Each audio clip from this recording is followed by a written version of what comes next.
The Great Famine and Genocide. In Iran, 1917 to 1919.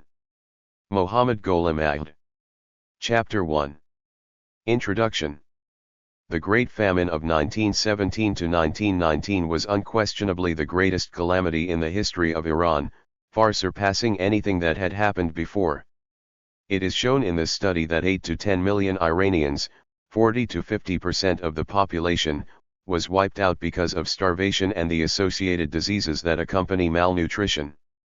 In comparison, the total number of troops from all the belligerent countries killed in battle in World War I was 8.5 million.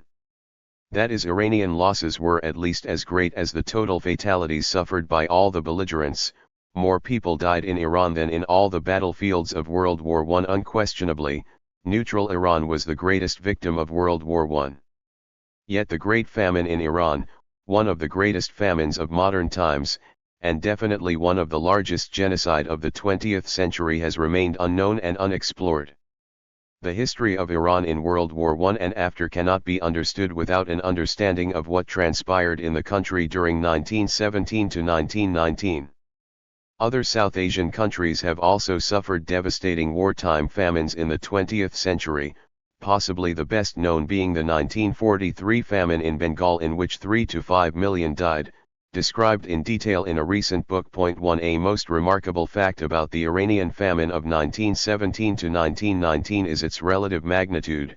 While the 1943 Indian famine had claimed 3 to 5 million out of a population of some 300 million, the Iranian famine in World War I had taken 8 to 10 million out of a population of 18 to 20 million.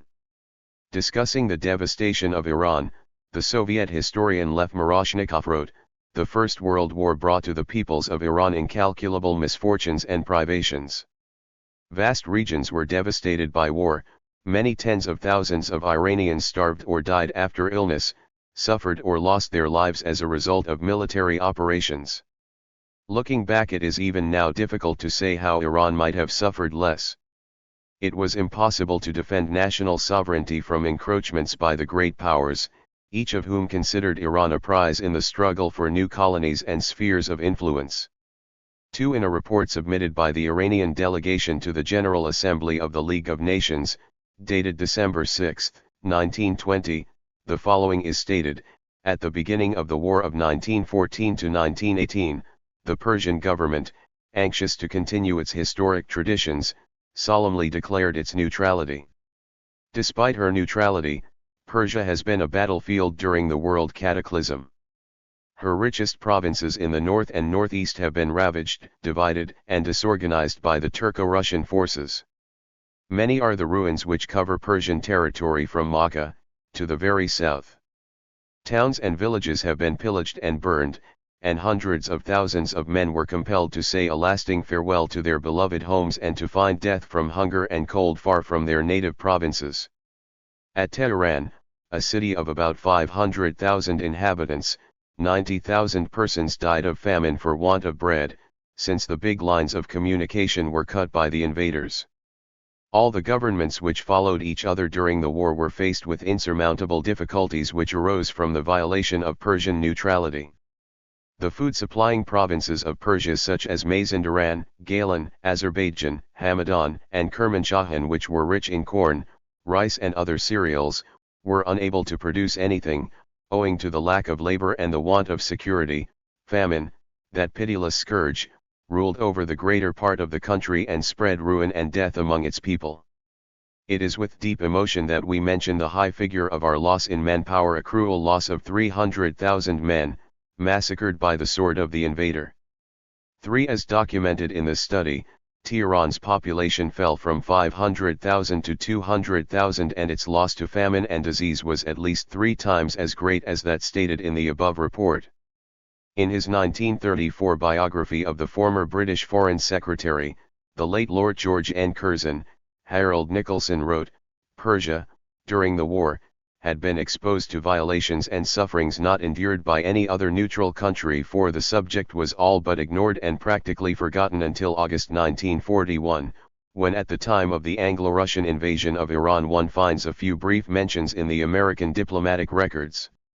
For instance, in a memorandum of August 13, 1941, addressed to the Under-Secretary of State Sumner Welles, the Chief of the Division of Near Eastern Affairs at the State Department, Wallace Smith Murray, wrote, "During the late World War, despite Iran's declared neutrality, she was invaded by both the great powers, which resulted in untold misery to the Persian people.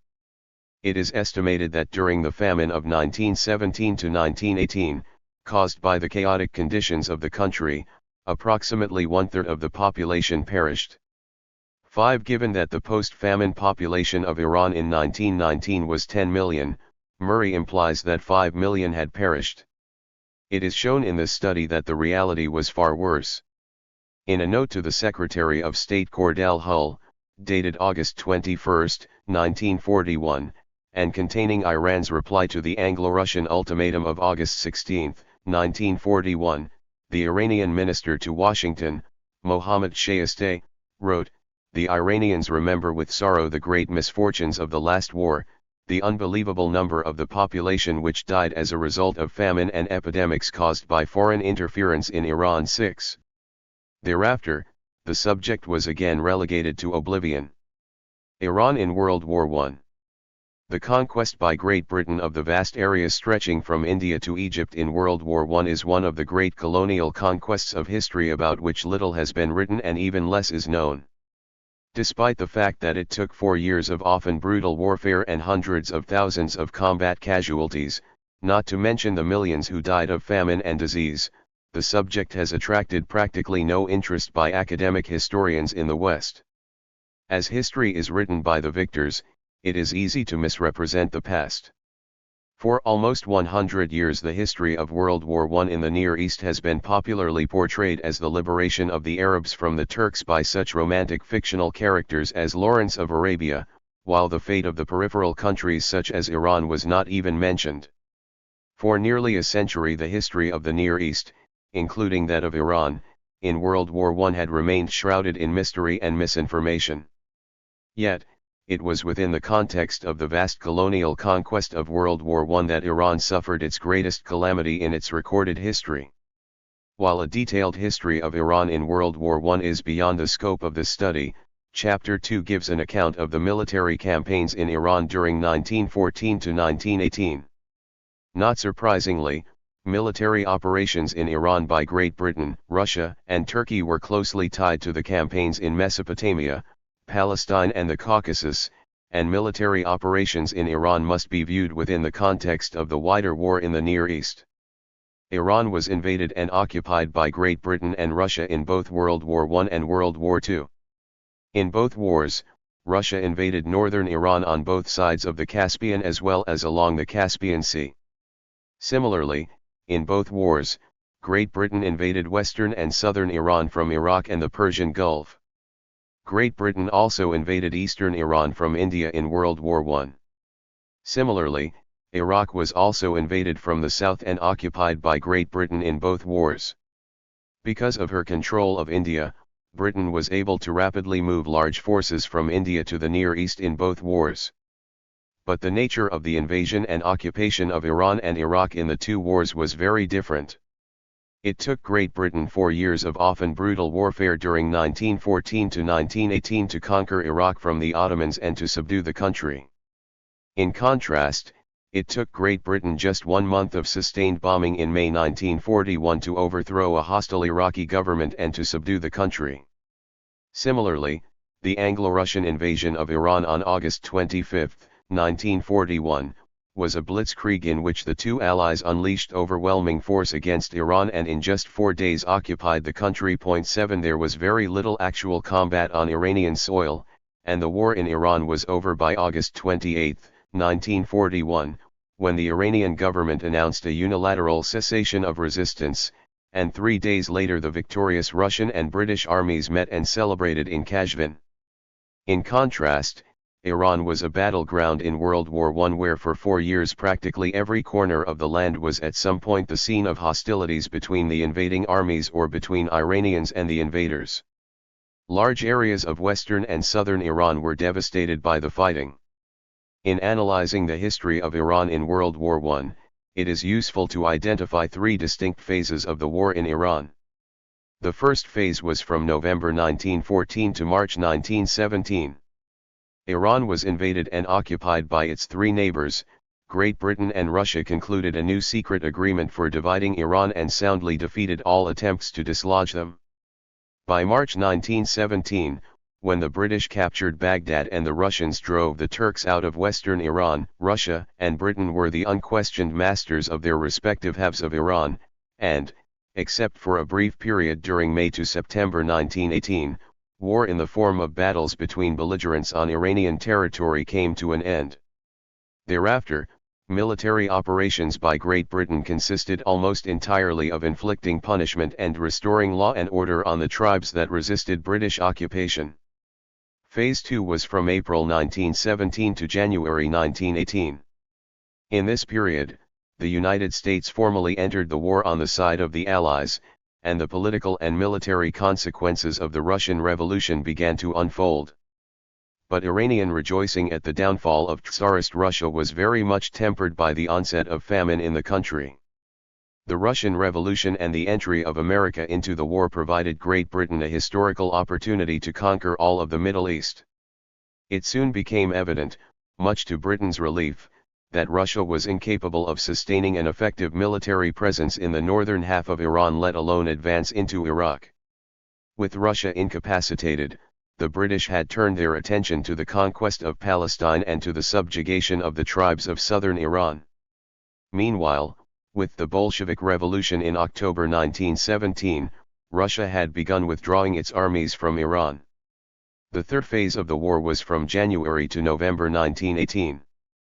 Following the capture of Jerusalem in December 1917, the British had again looked to Iran, and quickly moved to occupy the northern half of Iran, which had been completely evacuated by Russia by March 1918.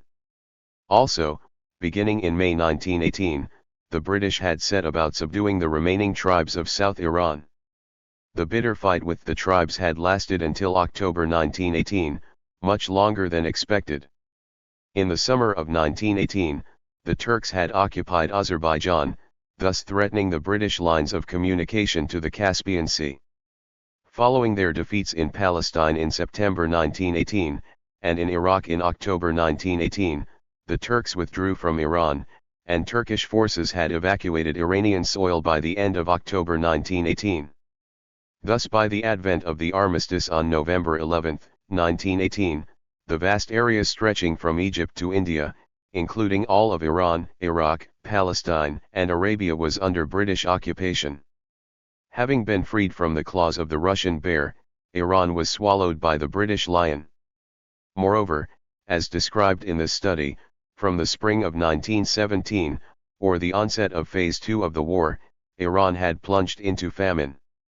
More than any other event, World War I has shaped the history of the modern Near East.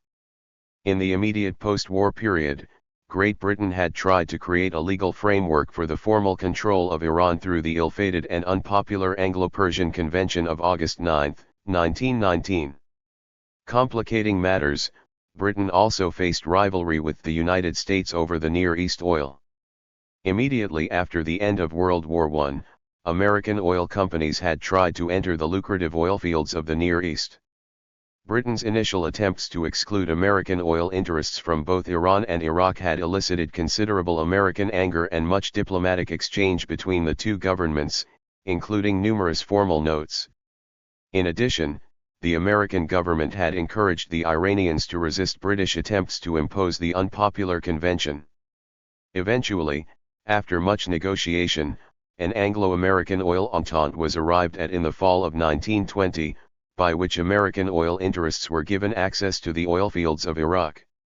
In exchange, America implicitly consented to a British monopoly of Iranian oil and political control of Iran. 8 The stage was thus set for the coup d'état of February 21, 1921, that brought the future Reza Shah Pahlavi to power, and in December 1925, he ascended the throne with the help of the British. 9 In retrospect, it is evident that a principal reason that the British opted to impose a military dictatorship in Iran following World War I was to conceal the Great Famine of 1917 to 1919, for as long as possible.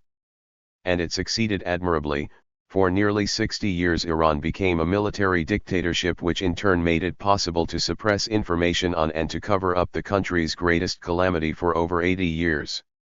It is remarkable that the State Department archives pertaining to Iran in World War I, including the documents on the Great Famine, were declassified in the late 1950s, and yet remained unnoticed for nearly 50 years until they were brought to light by the author. The Great Famine of 1917 to 1919. This book is an expanded and revised edition of my original book on the Great Famine of 1917 to 1919, which was published in 2003.10. My initial interest in the subject was sparked by a 1925 report on the alimentation situation in Iran by Wallace Smith Murray, the American charge d'affaires in Tehran. In discussing the food situation, Murray mentions the famine of 1917 to 1918, and states that 1/3 of the population of Iran had been carried off by starvation and disease. I could not believe my eyes. I had seen odd references to this famine in earlier reports, and was vaguely aware that this was a serious famine. But casualties of this magnitude, implying millions had perished, was altogether different. The matter led me to make a careful search of the records of the Department of State for Iran during 1914 to 1919. It turned out to be a revelation. The records are immensely rich and previously unused. I soon discovered that Murray's statement that 1/3 of the population of Iran had been carried off was an understatement. The reality was far worse. The statistics are simply mind-boggling and are reported and discussed in Chapter 4. As reported in the American Diplomatic Archives, the population of Iran in 1900 was 12 million and had increased to 15 million in 1910. By natural progression it should have been 18 to 20 million in 1920. The actual population in 1920 is reported at 10 million, showing that 8 to 10 million Iranians had been lost to famine and disease, a famine of cataclysmic proportions. Another indication of the famine's toll is the decline in the population of Tehran. In 1910, on the basis of the daily bread consumption in the city, the population of Tehran was reported to be 400,000. By the onset of the famine in 1917, it had surpassed 500,000. By 1920, Tehran's population had fallen to under 200,000. Not until 1939 did Tehran recover its 1917 population, and not until the 1950s did Iran's population recover to its pre-World War I level. Given that the famine was initially caused by war destruction and the occupation of the country by its neighbors, and then greatly worsened and lengthened by the policies of Great Britain, Iranian losses to famine were casualties of the Great War.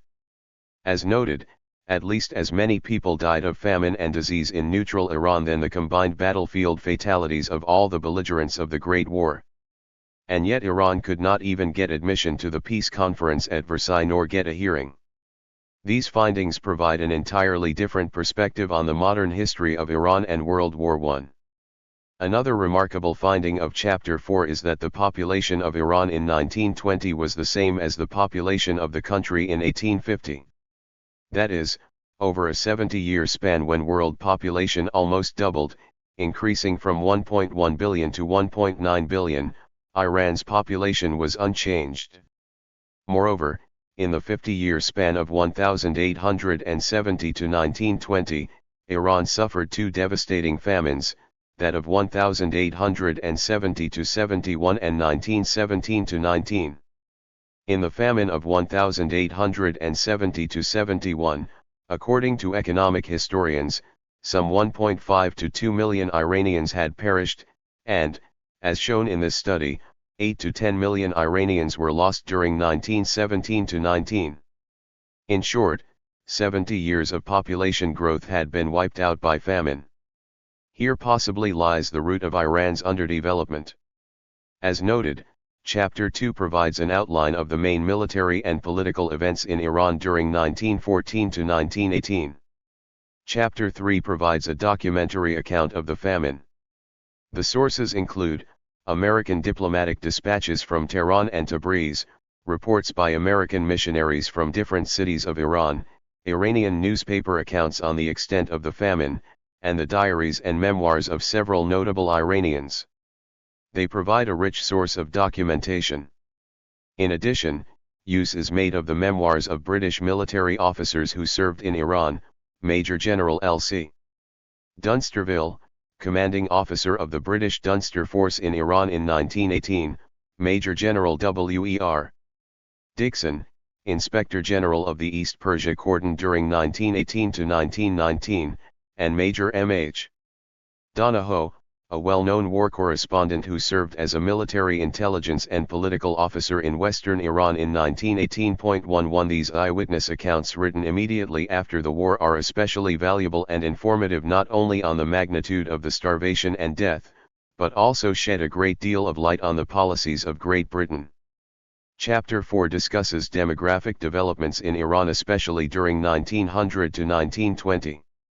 It debunks some of the erroneous and misleading demographic claims that appeared in British publications during the 1960s and 1970s, and also shows that Murray's implicit estimate that 5 million Iranians died in the famine greatly understates the actual losses, which were 8 to 10 million. Having described and documented the famine and its losses, the following chapters then describe such actions and policies of the main belligerents that greatly lengthened and deepened the famine. As shown in this study, British trade and financial policies had been the major cause of deepening and lengthening the famine, resulting in the death of millions of Iranians. Causes of the famine. Chapters 5 to 7 examine some of the main causes of the famine. Iran was faced with food shortages and high prices from the second half of 1916, and by the spring of 1917, shortages had turned into famine. By then the Turks were gone, and by the fall of 1917, the Russians were on the way out, and they were gone by March 1918. Thereafter only the British remained. This calamity took place when practically all of Iran and the countries to its east and west, not to mention the Persian Gulf, were under British military occupation and control. It is most revealing that from the beginning the British had conducted a skillful propaganda campaign to blame the Russians, the Turks, and the Iranians for this tragedy. Chapter 5 examines British grain purchases in Iran during the famine. The documentary evidence presented shows that the large-scale purchase of grain to feed the British armies in Iran, Mesopotamia, and southern Russia greatly aggravated the famine in Iran. In a moment of candor, General Dunsterville himself acknowledges and laments the fact that British grain purchases contributed to the shortage and higher prices and thus resulted in the death of many more Persians. Equally revealing is the report by Major Donahoe on the evacuation of the town of Marageh in Azerbaijan by the British Army in September 1918 in the face of a Turkish offensive. Having first purchased a great deal of foodstuffs, the British had destroyed the town's stocks of grain right in the middle of a raging famine in order to prevent the grain from falling into the hands of the Turks. It is surprising that General Dunsterville's statement and Major Donahoe's report had escaped British censorship. A possible explanation is that since the two books were published immediately after the war, the matter had escaped the attention of the British censors. It is very revealing that while the famine is freely discussed in Donahoe and Dunsterville, not a single mention of it is made in General Dixon's 1924 book. Evidently, by then British censorship had become more vigilant. Yet from Dixon's book we have a detailed account of the large-scale grain purchases by the British Army in Khorasan for the purpose of feeding the British Army in southern Russia under General Malleson. From the American missionaries in Mashhad and from newspapers we have documentary evidence of the appalling famine in Mashhad at the very time that the British were purchasing large quantities of grain, as reported by Dixon himself. British grain purchases in Shiraz is referred to by Sir Percy Sykes. 12. Most revealing perhaps is the case study of the famine in Rasht, Gilan. From the detailed reports of the American missionaries in Rasht, we know that initially the city had been spared the terrible famine that had prevailed elsewhere in Iran. In Rasht, it was mostly the refugees from other regions who had faced hunger and disease, but they had been mostly taken care of and fed. The city was occupied by the British Army in June 1918, but effective control had not been achieved until the defeat of the Jang Alas in late July 1918. Shortly after the British occupation of Gilan, the province had plunged into famine. The main reason is to be found in General Dunsterville's own book. Soon after the occupation of Geelong, the British had purchased rice and other foods for the purpose of feeding the British Army of Occupation in Baku as well as the starving population of Baku. Thus the population of Geelong had been starved in order to feed the population of Baku. What is remarkable about General Dunsterville's account is that while he blithely describes the food-laden ships destined for Baku from the Iranian port of Enzeli, he is completely uncaring and oblivious of the fact that he was sentencing many innocent Iranians to death by starvation. To Dunsterville, it was all part of the adventures of the Dunster Force. The response of the Iranian government was to issue a decree that had supposedly prohibited food exports from the Caspian coast of Iran. For the Iranians, British food purchase and export was nothing short of genocide. Unquestionably the most important document concerning the purchase of grain by the British is the report by Addison E. Southard, American consul on special assignment in Iran. In this report, Southard reveals that the British purchase of foodstuff in western Iran had been handled by the Mesopotamia Department of Local Resources, with headquarters in Baghdad and whose staff consisted of no less than 2,000 officers. In a conversation with General Dixon, the head of the Mesopotamia Department of Local Resources who was visiting Iran, Southard had learned that British purchases of grain had exceeded 500,000 tons. No wonder Iran had experienced a famine. General Dixon had further boasted to Southard about the amount of shipping space saved by the local purchases. If the material had not been acquired locally, Dixon declares, it would have had to be imported from India, thereby using up shipping space. General Dixon states that the local purchases had freed up shipping space for use on the Atlantic. Clearly, the British could have shipped grain from India to feed the starving in Iran, but to free shipping space on the Atlantic, millions of Iranians had been sacrificed. While the Mesopotamia Department of Local Resources had handled food purchases in western and northern parts of Iran, from General W.E.R. Dixon we have a detailed account of British food purchases in eastern Iran. It should be noted again that at the onset of the famine, Iran's neighbors to the east and west, India and Mesopotamia, as well as the Persian Gulf, were under British military occupation and control.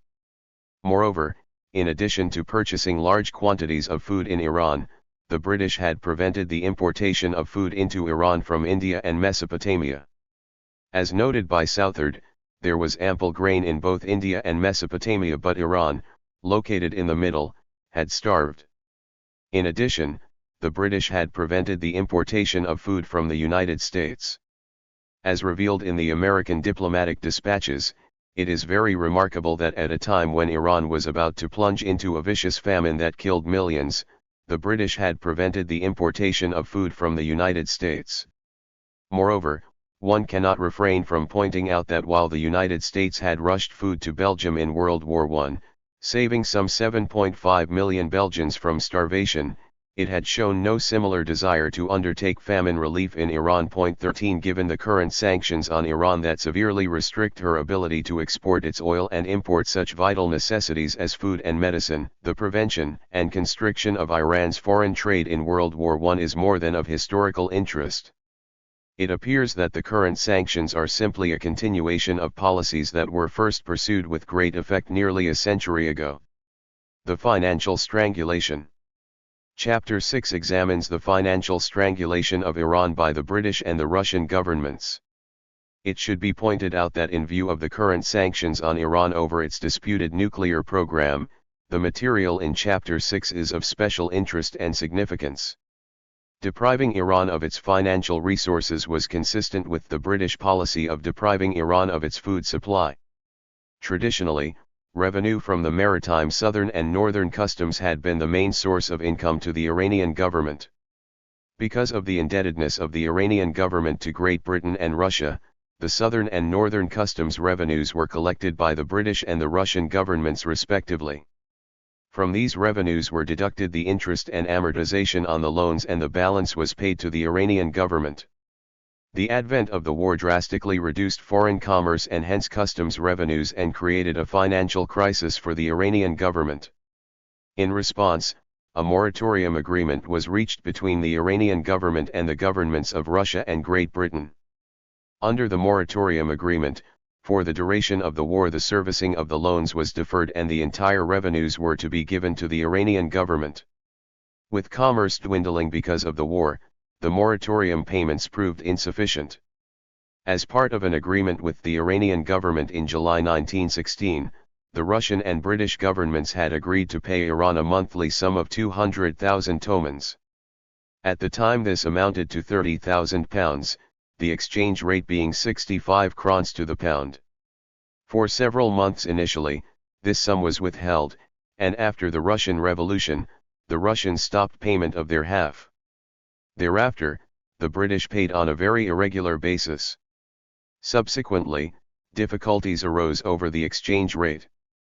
As the result of large purchases of foodstuffs by the British, there was a huge appreciation of the Iranian currency during World War I. The appreciation of the kron was also associated with what can only be termed as hyperinflation. This highly unusual phenomenon was clearly a result of large purchases and expenditures by the British Army in Iran. However, the British continued to collect the much diminished customs revenues in the greatly appreciated krons, but paid the Iranian government the fixed £30,000 in the greatly depreciated pounds. The Iranian government's demand that it be paid in krons fell on deaf ears.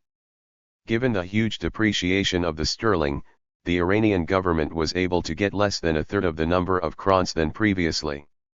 Moreover, with the huge increase in the price level, the real purchasing power of the monthly payments had declined to practically nothing. Thus customs revenues for all practical purposes had ceased. The withholding of Iran's oil revenues completed the financial strangulation of the country. Unquestionably, the most important financial measure against Iran was to deprive it of its oil revenues. At a time when millions of Iranians starved, the British government and the Anglo-Persian Oil Company had withheld Iran's oil revenues on some flimsy pretext. The amount of oil revenues due to Iran during 1914 to 1919 was £8 million. This was $40 million, a vast sum by the standards of the time and nearly 4 times the total annual budget of the Iranian government.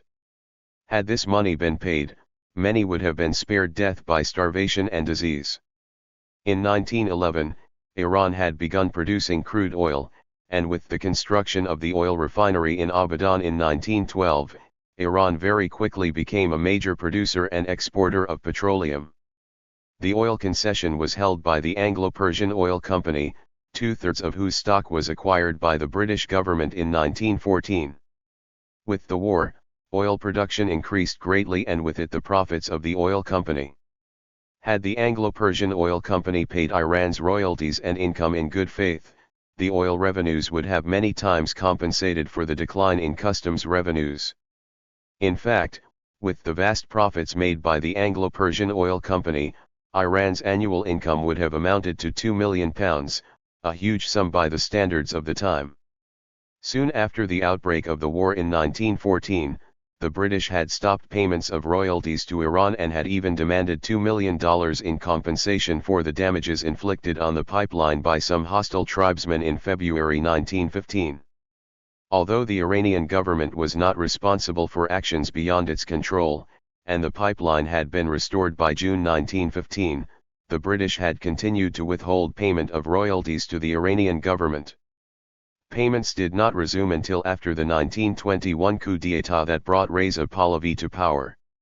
Iran was deprived of at least £8 million, a sum that would have saved many lives during the famine. 14. It is very noteworthy that the oil weapon, that is depriving Iran of its oil revenues, was first used against the country in World War I. It was again used during the 1951-53 Iranian oil nationalization dispute when the British, with American acquiescence, organized a boycott of Iranian oil, and severely weakened the government of Mohammad prior to the Anglo-American coup d'état that deposed Mossadegh and restored the departed Pahlavi Shah to the throne.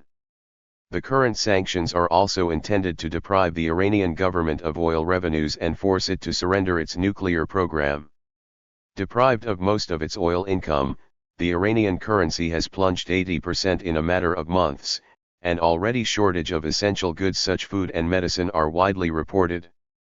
There can be no doubt that many innocent Iranians, including the most vulnerable, will fall victim to hunger and disease. The combination of depriving Iran of its oil revenues and the exchange rate chicanery completed the financial strangulation of Iran, with the result that the government was completely starved of funds during the war and the famine and was completely unable to provide any meaningful famine relief to the victims. Having completely deprived Iran of its financial resources, the British government had complained loudly about the inability of the Iranian government to come to the aid of the famine sufferers. It should be stressed again that depriving Iran of its financial resources was consistent with the British policy of depriving Iran of its food supply. That famine and genocide had been used by the British as a deliberate act of war in their conquest of Iran there can be no doubt. Chapter 7 looks at the looting and pillage by the Russian soldiers during their withdrawal from Iran during the summer and fall of 1917. The Iranian newspapers, rightly, made much of the Russian depredations in this period.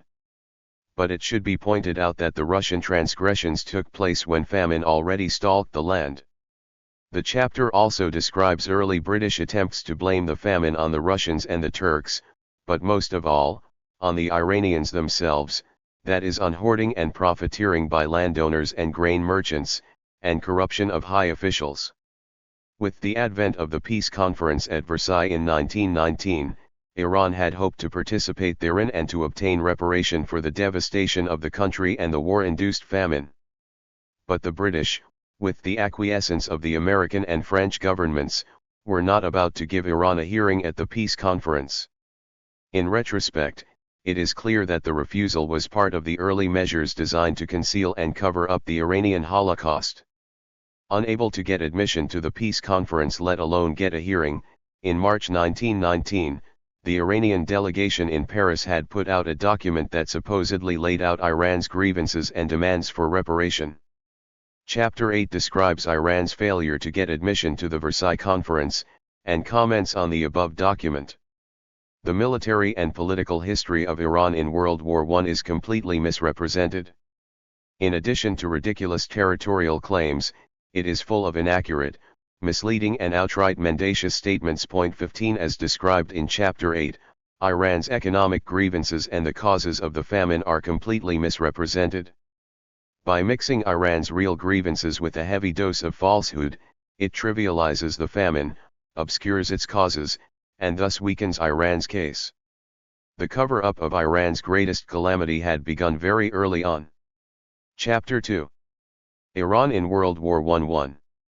In response to the rising power of Germany prior to World War I, Great Britain and Russia, Iran's southern and northern rival imperial powers competing for the control of the country, had decided to settle many of their differences, and in particular, end their rivalry in Iran.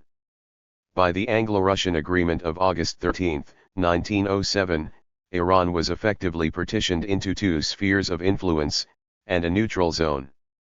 The northern part of the country was included in the Russian sphere, and the southeastern part was in the British sphere, while the remainder was declared a neutral zone.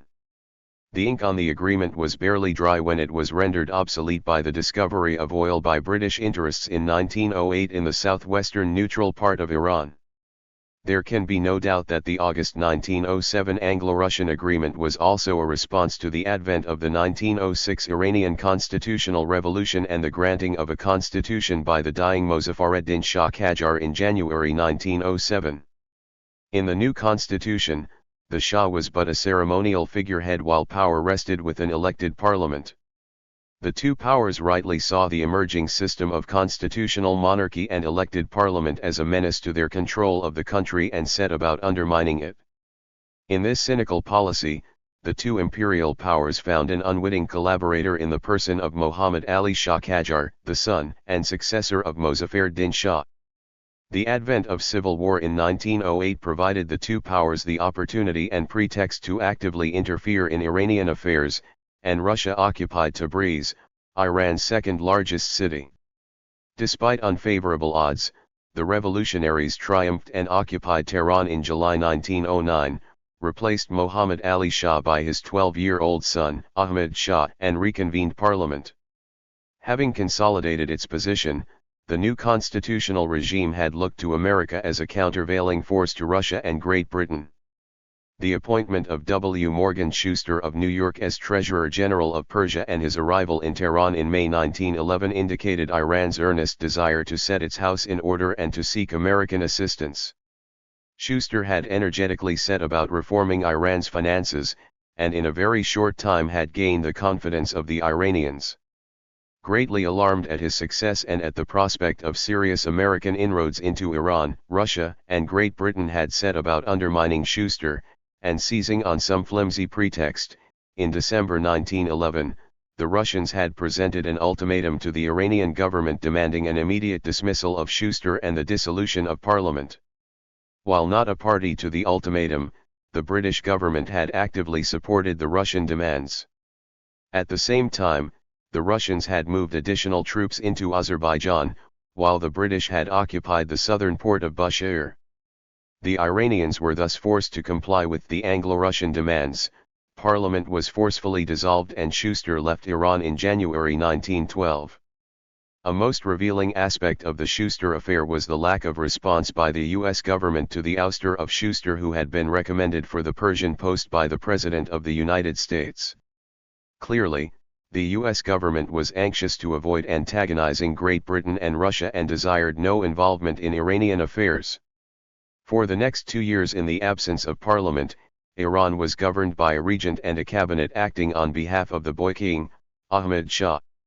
Although the Russians continued to maintain 14,500 troops in Azerbaijan, and the British continued to maintain a garrison of Indian troops in Bushehr, the year 1914 began with favorable domestic developments.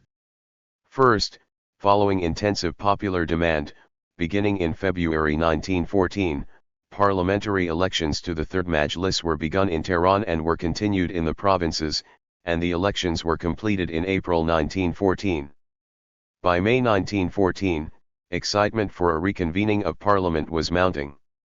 On July 21, 1914, the young Ahmad Shah Qajar, having reached the legal age of maturity, was formally crowned Shah of Iran. On July 28, 1914, 1 week after the coronation of Ahmad Shah, World War I broke out in Europe with Austria's declaration of war on Serbia. A series of mobilizations and declarations of war by the other European powers followed quickly. Shortly after the outbreak of war in Europe, Iran had a new cabinet under Mustafa el-Mamalek, but parliament was not reconvened until December 5, 1914. By then, World War I had spread to the Near East, and despite its declared neutrality, Iran had already become a victim of aggression by all three of its neighbors. The initial violation of Iran's neutrality.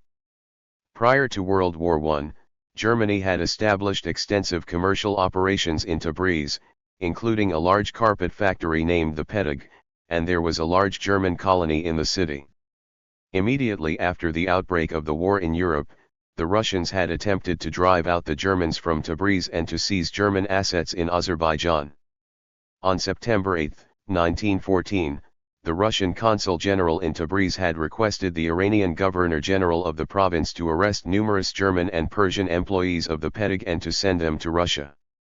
This was a violation of Iran's neutrality, but with 15,000 Russian troops in the vicinity, the hapless governor had no choice but to accede to the request.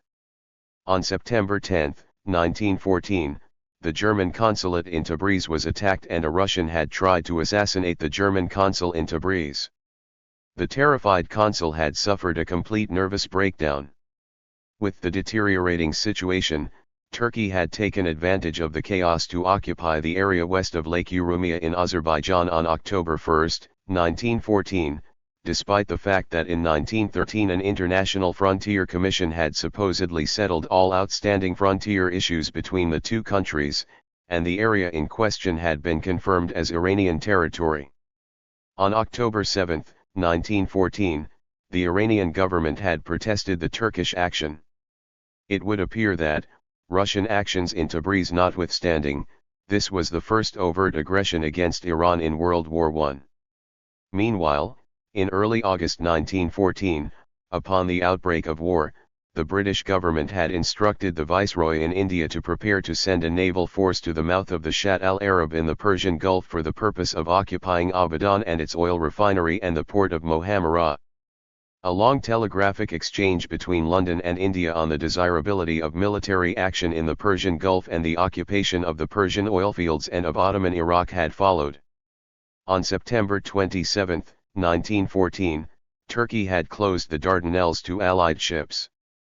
But already, on September 26, 1914, the British government had instructed the Viceroy to prepare a force to be sent to the Persian Gulf, and a follow-up telegram of October 2, 1914, informed the Viceroy that the British government had definitely decided on military action in South Iraq and Iran. It is abundantly clear that British plans for military action in the Persian Gulf had long existed, for it took only 2 weeks to assemble and dispatch the force. On October 16, 1914, an initial all-Indian force of 5,000 men and 1,200 horses had sailed from Bombay and its artillery force sailed from Karachi on the following day. The combined force, accompanied by several battleships, arrived in the vicinity of Bahrain on October 23, 1914. With the force in a position and ready to strike, only an excuse was needed to attack. On October 28, 1914, 1 day before the Breslau and Goeben affair in the Black Sea, the British commanding general issued his final plans for landing at the mouth of the Shatt al-Arab and the capture of the Ottoman fort of Fao. On October 29, 1914, the German warships, Goeben and Breslau, bombarded the Russian Black Sea port of Odessa and sank or damaged several Russian and French vessels. On October 31, 1914, London instructed India to commence hostilities against Turkey and to dispatch immediate reinforcements to support British operations in the Persian Gulf. Holding Turkey responsible for the attack in the Black Sea, the British sank 2 Turkish ships near Smyrna on November 1, 1914, and the Russian army crossed the Turkish border at Erzurum on the same date. On November 2, 1914, Russia formally declared war on Turkey, while the British followed suit on November 5, 1914. Already on November 1, 1914, Iran had declared its neutrality in a proclamation by Ahmad Shah, while the foreign minister, Ala Os Saltana, formally informed the Legat-ians of the belligerence of Iran's neutrality in a diplomatic note of November 2, 1914. Iran's declared neutrality notwithstanding, the Russians had immediately set about arresting and deporting to Russia any German, Turkish, and Austrian nationals and any consular officers in Tabriz whom they could lay their hands on, including the Turkish and Austrian consuls, and had seized the consular buildings and had sent the consular archives and records to Russia. The German consul and his wife had escaped arrest and deportation to Russia by seeking asylum in the American consulate. On November 5, 1914, Great Britain formally declared war on Turkey, and the next day, November 6, 1914, launched an invasion of southern Iraq. The port of Fao and its garrison were quickly taken, and on the same day, November 6, 1914, the British fleet sailed up the Shatt al-Arab and landed troops on the Iranian island of Abadan and quickly seized the island and its oil refinery. With Fao and Abadan secured, the British had advanced and had landed at Suniyat on the Iraqi side of the Shatt al-Arab on November 9 to 10, 1914, and had awaited reinforcements from India. On November 11, 1914, the Turks had attacked the British at Suniyat, but having received intelligence on the impending attack from the Sheikh of Mohammad, the Turks were repulsed with heavy losses.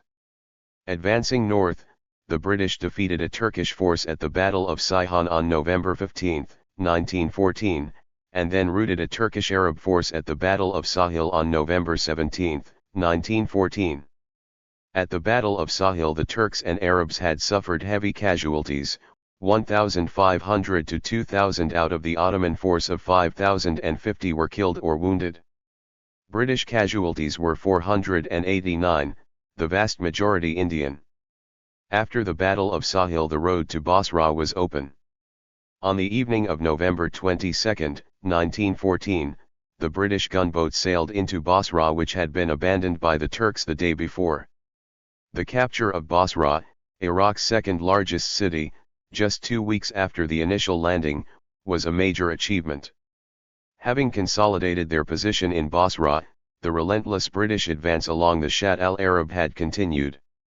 On December 7, 1914, the Turks suffered another crushing defeat at the Battle of Muzahirah, and retreated to the town of Kurna on the Tigris. On December 9, 1914, the Turkish Vala of Basra and 1,000 Turkish officers and men surrendered to the British at Kurna. With the capture of Kurna, the British had completed the occupation of the entire Shatt al-Arab waterway. Having secured the Shatt al-Arab in a little over a month, the British had next turned their attention to Khuzestan and the oil region of Iran. New Anglo-Russian Division of Iran, March 1915. The rapid success of the British in Iraq was in part due to Turkish inability to send sufficient reinforcements to Iraq because of the war with Russia. In December 1914, the Turks launched an offensive in the Caucasus. The initial success of the offensive prompted the Russians to evacuate Tabriz and to withdraw some of their forces from Azerbaijan.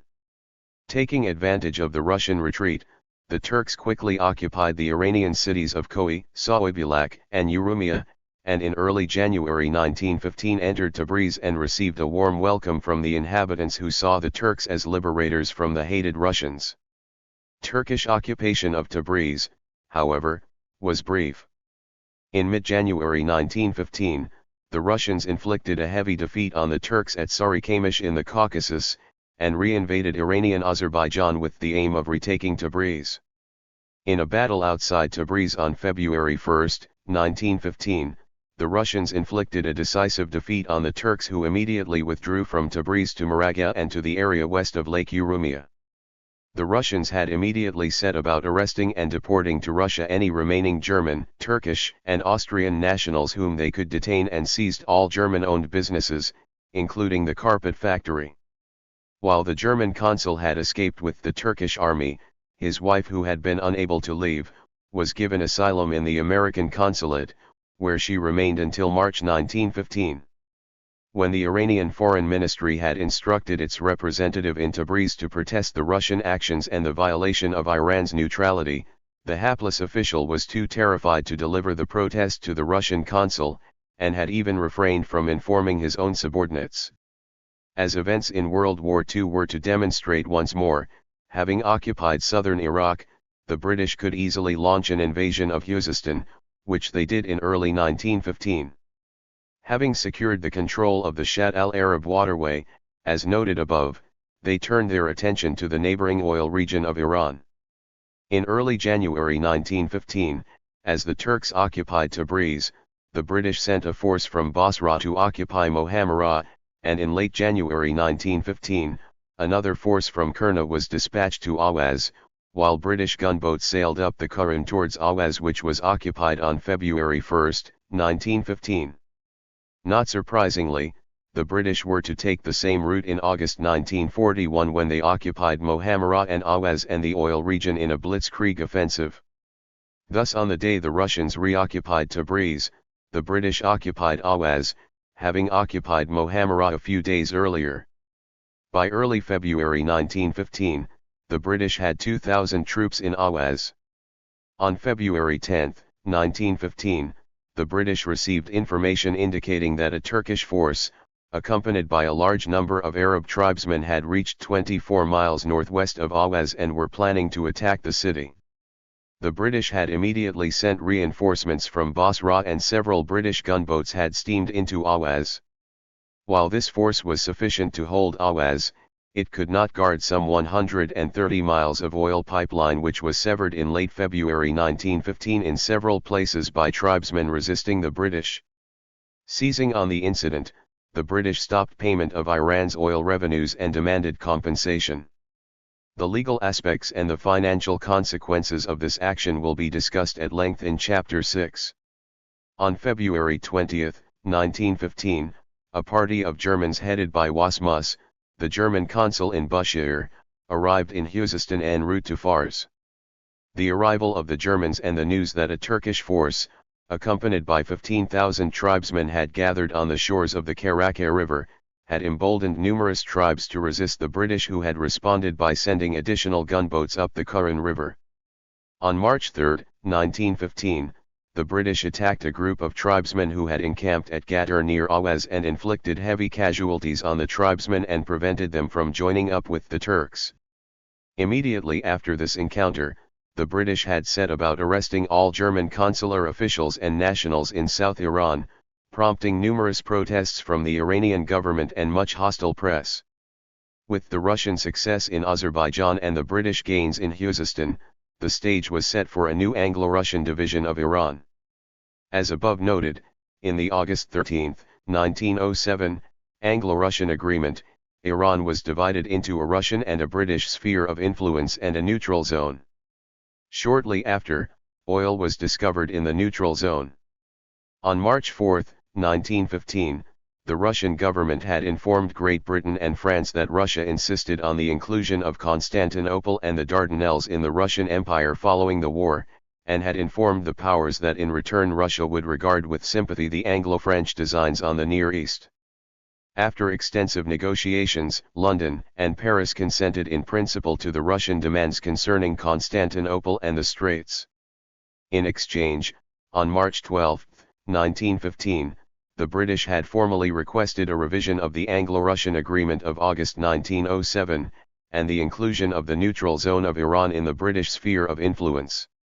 On March 20, 1915, the Russians had consented to the British demand but had insisted that Isfahan and Yazd be included in the Russian sphere. In short, by the new Anglo-Russian Agreement of March 1915, the entire southern half of Iran was given to the British while the northern half remained in the Russian zone. Russian historians have complained that in exchange for a mere promise of giving Constantinople to Russia, the British gained very tangible benefits in southern Iran, while the Russians gained little. However, as below described, to gain control of southern Iran, the British had to fight the tribes of the region. Immediately after the agreement, the two powers had set about gaining control of their respective shares of Iran. On February 20, 1915, the cabinet of Mustofio el-Mamalek was reconstituted. On March 13, 1915, the cabinet resigned and a new one under Mohammad appointed. It had not taken long for the British and the Russians to conclude that Mohammad was no improvement over Mustofio el-Mamalek in countering German activity in Iran. Deeply dissatisfied with Mohammad, the British and the Russian ministers in Tehran had tried to force his resignation, prompting a political crisis during April 23 to 24, 1915. Maintaining the pressure, the two envoys brought about the resignation of Mohammad on May 1, 1915, and the appointment of Aynad Dowleh. Mounting Anglo-Russian aggression against Iran, spring-summer 1915. On April 6, 1915, the German and Austrian ministers to Iran, accompanied by about 150 Germans, had crossed into Iran from Kanikan in Iraq. In the next 9 months these Germans and their Persian allies were to cause the Russians and the British much trouble and anxiety. In late April 1915, a small Turkish force that had entered Iran withdrew after running into stiff resistance from the Kurdish Sanjabi tribes. In May 1915, another Turkish force officered by Germans and assisted by their Persian supporters, including the Swedish officered Persian gendarmerie, had gained control of Kermanshah, prompting the departure of the Russian and British consuls from Kermanshah. The Germans had first proceeded to Tehran and subsequent to the Russian advance in the fall of 1915, they went south to Isfahan, Yazd, and Kerman. The Turkish success in Kermanshah, however, was insufficient to compensate for a disastrous defeat suffered at Shaiba in South Iraq in April 1915. In the spring of 1915, following an unsuccessful attempt to gain control of the Suez Canal from the British, the Turks had attempted to retake Basra and drive the British out of southern Iraq. This culminated in the Battle of Shaiba outside Basra during April 12 to 14, 1915, in which the British won a decisive victory. Having secured their position in Iraq, the British had again turned their attention to Khuzestan in Iran, and by April 21, 1915, they had brought in nearly 13,000 troops and 3,000 horses and mules to Awaz. On April 29, 1915, a group of 1,500 Persian tribesmen attacked a British patrol near the village of Ali Ben Hussein in the vicinity of Karakar River, killing about a dozen British troops. Thereafter, the British had gone on the offensive. During May 14 to 16, 1915, the British had attacked the town of Kayfajia, killing a large number of the inhabitants who mostly belonged to the Bani Turaf tribes, setting many of the buildings on fire, destroying much of their crops and seizing their livestock. The massacre at Kayfajia, it appears, broke the back of the resistance to the British in Khuzestan. The oil pipeline was quickly repaired during the month of June and the flow of oil to the refinery resumed on July 3, 1915. Having completed the occupation of Khuzestan, the British had immediately resumed their advance along the Tigris in Iraq. On May 31, 1915, the British attacked the town of Amara on the Tigris and completed its capture during June 2 to 3, 1915. With the capture of Amara, the oilfields and the British position in Khuzestan were secure. Following the capture of Amara, the British had advanced westward along the Euphrates, capturing the town of Suk ash-Shuyuk on July 6, 1915, and Nasiriyah on July 25, 1915. The capture of these Euphrates towns completed the British occupation of the Basra Vilayet, that is the southern part of Iraq. Thereafter, the British had prepared to push to Baghdad. The Russians were not to be outdone by the British. On May 17, 1915, the Russian vice-consul in Isfahan was assassinated, and his Belgian companion severely wounded. Russia's response was decisive. On May 22, 1915, a large Russian cavalry force in Tabriz marched south towards Saoybilak, and after routing its Kurdish defenders, occupied the town. It then marched north and without meeting much resistance from the Turks, occupied Urumia on June 1, 1915, thus completing the occupation of Azerbaijan. Upon the occupation of Urumia, the Russians had quickly organized and armed a militia consisting of some 7,000 Nestorian Christians, also known as Syrians or Assyrians. This militia has sometimes been referred to as the Police of the North. The militia had accompanied the Russian army in its advance in western Iran in the spring of 1916, and had committed many atrocities against the Kurds. This militia was also to cause much trouble to the Iranian government in the final year of the war. Concurrently with their offensive in Azerbaijan in late May 1915, the Russians had landed a large force in Enzeli on the Caspian, which had quickly continued to Kashvan, where it had remained as an ever-present threat to Tehran.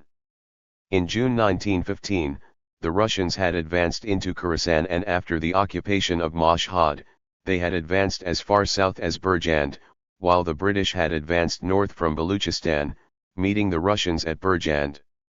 The Anglo-Russian occupation of eastern Iran came to be known as the East Persia Cordon.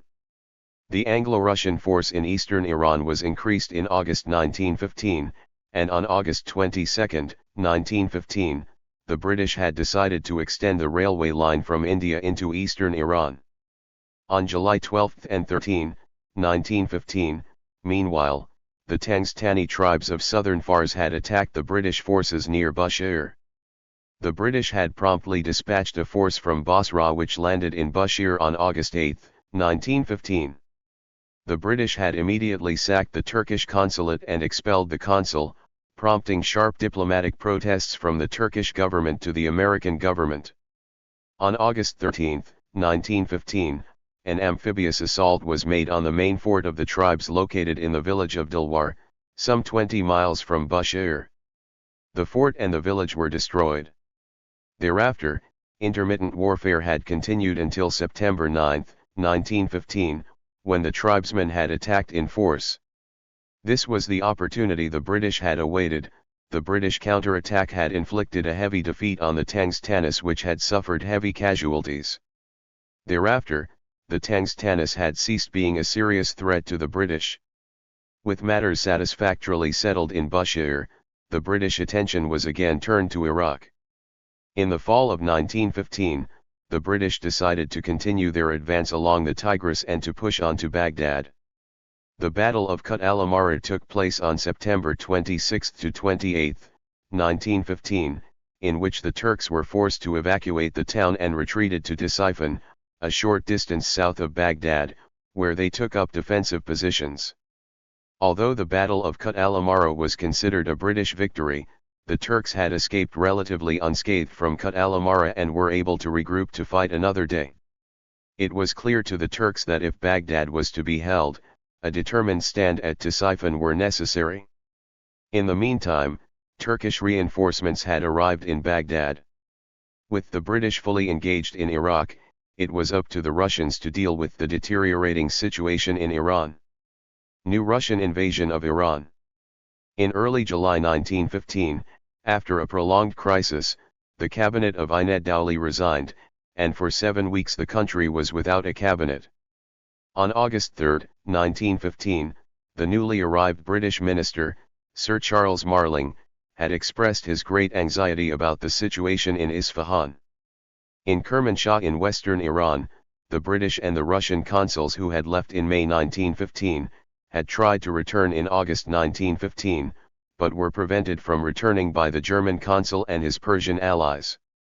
On August 22, 1915, a new cabinet under Mustofio el-Mamalek was finally appointed.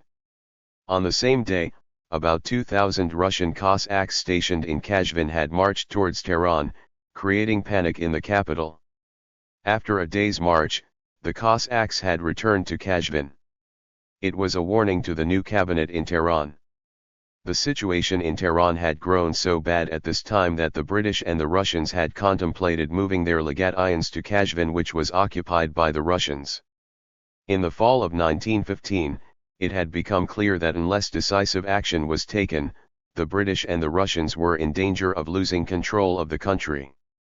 In early September 1915, the Jang-Alis under Mirza Kuchik Khan had attacked the Russians in Gilan and had inflicted numerous casualties on them.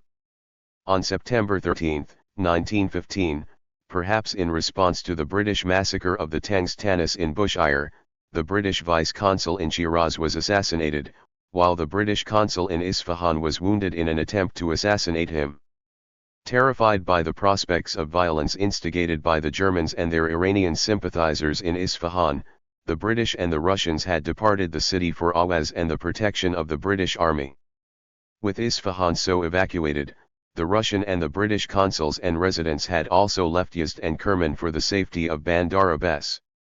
With the assassination of the British vice-consul in Shiraz, the British and the Russian ministers in Tehran had demanded the dismissal of the Governor-General Mokhbar Sultana and his replacement by the well-known Anglophile Kavem al-Molk. In October 1915, the Iranian gendarmes in Shiraz had forced Kavem al-Molk to leave the city, and Kavem al-Molk had fled to Bushehr to be under British protection. Matters had also come to a head in Hamadan, where in early November 1915, the Iranian gendarmes had attacked the Cossacks and disarmed them. In the ensuing chaos, the British and the Russian consuls had left the town. The gendarmes had next expelled the British from nearby Sultanabad and had seized the British bank. Matters also came to a head in Shiraz, where the situation continued to be tense after the expulsion of Kavem al-Molk. On November 21, 1915, despite evidence of freshly arrived Turkish reinforcements, the British attacked the Turkish defensive lines at Ctesiphon, just south of Baghdad. The attack was a costly failure, resulting in large casualties, and the British were forced to retreat back to Kut al-Amara, where they were besieged by the Turks. Emboldened by the British defeat near Baghdad, the gendarmes and the inhabitants of Shiraz had arrested the British consul and nationals on November 24, 1915, and had imprisoned them in a fort near the Persian Gulf.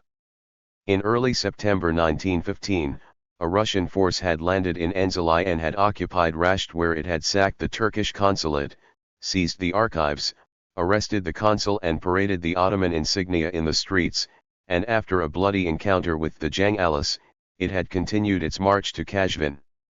Considering this force to be insufficient and greatly alarmed at the deteriorating situation, the Russian minister in Tehran had urged his government to send additional troops to Iran, and the British had also urged the Russians to dispatch additional forces. Having been chased out of numerous cities, the most immediate task facing the Russians and the British was to hold on to Tehran. From early October 1915, there were indications that the Germans and their Persian sympathizers, assisted by the Iranian gendarmes and their Swedish officers, were planning to stage a coup in Tehran and to seize control of the capital. Moreover, the Russians and the British placed little trust in the government of Mustafa el-Mamalek to resist the intended coup or the German overtures.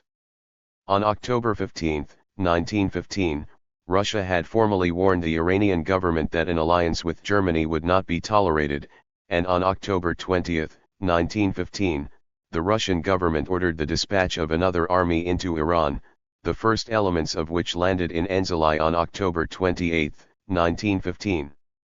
On November 17, 1915, in a manner similar to its advance on August 22, 1915, the Russian army had marched towards Tehran, causing a general panic. While the Shah and the government had contemplated flight from Tehran to Isfahan, many members of the Majlis, along with the German and Turkish envoys, had fled the capital to Qum. With the flight of the politicians, the Iranian parliament had ceased to function. A week later, the American minister reported that while the Russians had halted their advance, additional Russian troops continued to land at Enzeli, and on November 29, 1915, Caldwell reports that while the Russians had withdrawn to Karaj, 25 miles northwest of Tehran, another 15,000 recently arrived Russian troops were marching from Enzeli towards Kashvin. He also informs that the government had decided to remain in Tehran. Meanwhile, the politicians who had left Tehran along with the German envoy had declared a jihad against the Russians and had set about organizing a national gendarmerie for the purpose of resisting the Russians and gaining control of Tehran. They were joined by numerous armed tribesmen from Isfahan and Fars and other mujahids. In early December 1915, the Russians launched a two-pronged offensive from Kashvin in the direction of Hamadan and Qum. On December 9, 1915, Caldwell reported that a Persian force said to number 12,000 to 25,000, consisting of gendarmes, tribesmen, and mujahids had gathered south of Kashvin with the aim of resisting the southward advance of the Russians, who were continuously augmenting their forces. A week later, on December 16, 1915, at a battle near the village of Elchi, the superior Russian army routed the Iranians, killing many, and captured Hamadan after it had been evacuated by its defenders. The gendarmes and the other Iranian defenders retreated to Abbasabad. Pressing south, the Russians captured Kangavar, 30 miles southwest of Hamadan, on December 24, 1915. Farther to the north, the Russians captured Qum, Save, and Lalakan in the middle of December 1915. The Iranian force that had evacuated Qum prior to its occupation by the Russians had marched north with the aim of pouncing on the capital. It was a desperate gamble and the Russians were waiting. On December 27, 1915, near the village of Robat Karim, some 25 miles southwest of Tehran, the Russian Cossacks routed the Iranian gendarmes and mujahids. The defeated disorganized forces had hastily retreated south in the direction of Kashan, Sultanabad, Kermanshah, and Burajurd.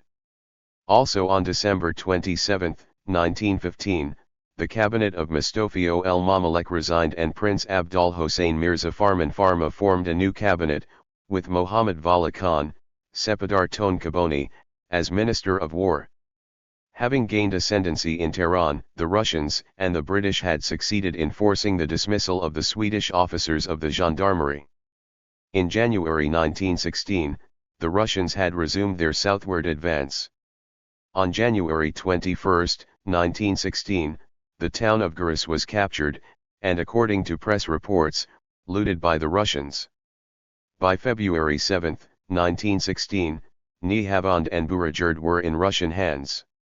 In early February 1916, the Turks had occupied Saoybulak with the intention of advancing on Tabriz. In a battle on February 24, 1916, the Russians had inflicted a heavy defeat on the Turks and had recaptured Saoybulak. Thereupon they had summarily hanged those inhabitants who had cooperated with the Turks. On February 25, 1916, the Russian army under General Baratov had advanced on Kermanshah, and captured the city on March 3, 1916. On March 12, 1916, Baratov captured Kharind.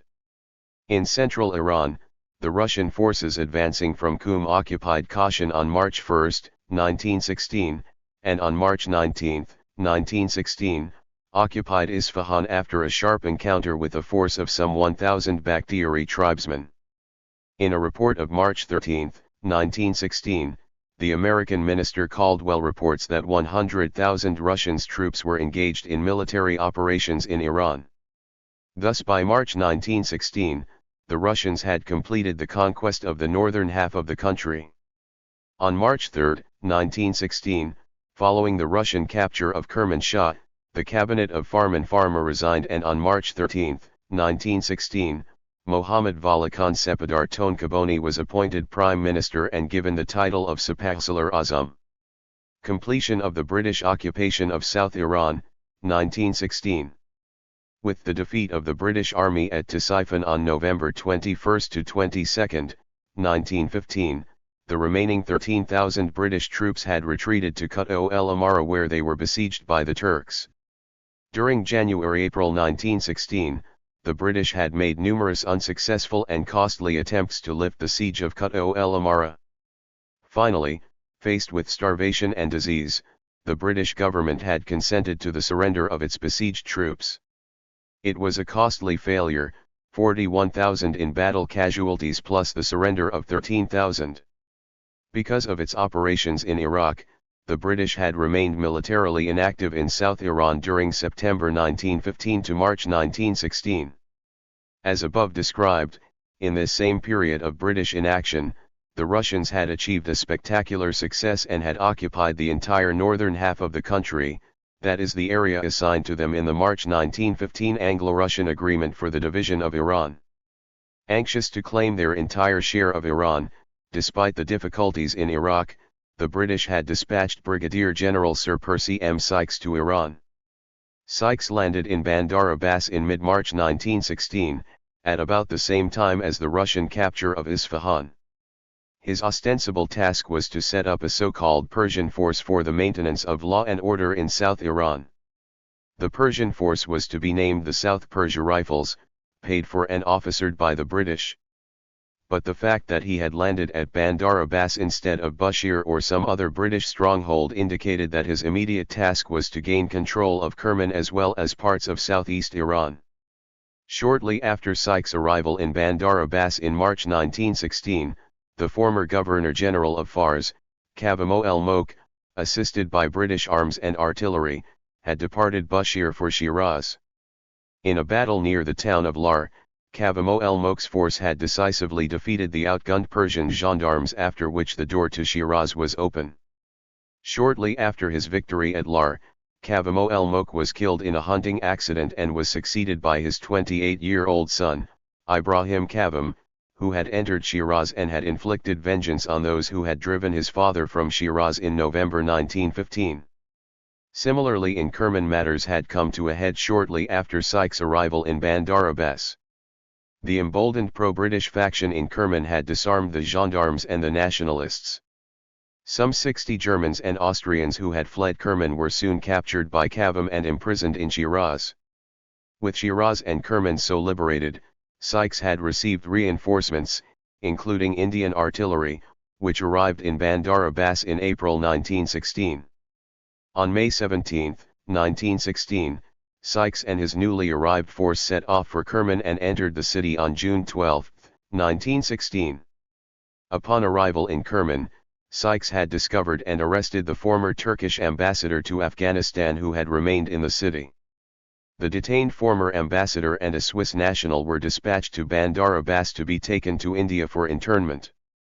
As below described, in May 1916 the British had dispatched a force from India to the southeastern corner of Iran for the purpose of subduing the tribes of the region. En route the prisoners had been rescued and set free by fighters belonging to these tribes. The British had immediately sent additional forces from India, but were unable to find and capture the escaped prisoners. As below described, they had set about punishing the unfortunate tribes in the summer of 1916. The establishment of the so-called East Persia Cordon in the summer of 1915 was noted above. Matters in southeast Iran came to a head in the summer of 1916. The news of the British debacle on April 29, 1916, at Kut el Amara in Iraq had emboldened the Tangstanis, who had again attacked the British in Bushehr, killing several officials and troops. In addition, the Sarhadi tribes located near the border with India had attacked the British lines of communication linking India with Burjand. The British had responded quickly. In May 1916, the British had repeatedly attacked the Sarhadis, seizing the village of Kash, the tribe's headquarters, destroyed their crops, seized their livestock, and forced them to submit. In June 1916, as noted above, hostile tribesmen had set free the former Turkish ambassador to Afghanistan, who was in British custody and en route to Bandar Abbas. In response, the British had landed a force near the port of Godra in Iranian Baluchistan, and during July 12 to 19, 1916, had attacked the Damani and Yar Mohammad Za'i tribes.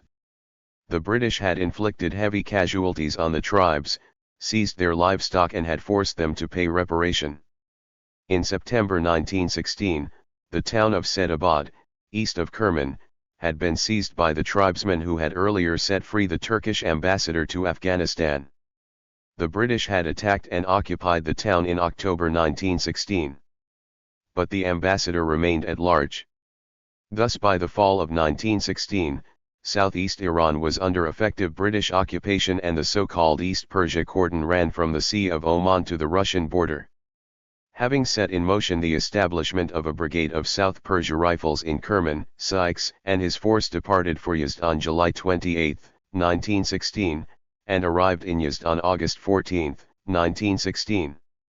Sykes' sojourn in Yazd was very brief because there was already a severe food shortage, and Sykes claims that news had reached him that the Turks and their Iranian allies intended to attack Isfahan and drive out the Russians. Marching on, Sykes arrived in Isfahan on September 11, 1916. A few days later, extensive Anglo-Russian celebrations were held in Isfahan to mark the forced departure of the two allies from Isfahan the previous year. The celebratory gunfire had terrified the inhabitants of Isfahan, who did not know what was happening. The Anglo-Russian celebrations and amity notwithstanding, the Russians had made clear to Sykes that they regarded Isfahan and Yazd as part of the Russian zone of Iran.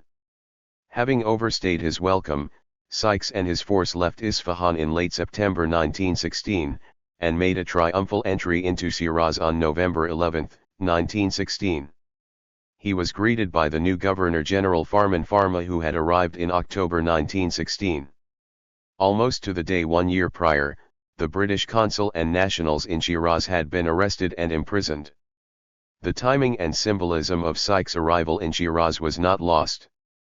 Moreover, by the time of Sykes' arrival in Shiraz in November 1916, the British occupation of the southern half of the country was complete, and the British controlled the vast area from India to Iraq. Subsequent events only consolidated that control. Meanwhile, in addition to occupying Shiraz, Kerman, and southeast Iran, the British had dispatched additional forces to Khuzestan in August 1916, and in October 1916, General Sir F.S. Majd, commander of the British forces in Mesopotamia, had visited Awaz and the oil fields and had further increased British forces in Khuzestan in November 1916. In December 1916, these forces had made a circular tour of the province. Clearly, the British were taking no chances before resuming their advance towards Baghdad in December 1916. Failure of the Turkish offensive in western Iran. On March 3, 1916, it was noted, the Russians had occupied Kermanshah, and on March 12, 1916, they had captured Karind. They resumed their offensive in early May and captured Kasr-i-Shirin on May 7, 1916, and invading Iraq, they captured Ravanduz on May 16, 1916. On June 1, 1916, the Russian army under General Baratov had attacked Kanikin in Iraq. The attack was repulsed by the Turks, after which the Russians had rapidly retreated towards Kermanshah. Following their victory at Kanikin, the Turks had gone on the offensive, and on July 1, 1916, the Turkish army, accompanied by a large number of Iranian volunteers, had occupied Kermanshah. Meanwhile, the Russians had withdrawn to Bistoun, some 15 miles east of Kermanshah. Following the capture of Kermanshah, the Iranian politicians who had fled Tehran in November 1915, set up a rival government in that city. On August 11, 1916, the Turks had captured Hamadan, and the Russians had retreated to Ava, a mere 24 miles from Kashvan. With the Turkish advance in western Iran, the supposedly pro-Allied cabinet of Sapaksar Tonkaboni had put out diplomatic feelers to the Central Powers, thus greatly displeasing the Russians and the British, who had forced the resignation of the cabinet. The new cabinet under Vasufet Dowley was appointed on August 14, 1916. In the meantime, the Russian and British Legatians had again contemplated withdrawing from Tehran if it became clear that the Turks could not be prevented from capturing the capital. Fortunately for the Allies, the Turks made no real attempt to advance farther north than Hamadan. On August 30, 1916, the Russians had recaptured Sultanabad, but on September 18, 1916, the Turks retook the town, and in addition, occupied Nihavand and Dalatabad, as well as some other areas in the vicinity of Sultanabad. On September 20, 1916, the Russians had tried to retake Sultanabad and Dalatabad prior to an attempt to recapture Hamadan, but had been repulsed by the Turks, after which the Russians had retreated to Sarak.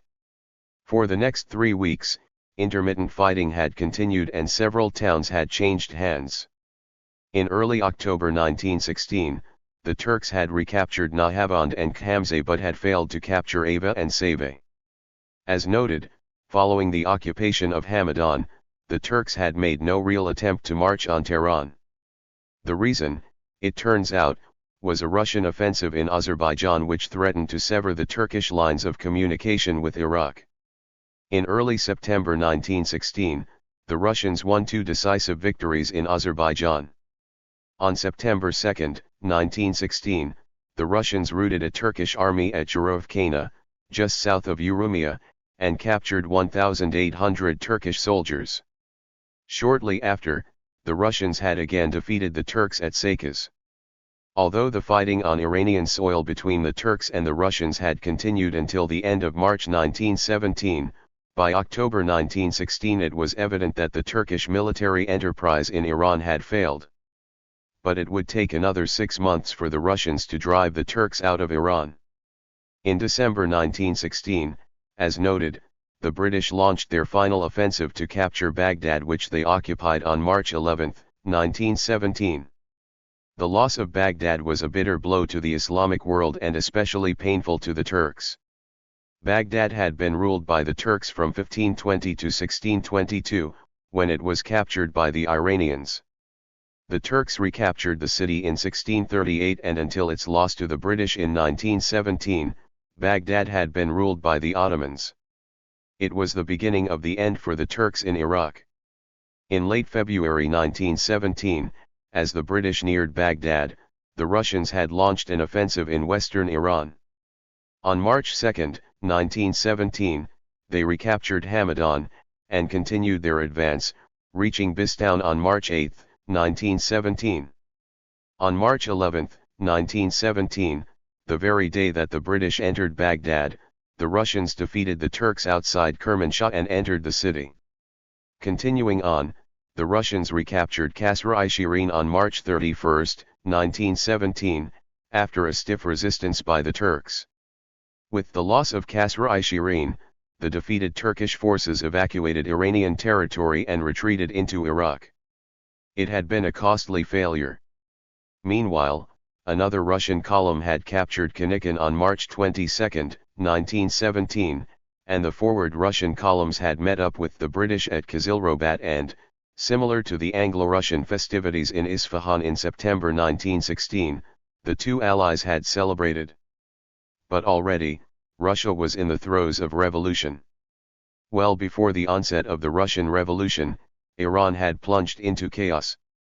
In a report dated October 12, 1916, the American charge d'affaires, Jefferson Caffrey, stated that the authority of the government had vanished over most of the country and was very little over the rest. The young Shah was a ceremonial figure with no power, the Majlis had been indefinitely closed, and the constitution was completely disregarded. The financial position of the government was desperate and the only money received consisted of the monthly payments by the Russian and British governments who had taken over the financial control of the country.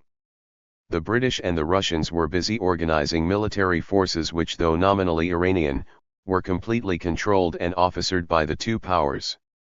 The Russian Revolution and withdrawal from Iran. On March 15, 1917, Tsar Nicholas II abdicated and a new provisional government was formed. In a telegram from the Russian Foreign Minister Milyukov to the Iranian government informing on the recent changes, the hope and promise of a better future is expressed. On March 20, 1917, Vasuf Dowleh, the Iranian Prime Minister, had responded to the telegram, expressing the satisfaction of the Iranian government at the turn of events. During the next 2 months several telegraphic expressions of goodwill and amity between the two sides had ensued. Soon after the outbreak of revolution, discipline among Russian troops in Iran had vanished. On April 25, 1917, some Russian troops and residents in Tabriz had expelled the Russian consul and had arrested some prominent Russian subjects. In May 1917, when the Russians retreated from Kizilrobat to Paitak, leaving a token force in Kasr-i-Shirin, it was clear that Russia was incapable of continuing military operations in Iran. On June 21, 1917, they evacuated Kasr-i-Shirin. But farther north in the month of June, the Russians had marched in the direction of Mosul and Sulaymaniyah, but the offensive had soon ground to a halt. By August 1917, the Russian army in western Iran consisting of 31,000 infantry, 22,000 cavalry and 102 artillery units was on the verge of disintegration. The political situation in Tehran was greatly altered by the Russian Revolution.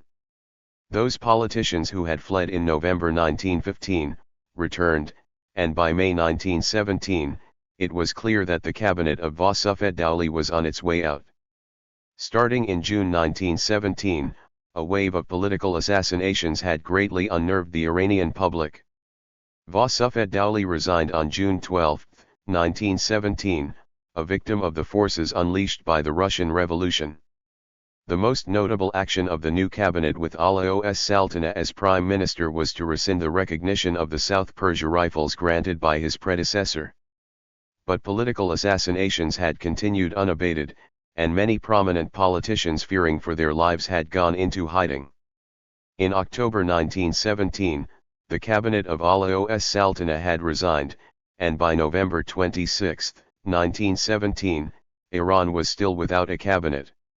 Shortly after, a new cabinet under Majd Dowleh was appointed, but it resigned on December 17, 1917. Not until January 17, 1918, did the country get a new cabinet, this time under Mustafa el-Mamalek. This cabinet was to last until late April 1918.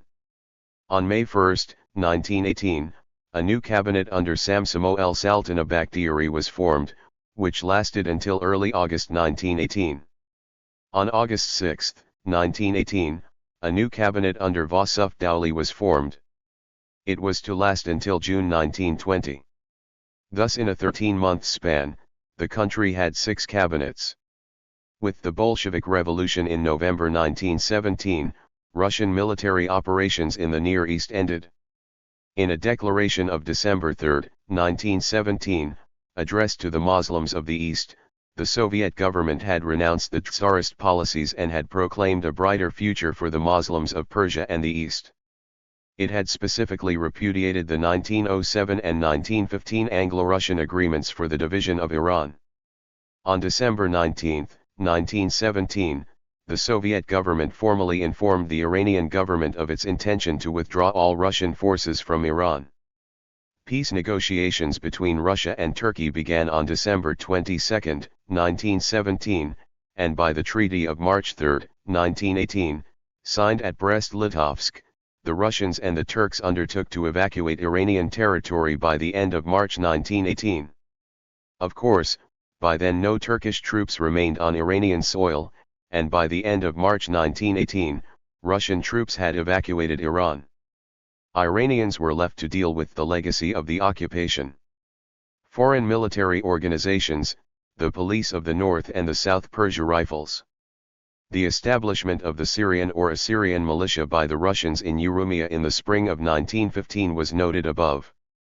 After the withdrawal of the Russians from Urumia in December 1917, the British and the French became the main source of support for the militia, which had been organized into a 4,000-man force also known as the Police of the North. Attempts by the Iranian government to disarm the militia had resulted in much fighting between the Persian Cossacks and the Christian forces in Urumia and Dilmun to the north, but the Cossacks had failed to disarm the militia. But the Iranians had persisted, and on March 1, 1918, there was a very bloody encounter in Urumia between the Iranian government forces and the militia. More than 300 Cossacks were killed, but the Iranians had failed to subdue the Christian militia. The Iranian government had claimed that the Christians had been assisted and directed by the resident American missionaries, a claim hotly denied by the American government, although the American minister in Tehran reported in strict confidence that some of the missionaries in Azerbaijan had engaged in activities quite beyond the scope of their duties. In late March 1918, the Turks had occupied Saoybulak and Ushnu. On April 16, 1918, they were badly defeated by the Christian forces and forced to retire. Thereafter, according to State Department records, the Christians were guilty of much atrocity in Azerbaijan in the spring of 1918. They remained in control of Urumia until July 1918, when, as below described, with the approach of the Turkish army, they left the city to join the British in Hamadan. The establishment of the South Persia Rifles by the British in 1916 was referred to above. In January 1917, with the British marching towards Baghdad, the Iranian Prime Minister, Gholi, had sent a telegram to Sykes thanking him for his restoration of law and order in the south. The friendly attitude of the Iranian government had greatly facilitated the task of incorporating the old gendarmerie in the new South Persia Rifles. With the capture of Baghdad on March 11, 1917, not surprisingly, the cabinet of Gholi had formally recognized the South Persia Rifles. Gholi resigned in June 1917 and was succeeded by Alaos Saltana. As noted, the new cabinet had rescinded the recognition of the South Persia Rifles, but by then it made no difference what the Iranian government position was. Sykes had set about restoring law and order in Fars and Kerman. The story is told with some relish and in detail by Sykes himself. From April 1917 until May 1918, the British Army, with assistance from the South Persia Rifles, had set about punishing the smaller tribes of South Iran, while leaving the larger Kashkai tribes unmolested for the time being. It was a policy of divide and vanquish. Punishment consisted of attacking and slaughtering the tribes in their rural habitats, seizing their livestock and destroying their crops. Having subdued the smaller tribes, the British had next turned their attention to the larger, more powerful Kashkai tribes. Sykes claims that the initial success of the German offensive on the Western Front in the spring of 1918 had emboldened the cabinet of Samsamoel Saltana Bakhtiari, which in turn had encouraged the Kashkais to attack the British. Having declared a jihad against the British occupiers, the Kashkais had attacked the South Persia Rifles in May 1918, just at the time when the British were moving a large force from Iraq into northern Iran. In the interim June to August 1918, numerous encounters between the British Army and the Kashkais had resulted in large casualties for the tribes, the destruction of their crops, and the usual seizure of livestock.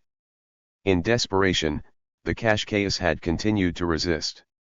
Even as late as October 1918, when the British victories in Palestine and North Iraq had forced the Turks to evacuate all Iranian territory, the Kashkayas had continued to fight with predictable result. British occupation of northern Iran.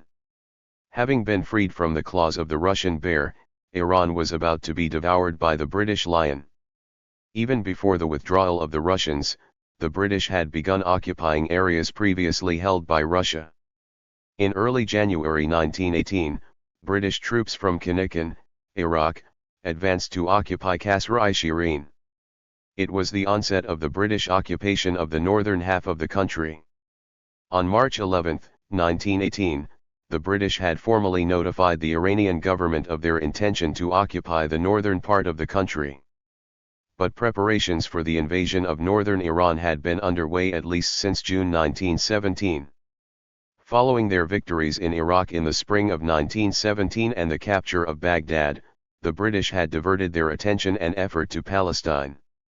After the capture of Jerusalem on December 9, 1917, the British were again ready to advance in Iran. As noted, Kasr-i-Shirin was occupied in January 1918, and in early February 1918, the British occupied Kermanshah.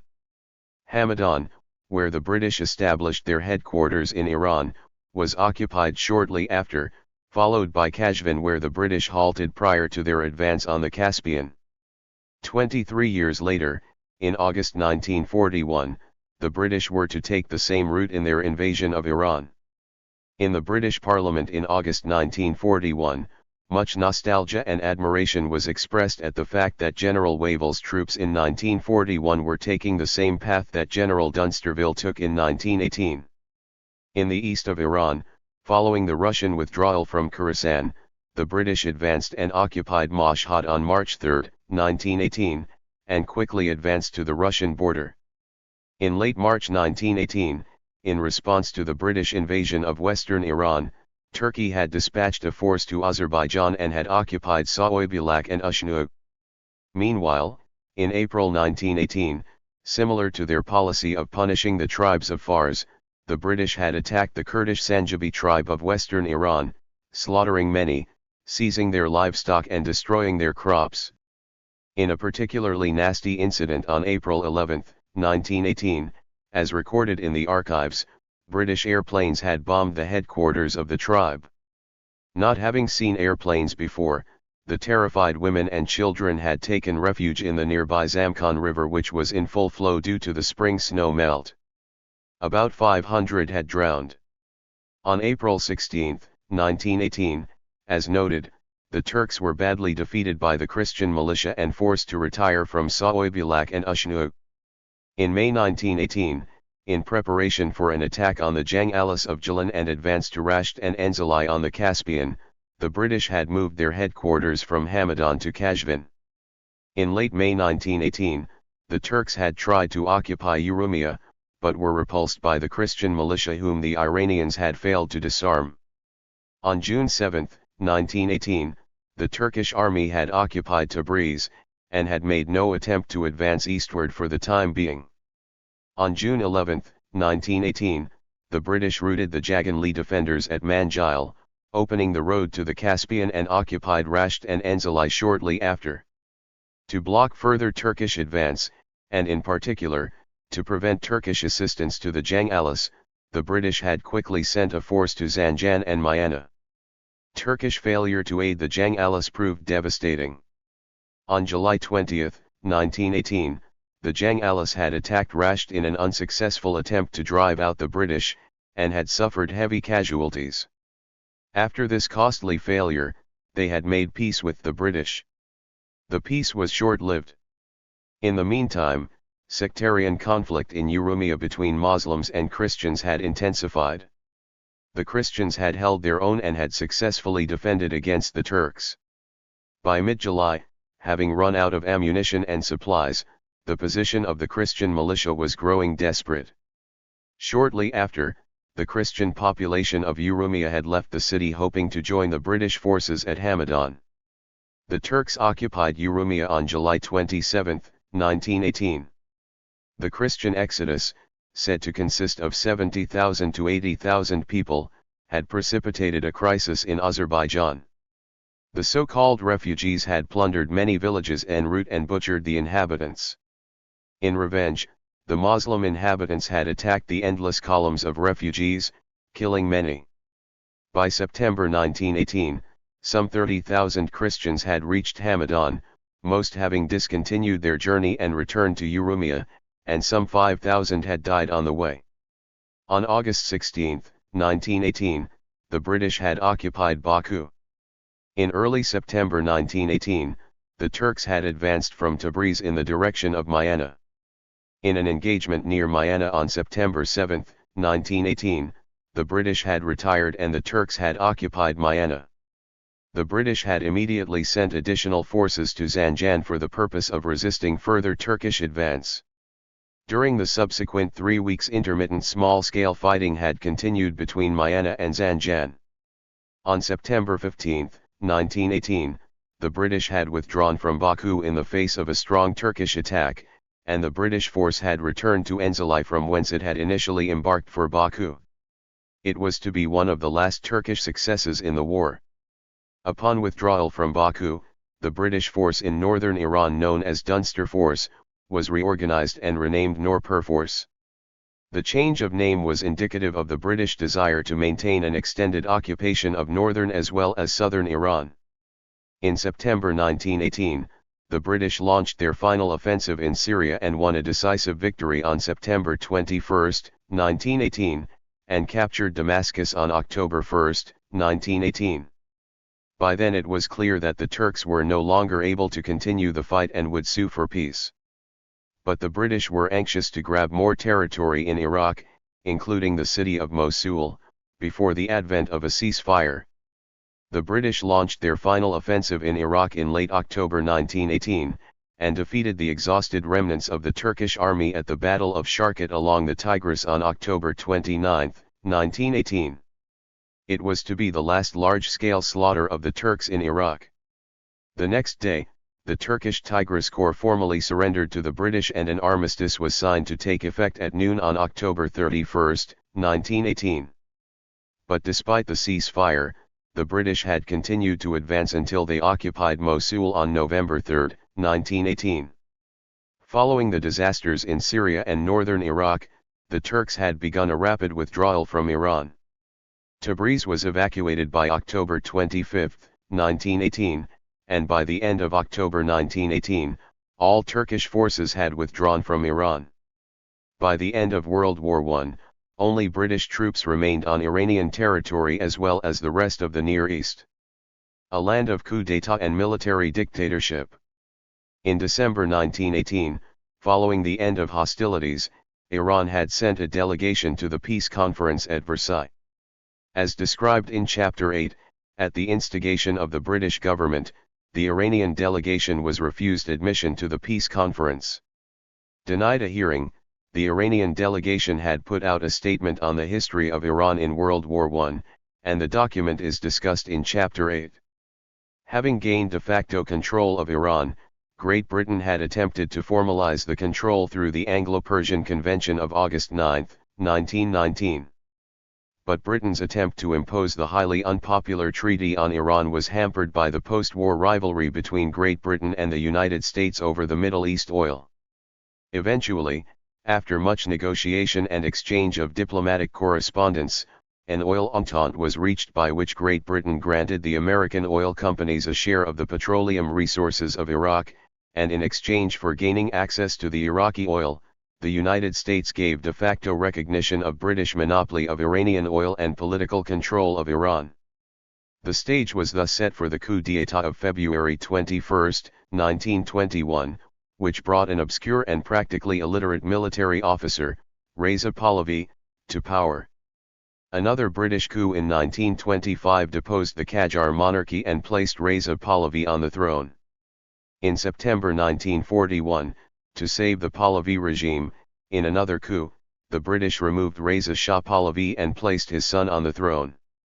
Yet another coup d'état in 1953 restored the departed Shah to the throne for an additional 25 years. In short, for nearly 60 years Iran became a land of military dictatorship and successive coup d'états, and the Great Famine of World War I was relegated to oblivion. Chapter 3. The Great Famine of 1917 to 1919, a documentary account. A drought in 1925 had caused anxiety that the events of 1917 to 1918 might be repeated, and had prompted Wallace S. Murray, the American charge d'affaires in Tehran, to write, Persia would appear at least threatened with the situation which arose in 1917 to 18 when, due to the drought and the destruction of her crops by invading armies, she suffered a famine that carried off, so it is estimated, a third of her population, one as below stated in Chapter 4, the immediate post-famine population of Iran in 1919 was estimated at 10 million by American and British sources. Consequently, Murray's statement implies that 5 million Iranians had perished to starvation and disease. Incredulous and convinced that Murray's 1925 statement must be an error, I made a careful search of the State Department records pertaining to Iran during World War I. The records are rich and previously unused. I discovered that Murray's statement that Iran had lost one-third of its population was an understatement. The reality was even worse. An analysis of the available population figures indicates that 8 to 10 million, and possibly more, had perished, and Iran was the greatest victim of World War I, and yet a calamity of this magnitude has remained unknown for nearly a century. This chapter will first provide a documentary account of the famine and its duration. The primary sources used are the records of the Department of State and Persian newspaper accounts at the time. It also uses the diaries of several Persian observers who recorded their observations in their journals. Secondary sources are the memoirs and observations of British military officers in Iran, the most useful being those of Major General L.C. Dunsterville, commander of the British forces in West and North Iran in 1918, Major M.H. Donahoe, an intelligence officer assigned to Dunsterville's force, and Major General Sir Percy Sykes, commander of the British forces in the south of Iran during 1916 to 1919. Given that these British accounts were written by first-hand observers and participants immediately after the war, these secondary sources are really primary sources. Another important study is that of Major General W.E.R. Dixon's account of the East Persia cordon during 1918 to 1919. The onset of food shortage, fall 1916. In a report dated May 20, 1915, the American consul in Tehran, Ralph H. Bader, provides an overview of the food situation 9 months after the outbreak of the war in Europe and 6 months after the initial Anglo-Russian aggression against Iran. Bader describes the impact of the war on prices of imported and domestic products. Upon the breaking out of hostilities in Europe last August, importations into Persia practically ceased. Articles of foreign production have therefore greatly increased in price, while increases in price of articles produced locally have been slight. Among the articles of local production that have not increased in price are mutton, beef, Persian flour, chickens, eggs and fruit. Rice, which is grown on the lowlands along the Caspian Sea, has increased in price from 5 cents to 6 cents per pound. The price of sugar has increased from 8 cents to 10 cents per pound, coffee, from 30 cents to 50 cents per pound, tea, from 48 cents to 80 cents per pound, European flour, from 7 cents to 12 cents per pound. Bader concludes with the following: it will be seen from the above that the cost of living for the native population, whose principal articles of diet are mutton, rice, and bread made from whole wheat flour, has only slightly increased, while the cost of living for foreigners, who consume largely articles imported from Europe, has increased from 30 to 40%. The stock of European goods on hand is gradually being consumed, and further increase in the cost of living may be expected. 2. It is thus clear that 9 months after the outbreak of the war in Europe, 4 months after the Russian reoccupation of Tabriz and British occupation of Ahwaz, food remained plentiful. Thereafter, the situation had deteriorated. In April 1915, as noted in Chapter 2, immediately after defeating the Turks at Shaiba, outside Basra, the British launched an offensive from Iraq into Khuzestan and quickly occupied the rest of the province and its oil fields, while in May 1915, the Russians landed a force in Enzali, Jalan, and marched towards Tehran. In June 1915, the Russians marched south from Tabriz and occupied Urumia and most of Azerbaijan. A report in the Rod of October 5, 1915 and entitled, On Bread Matters, indicates that there was already a shortage of bread in the capital. The article reports that Mohammad Khan, who had been recently appointed as head of the Bureau of Bakeries in place of Matno el-Sultana, had refrained from going to his office in order to protest the government's inaction on bread matters. The same issue of the newspaper reports that the Finance Ministry has sent telegrams to its agents in different parts of the country instructing them to send grain to Tehran, and that grain was on its way. The Rod of October 24, 1915, reports that the governor of Tehran, Dabiro el-Mok, had called on the Minister of Finance and had stressed the gravity of the food situation, requesting urgent steps in order to avoid famine and starvation in Tehran. The Rod of December 13, 1915, reports that although the government has bought wheat in the provinces, agents of the Finance Ministry in various regions prevent its transport to Tehran. Nevertheless, the newspaper reassures the public that the silos were full and no food crisis was on the horizon. In the fall of 1915, the Russians launched an offensive intended to complete the occupation of the northern half of the country. Meanwhile, beginning in March 1916, the British set about to complete their occupation of the southern half of the country.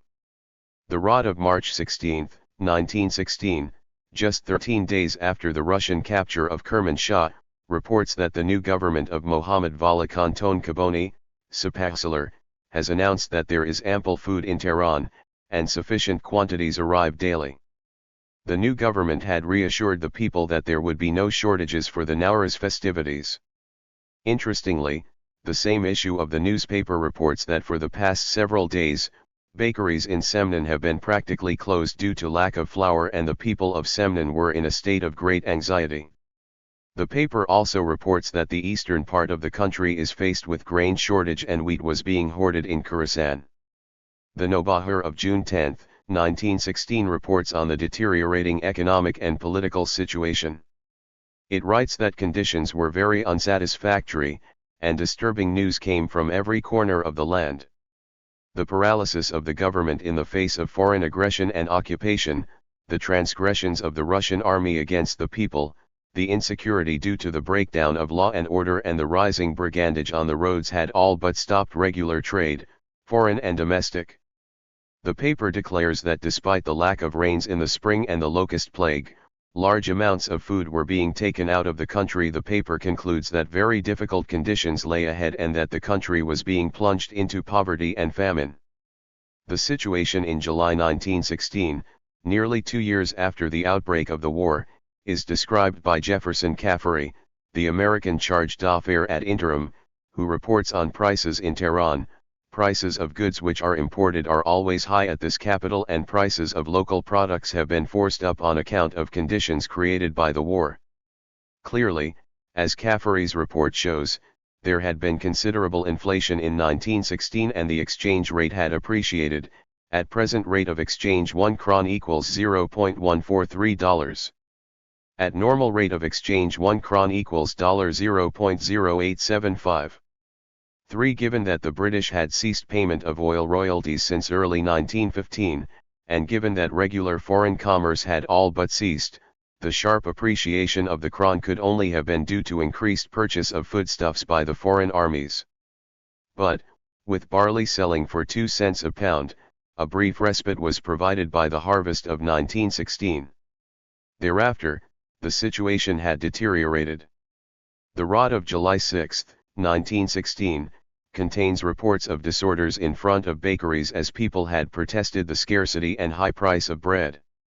In response, many bakers had refused to bake and had closed shop.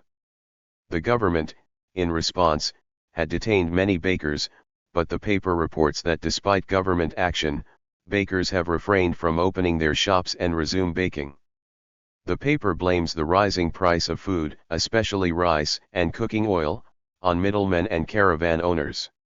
It notes that in response to an acute scarcity of bread, bakers have gained an enviable position, and large crowds gather in front of bakeries and the government takes no action to relieve matters. The poor and the weak are under great pressure. Under the circumstances, the government had tried to reassure the people. The Rod of August 26, 1916, reports that the government had acquired 82,000 carvers of wheat from the province of Tehran and the Ministry of Finance had ordered that it be brought to the capital. The Rod of September 18, 1916, reports that the Minister of Interior in the new cabinet of Vasufet Gholi, Sepidari Rashti, and Gavamet Gholi, the Minister of Public Welfare, had met with the leaders of the Bakers' Guild to discuss the scarcity and high price of bread. The bakers had agreed to maintain a price of 30 shahis per mon until the government wheat supplies, above referred, reached Tehran, after which they promised to lower the price of bread. By October 1916, it was clear that a grave crisis was looming. In a dispatch of October 9, 1916, Kafuri writes, "I have the honor to report that the food supply is becoming a serious question here in Tehran, on account of the shortages of supplies of all kinds, especially of wheat, barley, rice, hay, and straw. Prices have become abnormally high and the poor people are suffering intensely. Long lines of the populace wait for hours outside of the baker shops for an opportunity to purchase very inferior bread at extremely high prices. The bakers are using barley and various substitutes instead of wheat to make this bread." He adds, "The price of sugar went up as high as $1.35 per pound. All kinds of forage are scarce and the supplies procurable are often of an inferior quality. The same conditions exist as to prices and supplies of coal, charcoal, and naphtha, and gasoline is not procurable."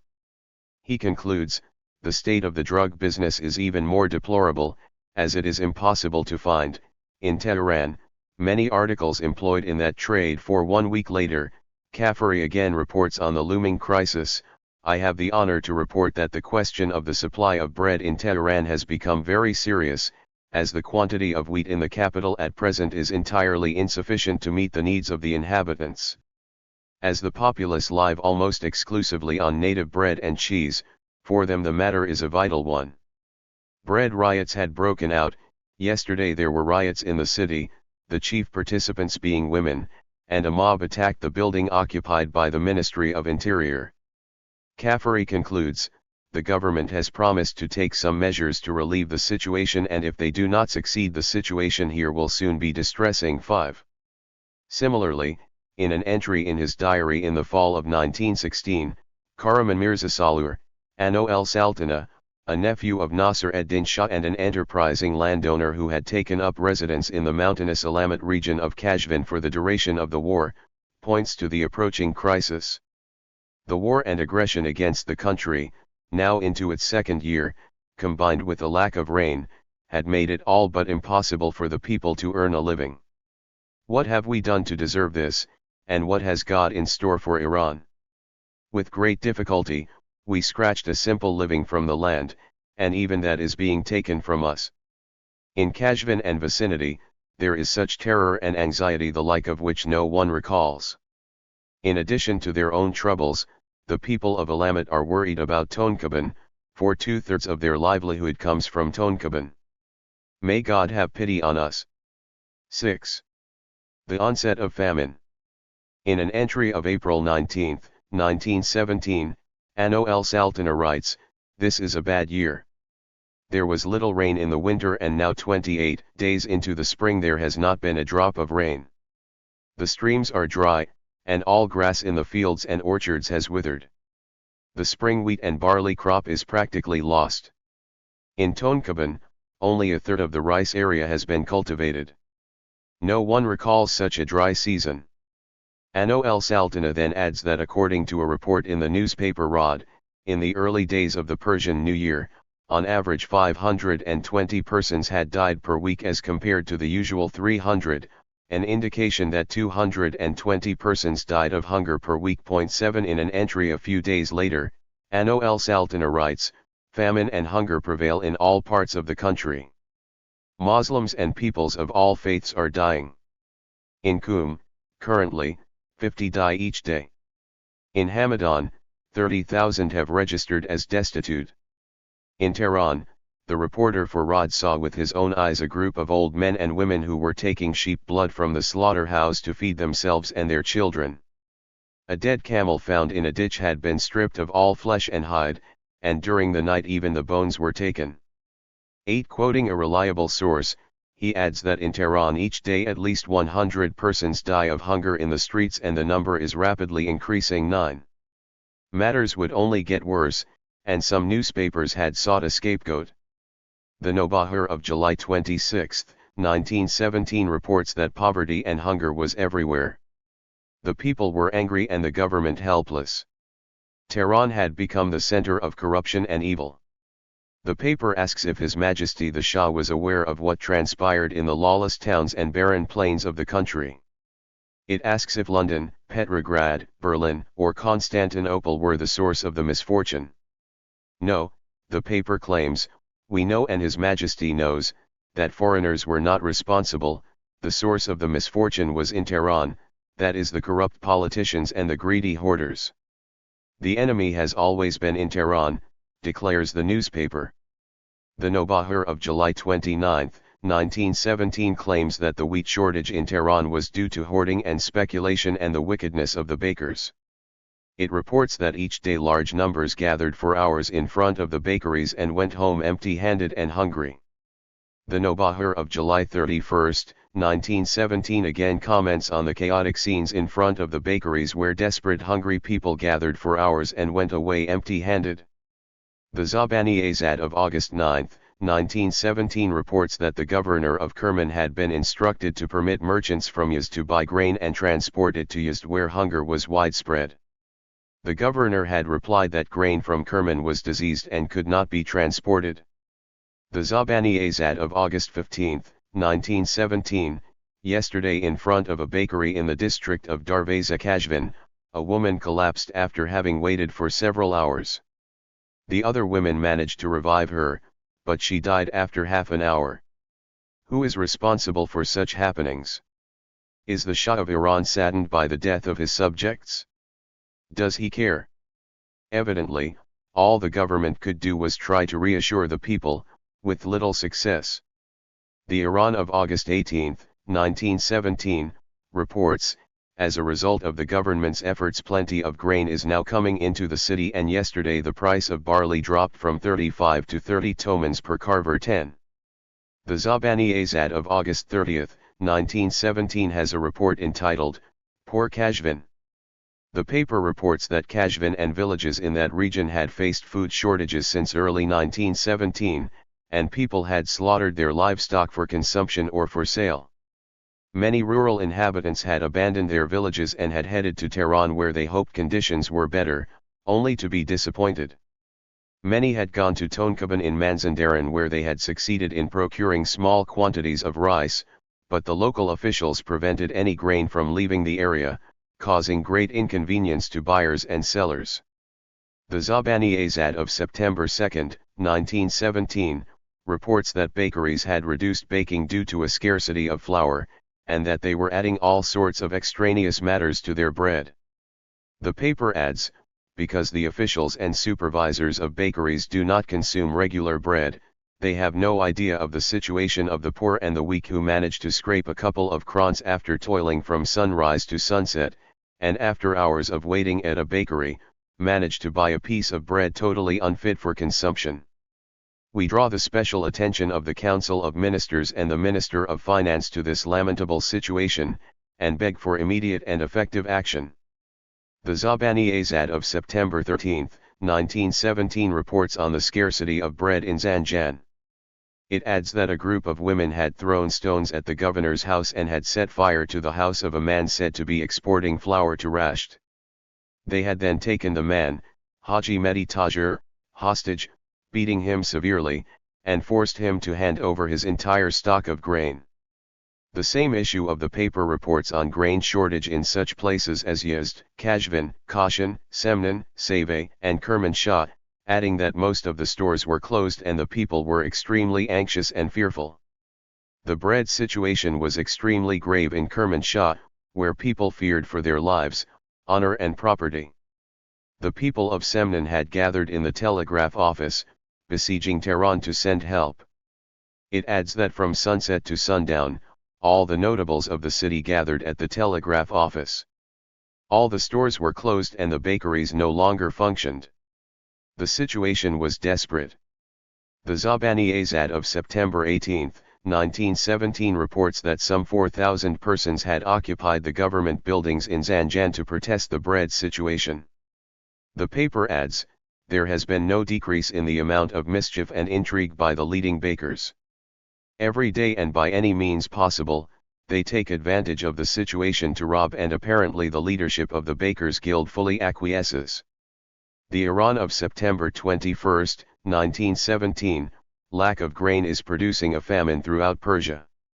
The effect of the grain shortage are especially felt at Kashan, and no plan can make the situation there better, since it is forbidden to take any grain to Kashan from Qum or Sultanabad, the surplus grain from these localities being taken for the northern cities. 11. On September 24, 1917, Caldwell had written to the State Department informing that he could no longer live on his salary in Tehran. There were two reasons. First, an enormous increase in prices since the beginning of the war. Secondly, the kron had appreciated to nearly 19 cents, whereas the State Department continued to use the pre-war rate of 8.75 cents per kron. Since Caldwell's salary was paid in dollars, he received less than half of the number of krons.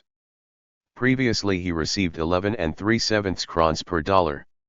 Now he received about 5 krons per dollar. And besides, prices had increased enormously. He explains the situation as follows: you see, Persia having in effect a silver standard, the war has increased the value of the silver in the kron to about double its normal value, but the purchasing power of the kron, owing to the terrific rise in the cost of all commodities, is only about 25% of what it was when I came here 3 years ago. He gives an indication of the high cost of living. I venture to assert that with the increased prices prevailing in America, the cost price of all foodstuffs, clothing, and other necessities used here by us is from 3 to 10 times, on the average, what these same things cost in the United States. E.g., sugar costs $1 per pound, a 10-cent box of soda costs $1.25, coffee costs $3.50 per pound, tea about $3 per pound, a $5 pair of shoes, $20, etc. Similar prices prevail for most commodities, and the quality of the same is so inferior that they would not be used by ordinary persons at home. Even the prices of foodstuffs produced here have risen enormously. Caldwell was asking for a salary increase and the application of the existing exchange rate instead of the pre-war rate. 12. In a dispatch entitled Poverty and Suffering in Persia, dated October 4, 1917, Caldwell writes, I have the honor to report that there is such a food shortage, especially of wheat and bread products throughout all parts of Persia, but especially in the northern parts and around and in Tehran, that there is already much privation and suffering ere winter has set in. It cannot be doubted that deaths and starvation will multiply this winter. Even at this time of year food products are the highest in price known for generations, and the scarcity of grains, fruits, and cereals is truly alarming. He reports that sugar remained $1 per pound, though recent importation from India has reduced the price some 25%. Caldwell describes the scene at the bakeries. The great bulk of the population, being of peasant class, subsist on bread alone, which is treble its normal price, and very scarce, and the supply wholly insufficient. At the public bakeries great crowds gather waiting each his turn or chance to buy, and are frequently sent away disappointed and hungry. Police officers are stationed at these public bakeries to preserve order and hold back the insistent and hungry hordes and crowds, with the result that frequent rioting happens and some bloodshed has taken place. Caldwell describes some of the measures taken to alleviate the situation. In order to alleviate the condition, the government has sought to furnish wheat from taxes collected in kind to the bakeries at less than the bakers can buy it outside, but this has not, so far, proved to be of much help. Strong measures have been taken to prevent the usual cornering and hoarding of the food supply, and the entire matter has been placed in the hands of Arbab Kaikos Rosh Sharak, the Zoroastrian in whose integrity and fairness everyone has the utmost confidence, but the situation is yet desperate. Caldwell concludes, beggars multiply and hundreds swarm the streets, piteously crying and begging, and at times in their desperation assaulting the besieged. Similar conditions are reported from all parts, provinces, and cities of Persia. 13. The Zabani-Azad of October 16, 1917 had published a declaration by the government. Holders of grain were invited to sell their stocks to the government at a fair price. Otherwise, the government would seize any wheat discovered and pay only 30 tomans per carver. In a telegram dated October 22, 1917, Caldwell reports, provinces show alarming lack of foodstuffs and worst failure of years is daily increasing. 14. The gravity of the situation in the fall of 1917 is again described by Caldwell in a dispatch of October 24, 1917. I have the honor to append herewith a list of prevailing local retail prices of a few of the most commonly used commodities. These are figured in dollars, the exchange rate of which is, of course, taken into consideration. He adds, as winter has not yet set in, it is generally expected that these already enormous prices will materially advance soon. Caldwell gives the present prevailing prices of some commodities in Tehran, Persia. Wheat, $7 to $9 per bushel, barley, $5 to $6 per bushel, flour, $0.50-0.60 per pound, apples, $12 to $15 per bushel, alfalfa, $80 to $90 per ton, coal, $50 to $55 per ton, firewood, $30 to $32 per ton, kerosene, $1.60 per gallon, and shoes, $18 to $30 per pair. 15. In a dispatch dated November 8, 1917, Caldwell reports on the high cost of living and the spiraling inflation, with prices rising daily. I have the honor and inclination to report that the almost unbelievable cost of living at this post, which has prevailed since the beginning of the war, and especially for the last 2 years, during which practically all importations have ceased, continues to advance daily. He adds that prices are now from 6 to 10 times what they were when the war began. Added to inflation was the appreciation of the nominal value of the kron. The exchange value of Persian money has doubled, and in addition commodity costs have risen enormously, and it is therefore impracticable and impossible for us here to draw our salaries in America and then exchange our private drafts for local money, which method is possible in countries where their money is depreciated. He concludes, the matter is mentioned merely in order that the department may be advised and aware of some of the difficulties and hardships endured here. 16. The Iran of November 2, 1917, the members of the Foreign Office have sent a request to the Prime Minister asking that 3% of their salaries for 1 year be advanced to them now. They desire to use this money for taking care of some of the numerous poor people in the city, supplying them with lodging, fuel, food, and clothing, because they believe that many of the poor will die of cold and starvation during the winter. The paper also reports, Mr. Alexander Tumanians, the banker, has rented some 20 rooms in the bazaar here for housing about 30 of the poorest beggars in the city during the winter. He will also furnish them with the necessary food and clothing. The paper also adds, at present in Kashvan wheat costs 46 tomans per carver and barley 35 tomans. The Nobahar of November 13, 1917 reports that in the streets and alleys of Tehran only starving people and the abandoned and unclaimed corpses were to be seen. The scenes at the bakeries were dreadful as well as pitiful. Whatever the bakers baked, the Cossacks took, pushing back starving women and children, and even took their bread. The Nobahar of November 15, 1917 reports that in every city and hamlet in the country, large numbers died every day from hunger. The paper adds that Sardar Bahadur daily purchases 100 mans of bread and distributes it to the needy in Tehran.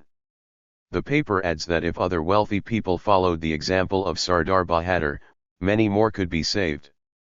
In an entry in his diary dated Monday, November 19, 1917, Mohammad Vala Kanton Kaboni Sapahsalar, a former prime minister, writes, It is now several days since I traveled from Shemiran to Tehran, where unbelievable famine and chaos prevail. Wheat is 55 tomans per carver, rice 70 tomans, and barley 45 tomans, way beyond the means of the less well-off and even the ordinary people. In the 5 months it was in office, the cabinet of Alaos Saltana and Motay Shimal Saltana, his Minister of Finance, squandered away the entire stock of stored grain. It is now 4 days since Ahmed Dowley is again Prime Minister. He sent for me and asked me to take over the bread problem. Evidently, they could not find a bigger idiot than me. They neither have grain nor money, and the country is in utter chaos. Not a drop of rain has fallen. 17 The Nobahar of November 20, 1917, reports that each day large number of destitute people, men, women, and children, arrive in Tehran from other regions and live on the streets or in abandoned shops. The same issue of the paper has this report. The newspaper has learned from a private source that on the morning of the day before yesterday, Mirza Abul Qasim Khan suddenly grabbed a copper tray from a bakery shop near the silos, and made a run for it. The policeman on duty caught him, and after restoring the tray to its owner, took him to the police station. Under interrogation, he confessed to other robberies.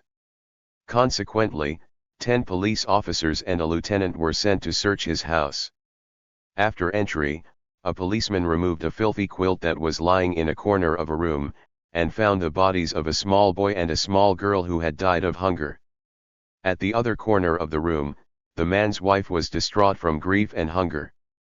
The Nobahar of November 20, 1917 reports that the government and wealthy merchants had begun setting up places to house and feed the destitute. The paper reports that a group of wealthy merchants had got together and each had pledged a monthly sum to aid the poor. The largest donor was Moino El Tajajar Bushari, who had pledged 500 tomans per month. Hossein Amin O El Zarb and the Bonakdaran brothers had pledged lesser amounts. The smallest pledge was 5 tomans per month. The situation in Yazd was desperate. The same issue of Nobahar reports that to relieve hunger, Yazdi merchants had bought wheat in Kerman and Rafsanjan, but the governor of Kerman had again refused permission to transport the wheat. Eventually the central government had ordered the governor to allow 1,000 carvers of wheat to be sent to Yazd. The governor had flatly refused. The Rod of November 22, 1917, lately the governor of Isfahan called a meeting of the rich people and the mullahs at his palace in order to form plans for helping the poor. They raised the sum of 50,000 tomans in order to help supply the poor people with the necessities of life. It is reported from Isfahan that the people of that district need 130 carvers of grain daily, and therefore a supply of almost 31,000 carvers is needed for the period of the 8 months before the new harvest can be gathered, but the supply of grain to be found in that district totals about 6,000 carvers. Wheat is 70 tomans per carver. The newspaper reports on other areas. A report from Tabriz states that many persons die daily from hunger at Suoy Bulak. At Qum and Mesht people have taken refuge in the telegraph offices for lack of food. Information on food prices. At Julfa in Azerbaijan bread now sells at 14 krons per man. Some Tehran prices, with Persian measures translated into standard measures and prices converted into dollar equivalent, wheat $10 per bushel. Barley $4.85 per bushel. Wheat straw $44 per ton. Alfalfa $80 per ton. Soft coal $50 per ton. Charcoal $85 per ton. Potatoes $5 per bushel. Rice 30 cents per pound. Poor quality homemade soap 55 cents per pound. The Rod of November 24, 1917, the governor of Ardabil wires the central government that city lacks 15,000 carvers of wheat for the food of the inhabitants till the end of the year, and requests permission to bring in that amount from outside. In Astara, there has been a great shortage of bread in the city for over a month, and those who have it sell their bread at the rate of 8 krons per man. The situation in Tehran. A session of the Foodstuff Committee was held last evening. The committee has already prepared 60,000 bread tickets for the same number of the poor of the city, a list of whom the police department has procured. These tickets will be delivered to different subdivisions of the police to be distributed among the poor of the ward. The Rod of November 27, 1917, contains a report on the situation in Kurdistan. For a long time the bread situation has grown more and more serious, and now bread cannot be found. All grain is very scarce and people do not know how to satisfy their hunger. A number of persons die daily from hunger. Many persons believe that in the course of 2 months all the inhabitants of Kurdistan will be dead. Every day a great number of men and women die of starvation. The Russians have gathered all the barley for their horses. They pay only 5 to 6 rubles for a cow and 2 to 3 rubles for a sheep. The Rod of November 28, 1917, the governor of Isfahan wires the Ministry of Interior that most of the bakery shops are closed and that many persons are dying of hunger. In Tehran, most of the bakery shops are closed now. Bread is very scarce and men, women and children go crying through the streets. The Rod of November 30, 1917, on conditions in Hamadan, the people wire to the government saying bread is very scarce and many persons are starving to death. Wheat sells at 100 tomans per carver and barley at 90 tomans. 18. In early December 1917, Amado el Saltana in Tehran had written to his brother, Ano el Saltana, in Alamut. He writes, "The drought and the prevailing famine here is indescribable. You just cannot imagine what transpires here and the terror under which the people live. But at these fabulous prices, those who, like yourself, own stocks of grain, assuredly cannot complain." 19. In a telegram dated December 10, 1917, Caldwell reports on the worsening conditions, unmitigated famine conditions throughout Persia as a result of crop failure and war. Many starve daily. Foodstuffs extremely scarce and prices unbelievable. Local relief inadequate and committees unable to relieve situation. 20. The Nobahar of December 11, 1917 reports that Dabiro el-Mok, the governor of Tehran, had established poor houses in the Sharno district where the poor were given food and clothing and an opportunity to bathe. The Setari-e-Iran of December 30, 1917 carries a letter to the government in Tehran from a Hamadan mullah named Mojadahid-Zadeh Hamadani. The cleric wrote that large numbers had arrived in the city from the surrounding villages in the hope of finding food and shelter. The writer declares that what is happening in Hamadan is a veritable Ashura, where every day thousands of hungry women and their emaciated trembling children gather in front of the bakeries and leave empty-handed to continue their hungry wanderings in the bitter winter cold in streets full of dead bodies. Many died of cold and hunger in the streets and their bodies were left unburied. The writer asks, "O God, why is this happening? Why is humanity so cruel? Why so much chaos? When will this cabinet crisis end and measures taken to assist us?" The Nobahar of January 10, 1918, comments on the large number of unclaimed and unburied corpses left on the streets of Tehran, and adds that neither the dead nor the living know where to turn. The paper reports that to escape from the cold many people slept in the mosques where they were also given food. Later it was decided that the mosques should be used only for sleeping and that food be only given in the poor houses. Meanwhile, the government had tried to convey a less serious picture. In the Rod of January 11, 1918, the following is contained. It is reported by the police that during the last week 51 persons died of hunger and cold in the streets of Tehran. No one could have believed the figure. The same issue contains a report on famine relief effort in Tehran. Up to the end of December the Central Charity Committee has accomplished the following for the poor of the city: secured the garden of it made Hozoan, with much house room, supplied the necessary furniture and heat, set aside a separate garden for female paupers and children, cared for 1,000 persons, made a bath for them, supplied the necessary clothes, supplied a daily ration of tea, soup, and rice, treated the sick, taken care of pregnant women and supplied orphan babies with milk, established a hospital with 30 beds, created a factory for the weaving of carpets by the women and children, where already 8 looms are being used, appointed a teacher to give religious instruction to the children. In a report dated January 15, 1918, Caldwell writes, the poorer classes live almost entirely on bread and rice. Wheat costs from $15 to $20 per bushel, though quite a supply could be had at these prices. Rice costs from 50 cents to $2 per pound, and considerable quantities may be had. These prices, of course, take into consideration the present rate of exchange. He concludes, the Persian government is cooperating with a local relief committee, composed of American missionaries and others, and is furnishing some rice and grain gratis and additional amounts at cost 21 in Kermanshah. Bakers were mixing white soil with their flour. A letter from E.A. Douglas of the American Hospital in Tehran to Caldwell, dated January 15, 1918, states, a letter of some weeks ago from Mrs. F.M.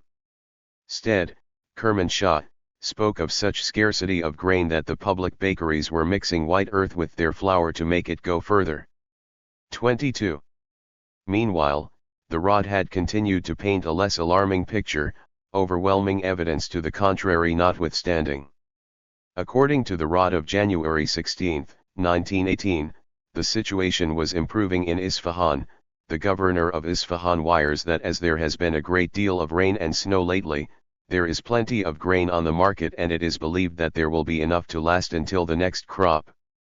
There is enough bread for everybody and most days some is left overnight. Wheat which sold for 150 tomans a carver is now selling at 65 tomans. In contrast, the Setari-i-Iran of January 17, 1918 reports that the vast majority of the people of Tehran were suffering from hunger. The pitiful scenes on the streets were testimony to the dissolution and demise of a people. Not a day passed without thousands dying. It asks on whose hands lies the blood of these innocent people whose bodies are left unclaimed on the streets. It warns the people that the number of those dying is increasing by the hour, and the Iranian race was in danger of extinction. The rod of January 20, 1918, had continued its policy of minimizing the tragedy. It wrote, during the last few days a number of persons have died of cholera at Barfarush and other nearby places on the Caspian Sea. In a telegram dated January 22, 1918, Caldwell reports, relief need urgent for different cities. Report several deaths daily. Limited amount of wheat, rice, foodstuffs could be purchased throughout the provinces through the Persian government which fixes prices. Medical supplies would be most difficult. Importation of foodstuffs and supplies impracticable if not impossible. Prices exorbitant, wheat $15 to $20 per bushel.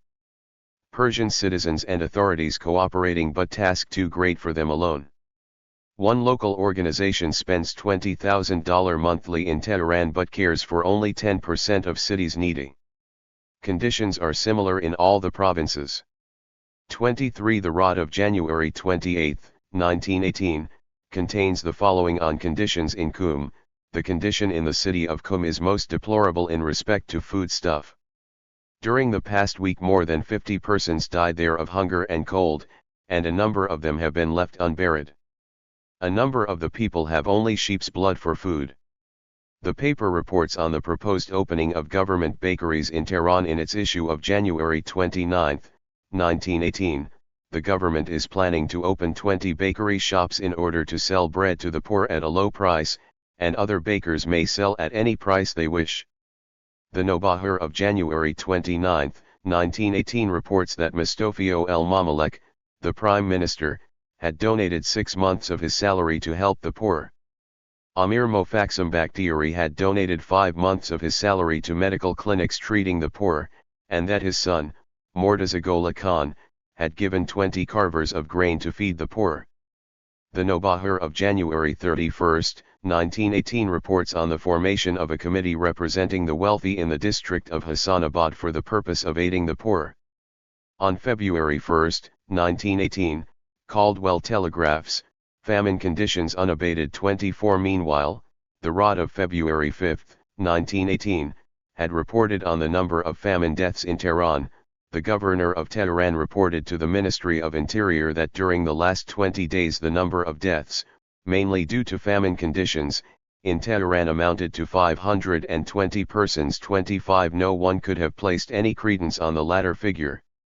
In another press dispatch, Caldwell provides press clippings on the famine. 26. On February 14, 1918, Dr. Samuel Jordan of the American College telegraphs, 40,000 destitute Tehran alone. People eating dead animals. Women abandoning their infants. 27. Similarly, on February 14, 1918, Syed Mohammad Qamari I had taken a stroll in Tehran. He reports in his diary that the streets were filled with the cries of hungry men, women, and children, many of whom were on the verge of death. In the bazaars, everyone was trying to steal something. He saw a woman who was trying to sell a handsome copper vase, and the buyer would only buy it as scrap metal, barely enough for a piece of bread. He saw a young man who was trying to sell his own hat. 28. The THIRD-Iran of February 21, 1918 reports that a committee of wealthy Hamadanis has been formed and was taking care of 2,000 destitute. Famine and cholera, spring 1918. On March 1, 1918, Caldwell telegraphs, Cabinet tenders resignation on account of political and famine conditions. 29. In an entry in his diary dated Monday, March 4, 1918, Mohammad Valakan Sapaksalar Tonkaboni writes, famine continues unabated. Wheat has reached 110 tomans per carver, and the day before yesterday, the Shah sold his wheat at that price to the poor people. Rice is 100 to 120 tomans per carver, and barley goes for 80 tomans. All the bakeries are closed and the hungry people try to bring bread from the villages. For the past 2 days, bread has reached 12 krons per man, up from 9 to 10 krons. I have been feeding 400 needy people a day, and in addition I have been giving 1 kron each to 100 others. God is my witness that I have spent over 200,000 tomans to date, and I sold my wheat at the bargain price of 30 to 40 tomans. Currently, at least 50 die a day from hunger. 30. The THIRD-Iran of March 5, 1918 had published an announcement by a group calling itself the Association of Azerbaijani Residents of Tehran, concerning the coming of Nowruz, the New Year. It reads, whoever sees the emaciated hungry children sitting by the lifeless bodies of their mothers in the streets knows that this is a time for mourning and not festivities. For this reason, the Association of Azerbaijanis has instructed its members to devote the usual Nowruz expenditures to aid the hungry. The Nobahar of March 10, 1918 had carried a declaration by the Union of Young Democrats addressed to the wealthy hoarders. It reads, it is now more than 6 months that every day vast numbers of our impoverished and helpless people die from your brutal oppression.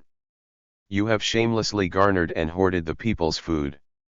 Further patience will only embolden you. We can no longer bear to see our helpless compatriots die of famine and cold.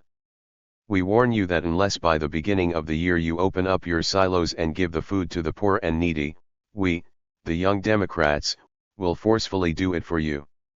Be advised that we are not bluffing. We neither fear the anger of your excellencies, nor the black police dungeons. In addition to famine, cholera exacted a terrible toll.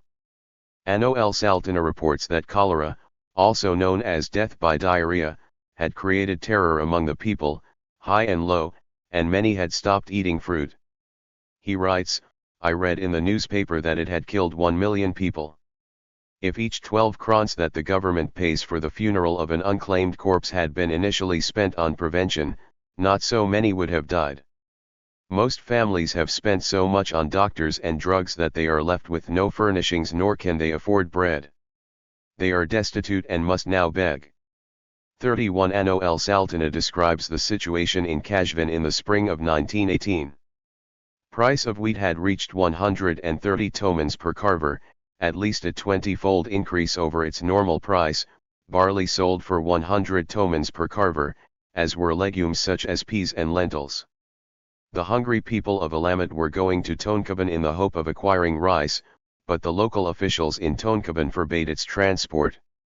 These hungry people return empty-handed and all they can do is to curse the authorities. Dead and dying were everywhere, according to eyewitnesses, in the streets and alleys, the dead and the dying were scattered. Diseases like cholera and the plague were exacting a terrible toll. Those who did not die immediately, went about pale-faced and emaciated, barely able to walk. Bad as it was in Kashvin, other places such as Hamadan, were even worse. 32. In early February 1918 the Tehran police had reported the number of deaths in Tehran for the previous 12 months at 48,000. Mocking the figure, Anol Saltana adds that each day in Tehran, 1,000 people die of famine and cholera alone. He adds that the food shortage was worse in Kashvin, but the number of death is lower than in Tehran. 33. In an entry in his diary dated Monday, March 12, 1918, Mohammad Volakhan Sapahsalar Tonkaboni writes, "We have had very good rains recently, thus relieving some anxiety, but wheat remains at 100 tomans, barley 75 tomans, and rice 120 tomans per carver. Same with legumes. Tehran is in turmoil and the Shah has retired to Farabad and dare not return. The situation is awful. At least 300 persons die of hunger in Tehran every day." 34. On March 16, 1918, Schuler, Secretary of the American Relief Committee in Persia, telegraphs Charles Vickery in New York, "Appalling distress continues, hundreds dying. Feeding about 20,000, Tehran, but relief works extends Mesht, Hamadan, Kashvin, Kermanshah and Sultanabad." 35. On April 17, 1918, Caldwell telegraphs, "Famine growing worse, disorder continues northwest Persia." 36. On May 4, 1918, Jordan telegraphs Vickery in New York, "Accept our thanks for 75,000. Famine conditions unexpectedly increasing and are accompanied by a great epidemic typhoid, typhus. Same conditions in other Persian cities. Foodstuffs almost unobtainable, prices enormous, people eating grass, dogs, dead animals, even human beings. If possible send additional 100,000. Could use more. Signed Jordan." 37. On May 25, 1918, Jordan telegraphs Vickery, "Famine much worse. Present expenditures 200,000 a month, but only partially meeting the existing distress. Send if possible 250,000. Signed Jordan." 38. By May 1918, the gravity of the situation is described in a telegram from Caldwell dated May 13, 1918, "Economic conditions deplorable, famine prevails over whole country with thousands dying every day. Spring crop is good and when gathered in about 6 weeks conditions should be ameliorated." 39. These deplorable conditions in the spring of 1918 are described in a dispatch from Caldwell. Despite the great work of the relief committees and the feeding of thousands of famine sufferers, Caldwell writes, "Thousands, whom it was impossible to succor, have died of starvation and disease, especially in Tehran, Mesht, and Hamadan." Reliable information discloses that distress and hunger have been so appalling that hundreds of people have lived on grass, dead animals, and in some cases have even devoured human flesh.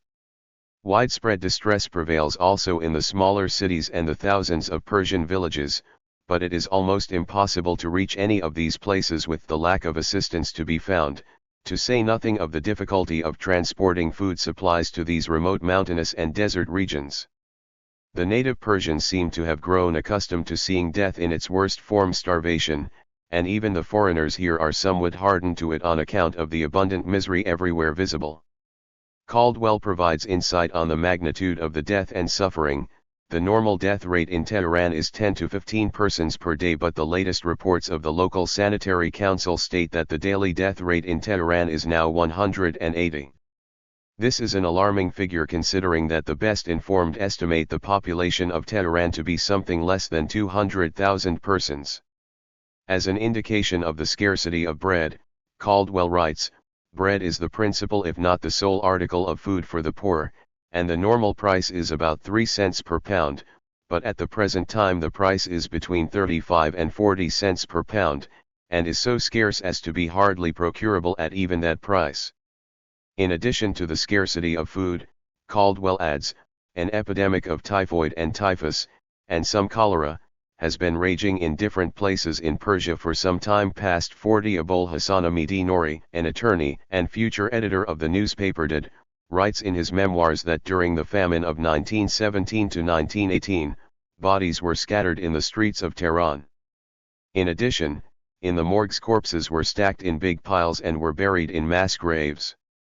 Where famine had left off, cholera and typhoid had taken over.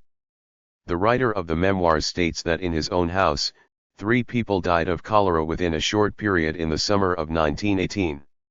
He believes 30,000 died of cholera in Tehran in the summer of 1918.41. Caldwell reports that death from cholera alone in Tehran was in excess of 200 per day, famine situation improving, harvest outlook encouraging, but cholera epidemic spreading, deaths averaging over 200 a day throughout different localities. 42.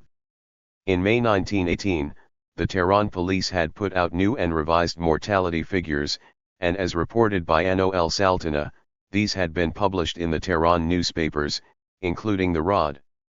The Tehran police reported that during the year 1296, 186,000 persons had died of famine and disease in Tehran. Commenting on the report in the Rod, Ano El Saltana remarks that the decline the population of Tehran was very noticeable. In Kashan, 30,000 had died, and in Qum, most houses had been emptied of inhabitants and had been sealed up. 43 other observers also commented on the fact that Tehran had been emptied of its population. It should be noted that famine and cholera had persisted well into the summer of 1918, easily raising the toll in Tehran to 250,000. As below described in Chapter 4, the population of Tehran in 1914 was reliably reported to be 500,000. In 1920, Caldwell reports the population of Tehran at 200,000. In pondering these numbers, one begins to understand the magnitude of the calamity. Reports by White and Southard. In April 1918, Francis White, the secretary of the American legation, had traveled from Baghdad to Tehran. Caldwell writes, "I have the honor to enclose herewith, as of possible interest to the department, a memorandum drawn up by the Secretary of Legation embodying certain information which came to his knowledge while traveling from Baghdad to Tehran. The memorandum contains much information on famine conditions and on military matters." White describes the famine conditions. Naked children are met everywhere along the road, who are nothing more than skin and bones. Their legs could not measure more than 3 inches in circumference, and their faces are drawn, haggard and wrinkled like those of old men and women of 80. Everywhere there is want, and the population is compelled to eat grass and alfalfa, and even to pick the grain out of the dung on the roads to make bread. In Hamadan there have actually been several cases of persons eating human flesh, and it is not uncommon to see children and dogs fighting over the dead carcass of some animal, or to gain possession of the refuse which is thrown into the streets. White describes the good work by the American missionaries.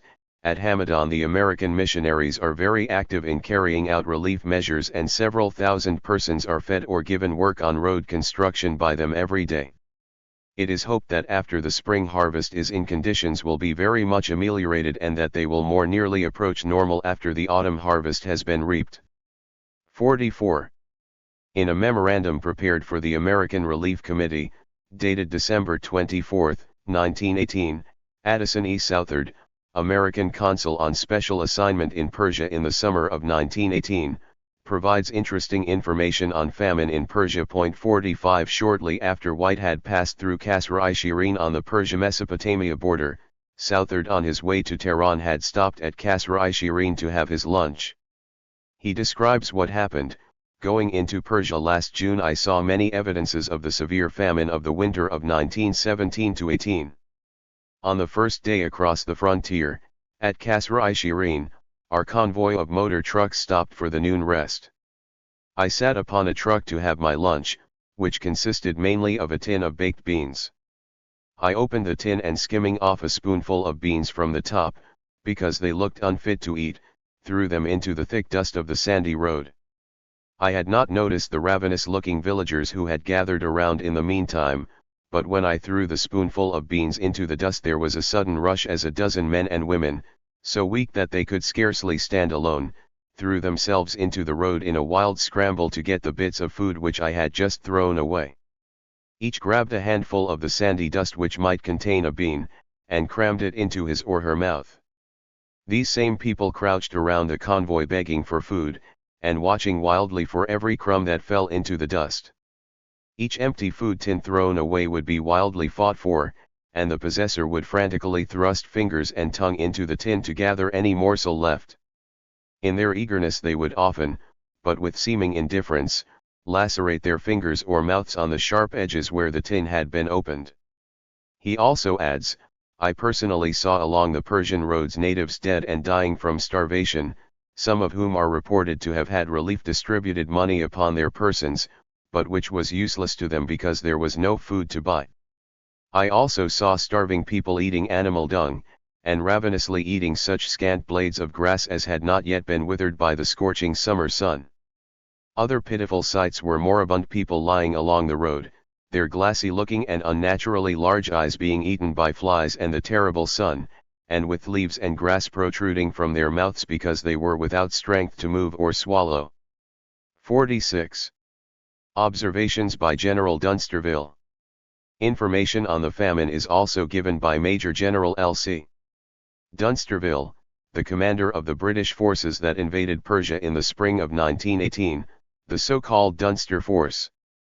Describing his journey to Enzeli in January 1918, Dunsterville writes, up to this point signs of famine were numerous, and we not infrequently passed the corpse of some poor, weary, hungry fellow who had given up the struggles by the roadside. 47. Elsewhere he writes, signs of the famine had greeted us at the very outset of our journey in January when we encountered the dead and dying on the road, and passed through half-ruined villages with their starving inhabitants. But as time went on conditions went from bad to worse, and it was obvious that the distress must increase until the reaping of the next harvest some 6 months hence. 48. The famine in Hamadan is described by Dunsterville, the evidence of famine were terrible, and in a walk through the town one was confronted with the most awful sights. Nobody could endure such scenes if he were not endowed with the wonderful apathy of the Oriental, it is the will of God. So the people die and no one makes any effort to help, and a dead body in the road lies unnoticed until an effort to secure some sort of burial becomes unavoidable. I passed in a main thoroughfare the body of a boy about 9 years of age who had evidently died during the day. He lay with his face buried in the mud, and the people passed by on either side as if he were merely any ordinary obstruction in the roadway.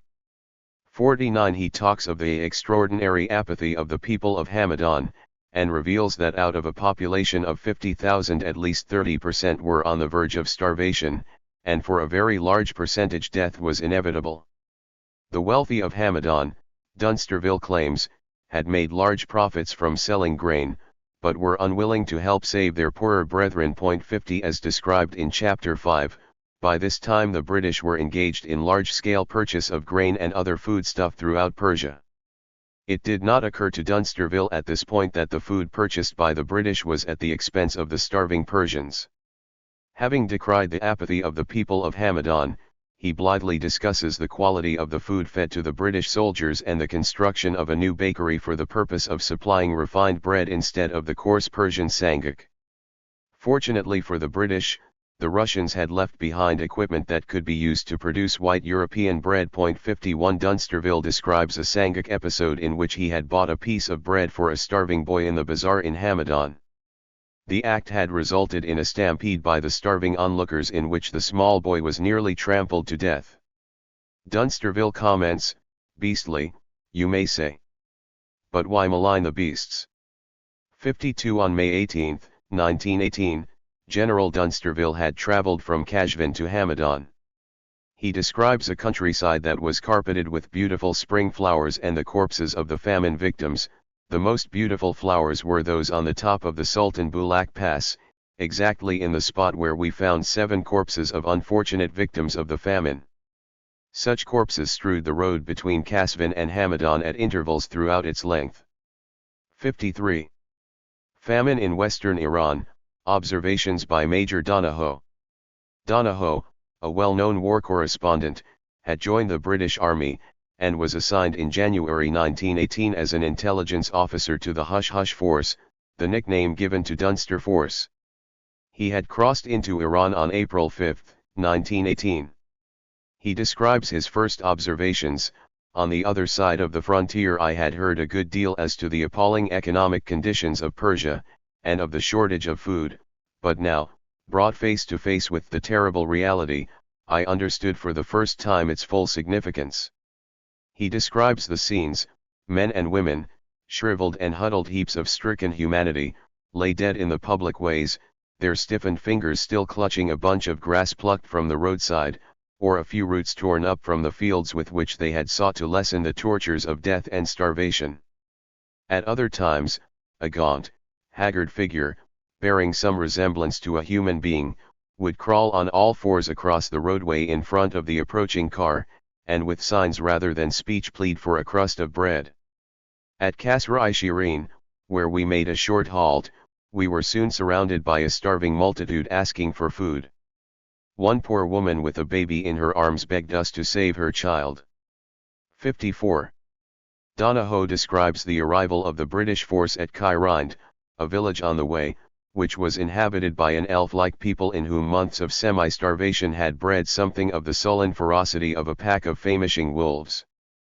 There was in their eyes the glint of the hunted wild animal. They fled at our approach, men, women, and children. 55. He continues to describe what he saw: "It was desolation and ruin everywhere. So it was that on our further progress ragged and cringing peasants, all semblance of manhood driven out of them by hunger and oppression, would crawl forth into the light of the day from some dark hovel to beg, firstly for their lives, and secondly for a morsel of bread. We granted the one without question, but were not always able to comply with the second demand." 56. At Harunabad, the inhabitants were as hungry as any other of their class in Persia, and they crowded round the bivouac cookhouses snatching eagerly at any morsel of food that was thrown to them. 57. On the stretch between Mahidast and Kermanshah, the following was seen: on the banks of a stream by the roadside was a hunger battalion resting. Its members, men and boys, were in a state of semi-nudity, their few garments hung in tattered rags about their wasted bodies, and all looked to be in the last stage of physical exhaustion from starvation. For some the end had clearly come.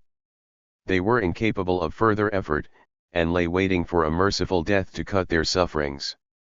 Others there were who still clung despairingly to the enfeebled thread of life. They crouched on the ground, gnawing frantically at a handful of roots or coarse herbs with which they sought to assuage the terrible pangs of unsatisfied hunger. A little apart from the main body was a small group crooning a mournful dirge. It was the funeral requiem of a man whom famine had killed. The body was being prepared for burial and, before committal to earth, was being washed in the stream which supplied a nearby village with drinking water. We divided some food amongst the sorely stricken survivors of the hunger battalion. It was all we could give. They were thankful, and one man said that he and 5 companions had originally started from Hamadan, where the people were dying by hundreds daily, in the hope of crossing the frontier to Kanikan or Kazilrobad, at either of which places they might get work and food in the British Labour Corps.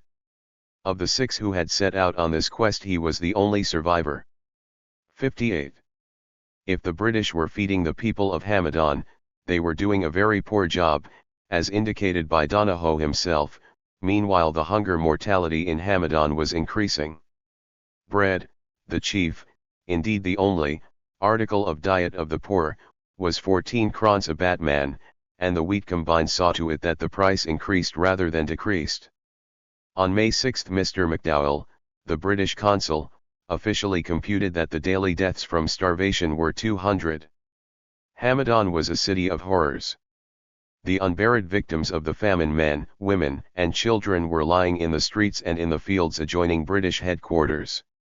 The Cushish or priest of the Shiite mosque, who received a fee of about 2d for officiating at the funerals of those buried in forma pauperis, admitted that the daily internment roll was 160 during the first fortnight of May. The hunger-enfeebled survivors became herbivorous, eating the grass in the fields like so many animals. A short course of this diet proved as fatal as was the want of bread, for it invariably caused peritonitis and a lingering, agonizing death.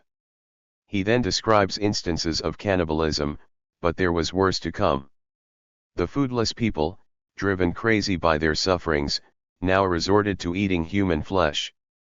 Cannibalism was a crime hitherto unknown in Persia, and no punishment exists for it under Persian law.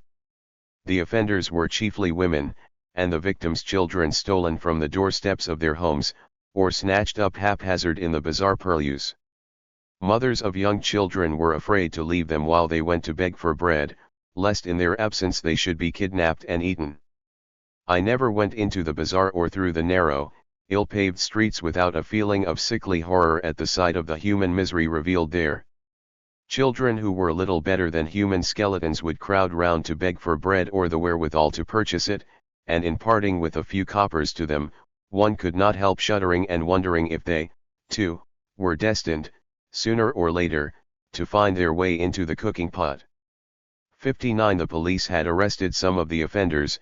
They arrested 8 women, who confessed that they had kidnapped, killed, and eaten a number of children, pleading that hunger had driven them to these terrible crimes. Donahoe describes other cases. On the following day, May 8, a yet more horrifying case of cannibalism was discovered. 2 women, mother and daughter, were caught red-handed. They had killed the daughter's 8-year-old child, and were cooking the body, when the police interrupted the preparations for this horrible feast. The half-cooked remains were removed in a basket, and an indignant crowd of well-fed Democrats followed the wretched offenders to the police station, threatening them with death. The next day the women were executed. 60 other women were apprehended and executed for child murder. Famine in Azerbaijan. In a telegram dated January 19, 1917, American consul in Tabriz, Gordon Paddock reports, Relief Committee desires me report number destitute Urumia increasing and relief funds from other countries diminished. Further funds urgently needed. 61. In June 1917, Paddock reports, Relief Committee reports 40,000 refugees, prices high, exchange low, $800,000 required next 12 months, funds exhausted and supplies should be bought. Summer 62. By August 1917, Paddock reports that the number of refugees had increased and more money was needed. Relief Committee requests report. American Committee edition June cable $500,000 needed new relief. 30,000 destitute Kurdish refugees returned. Suoy Bolak, 75% widows, orphans. Azerbaijan crops failure, famine threatens, prices rising. 63. The Zabani Azad of August 9, 1917 reports that large numbers were dying of hunger in Tabriz and Urumia. The price of rice in Tabriz had reached the amazing level of 1,000 tomans per carver. Urumia had asked the government in Tehran for 10,000 carvers of wheat to be given to those too poor to afford bread.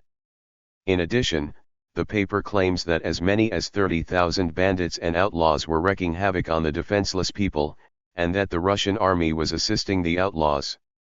A letter from Saoy-Bilak, Kurdistan, states that tens of thousands of people have been driven from their villages and homes, and have lived in the countryside and mountains like wild animals. They had with the approach of winter descended on the town. The writer adds that many were widows and orphans who had fled after their husbands and fathers had been killed, and had lived in the countryside on grass and tree bark. They had now descended on the city where even the wealthy could not procure sufficient bread. Many of these terrified people died daily at the foot of the city walls or in the abandoned ruins where they had found shelter. On February 20, 1918, Robert E. Speer, Secretary to the Board of Foreign Missions of the Presbyterian Church in the USA, had written to the State Department, at the suggestion of Colville Barclay of the British Embassy, giving excerpts from letters received from their missionaries in Iran. The letters are extremely informative. In a letter dated September 1, 1917, Reverend E.T. Allen writes from Urumia, in response to the governor's plea, I went to Suoy Bolak. It is an old touring district of mine, for I first visited it in 1893. It is one of the largest Kurdish cities and an important center in which we have done considerable missionary work in the past. It is 3 days' journey from Urumia by caravan. The town had changed hands several times during the war. Unfortunately, it came in the way of the war. The Kurds naturally took side with their brethren across the border in Turkey and thus with the Turks. In the early days of the war they went on their victorious march north through Tabriz, and around a lake through Urumia to Salmas. They retreated with the defeated Turks and the Russian army swept through their cities and villages. Then came another falling back of the Russians and a return of the Turks. 4 times the armies have come and gone through this district, each in turn, whether Russian or Turk, leaving behind greater destruction. On the last return of the Russians, heavy punishment came to the Kurds because of their traitorous conduct. The writer then describes the destruction, death, and famine. I found a desolate country. At the last advance of the Russians, heavy fighting followed. A large section of the city of Suoy-Bulak was destroyed and many surrounding villages. Several thousand persons were killed. Skeletons are still to be seen on the roadsides. Those who were not killed fled with the Turks who had led them into the trap. Their flight, like that of the Syrians in 1915, was in winter. Heavy snows covered the mountains. Many died of exposure. It was to the Kurds very much like the same as the flight of the Christians from Urumia in the winter of 1914 to 1915, only it concerned more people. A larger district was destroyed, greater numbers of males were killed in battle, their exile continued over a longer period of time, and there was more justification for the punishment. For some months now the remnants of those who fled have been returning. They did not find a warm welcome in Turkey, and the heat of the Mosul plains was more than they could stand. In the winter as they fled many died from the cold. In Mosul when spring and summer came on many died from the heat. Bereaved and lonely, few in numbers compared with the hosts that fled, they return only to find their villages destroyed, all their possessions gone, and a country inhabited only by the army. How many thousands have returned it is difficult for me to judge. In going over the matter with the governor of the city, with other men who might know, and with the Russian officers, it is estimated that there are now 40,000 facing hunger. 7,000 of these have been tabulated in the villages near to the city of Suoy-Bulak and whose villages I visited. The residents of the city itself are not in desperate need, but the refugees who have crowded the city and those who are trying to find shelter in the destroyed villages are now in danger of starving. The Caucasian Muslim Relief Committee of Baku has sent men to investigate, and they have gathered in the city about 150 orphans and widows who were about to starve and are feeding them daily. Their money, which is in rubles, has finished, and they will probably discontinue work. The ruble is now the lowest it has been and its value is almost 0.64. Interestingly, the Zabani Azad of September 9, 1917, quotes the governor of Suoy-Bulak, Mokaramo El Mok, who states that there were 40,000 homeless and hungry persons in the town, mostly widows and orphans, many of whom were sick. The governor adds that even if they survive the coming weeks, it was unlikely that any will make it through the winter. A letter from Mrs. Wilder P. Ellis, dated October 1, 1917, from Urumia, describes the burning of the bazaar in Urumia by the Russians and the ominous prospects of an impending famine. During the month of July, great excitement was aroused in the city by an act of vandalism by some Russian soldiers. The ruble, whose value has been running down steadily, dropped almost to worthless value, and a group of angry soldiers, overwrought by not being able to procure anything for their money, and by further aggravation from the merchants in the bazaars, started fires which resulted in the almost total destruction of the bazaar. To those of us who visited the smoking ruins it was a never-to-be-forgotten sight. The writer describes the impending catastrophe. As the winter approaches, the mob of starving people thickens in our city yard. The prospects for the coming winter is ominous. The price of grain increased steadily from harvest to harvest, being high in the beginning and reaching famine prices. Prices are now 50% higher than this time last year. The cost of wheat, now measured in dollars, is from $5 to $6 a bushel, and it is certain to advance. Except as help shall come, famine is the only prospect ahead of the refugees, Kurdish as well as Christian. and of many of the resident Christians and Muslims as well, who are not provided for except as helped by friends and neighbors. 65 In a telegram dated October 9, 1917, from Reverend Ellis to the American Relief Committee in New York, the following is stated: if what I saw today in Sunni Mosque Urumia could be transplanted 10 hours Madison Square, every newspaper America ring with story most abject spectacle in world at war and millions for relief would follow straight away. Kurdish refugees from mountain villages, driven from ripening crops, living unsheltered on stones, indescribable rags, starvation, sickness and filth, human beings in state of oriental street dogs with whom they compete for awful work already done by Americans for Armenians, Syrians, and Kurds is national triumph, but vastness of continuing need is overwhelming. 66. A letter dated October 26, 1917, from the Reverend Frederick N. Jessup from Tabriz contains the following: conditions here are bad and bid fair to get steadily worse. Already the bread problem is very serious and there are no rains, so the prospects for sowing are bad.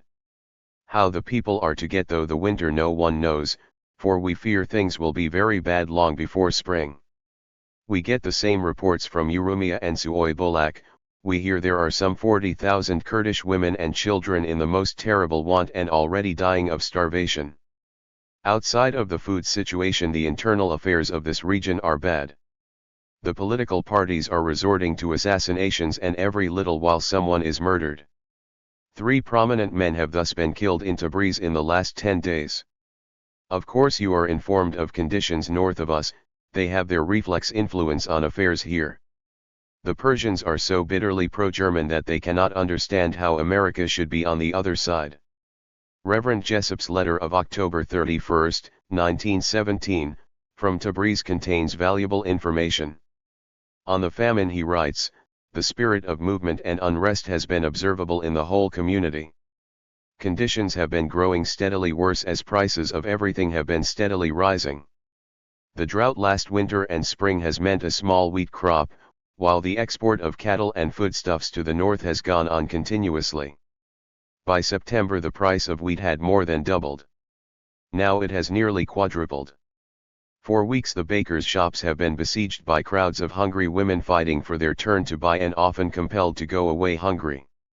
As bread is the main food for the mass of the people, a bread famine means terrible suffering. The prospects are bad and we fear that before spring there will be great need for relief work in Tabriz and the surrounding country, not for refugees, but for the poor starving people of this whole region. The letter then describes the political situation.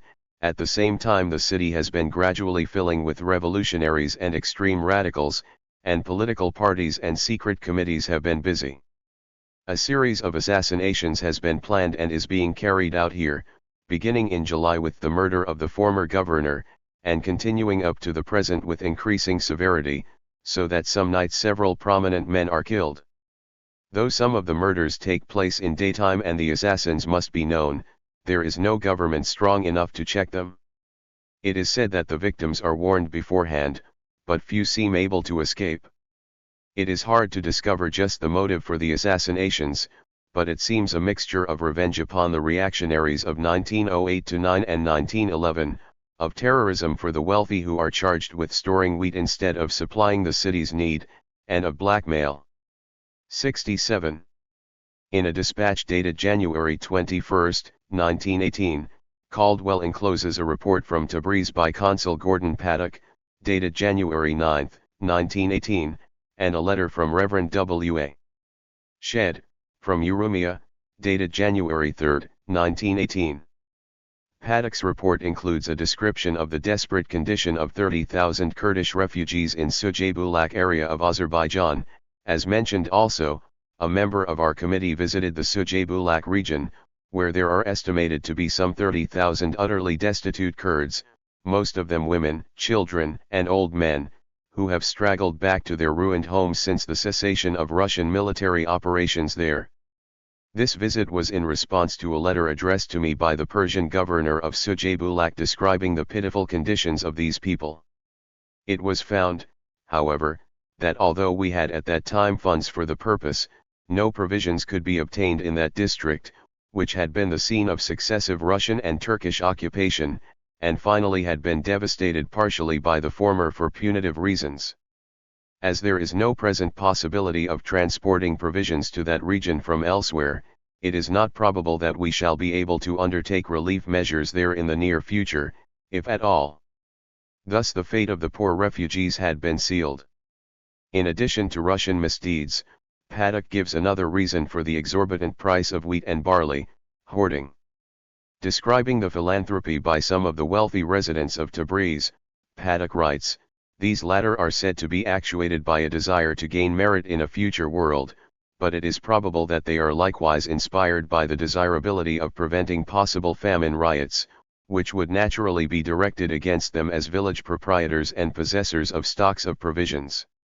This last mentioned situation, indeed, accounts for much, if not most, of the actual suffering among the poor, for there is a considerable number of village owners who, regardless of consequences, are endeavoring to corner the grain of this region, and are still holding out for higher prices." The other reason for the shortage was lack of rainfall, the fact that for almost 15 months there has been practically no rainfall in this district, and no promise of such until within the past few days, and a past harvest of only about 2/3 normal, has enabled these monopolists to advance the price of wheat from 20 to 140 tomans the kalvar and barley from 12 to 100 tomans per kalvar. A snowfall, with promise of more, within the last 2 days has caused a drop in price of wheat to 80 and barley to 60 tomans, and if conditions continue favorable there will be a further reduction in anticipation of spring crops. Paddock describes some of the measures taken to relieve the situation. A committee of alimentation has been organized here with Mr. El Malador, Director of Persian Customs, and an able and honest official, in an advisory capacity. This committee has succeeded in inducing a number of the large village proprietors, notably one of the principal Persian mujtahids, to disgorge wheat that they had been holding out, and have collected much of the government supplies from the neighboring districts by sending Persian Cossacks after them. The result is that the bread question in the city, always the basis of serious riots among the natives, which threatened in the early winter to become grave, has somewhat improved. It is believed, therefore, that while there is doubtless a shortage of food and considerable suffering, the situation at Tabriz and the immediate vicinity is not nearly so desperate as in some other parts of Persia, and could not be described as a condition of famine. There are in this immediate neighborhood no refugees with the exception of a few families that found their way here some time ago from the region southeast of Sujabulak, and these have since disappeared from the town. Paddock also reveals that the American relief effort had received $1,075,000, practically all of which has now been expended. He adds, as there is no definite arrangement as to funds in the future, the committee here has to rely on the Central Committee in America for continuation of the work. No estimate can therefore be given of funds available hereafter. 68. A report by the Reverend W.A. Shed, Chairman of Urumia Committee for Armenian and Syrian Relief, dated January 3, 1918, describes the conditions in Urumia. The local population is very hard up and among them there will be increased suffering till harvest. A great difficulty here is the difficulty of finding any wheat or other grain to bring into the district. The regions north of us are fairly well off, but they never have a large surplus for export. Saldas on the south, which usually furnishes at least half the wheat that comes in from outside, is worse off than Urumia, and people are dying of starvation. Sujabulak and other regions to the south are a little better off than Saldas, but they are also very short in food. The regions east of the lake export to Tabriz and their supply is short also. These difficulties have been greatly increased by the drain on the supplies by the Russian army and also by the way in which supplies have been taken by the army, which by frightening people has prevented foodstuffs from coming to the market. If we had only the local population to consider, it would be much simpler, but we have also in Urumia, Salmas, and Koy, over 25,000 Christian refugees from Turkey, and in the Urumia district 20,000 to 30,000 Kurds. The former are dependent in the main on charity and are of course out of their homes. The latter are partly in their own homes, but the large majority owing principally to disorders and the behavior of the Russian soldiers are refugees, though they are Persian subjects. These last are the most needy class. Shed also reveals that a tiny proportion of those in need were being helped. The number receiving this aid is now about 1,400 and is increasing. 69 There were regions of Azerbaijan that had not been touched by the famine. In May 1918, a British force had taken Zanjan in Azerbaijan. On the approach to Zanjan, Donahoe states, "We were passing through a country less ravaged by starvation than the regions close to Hamadan. Food was more plentiful, and the Hunger Battalion, with its suffering members, was not to be seen in the Persian northwest." 70 In the village of Binaksuma, south of Tabriz, Donahoe reports, supplies were plentiful, and the hand of famine had not touched this secluded Persian hamlet, which nestled so cozily beneath the glorious foliage of oak and chestnut. 71 In January 1919, Francis White reports that although conditions in Tehran had improved somewhat, the provinces were not so lucky. Conditions in the provinces, however, are not so favorable. Bread costs 2.5 times in Hamadan as in Tehran, and in Azerbaijan prices are reported to be even higher. Attempts are being made to extend the food control as soon as possible to the provinces also. A representative of the controller expects to start for Hamadan in a very few days, and it is hoped that in the course of the next few weeks profiteering may be successfully stopped there also. He describes the refugee situation in Hamadan. Another great problem in Hamadan is the question of the refugees who evacuated their homes in Azerbaijan in the summer when the Turks invaded Urumia and the Salmas plain. They arrived in great numbers in Hamadan, and the greater part of them were sent to Bakuba, where the British military authorities established a large camp to keep them during the winter. A considerable number, however, remained in Hamadan or have arrived there since the others left, and they now have to be kept for the winter or be repatriated. Attempts are being made to repatriate the men at least before spring in order that they may sow their crops in time for the next year's harvest and so not lose a whole season. 72 It is abundantly clear that the famine in Azerbaijan had lasted until the summer of 1919. In a telegram dated January 31, 1919, White reports on the economic and political conditions in Azerbaijan. Economic conditions Azerbaijan deplorable. Prices high, famine exists in Tabriz, also epidemic of virulent typhus. Relief committee has been organized with Paddock chairman. Repatriation of Urumia refugees postponed until conditions are ameliorated. 73 On February 22, 1919, White informs, Persian government is considering appropriating 300,000 tomans for relief in Azerbaijan. He also informs, American Relief Committee is supporting about 3,000 at Hamadan and British over 40,000 at Bakuba. If they cannot be repatriated soon, they will lose another season's crops and will be a further charge on relief fund. 74 On February 27, White adds, I have the honor to report that the Persian government is now taking an active interest in ameliorating the dreadful conditions now existing in Azerbaijan and has decided to send supplies to that province to be distributed among the poor. I understand that about 750 carvers of rice will be sent from Tehran to Tabriz and about 3,500 carvers more from Mazandaran to relieve the immediate needs of the people, and that supplies of seeds will also be distributed gratis among the farmers and supervisors will be appointed to see that they are duly planted. The government is considering appropriating 300,000 tomans additional for distribution to the needy. 75 On March 11, 1919, White informs, Persian government has sent 25,000 tomans and certain supplies for relief in Azerbaijan where situation remains unchanged. 76. By April 1919, while conditions in Tehran continued to improve, famine conditions continued in the provinces.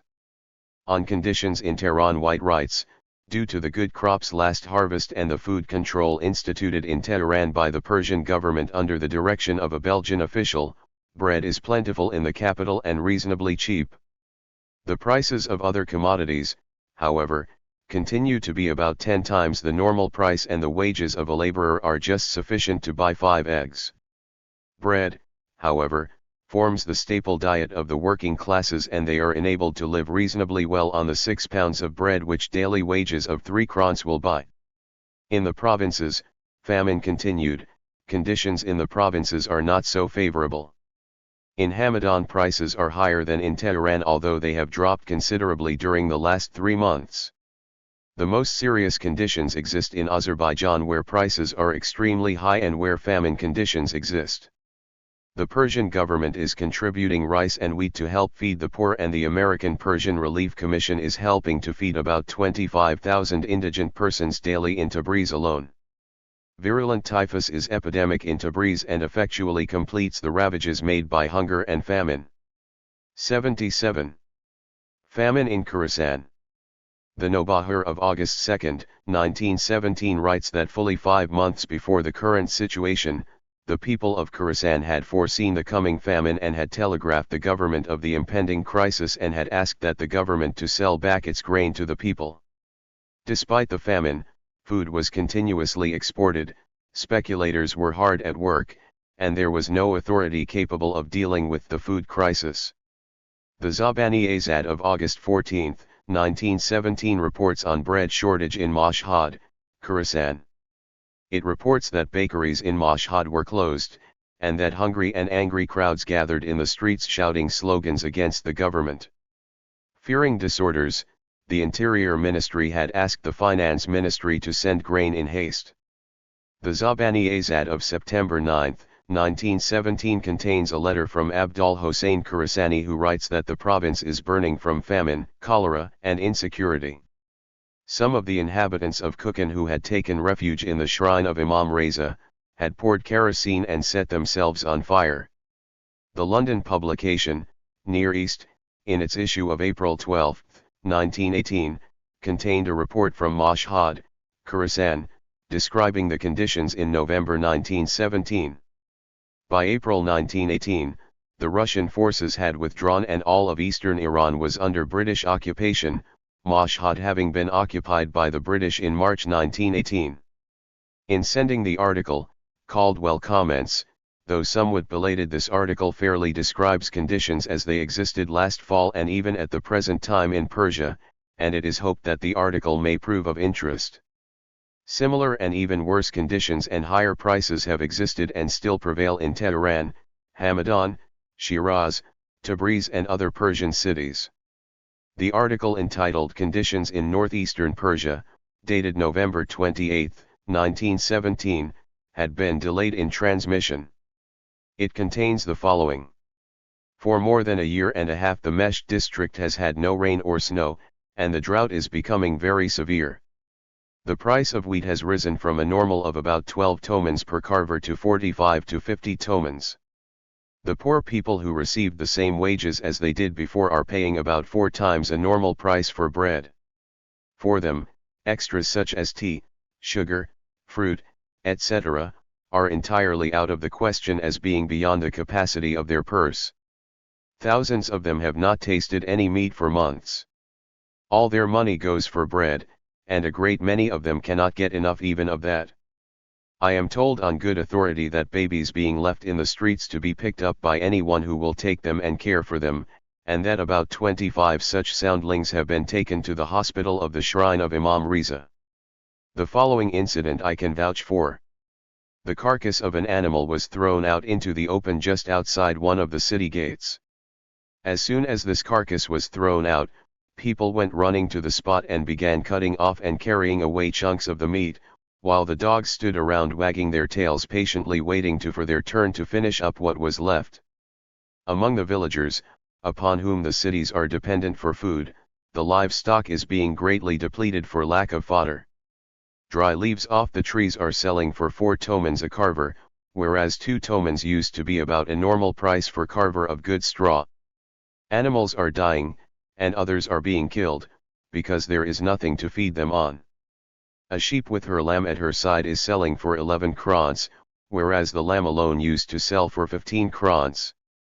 This does not run up the price of meat at present, but it will later on.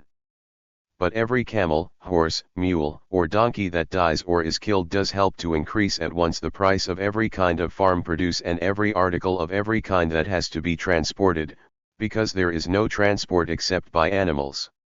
In the final paragraph of the article, the following is found: business is at a very low ebb. Prices are very high. Pounds sterling are selling at 30 crowns or less, as compared with 55 before the war. Russian rubles are selling at 8 shahis, compared with 116 shahis before the war. Imports from Russia are practically stopped. I suppose great governments do not usually engage in philanthropy, and yet we do hear of their occasionally doing so in wartime. If only the English would promote an enterprise in some form to facilitate the transport of merchandise from India into Khorasan and right up to Mesht, it would not only be philanthropy, but should yield large money profits.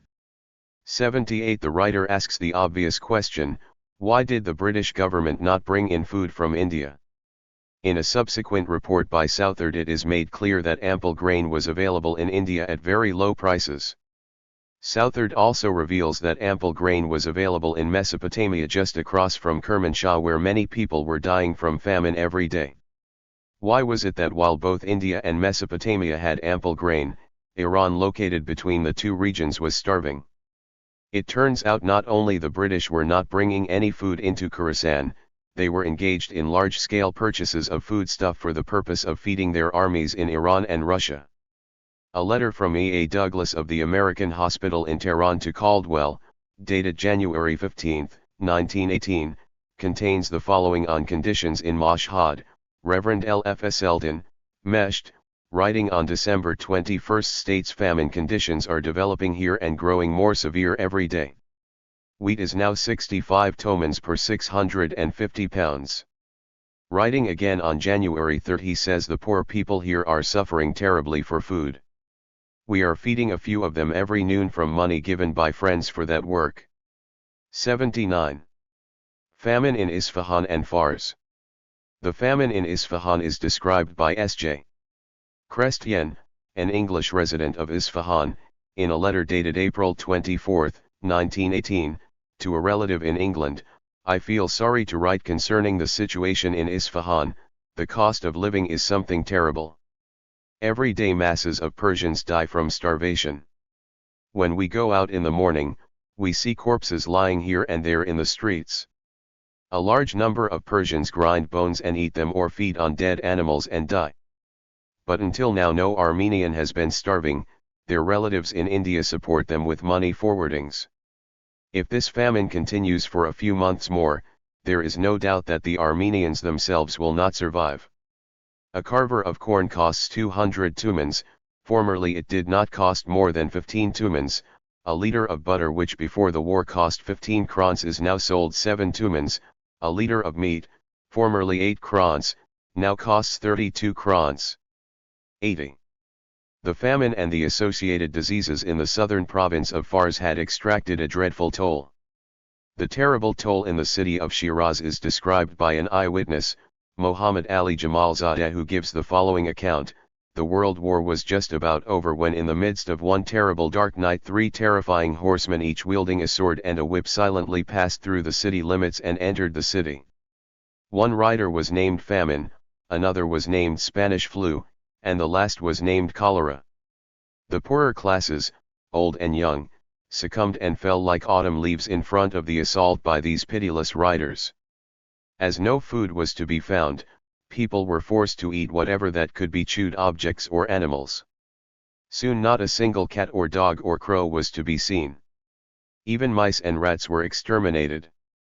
Leaves, grass, and plant roots were traded like bread and meat. At every corner and spot unclaimed dead bodies were scattered. After a while the people began to eat the flesh of the human dead. Periodically the bodies were stacked and loaded onto carts and taken outside of the city, where they were dumped into ditches and covered with soil. The bazaars and the stores were empty and closed, and no doctors, nurses or medication could be found. 81. Jamalzadeh's account is backed by Sykes, who indicates that in just 1 month, October 1918, 1/5 of the population of Shiraz had been wiped out. He provides the following account: the fight with the Kashgais had hardly been won when victors and vanquished alike were prostrate by the awful 1918 scourge of influenza, which in Fars assumed its most virulent form.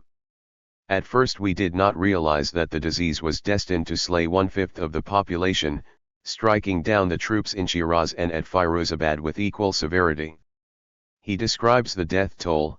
Shiraz lost 10,000 out of its 50,000 inhabitants. Hideous to relate, the Persian authorities made a corner in shrouds, and we were too busy looking after our own men to do anything for the townspeople, who, in despair, crawled by hundreds to die in the mosques. Our losses were heartbreaking, more than 600 British and Indians falling victims to the pandemic scourge, the most terrible on record. Farman Farma just pulled through, and when we visited him after his recovery he explained in his curious French that half Shiraz was dead. He put it, "Le demi-monde de Shiraz est mort." 82. Having stated the above, on the very next page Sykes contradicts himself, stating that the flu strain among the British troops was different from that of the local population and that the British mortality rate was a mere 2%. The terrible influenza epidemic broke out at the beginning of October, but the type was mild and the mortality among the troops was only 2% as against 18% at Shiraz. At the same time all the men who were attacked were left very weak, and were unfit for hard work until they had fully recovered. The mortality in the surrounding district was much higher, and lessened the chance of any serious opposition. 83. Coincidentally, another spot in Iran where the flu had been particularly vicious was at Kashvan, which in October 1918 was the headquarters of the British Nor Force. It is abundantly clear that Sykes' explanation for the much lower mortality rate among the British troops, that the flu strain afflicting the British was a different strain from that afflicting the Persians, is absurd. The real reason for the higher Persian mortality was that the victims had been weakened by the famine, whereas the British troops were well fed. Thus the Persians succumbed easily because of the famine.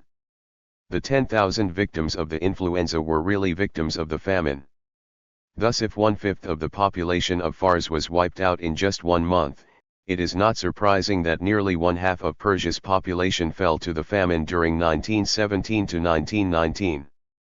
In addition, the case of the famine in Fars is particularly important because it could not be claimed that it had been caused by the Russians and the Turks. While southwest Persia had been under British military occupation since November of 1914, Fars was occupied from early 1916. No Russian or Turkish forces were present in South Persia. It was all British. Summary of the present situation in Persia. On October 15, 1918, Captain Frank Fraser, the representative of the Military Intelligence Division located at the Postal Censorship Station in Seattle, Washington, had written to the Director of Military Intelligence. His letter reads, "I transmit, herewith, copy of summary made by Mr. C.C. Batchelder, War Trade Board representative on the Censorship Committee here, of the present situation in Persia, compiled from letters passing through the censorship stations of San Francisco and Seattle, which will be found of interest at headquarters." The report is entitled Summary of the Present Situation in Persia, derived from letters intercepted in the San Francisco and Seattle censorships. This long and interesting report follows. The letters which have been intercepted show that anti-English feeling is intensely strong, and that German propaganda has been extremely successful. The northern part of Persia is very largely pro-German, and it is said that some of the people are ready to take part in the war if supplies and leaders are furnished them. Certain portions of Afghanistan sympathize with Germany, and the Tartars and some of the inhabitants of Turkestan are loyal to Turkey and Germany. One of the correspondents states that the Germans could mobilize at least 1 million men in the Caucasus and northern Persia. While these men are not especially good fighters, they could greatly embarrass the British in southern Persia and Mesopotamia. The Mohammedan races in this region are getting the idea that German arms are invincible, owing to the activity of German agents among them. The present economic conditions in Persia seem to resemble those existing in Russia, in spite of the fact that only the northwestern portions of the country have been in the path of contending forces. Much of the country is arid and mountainous, and the rainfall is scanty and uncertain in large districts, so that the primitive methods of cultivation in use do not produce a very large surplus of food over the actual daily needs of the population. The roads are poor and the means of transportation are very inadequate, so it often happens that there is actual famine in certain portions of the country, while there is comparative abundance in other places. Thus the whole country is always liable to be plunged into misery whenever the customary processes of daily life are interfered with to a great extent. During the last 2 years the rainfall has been very deficient, and the crops have consequently been very poor. In addition, the Turkish, Russian, and English armies have required large amounts of food for the men and forage for the animals, and in some districts there has been considerable looting of property and destruction of the food supplies. The war has practically stopped imports from Russia via the Caspian Sea, and from Europe and India via the Persian Gulf, so the prices of all imported articles have advanced very much. The situation has been made much worse by the action of the wealthy landowners and traders who, not only kept their own crops out of the market, but also bought and stored all the grain they could lay hands on.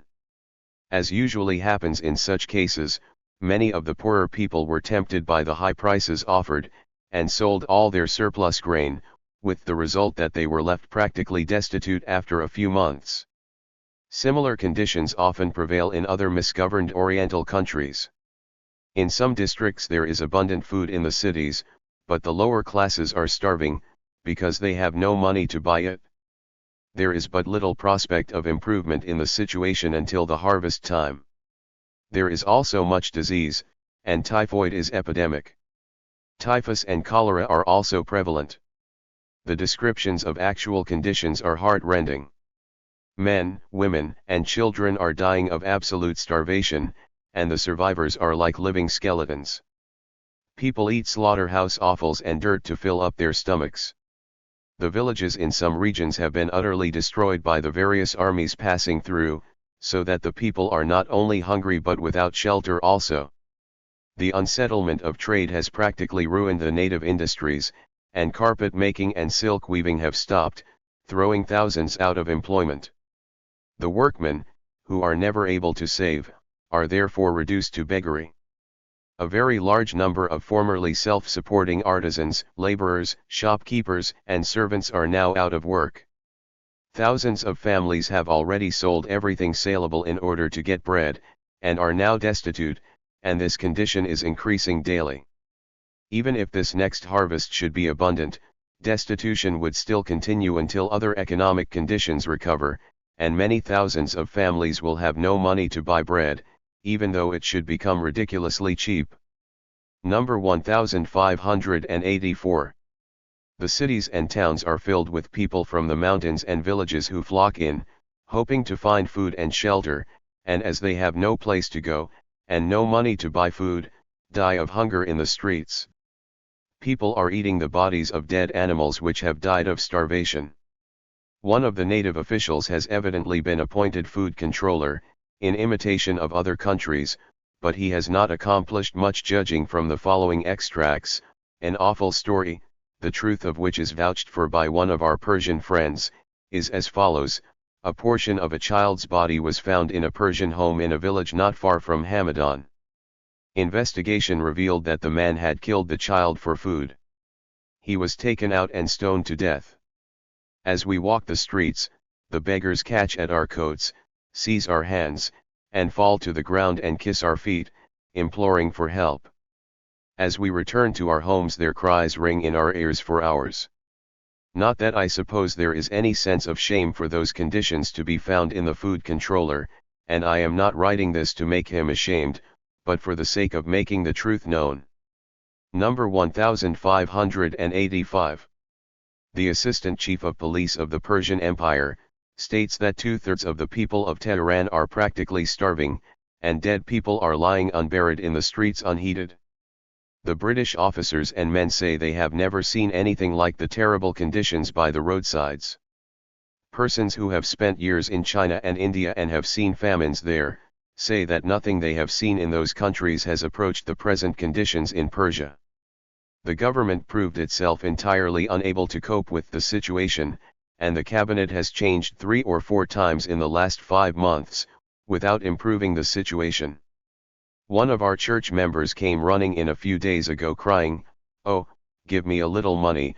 A woman has abandoned her child in the street saying she cannot feed it, and another child is holding on to her veil crying bitterly and saying, "Oh, don't leave little sister, don't leave little sister." No 1584. 84. The famine continues. The famine had continued unabated during the summer and fall of 1918, despite one of the best harvests on record. In a dispatch dated June 22, 1918, Caldwell reports on the price of necessities at harvest time. Wheat was priced $12 to $15 per bushel, barley was $7 to $9 per bushel, and rice was 55 cents per pound, and sugar was $1.80 per pound, and charcoal sold for $140 per ton. These prices, in the opinion of Caldwell, were indicative of the difficulties of the food and famine situation prevailing at harvest time in Persia. He then searches for the reasons for these high prices. The paradoxical situation of the Persian poor starving in the midst of plenty needs this explanation. Aside from the supplies taken by foreign troops in Persia, the 1917 crop would probably have sufficed to feed the population, but, owing to a lack of strong government, in fact, of almost any government at all, the limited crop of wheat and barley, which articles constitute the only food for the poor, was stored and hoarded until prices rose to fabulous figures. In the meantime, thousands were dying, and even now, though the Persian harvests are abundant, in reality the best in years, at harvest time wheat is selling at from $12 to $15 per bushel and barley a little more than half the same price, and most other necessities are being sold at proportionate prices. Caldwell then points out another important factor: in addition to the lack of control by the government, the lack of transportation facilities, so many of the pack animals having died of starvation during the past winter, is largely responsible for the prohibitive prices prevailing for Persia and local products, while the lack of any opportunity to import necessities and foodstuffs from other countries accounts for the extraordinary price of foreign products. 85. Still, by July 1918, the situation in Tehran was bad. Caldwell telegraphs, on account of riots and scourges occasioned by food shortage and political disturbance, Tehran has been placed under military government. 86. The famine, of course, had been accompanied by disease and epidemics. The situation in Kashvan is reported by Caldwell. Paddock reports epidemic of influenza at Caspian and more than half of inhabitants incapacitated. 87. Famine conditions continued rampant in the fall of 1918. Caldwell reports, last year was one of the hardest that Persia has ever passed through, hundreds dying daily in all the large cities of famine. In the spring, fortunately, one of the largest crops on record was harvested and prices of bread and foodstuffs decreased greatly.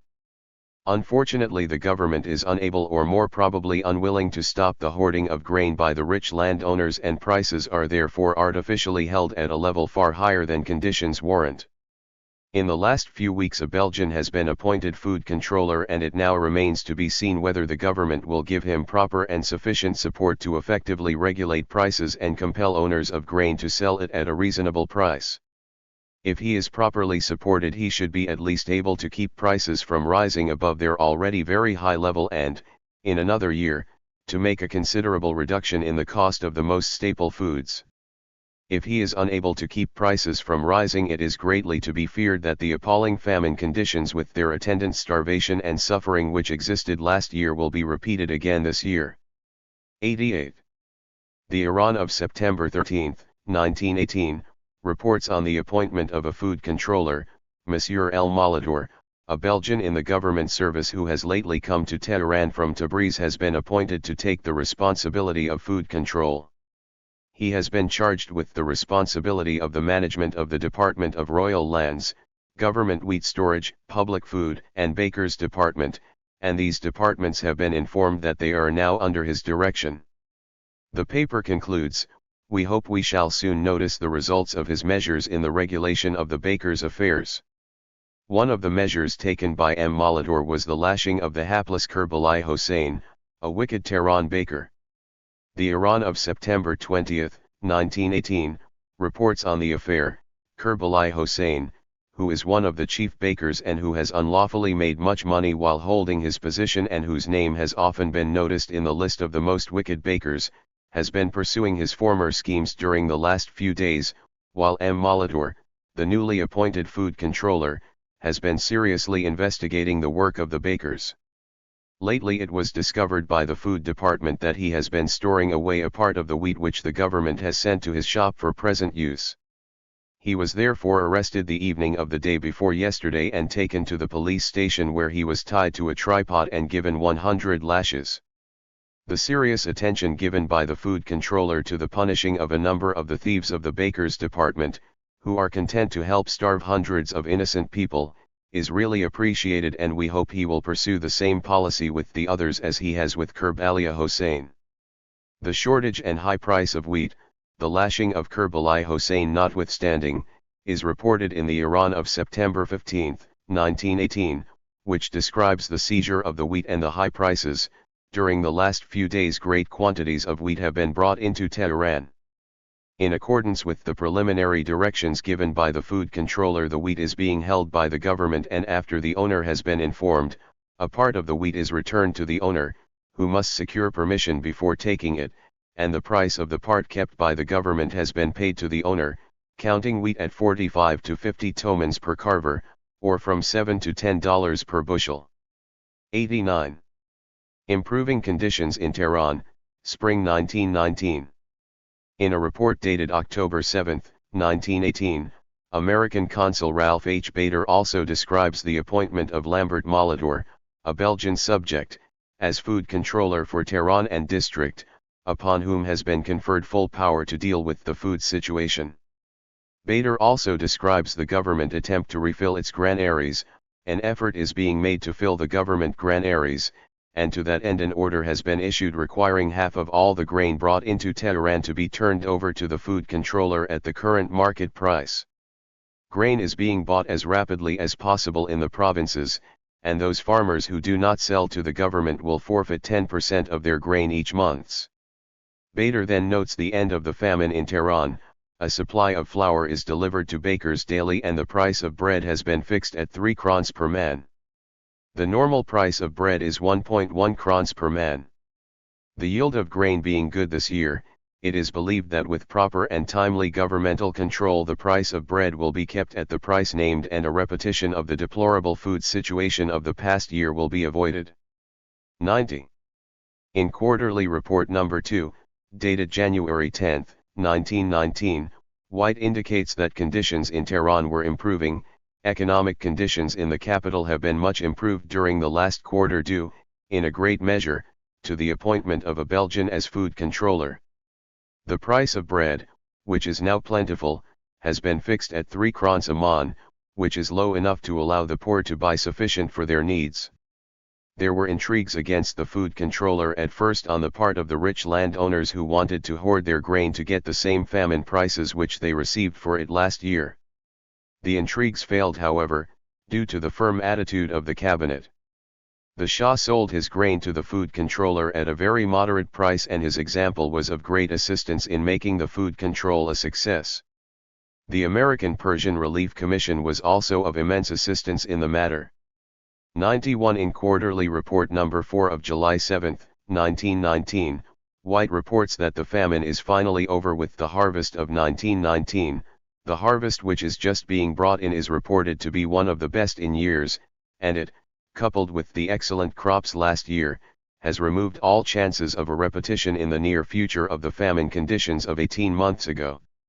The situation is so favorable in Tehran that the food control has been able to remove all restrictions on the sale of barley and is no longer obliged to transport wheat from Iraq, there now being enough in the Tehran district to satisfy the needs of the city, thus liberating large quantities of wheat for Qum and other cities within a like radius of Sultanabad, and also saving many thousands of tomans for the government in transport charges. The price of bread in Tehran has been reduced to 2.60 krons a man from 3 krons, the price which has been maintained by the food control since last autumn. Persia has not yet recovered from the loss of the greater part of her transport animals during the famine a year and a half ago, and until this is remedied her recovery to normal conditions will necessarily be slow. 92 in Quarterly Report Number 5 of October 1, 1919, Caldwell writes, economic conditions in Persia have not changed much since last quarter. The crops in most districts have been good and prices of native foodstuffs are in some instances slightly lower. Remarkably, the famine in Azerbaijan had lasted until the end of 1919, and Caldwell informs in the same report on the persistence of the scourge in that province, outside the province of Azerbaijan, where the Armenians and Assyrians, especially those who are refugees, suffered greatly and where the land has in great measure remained uncultivated during the last few years. There is, so far as is known, no general destitution in Persia, and it is believed that the people will be able to get through the winter as well as usual. 93 in Quarterly Report Number 6 of January 9, 1920, Caldwell writes, prices for commodities here have not gone up recently. All wheat is still controlled by the government, the price being about $4 a bushel. There have been plenty of rain and snow so far, and good crops of wheat and barley are anticipated at the coming harvest. This serves to keep the present prices down. 94. Chapter 4. A veritable Holocaust, the decline in the population of Iran. To estimate the famine's toll, this chapter will compare Iran's pre- and post-famine population. Iran's first population census was conducted in 1956, 35 years after the advent of the Pahlavi regime. In the absence of census figures for the earlier years, one has to rely on estimates of contemporaries, foreign and Iranian, diplomatic reports, and on the very small number of scholarly articles that have attempted to estimate the population of the country during the first 2 decades of the 20th century. This chapter will first review and critique these more recent studies and will point out that some of the key demographic developments described, namely, the increase in urbanization and the increase in emigration to neighboring countries and beyond, are completely inconsistent with the hypothesis of a more or less stationary population, and that population of Iran in 1910 was much higher than implied by these studies. It is indeed remarkable that these results have gone unchallenged for so long. The chapter will then utilize population figures found in State Department records and American sources to estimate Iran's loss due to famine and disease in World War I. The results indicate that conservatively 8 to 10 million Iranians, and possibly more, perished during the famine. The famine of 1917 to 1919 was probably the greatest calamity in the history of Iran and possibly the biggest Holocaust of the 20th century. That it has remained concealed for nearly a century leads one to suspect that there are other hidden calamities awaiting discovery. A review of scholarly articles on the population of Iran. In his 1968 article, Julian Breer uses backward projection to estimate of Iran's population during 1900 to 1966. He first presents 2 population estimates for the period 1900 to 1966.1. The first estimate is that of Mehdi Amini, professor of demography at Tehran University, as calculated by the method of backward retrogression. The starting point is the population census of 1956. For the period 1900 to 1956, 3 distinct periods with different annual population growth rates are assumed: 1900 to 1925, 1926 to 1945, and 1946 to 1956. Using the 1956 population census figure as the base and applying the various growth rates to the different periods, Amini's estimate for 1911 is 10.94 million. The other estimate presented by Breer is the perpetual inventory of population, calculated from the estimated number of births in 5-year periods, assuming a life expectancy of 30 years. According to this method, the 1911 population is estimated at 12.19 million. Seemingly rejecting Amini's findings and the latter result, Breer then presents his own estimates, which he claims to be the nearest one can get to the truth. His estimate for 1900 is 9.86 million, that of 1910 is 10.66 million, that of 1914 is 10.89, and that of 1919 is 11.10 million. He employs the backward projection method, but he uses the adjusted figure for the 1956 census and his own assumed growth rates for the various periods. For instance, he assumes that the population growth rate for 1900 to 1919 was 0.75% per year, which he claims is acceptable on both historical and demographic grounds. The main justification is that it was given by the widely traveled Schindler for the years 1875-1910, and subsequently used in a confidential 1919 Foreign Office Handbook on Iran. Using a similar methodology, not surprisingly, Charles Isai also concluded that Iran's population in 1910 was about 10 million. However, it is very remarkable and revealing that in the estimation of the population of Iran by Julian Breyer, in his claim, the nearest one can get to the truth, there is no reference whatsoever to the Great Famine of 1917 to 1919. Not even a mention. The author seems to be completely unaware of this event. It is also very clear that the Foreign Office 1919 Handbook on Iran contains nothing on the Great Famine. If it did, it would have been assuredly reflected in Breyer's deliberations. According to the American charge d'affaires, Wallace Smith Murray, this famine had claimed 1/3 of Iran's population. A famine that even according to such British sources as General Dunsterville, Major Donahoe, and General Sykes, had claimed vast numbers of Iranians. Yet the confidential handbook apparently contains nothing on the subject. Similarly, a March 1, 1922, highly confidential memorandum on Iran from Lord George N. Curzon, the British Foreign Secretary, to the U.S. Secretary of State, Charles E. Hughes, a most remarkable document in which the American government is warned in no uncertain terms that Persia is a British interest of the highest importance, is devoid of any reference to the famine. 3 Breyer's omission and failure to refer to the Great Famine of 1917 to 1919 alone is sufficient grounds for dismissing his scientific appearing estimates of the population of Iran for 1900 to 1918. However, his estimates for subsequent years are useful and similar to the figures given by the American legation. For instance, Breyer's figure for Iran's population in 1919 is 11 million, while that of Caldwell and Sykes is 10 million. Breyer's figure for 1930 is 12.5 million as compared to 13 million given by Charles C. Hart, the American minister. Breyer's 1941 figure is 14.8 million, which is nearly the same as 15 million given by Louis G. Dreyfus, Jr., the American minister.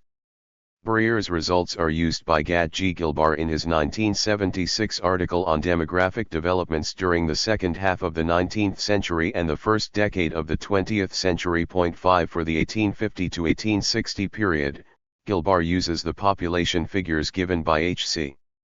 Rawlinson, and for the subsequent decades he uses the figures given by Sir Albert Hoodham Schindler.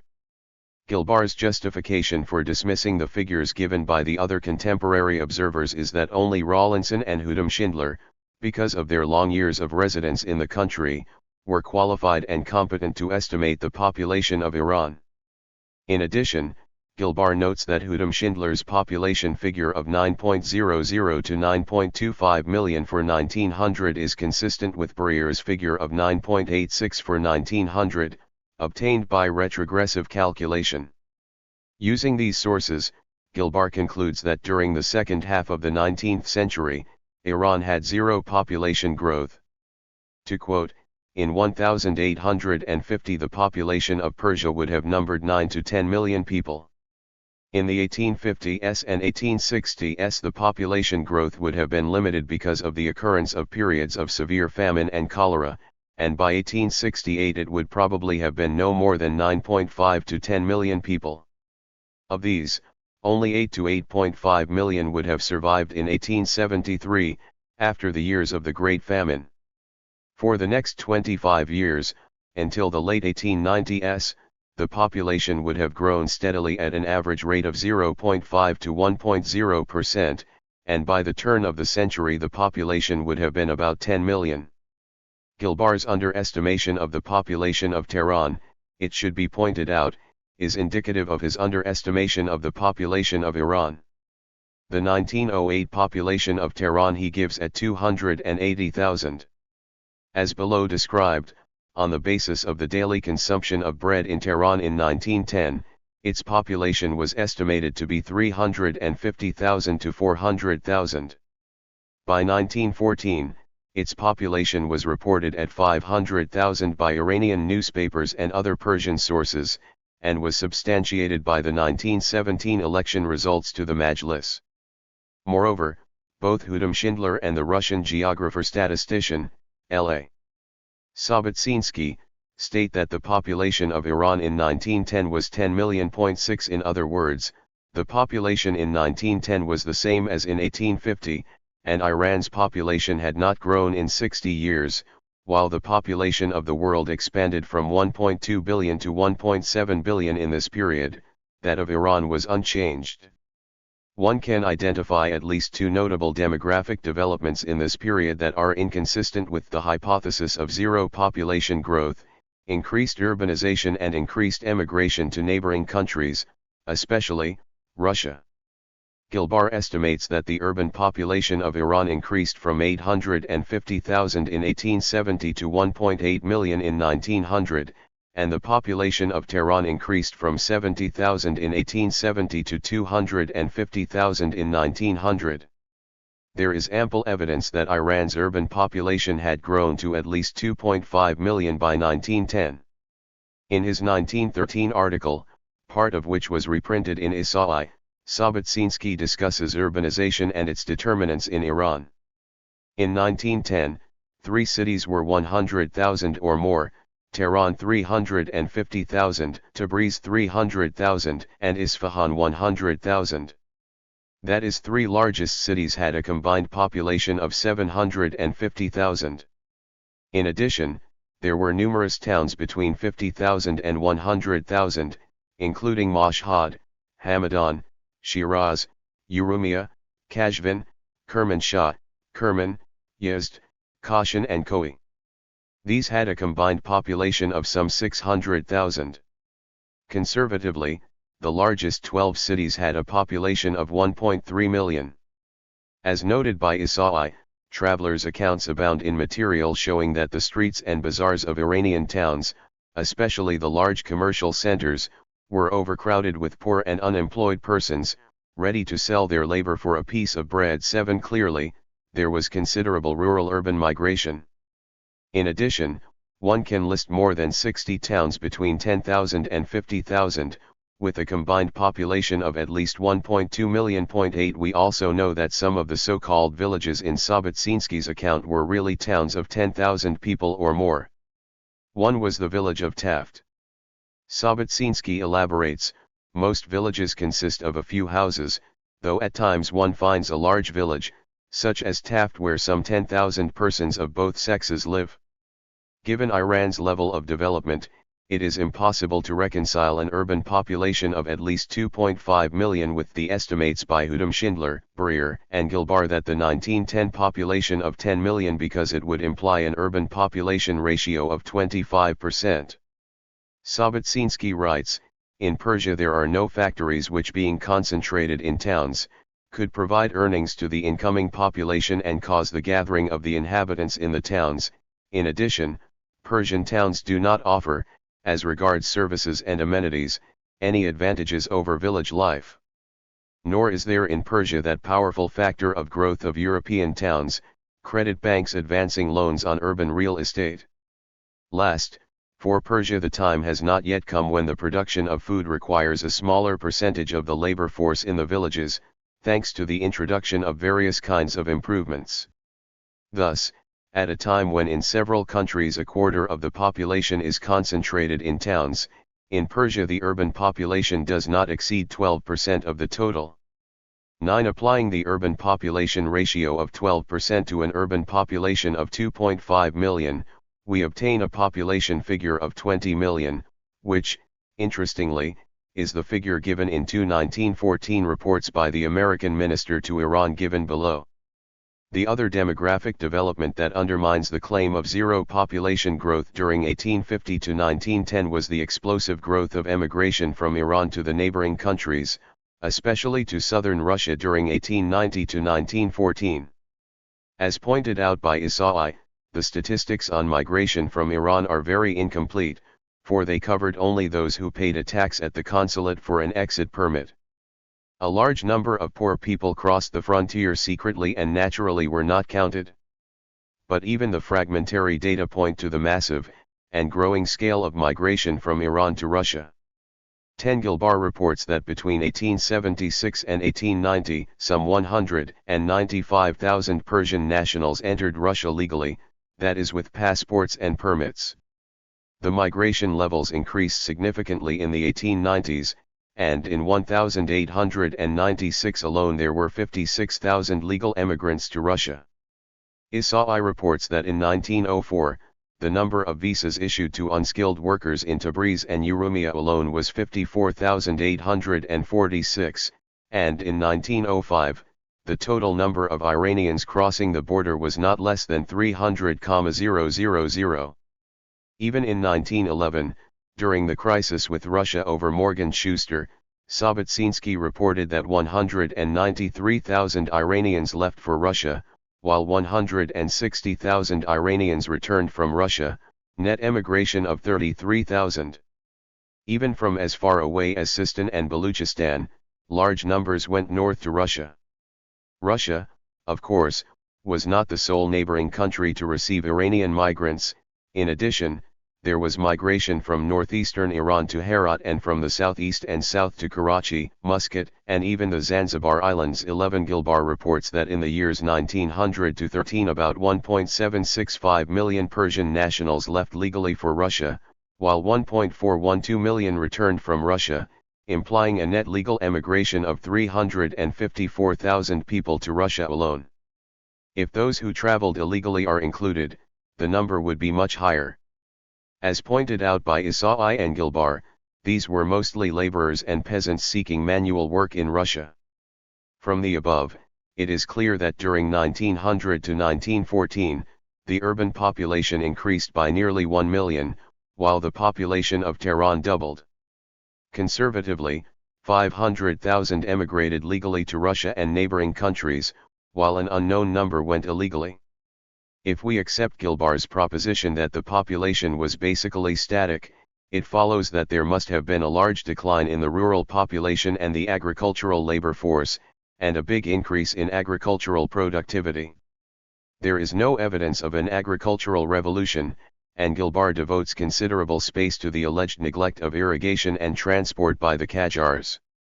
In short, rather than zero population growth, the increasing emigration to neighboring countries and rural-urban migration indicate a rapidly growing population.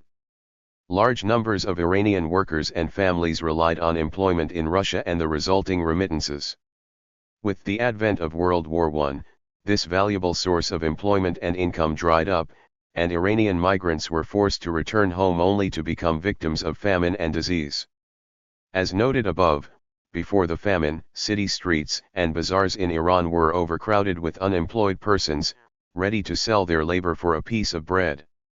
Not so after the 1917 to 1919 famine. A severe labor shortage almost ruined Iran's carpet industry.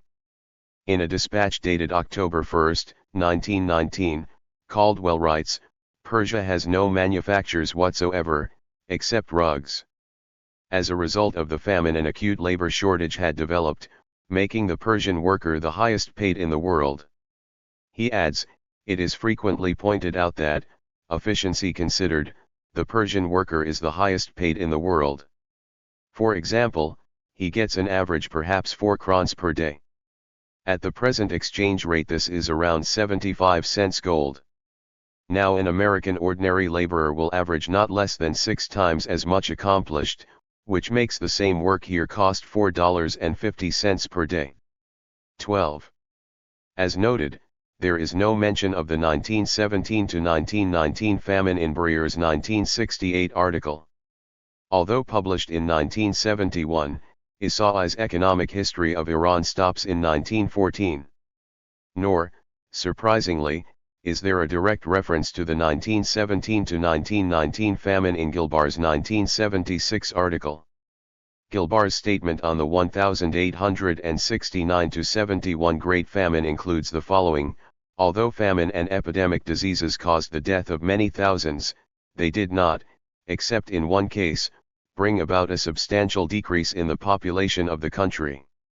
Only in 1869 to 72, which came to be known as the Great Famine years, a combination of a severe famine in almost all regions and a countrywide attack of cholera and the local occurrence of other epidemic diseases, resulted in a sharp decrease in the number of the total population.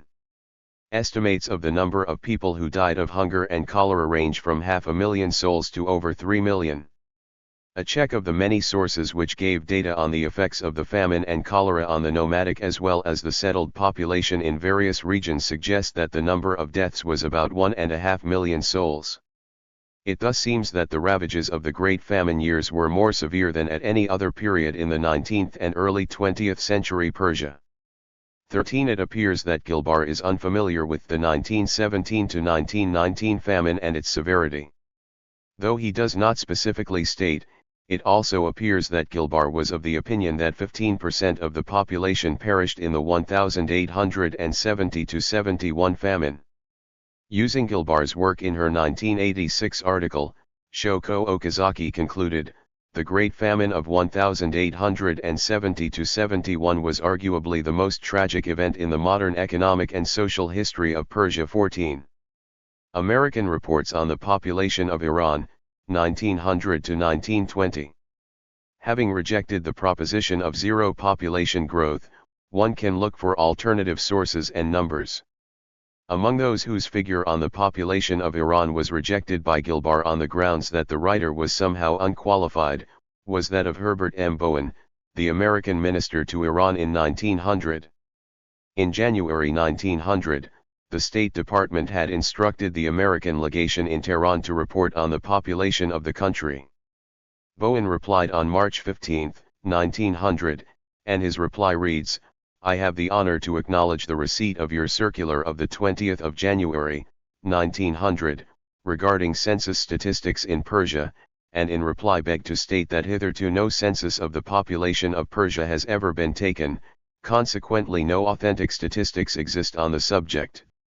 It appears, however, from the observations of travelers, surveyors, and others, whose estimates on the whole fairly agree, that the population at the present time is about 12 millions. The enclosed memorandum gives the ratios of the different nationalities which make up the total of the number mentioned above. 15. It is clear that the figure of 12 million is not Bowen's estimate. It is a consensus figure arrived at after consultation with those deemed competent to express an opinion, and its summary dismissal by Gilbar is just an easy way of ignoring information that is in conflict with his own opinion. W. Morgan Schuster, the American Treasurer General of Persia, has this statement on the population of Iran in his 1912 book, The Population of Persia Has Been Singularly Misrepresented. An old so-called census of 60 years ago seems to be the basis of the low figures given in some books and generally accepted by outsiders. Certain is that no census has been taken since then, but Europeans who are familiar with the situation estimate the population at from 13 million to 15 million inhabitants. 16. The statement appears to be aimed at Hudam Schindler. Thus, on the basis of the figures given by Bowen and Schuster, the population grew at close to 2% per year during 1900 to 1910. However, there are grounds to believe that even Schuster's upper range of 15 million in 1910 understates the population. Additional information on the population of Tehran and of Iran in the year 1910 is given in a report by Charles Wells Russell, the American minister to Iran. Russell's report is dated May 11, 1910. The Persian authorities are engaged in taking the census of Tehran, a notice to us indicates. Our English clerk interpreter suggests that the results will understate the right number because the more ignorant will suspect some kind of attacks. He estimates the population at 300,000 and says it has increased from about 100,000 since 1872. From another foreigner I get the estimate of between 350,000 and 400,000, based on the amount of bread consumed, the bakeries being more or less under government supervision. The Persians think the population of the country has been much understated, one intelligent acquaintance of mine putting it at 17,000,000. 17. These figures leave no doubt that Iran experienced rapid population growth during the decade of the Constitutional Revolution, and the rapid growth had continued at least up to the outbreak of the war in 1914. Taking the midpoint between Shuster's lower figure of 13 million and the above Persian figure of 17 million, the result is a very conservative population estimate of 15 million for 1910, and an indication that the population growth rate was 2% per year during 1900 to 1910. It needs to be stressed that the latter estimate is a conservative one. After 5 years of residence and travel in Iran, the American minister, Charles Wells Russell, found himself in agreement with the Persian opinion that the population of Iran was much greater than that reported by some resident Europeans. In a report on Russian-Persian relations dated March 11, 1914, Russell writes, Persia is as large as Austria, France, and Germany combined with a population of 20,000,000,000. In another report dated June 14, 1914, Russell discusses the huge voter turnout for the recent parliamentary elections to the Third Majlis and refers to the importance of the present revolutionary struggle of 20 million Aryans in Persia. 19. We close this section with some general observations on the population of the country. The 1920 population of Iran, as noted, is reported at 10 million by American and British sources.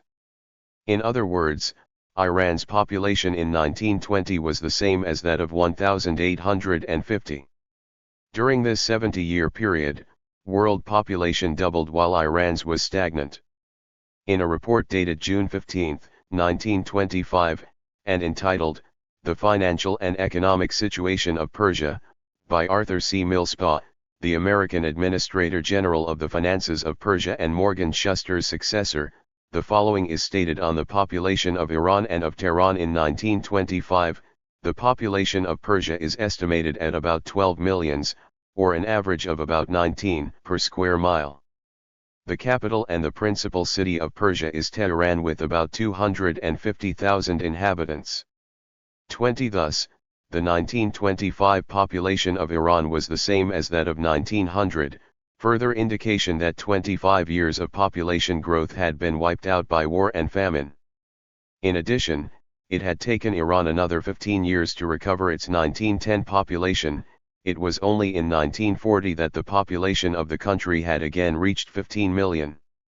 The population of Tehran in 1914 was about 500,000. By 1925, it had only recovered to one-half of its 1914 level. Not until 1940 did the population of Tehran again reach 500,000. 21 Millspaugh also states, various partial censuses have been undertaken in the past, and the government is now inaugurating a complete census of the whole country. It had taken another 30 years to undertake a census. Not until 1956 was a complete census taken and its results published. Those in control of Iran's destiny were not about to permit the undertaking of a census which would have, inevitably, drawn attention to the catastrophic losses resulting from the Great Famine. By 1927, Millspaugh was gone, unceremoniously dismissed by the regime of Reza Shah Pahlavi at the instigation of the British. The terrible toll. As noted in Chapter 3, Murray's statement that one-third of Iran's population was lost to famine implies that 5 million had perished. The reality was much worse. At 12 million in 1900 and growing at 2% per year, Iran's 1910 population would have been 15 million. Continuing to grow at the same rate, Iran's population should have been 18.3 million in 1920. Instead, the reported actual population in 1920 was 10 million, an indication that at least 8 million had perished. Again, this is a conservative estimate. As noted above, Persians believed the 1910 population to be 17 million. Moreover, Russell was of the opinion that the population of Iran in 1914 had reached 20 million.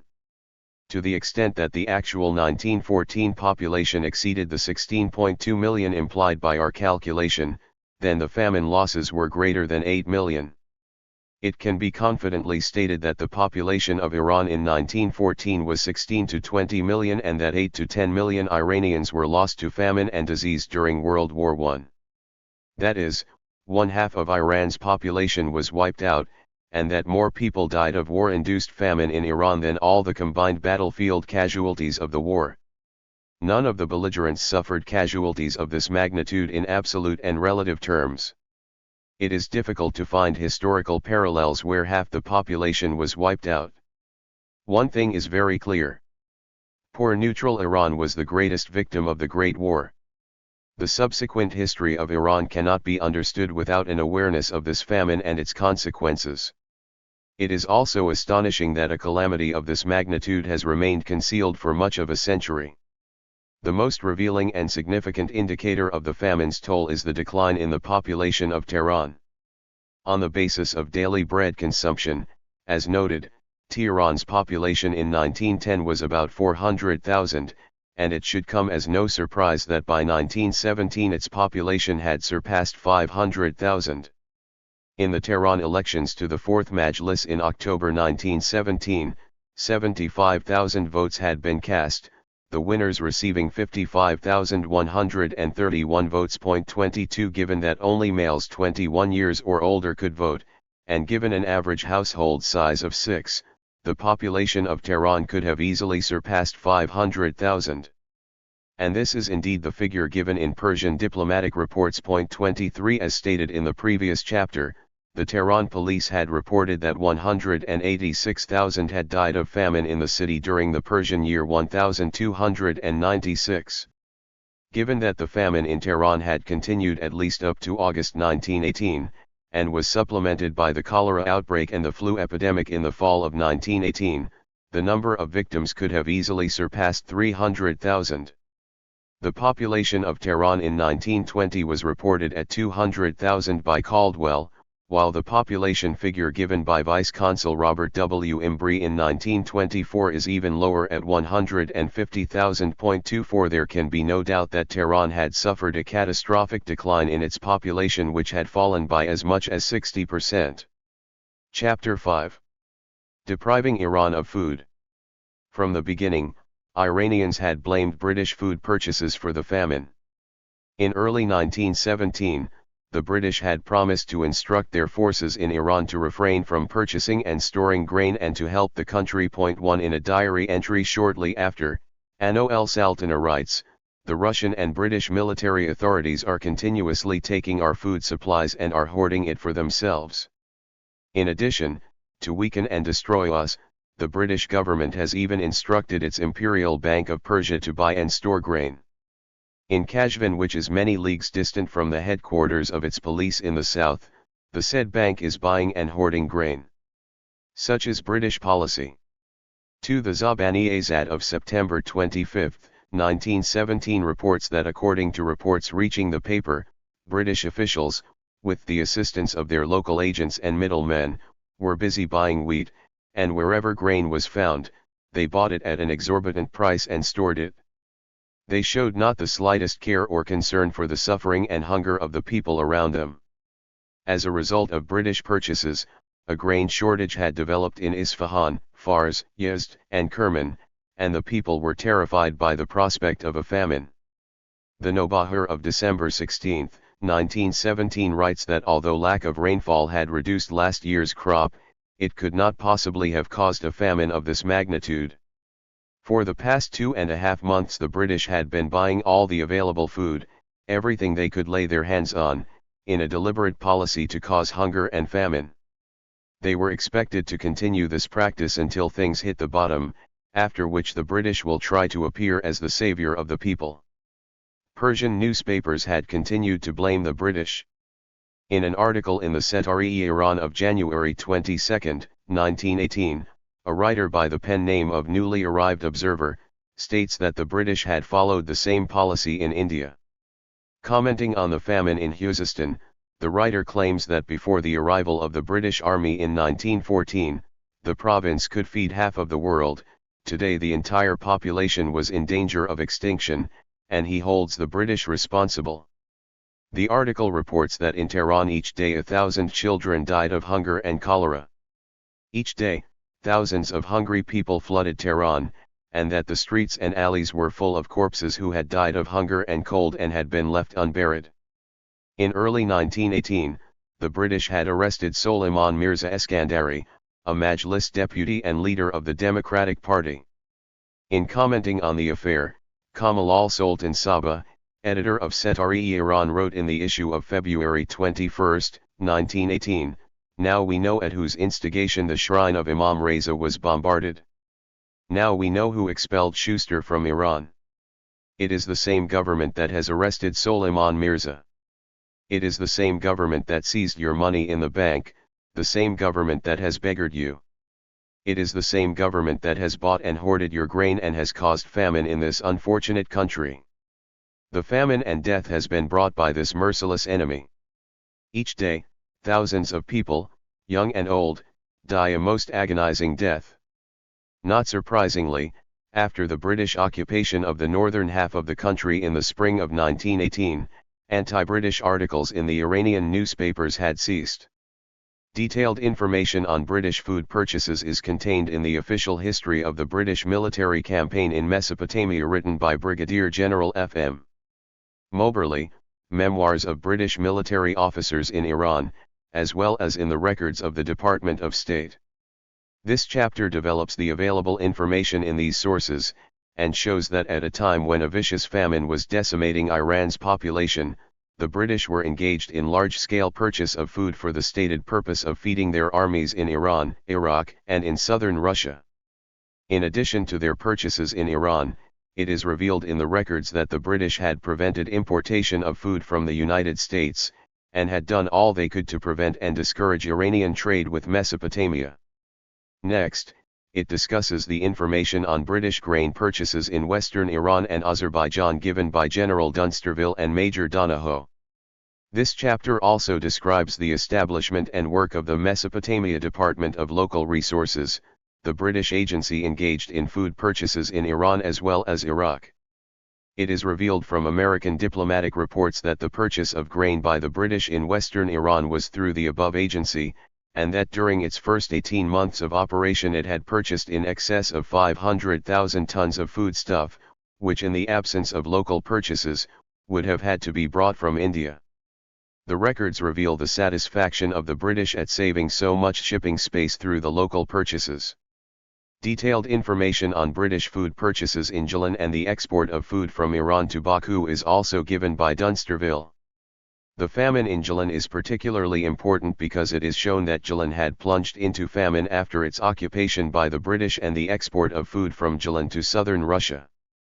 British food purchases in eastern Iran and the export of the food to southern Russia for the stated purpose of feeding the British Army is described in General Dixon's valuable book.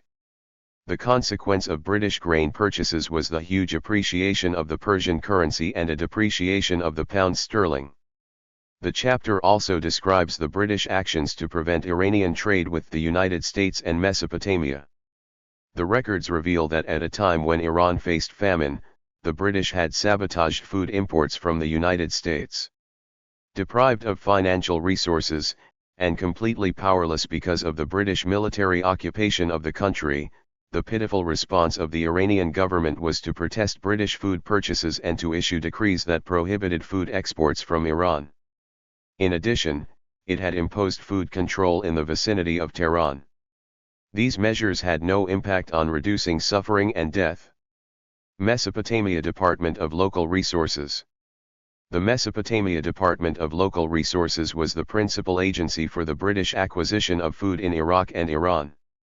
This section will first develop some of the information contained in Moberly's 4-volume History of the British Campaign in Mesopotamia. Point 3. Immediately upon the occupation of Baghdad on March 11, 1917, the British decided that the supply resources of the country had to be tapped. Moberly elaborates, for this purpose, a local produce directorate was organized under Colonel E. Dixon and found much to do. the resources of the country round Baghdad, Baquba, and Diltawa were found to be much greater than had been anticipated. Fresh meat was abundant, vegetable gardens extended in many directions, and the plentiful supply of forage and fuel lessened considerably our transport difficulties. In addition, we were soon able to draw from the rich districts on the Euphrates between Nasiriyah and Fallujah, and Baghdad became the advanced base of supply. For the local produce directorate was subsequently renamed as Mesopotamia Department of Local Resources. Moberly states that already in April 1917, General Majd, commander of the British forces in Mesopotamia, was actively developing the local food supply. As regards food supplies, he was still hard at work developing the local resources, though he had not yet been able to tap the rich districts round Hilla and Karbala. For this it was important to keep the necessary communications open from Arab marauders, and he was accordingly arranging for Arab levies, who for this work would be armed and paid by us. 5. The Mesopotamia Department of Local Resources began its work at the outset of the famine in Iran. Its work was aided by a series of proclamations which throw considerable light on how the British gained and consolidated control over the food supply. Proclamation No. 6 of May 1, 1917, concerned declaration of plant and material. It reads in part, "Whereas it may be necessary from time to requisition for civil and military purposes such plant or material, as may be available in or about the city, upon such terms and conditions as may be appropriate in each case.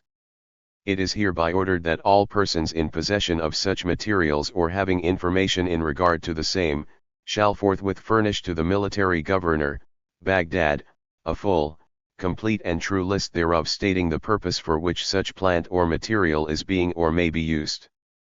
Furthermore, any such plant or material as may be required for the purposes mentioned shall be delivered up in good condition upon request." The proclamation then gives a list of nearly 200 items subject to the proclamation.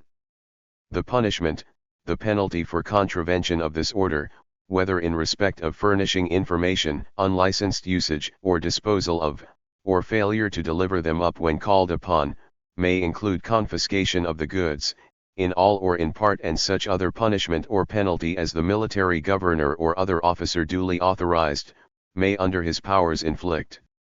It included the death penalty. Proclamation No. 13 of May 12, 1917, required owners of agricultural goods to report their holdings. It reads, "Whereas it may be necessary from time to requisition for military purposes such grain and fodder as may be available in or about Baghdad upon such terms as may be deemed appropriate. I, Brigadier General C.J. Hawker, Military Governor of Baghdad, in virtue of the authority vested in me by Lieutenant General F.S. Majd, KCB, CMG, DSO, commanding His Britannic Majesty's forces in Mesopotamia, do hereby proclaim that all persons in possession of grain or fodder of the specified classes and in excess quantities to the below-mentioned schedule shall furnish to the military governor, Baghdad, a full, complete, and true list thereof as they stand on the 12th of May. 1917. The penalty: all persons who fail to comply with this order will render themselves liable to the confiscation of their supplies, and to be proceeded against, and punished according to the regulations in force for the trial of persons before the military governor's court." Proclamation No. 14 of May 26, 1917, had expanded the list of goods to be reported. All owners of any of the articles named in the schedule below are, within 3 days hereof, to declare in writing to the Deputy Director of Local Resources, Sassoon House, Baghdad, the quantity of each article held and the address at which it may be seen. In every instance the true ownership is to be stated. Then the threat: all persons who fail to comply with this order will render themselves liable to the confiscation of the goods held by them, and to be proceeded against and punished in accordance with the regulations in force for the trial of persons before the military governor's court.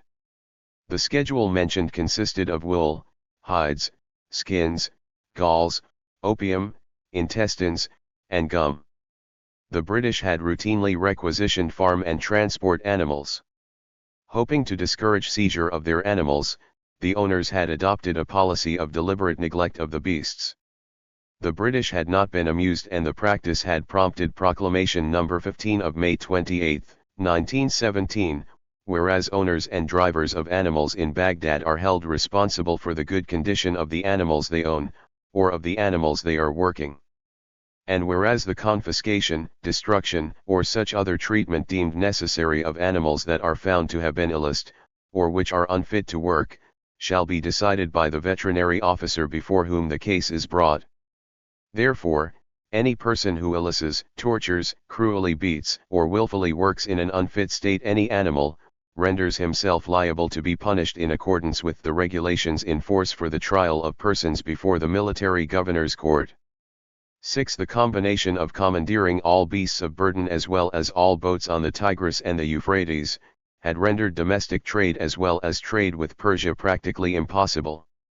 In a dispatch dated September 6, 1918, entitled Notification Regarding Release of Native Craft by British Authorities, the American consul in Baghdad, Oscar S. Heiser, encloses a notice that appeared in the Basra Times of July 30, 1918, on the decision to release a certain number of native craft now in government employ. Heiser writes, "I have the honor to enclose herewith in triplicate copy of notification by the officiating civil commissioner of the release of certain river craft which will be of considerable importance to the merchants who have had great difficulty in finding means of transportation for their merchandise. If this order should be extended so as to include the river Tigris as far up as Baghdad, it would greatly facilitate the importation of all kinds of merchandise for Baghdad and Persia." 7.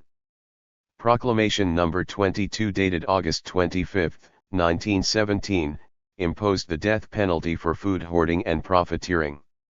It reads in part, "Whereas it is convenient to take order to prevent the undue hoarding of foodstuffs in Baghdad.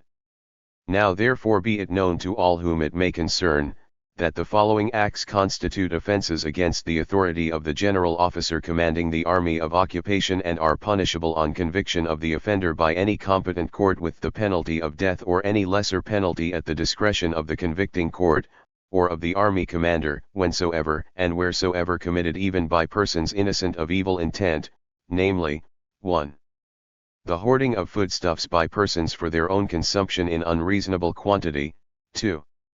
The withholding of foodstuffs from the market with the intent to derive benefit from the consequent rise of prices, 3. The combining together of persons with intent to control the sale of any foodstuffs and thereby raising the price thereof to the profit of the combination." Proclamation No. 24 of September 30, 1917, had required reporting of stocks of goods held and had curtailed trade at the wholesale level, whereas it is necessary to make certain regulations concerning the transport of peace goods to and from Baghdad. It is hereby notified that all holders of stocks of peace goods in Baghdad must declare the extent and nature of their stocks to the military governor's office before the 15th of October, 1917. It adds, "After the promulgation of this proclamation all retail sales will be allowed without any notification, but wholesale transactions must not take place unless authority has been obtained from the military governor's office." The usual penalty. Persons who fail to comply with this proclamation render themselves liable to the confiscation of the whole or part of their undeclared stock and to be proceeded against in the military governor's court. Life for the ordinary Baghdadi was not made easy by these restrictions. Even the local employees of the American consulate were unable to obtain food, prompting intervention by the American consul. In a letter from the American consul, Oscar S. Heiser, dated October 3, 1917, and addressed to the British authorities in charge of the selling of grain, Baghdad, the following is stated: "The bearer Haji Ali, a Kavis of this consulate, desires to purchase grain for the use of his family." Oscar S. Heiser, American consul. It adds, "Copy of this letter to Ali ibn Issa, Kavis. Ghulam Mohammad, Kavis. Naim ibn Mansur, Kavis. Alwan ibn Hussein, janitor. Salih Shakir, Ismail Mohammad." 8. By August 1917, Majd had tapped the local resources so well that, without having to draw on the area round Baghdad where his main force was, he had been able to establish large reserves of supplies at Balad Ruz and on the Euphrates 9. The British were very pleased with the work of the Department of Local Resources, and its director, Colonel Dixon. In a letter from Dixon to Oscar Heiser, American consul in Baghdad, on the stationery of Department of Local Resources, Baghdad, dated August 30, 1917, the following is stated: "Many thanks for your letter of congratulations." Dixon adds, "They have certainly viewed my efforts in a very rosy light, and have been more than kind in awarding me the C.M.G10. On November 22, 1917, Sir William Robertson, the British Chief of Staff at the War Office, sent a long telegram to General Marshall upon the latter's assumption of command of the British forces in Mesopotamia following Maud's death from cholera. One paragraph reads, "It is of vital importance to economize shipping to the fullest extent, and you will therefore make every endeavor to develop local resources to that end in consultation with Sir Percy Cox." Moberly adds, "Local resources had already been considerably developed by General Majd, but he had hitherto not considered that the military situation justified his acceding to Sir Percy Cox's requests that we should bring the fertile middle Euphrates area between Nasiriyah and Fallujah under our control. We had, so far, penetrated southwards from Fallujah to Hilla, Musayyib and the Hindaya Barrage, and we had political officers in Karbala and Najaf. But in view of Sir William Robertson's pressing instructions and of the improved military situation, General Marshall decided at the beginning of December to bring this area under his control, and a number of detachments, released for this important duty by a reorganization of the line of communication forces, were sent to garrison various posts there. 11. The Department of Local Resources continued its excellent work. Very good progress had been made in developing the local resources of the country. A very large proportion of all the grain required by the force had been obtained from the recent harvest. 12. During May to September 1918, the British had directed their main effort to military operations in Iran. Moberly elaborates, on the 18th the War Office agreed to the postponement of operations on the Tigris till mid-September, and to the extension, in the meantime, of the railway to Tikrit. General Marshall was at the same time instructed to develop General Dunsterville's activity to the utmost extent of the available transport. This telegram was followed by further instructions on the 21st, based on the latest information from Tehran, which indicated that a prompt display of sufficient military force in Persia would gain for us the active support of the Persian government. General Marshall replied on the May 24 that the movement of troops into Persia, which had been delayed by the Kirkuk operations, would now proceed with the transport released from South Kurdistan. 13. On June 28, 1918, the War Office telegraphed Marshall to send more troops to Iran. H.M. Government are not satisfied that we are taking full advantage of our opportunities, or that in northwest Persia and on the Caspian our maximum effort is being made. Whole situation should be reviewed by you in light of more recent information regarding lack of enemy activity in the plains of Mesopotamia and local supplies. Information shows that, at any rate for some time to come, the enemy do not intend to make a further effort in Mesopotamia. By the end of this year you will receive 10 more Ford van companies, and considerably more transport should be released on completing of the Hilla harvest. In order to increase your supply on the Risht road, transport on other lines must be cut down to the barest limits. In short, a greater and more sustained effort must be made in northwest Persia. H.M. Government attach more importance to success in that sphere and to securing temporary control of the Caspian than you appear to appreciate. The War Office concurs in this view. You should push a railway survey towards Kermanshah beyond Kanikan, advising me of practicability of ropeways if railways prove impossible. The Kanikan-Risht road must be placed in the best possible state to stand traffic throughout next winter, and depots must be energetically established along this road. Though there is no necessity to send troops to Tehran, it is necessary, in order to support our minister's policy at Tehran and to induce Persian government to subserve British interests, to show sufficient force at Kashvan. A company or two of British infantry is not sufficient for this purpose. While fully appreciating what your difficulties have been and the somewhat uncertain policy in the past involved by the rapid change of events, we are confident that you will realize now that your main attention must be directed towards Persia and the Caspian, and that, in order to accomplish our objects at Baku, on the Caspian and at Tehran, a supreme effort will be made by you to utilize as many troops as you are able to maintain in northwest Persia. 14. On June 30, 1918, General Marshall telegraphed London that he was making every preparation to get ready the troops which General Dunsterville had previously asked for. Marshall's telegram of July 4, 1918, is particularly important because it provides additional documentary confirmation that at a time when a deadly famine was killing millions in Iran, in addition to preventing food imports, the British were engaged in large-scale purchase of foodstuffs. On the July 4, General Marshall sent a further reply to the War Office telegram of the June 28, saying that his Director of Local Resources was already at Kashvan organizing the purchase of supplies on a large scale.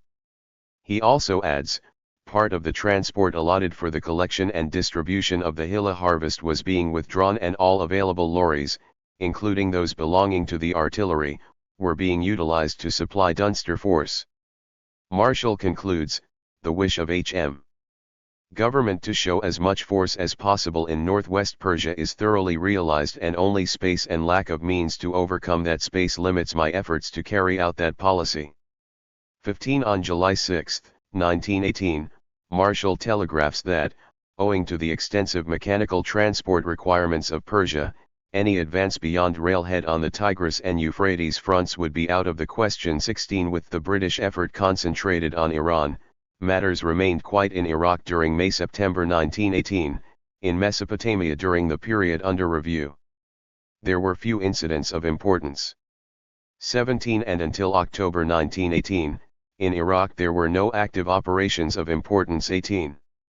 In a telegram received on August 30, 1918, Southard reports, General in charge of Mesopotamia Local Resources is now in Persia, and is taking under that department military line of communication, and intends attempting to secure from the Persian government permission to take charge of collection government grain tax in that zone. 19. In a follow-up dispatch, Southard elaborates.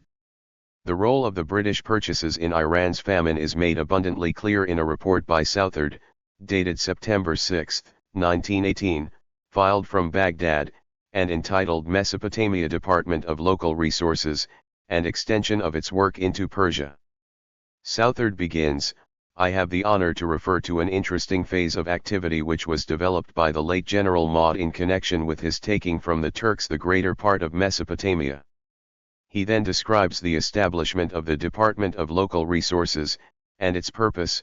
He initiated an organization known as the Department of Local Resources of the Mesopotamia Expeditionary Force, the object of which was to investigate the extent of such local resources as might be of use to the expeditionary force, and to develop in all possible ways the production of grain, meat, animals, native manufactures, and such other commodities of local production as might be used for military purposes, and thus obviate the necessity then existing for bringing from long distances outside considerable quantities of materials, particularly foodstuffs, leathers, wool, textiles, etc.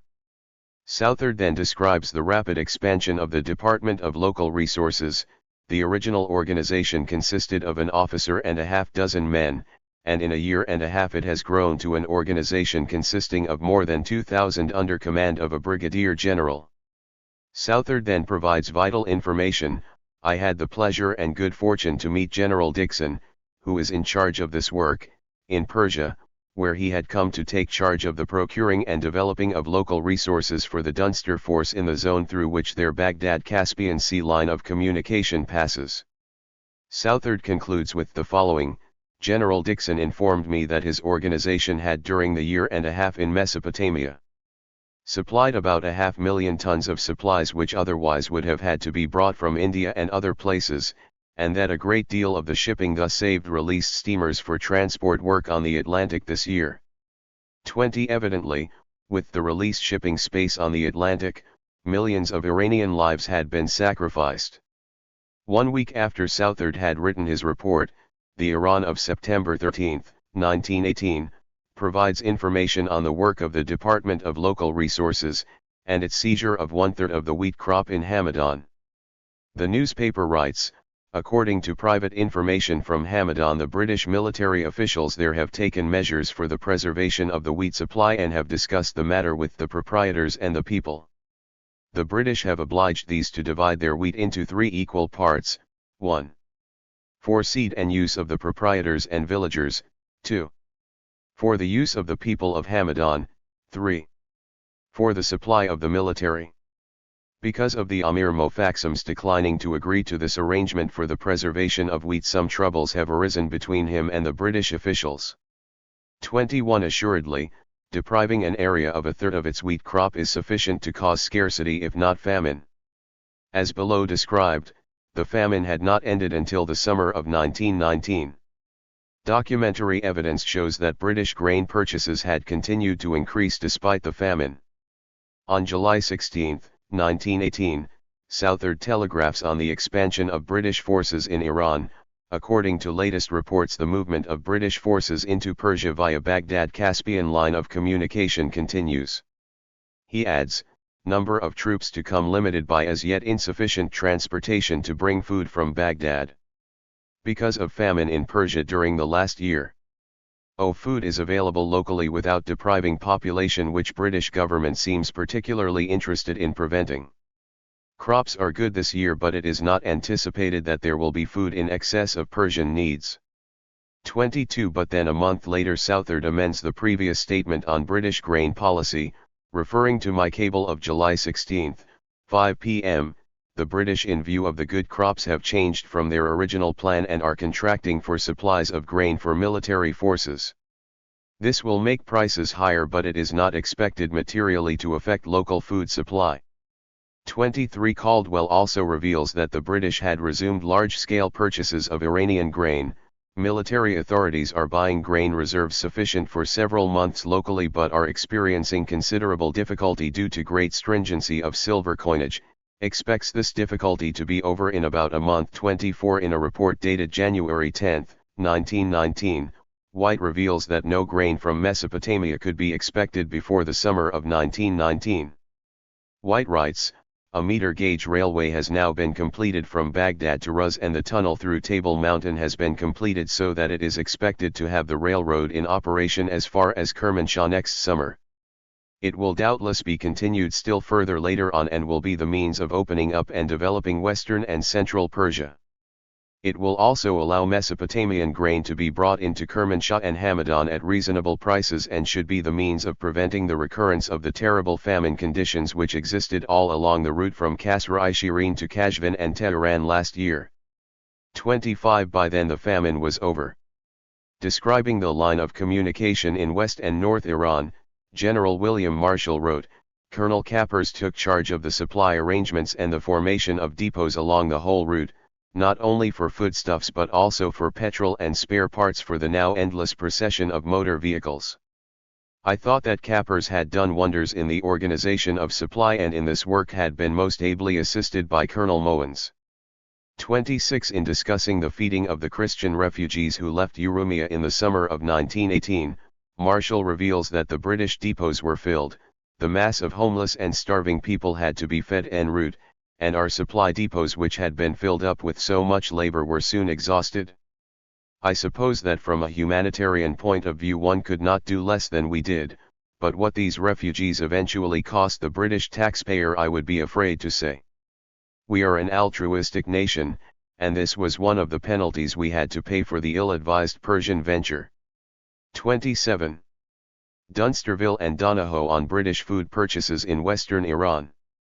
Dunsterville's task included the acquisition of food supplies for the British troops who were to come to Iran. He writes, among other matters that required attention was the question of supplies. Our own needs were considerable, and we had also to be prepared for any number of troops that might be sent up later to these parts. In the midst of the terrible famine that was now at its height, I did not wish to draw supplies from the country that would still further reduce the stock available for the starving people.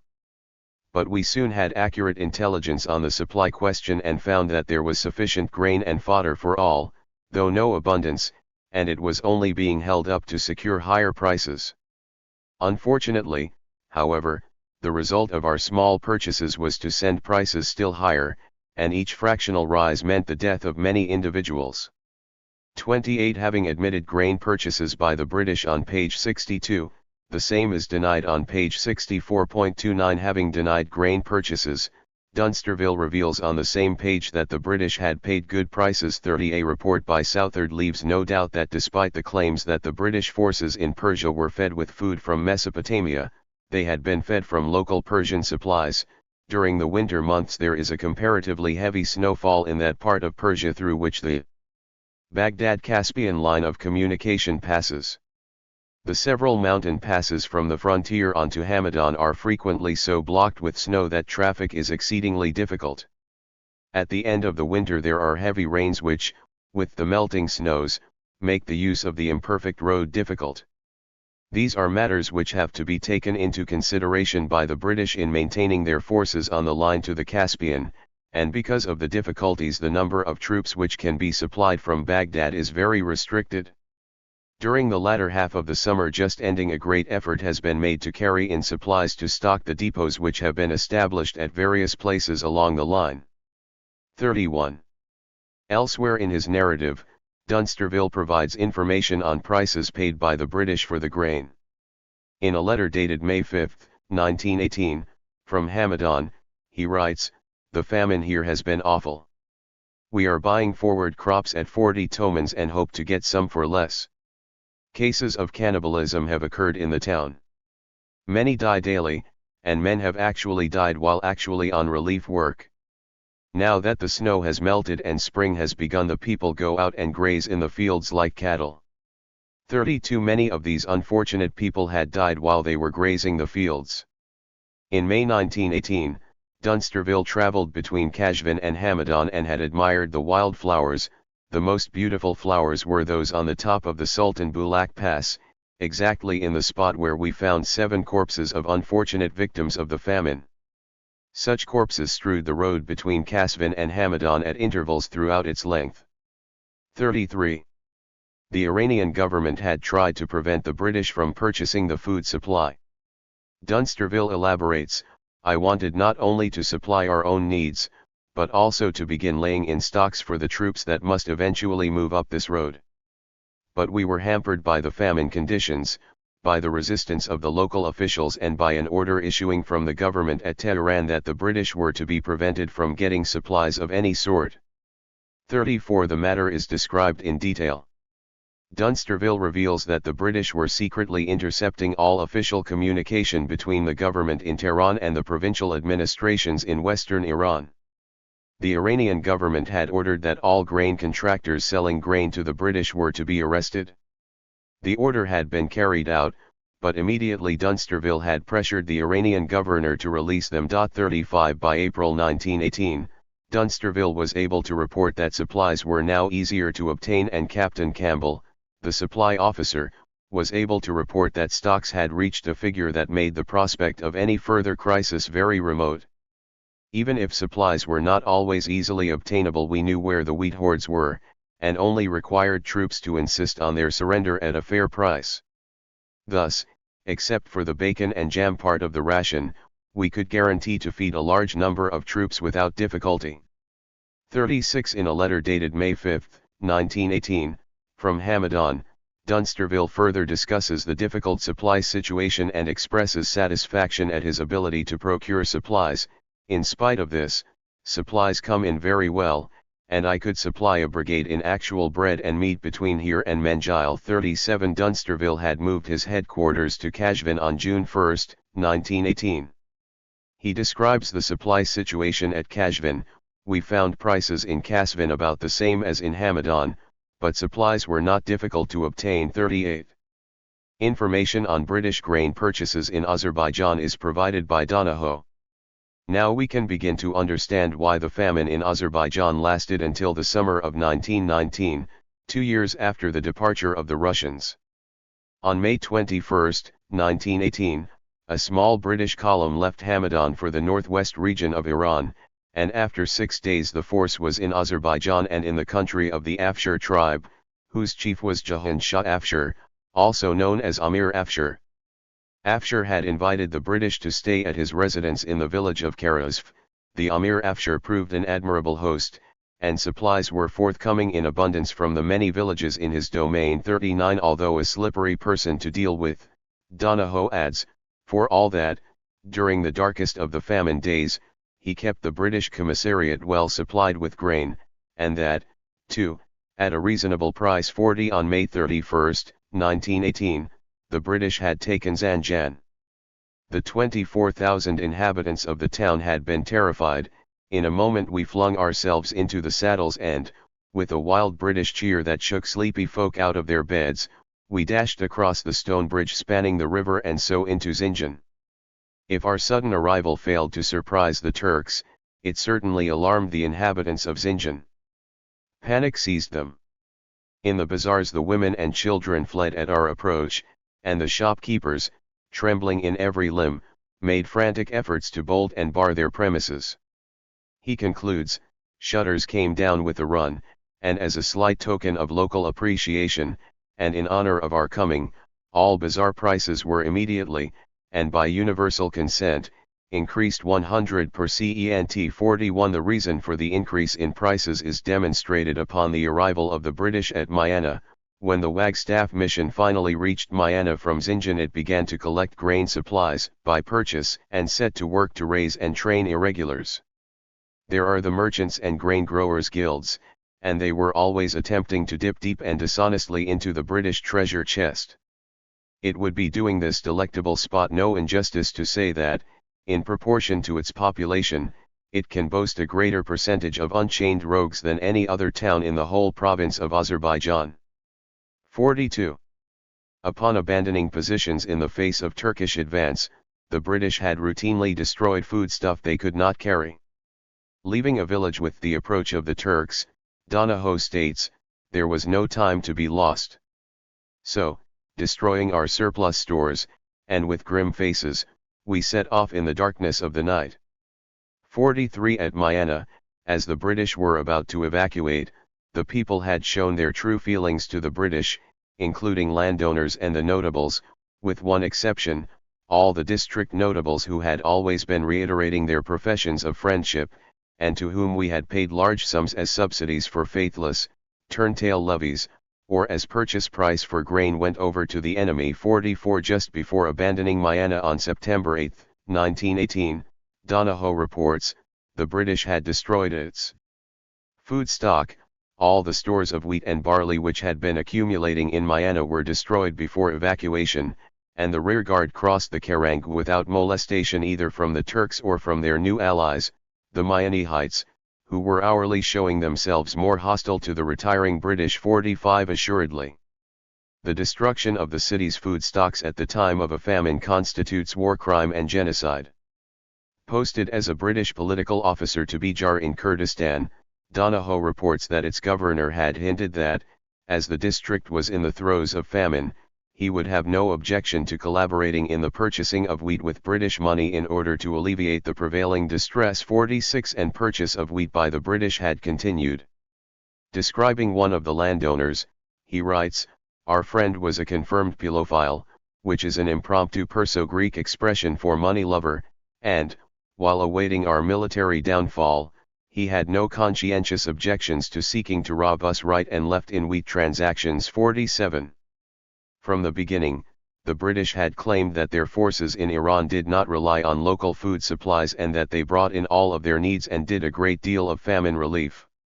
For example, the announcement by Colonel Kenyon, the British consul at Kermanshah, given below, included the following: the organized British Army is adequately equipped and supplied with all requisites for the journey such as provisions etc., and does not need assistance from others, but in case it should purchase from the Persians, a fair and just price will certainly be paid to the owners. 48 The same point is made by Francis White in his report on Western Persia, the Russian and Turkish troops in their successive advances and retreats through this region lived wholly on the country, which has been drained of the last dreg.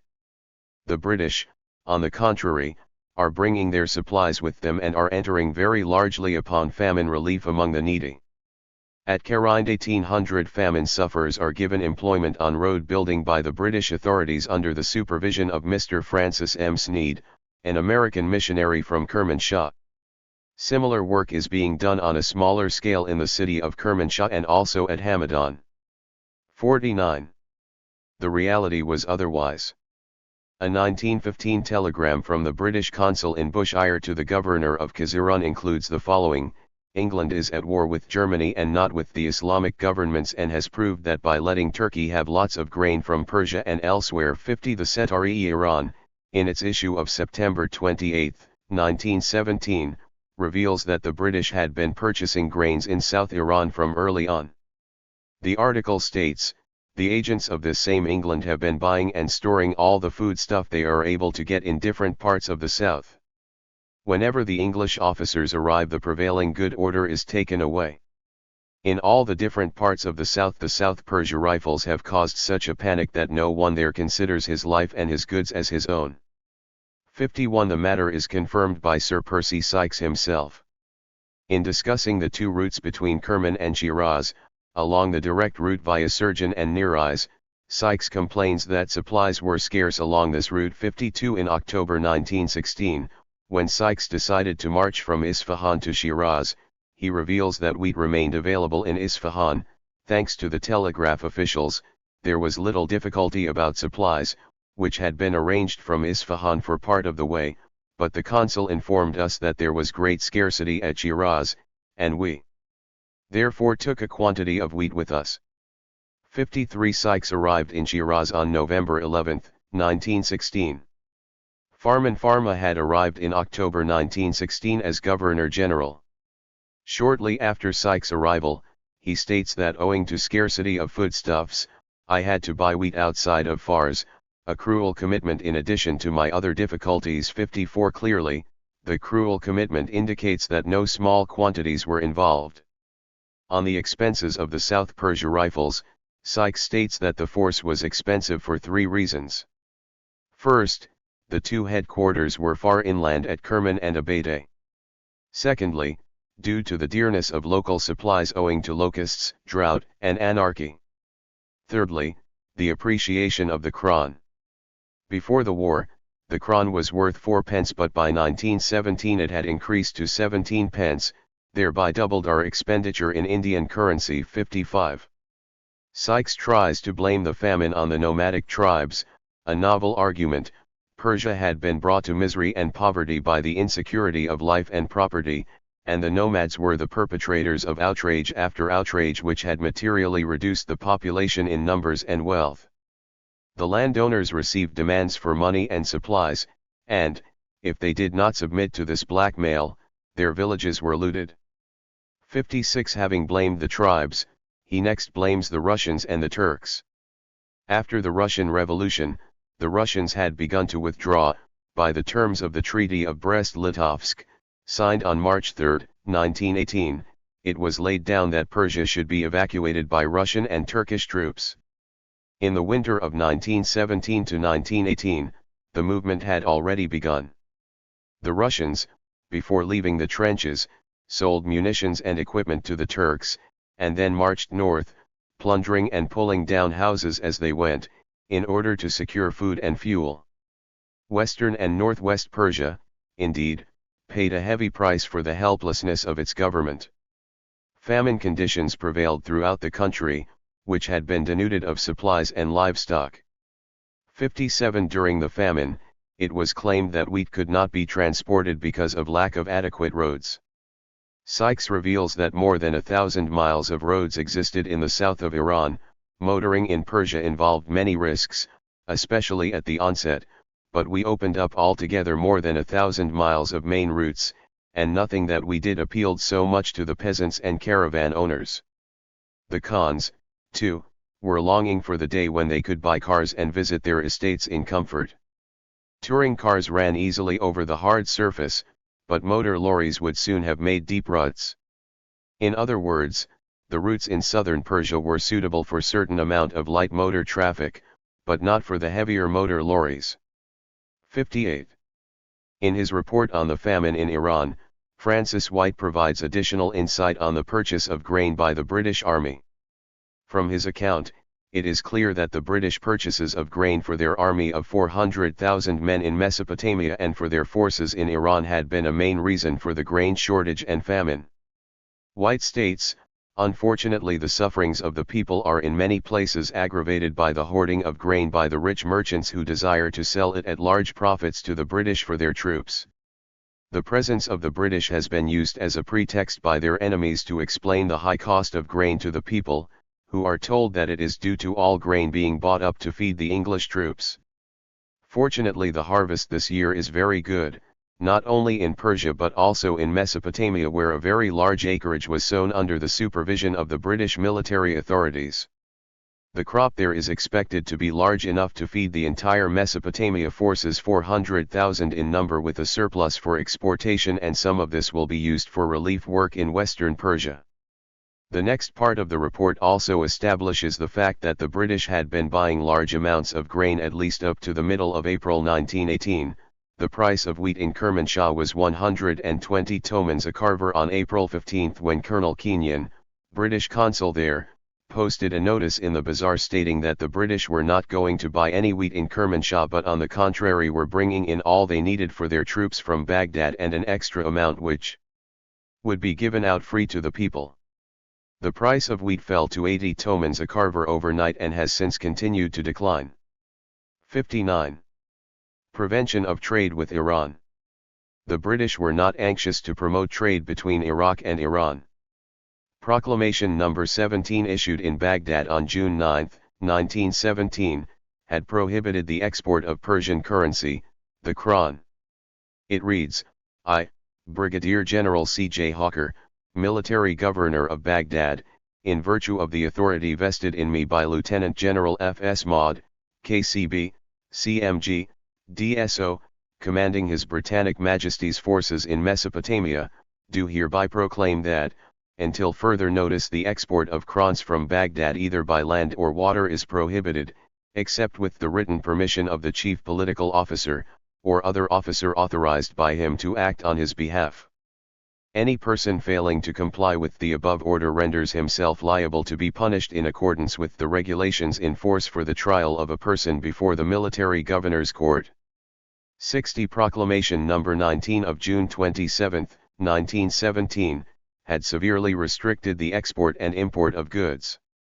It reads, I, Brigadier General C.J. Hawker, Military Governor of Baghdad, in virtue of the authority vested in me by Lieutenant General F.S. Majd, KCB, CMG, DSO, commanding His Britannic Majesty's forces in Mesopotamia, do hereby declare that, whereas merchants may import into and export from Baghdad goods, the following regulations must be observed.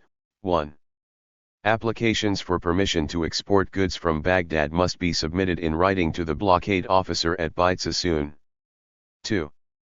No goods may be exported from Baghdad except upon passes bearing the signature of the blockade officer. 3. Each exporter will be required to deposit a security equal to the value of the goods he desires to export. This security will be released upon report being received of the safe arrival of the goods from the blockade officer at the town of destination in this country. 4. Application for permission to import goods into Baghdad must be made to the blockade officer at the place from which it is desired to dispatch goods. The penalty: any person failing to comply with the above regulations renders himself liable to be punished in accordance with the regulations in force for the trial of a person before the military governor's court. In a letter addressed to the blockade officer, Baghdad, dated September 14, 1917, Oscar S. Heiser, the American consul in Baghdad, writes, an American firm in New York has telegraphed for tanned goat skins. Can you give a pass for the shipment of 13 bales of such tanned goat skins bought for the account of this firm a few days before the outbreak of the war and which have been stored here ever since?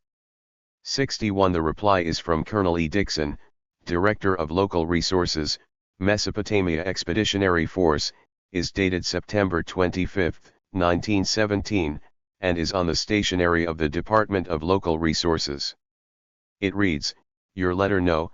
610 has been carefully considered by the Civil Commissioner and myself, and in reply thereto I beg to inform you that it is regretted that as, under instructions of Board of Trade, the export of hides and skins is subject to restrictions, permission to export the skins to which you refer cannot be granted. 62 On October 4, 1917, Heiser had again written to Colonel E. Dixon, CMG, Director of Local Resources, Baghdad, I beg to acknowledge the receipt of your letter of September 25 concerning the prohibition of the export from Baghdad of hides and skins to America.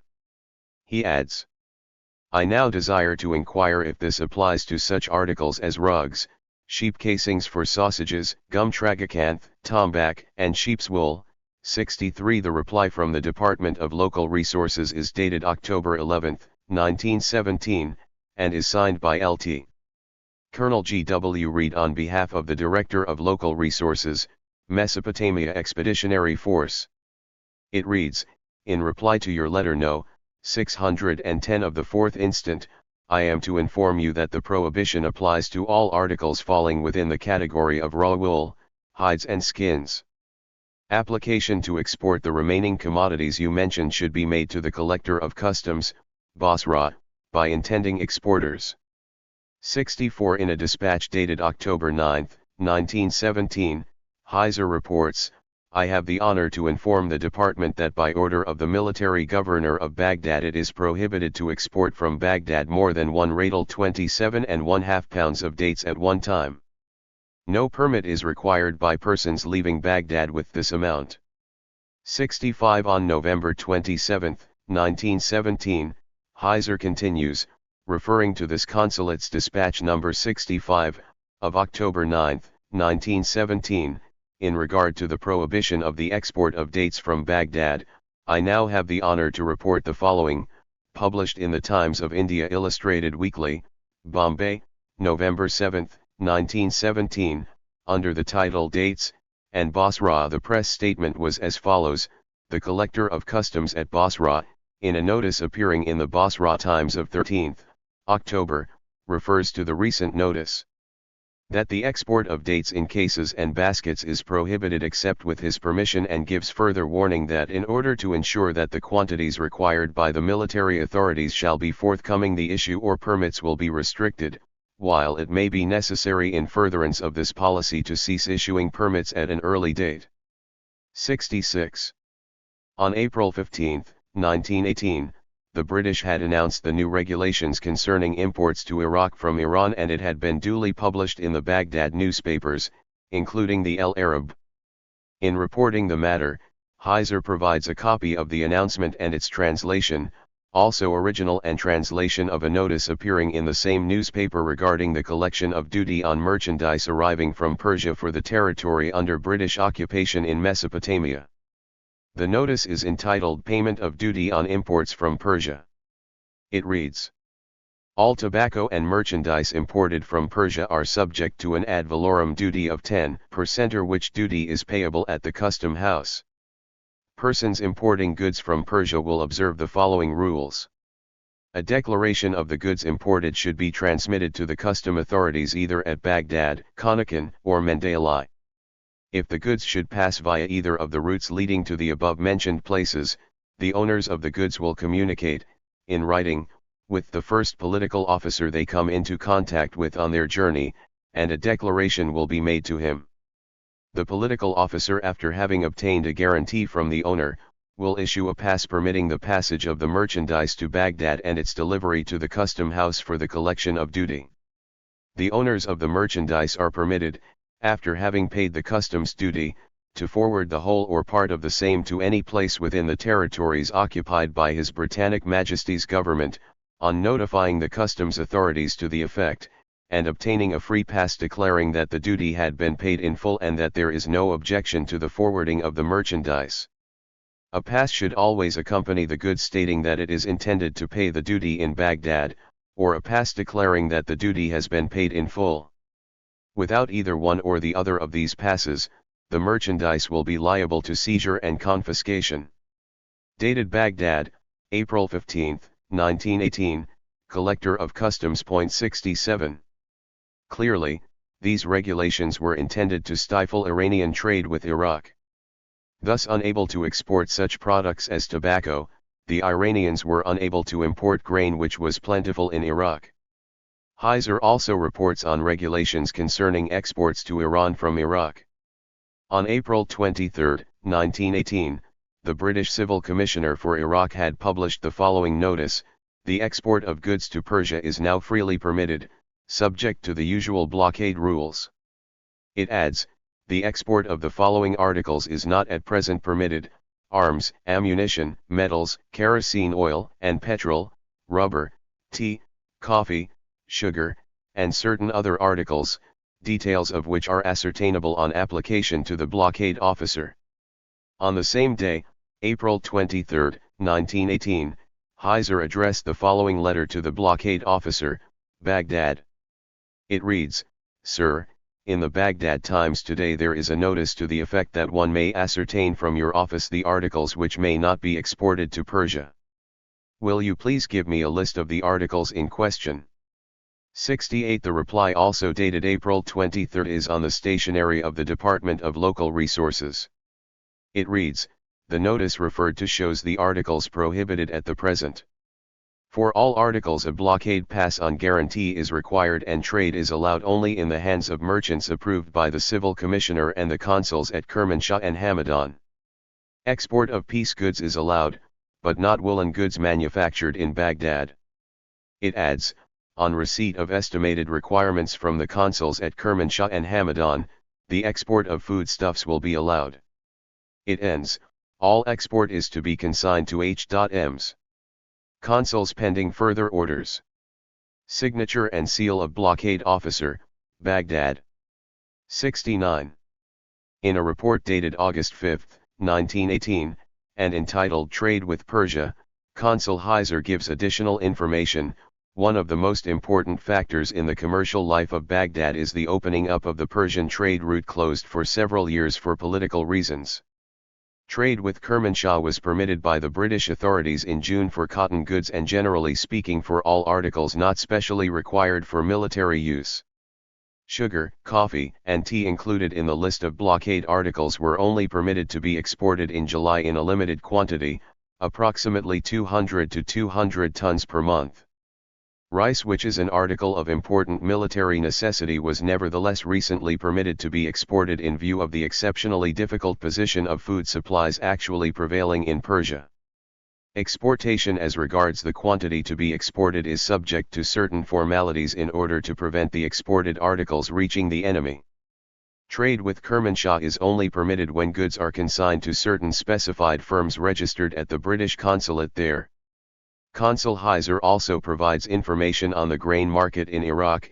In order to avoid any eventual speculation and possible profiteering from grain, the government decided to prohibit trading in grain and to localize the actual stocks. I mean by this that the stock actually existing in Hilla or Amara could not be imported to Baghdad and vice versa. Nevertheless, in order to relieve the food situation in Baghdad, the government allowed the import from Basora of large quantities of Indian wheat and rice. The crop this year does not seem to be as large as expected. Whereas Hilla usually supplies Baghdad with wheat, it is not expected that it will be in a position to do so this year, as prices of grain advanced about 25% in 2 or 3 days when the authorities permitted its export to Baghdad. Barley is certainly in a much better condition and the government is buying at the rate of 100 rupees per ton. 70. Despite the various British pronouncements on the freedom of trade with Iran, trade with Iran was severely restricted. In a report dated November 5, 1918, Consul Heiser writes, hitherto permission to export goods to Persia from Baghdad and the occupied territory of Iraq has been restricted and at times altogether cut off, but by the terms of the proclamation read by the Commander-in-Chief on November 2, 1918, upon the occasion of the celebration of the capitulation of Turkey, one of the statements made was that within the limits of the occupied territory there will be complete freedom of trade and relaxation of blockade restrictions, and also a similar relaxation of the restrictions on personal movement. This will probably give a great impetus of trade and the movement of merchandise. In addition, Heiser states, According to statistics of the Custom House, the following goods have been sent to Persia from the province of Baghdad by the land route during the months of June, July, and August, 1918. No wheat, barley, or dates were exported to Iran. Only $17,438.50 worth of rice was exported to Iran during August of 1918.71. Heiser also gives information on transportation to Iran. The most important means of overland transport from Baghdad to Persia is the camel, which carries a load of from 400 to 500 pounds, which must be divided into packages which can be tied on either side of the saddle. Before the war, a load of this size could be sent from Baghdad to Kermanshah for $8.80. At the present time, the transportation of such load by camel costs $73. Mules and donkeys are substituted for camels during the winter. They make the trip in 10 to 12 days to Kermanshah, whereas the camels require 20 days. Heiser concludes, the British military authorities have greatly improved the road to Tehran and are running automobiles and auto trucks for military transportation without any difficulty. A railroad has been built nearly to the Persian frontier, and the probabilities are that we shall have railway facilities from Baghdad to Kermanshah, if not to Tehran, before very long. The prohibition of food exports to Iran was despite the fact that there was an abundant harvest in Iraq in 1918.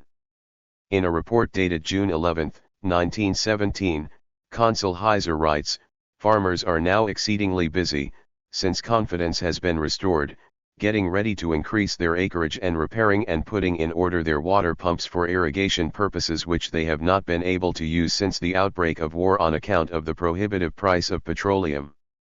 They were obliged to revert to the old method of drawing water from the river by the use of leather bags lifted by horses or oxen by means of a rope and a pulley, and this has tended to greatly reduce the area cultivated. The British authorities are now furnishing petroleum at reasonable prices, so that the petroleum pumps are again at work pumping water for irrigation purposes." He continues, "The soil is very fertile and a variety of crops are raised. Wheat and barley flourish most abundantly at Hilda, Fallujah, and Belade Rouse. Rice is raised chiefly at Hindia and Belade Rouse. Lentils, peas, maize, beans, and millet are raised on both banks of the Tigris River by the Arab tribes. Large quantities of these articles are brought down the river from the Mosul district also." 72. On December 17, 1917, he adds, "The authorities are making arrangements to introduce all kinds of modern agricultural implements into the country." 73. In a report dated February 25, 1918, Consul Heiser reports on the agricultural situation in the Baghdad district. The prospects for abundant crops of wheat, barley, rice, lentils, and oats in the region round about Baghdad are exceedingly good this year. It is estimated that the crops planted in that region this season are 8 times the amount planted last year and 4 times larger than the best previous year. Heiser adds, "It is estimated that there are 1,360,000 acres of land commanded by the Hindia barrage, which can be irrigated by the waters of the Euphrates as soon as the canalization is completed." 74. On May 16, 1918, Heiser continues, "The abundant rains this spring throughout all Mesopotamia have assured an unusually good crop of barley. Rice is being planted now under very favorable circumstances in the region of Belade Rouse to the north and east of Baghdad. The rice crop is usually gathered in the month of October." 75. In a report dated June 25, 1918, and entitled "Crops in Mesopotamia," Consul Heiser describes the abundant harvest of 1918, confirming the fact that while there was ample grain in Iraq, Iran next door had starved. From exhaustive inquiries made concerning the crops in Mesopotamia for 1918, the unanimous opinion is that the barley crop has been unusually large, from 4 to 5 times the crop of last year, and the quality good. Especially in the Euphrates Valley from Musaib above the Great Hindia Barrage down to Abu Shukhair, the official estimate places the crop at 3 times the best crop ever raised before. This applies to barley and wheat. The crops on the river high connecting the Tigris River with the Euphrates River midway between Baghdad and Basora are reported as excellent. In the Suk area the yield is above an average of a normal winter crop. The official estimate for all of Mesopotamia shows a surplus of 120,000 tons of barley and wheat after supplying the civil inhabitants. In 1912, 146,000 tons were exported from Basora, the highest figure heretofore known. He adds, much of the seed was brought from India by the British authorities and supplied on shares as the farmers did not have the necessary seed. It is too early to be certain of the date crop, but so far conditions have been favorable. The estimated yield for this year is placed at 100,000 tons of dates. 76. Having witnessed the pitiful scene during his lunch at Kasr-i-Shirin, Southard also points out that just across the border in Iraq there was plenty of grain to be had. There was also plenty of grain in India. He adds, all of this when within a few hundreds of miles there were food in plenty, but which was not available because of lack of transport.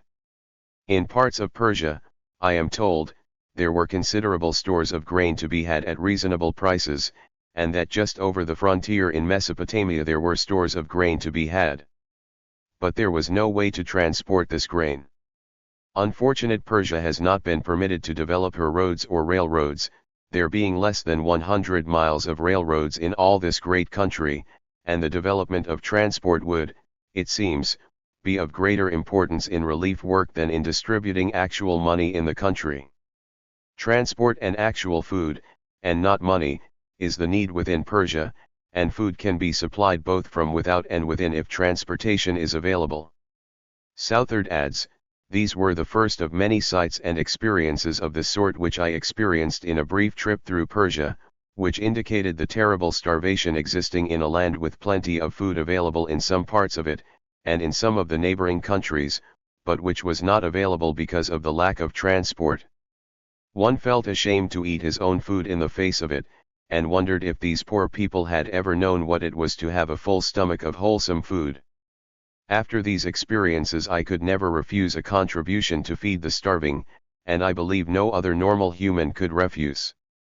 I glory that there are so many big-hearted people in our own United States who are interested in and who, at least partially, realize the needs of these unfortunate victims mainly of a backward economic and political development.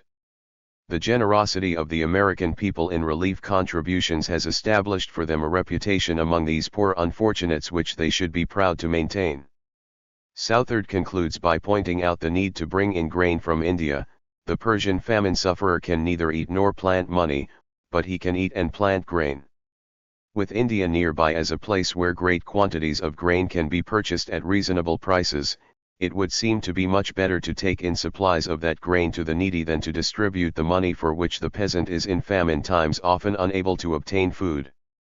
Bringing in grain would also aid in breaking the corners in the available grain supply in the country, which the bringing in and distribution of relief money aids the wealthy farmers to maintain to their own great profit, and to the general economic distress of the mass of the Persian people.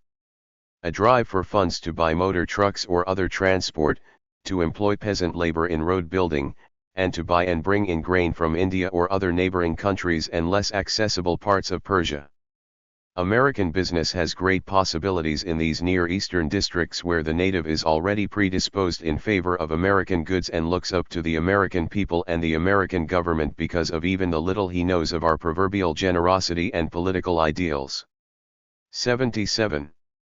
In another report, Southard again makes it clear that the inability to transport grain from Iraq to Iran was not due to absence of a good road. He points out that at least by May 1918 a very good road existed between the Mesopotamia border and the Caspian Sea. Yet, as described above, not only the famine in Iran had continued until July 1919, but that the British had purchased a great deal of grain in Iran, thereby aggravating the famine situation. Southard describes the road conditions. The road from Rus into Persia as far as Hamadan, a distance of somewhat more than 350 miles, has several long and difficult mountain passes and has been little better than a caravan route through a rough and comparatively barren country, although some road building had been done by the Russians and Turks during their occupation of the line in 1915, 1916, and 1917. A very good road exists from Hamadan onto the Caspian, a distance of approximately 300 miles. Transport for a military force and its supplies accordingly offered difficulties, and it was impossible to use the road to any considerable extent until the late spring when the rains had ceased and the snow in the passes had melted. Sufficient improvements were made, however, so that by the middle of May of this year motor trucks and Ford motor vans were moving over this route into Persia carrying troops and supplies. In the same report, Southard leaves no doubt that a good road was in existence from Ruz to Hamadan. The work of improving the road has continued, and by the end of August a fair amount of good road had been made on the caravan route from Ruz to Hamadan 78. While good roads existed in some parts of Iran, gasoline could not be found in a country that was a large producer of petroleum. Not only had the British sabotaged Iran's foreign trade, by depriving Iran of gasoline, they had also rendered domestic trade and travel practically impossible by making transportation extremely difficult and costly. In a dispatch dated April 29, 1918, Caldwell reports, as illustrating some of the abnormal conditions created by the war and famine in Persia and the high prices consequent, I have the honor to submit these facts on the cost of local transportation. He elaborates, owing to the scarcity and almost unbelievably high prices prevailing for grain and for foodstuffs, the feed for pack mules, donkeys, horses, and camels has reached the price of $25 to $30 per bushel of barley, $90 to $100 per ton for alfalfa, and $28 to $32 per bushel of wheat. Somewhat higher prices prevail in other provinces, the price varying greatly at different places. For example, wheat was recently $24 per bushel in Tehran, while at Hamadan, 250 miles distant, the price was $40 per bushel. The variation in prices is caused by a total lack of transportation facilities. Recently, in the province of Sistan, not more than 600 miles from Tehran, wheat was reported to be abundant and selling for $1.50 per bushel, while at the same time the price in the city was over $20 per bushel and at some places in the country nearly double this amount. Even more remarkable was the shortage and high cost of gasoline. The Anglo-Persian Oil Company, which was at least two-thirds owned by the British government, was producing a vast amount of crude and refined petroleum products, and placing it at the disposal of the British forces. While the British were maintaining an endless stream of motor transport in West and East Iran, the price of gasoline in Iran was the equivalent of $6 per gallon. Caldwell elaborates, perhaps the most astounding figures can be cited for the cost of travel. Recently a government official desired to go from here to Isfahan, some 300 miles. A man was found who was willing to undertake to transport him to Isfahan in an automobile, the price asked being 900 tomans, at the present rate of exchange just $1,500, or $5 per mile. As benzene costs about $6 per gallon, and would have to be sent on in some manner to different stations for the journey to and from Isfahan, the price is not so outrageous as it may seem. Caldwell continues, it is practically impossible to travel at all in Persia, and those who do travel generally avail themselves of the Russian and British military lorries, though even this is difficult, owing to a lack of passable roads between most points. As to the hapless government employee, Caldwell adds, being unable to pay such a price for an automobile, the official endeavored to procure a carriage or stage-coach to take him to Shiraz, some 600 miles, and was compelled to pay 550 tomans for the hire thereof 79. In addition, the British had set about to prevent Iranian trade with the United States, and had prevented the importation of foodstuffs from America at a time when Iran was in the midst of a famine. Caldwell gives an account of the British interference with American trade and the prevention of the importation of foodstuffs from the United States during the famine. Caldwell writes, 2 examples of British interference in South Persia with American trade may be noted. One case occurred during the war, in August 1917. It had to do with a shipment of 3,000 sacks of American sugar, the first shipment of this kind ever brought into this country. A representative of the American firm accompanied the shipment, and upon arrival at Bandar Abbas found that all transport animals coming into that port were commandeered by the British and were controlled by them, generally being used in connection with the then newly formed South Persia Rifles. The American in charge went to the British vice-consul in the city, and after much discussion it was arranged that if the former could secure transport animals outside of Bandar Abbas, they would be allowed to come into the city, load, and depart without any molestation from the British military or vice-consul. The man in charge of the shipment went out of the city about 25 miles and was finally able to secure a caravan of 350 camels, but the owner, who wished to avoid the commandeering of his animals, would not go to the city until he had the fullest assurances that they would not be seized. He received an initial payment for the use of his animals and went to Bandar Abbas, where his caravan was commandeered and used by the military. When the vice-consul was appealed to, he stated that even though he had given his word, he could not give any assistance to the American or the owner of the caravan. Therefore the shipment of sugar was forcibly held in Bandar Abbas 5 or 6 months, and the American declares that meanwhile shipments of sugar by Hindus and British protégés were allowed to be sent inland. The British vice-consul offered to pay him 500 tomans if the shipper would give him a receipt stating that complete compensation had been received, but the vice-consul was informed that $10,000 would not fully compensate the loss suffered by this company, and the 500 tomans was refused. In 1919 this same company again brought a shipment to Persia, this time to Mohammad, and the representative states that the best freight rate he was able to secure from Bombay to Mohammad was 65 rupees per ton of 40 cubic feet, whereas he knows that some British firms were at the same time able to secure a rate of 45 rupees per ton. Caldwell describes the other case. The other instance was in Kerman, where the representative of an American rug company was stationed.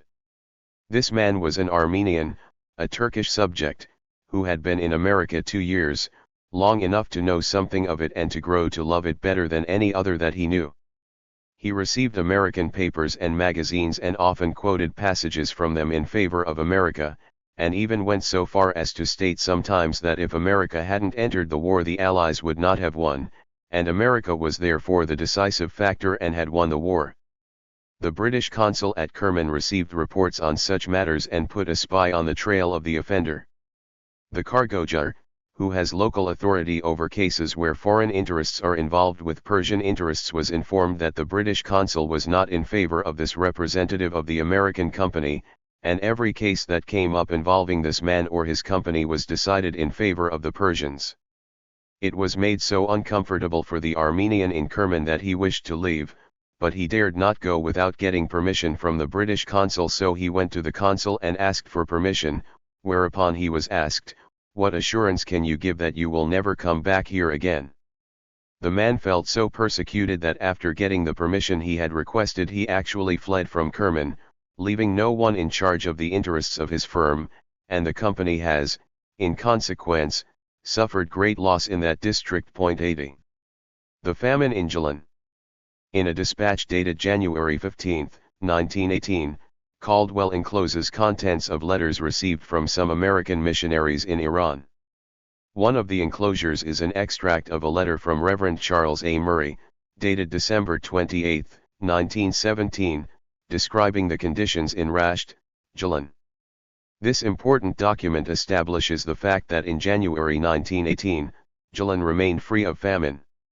Only the refugees from other parts of Iran faced hunger.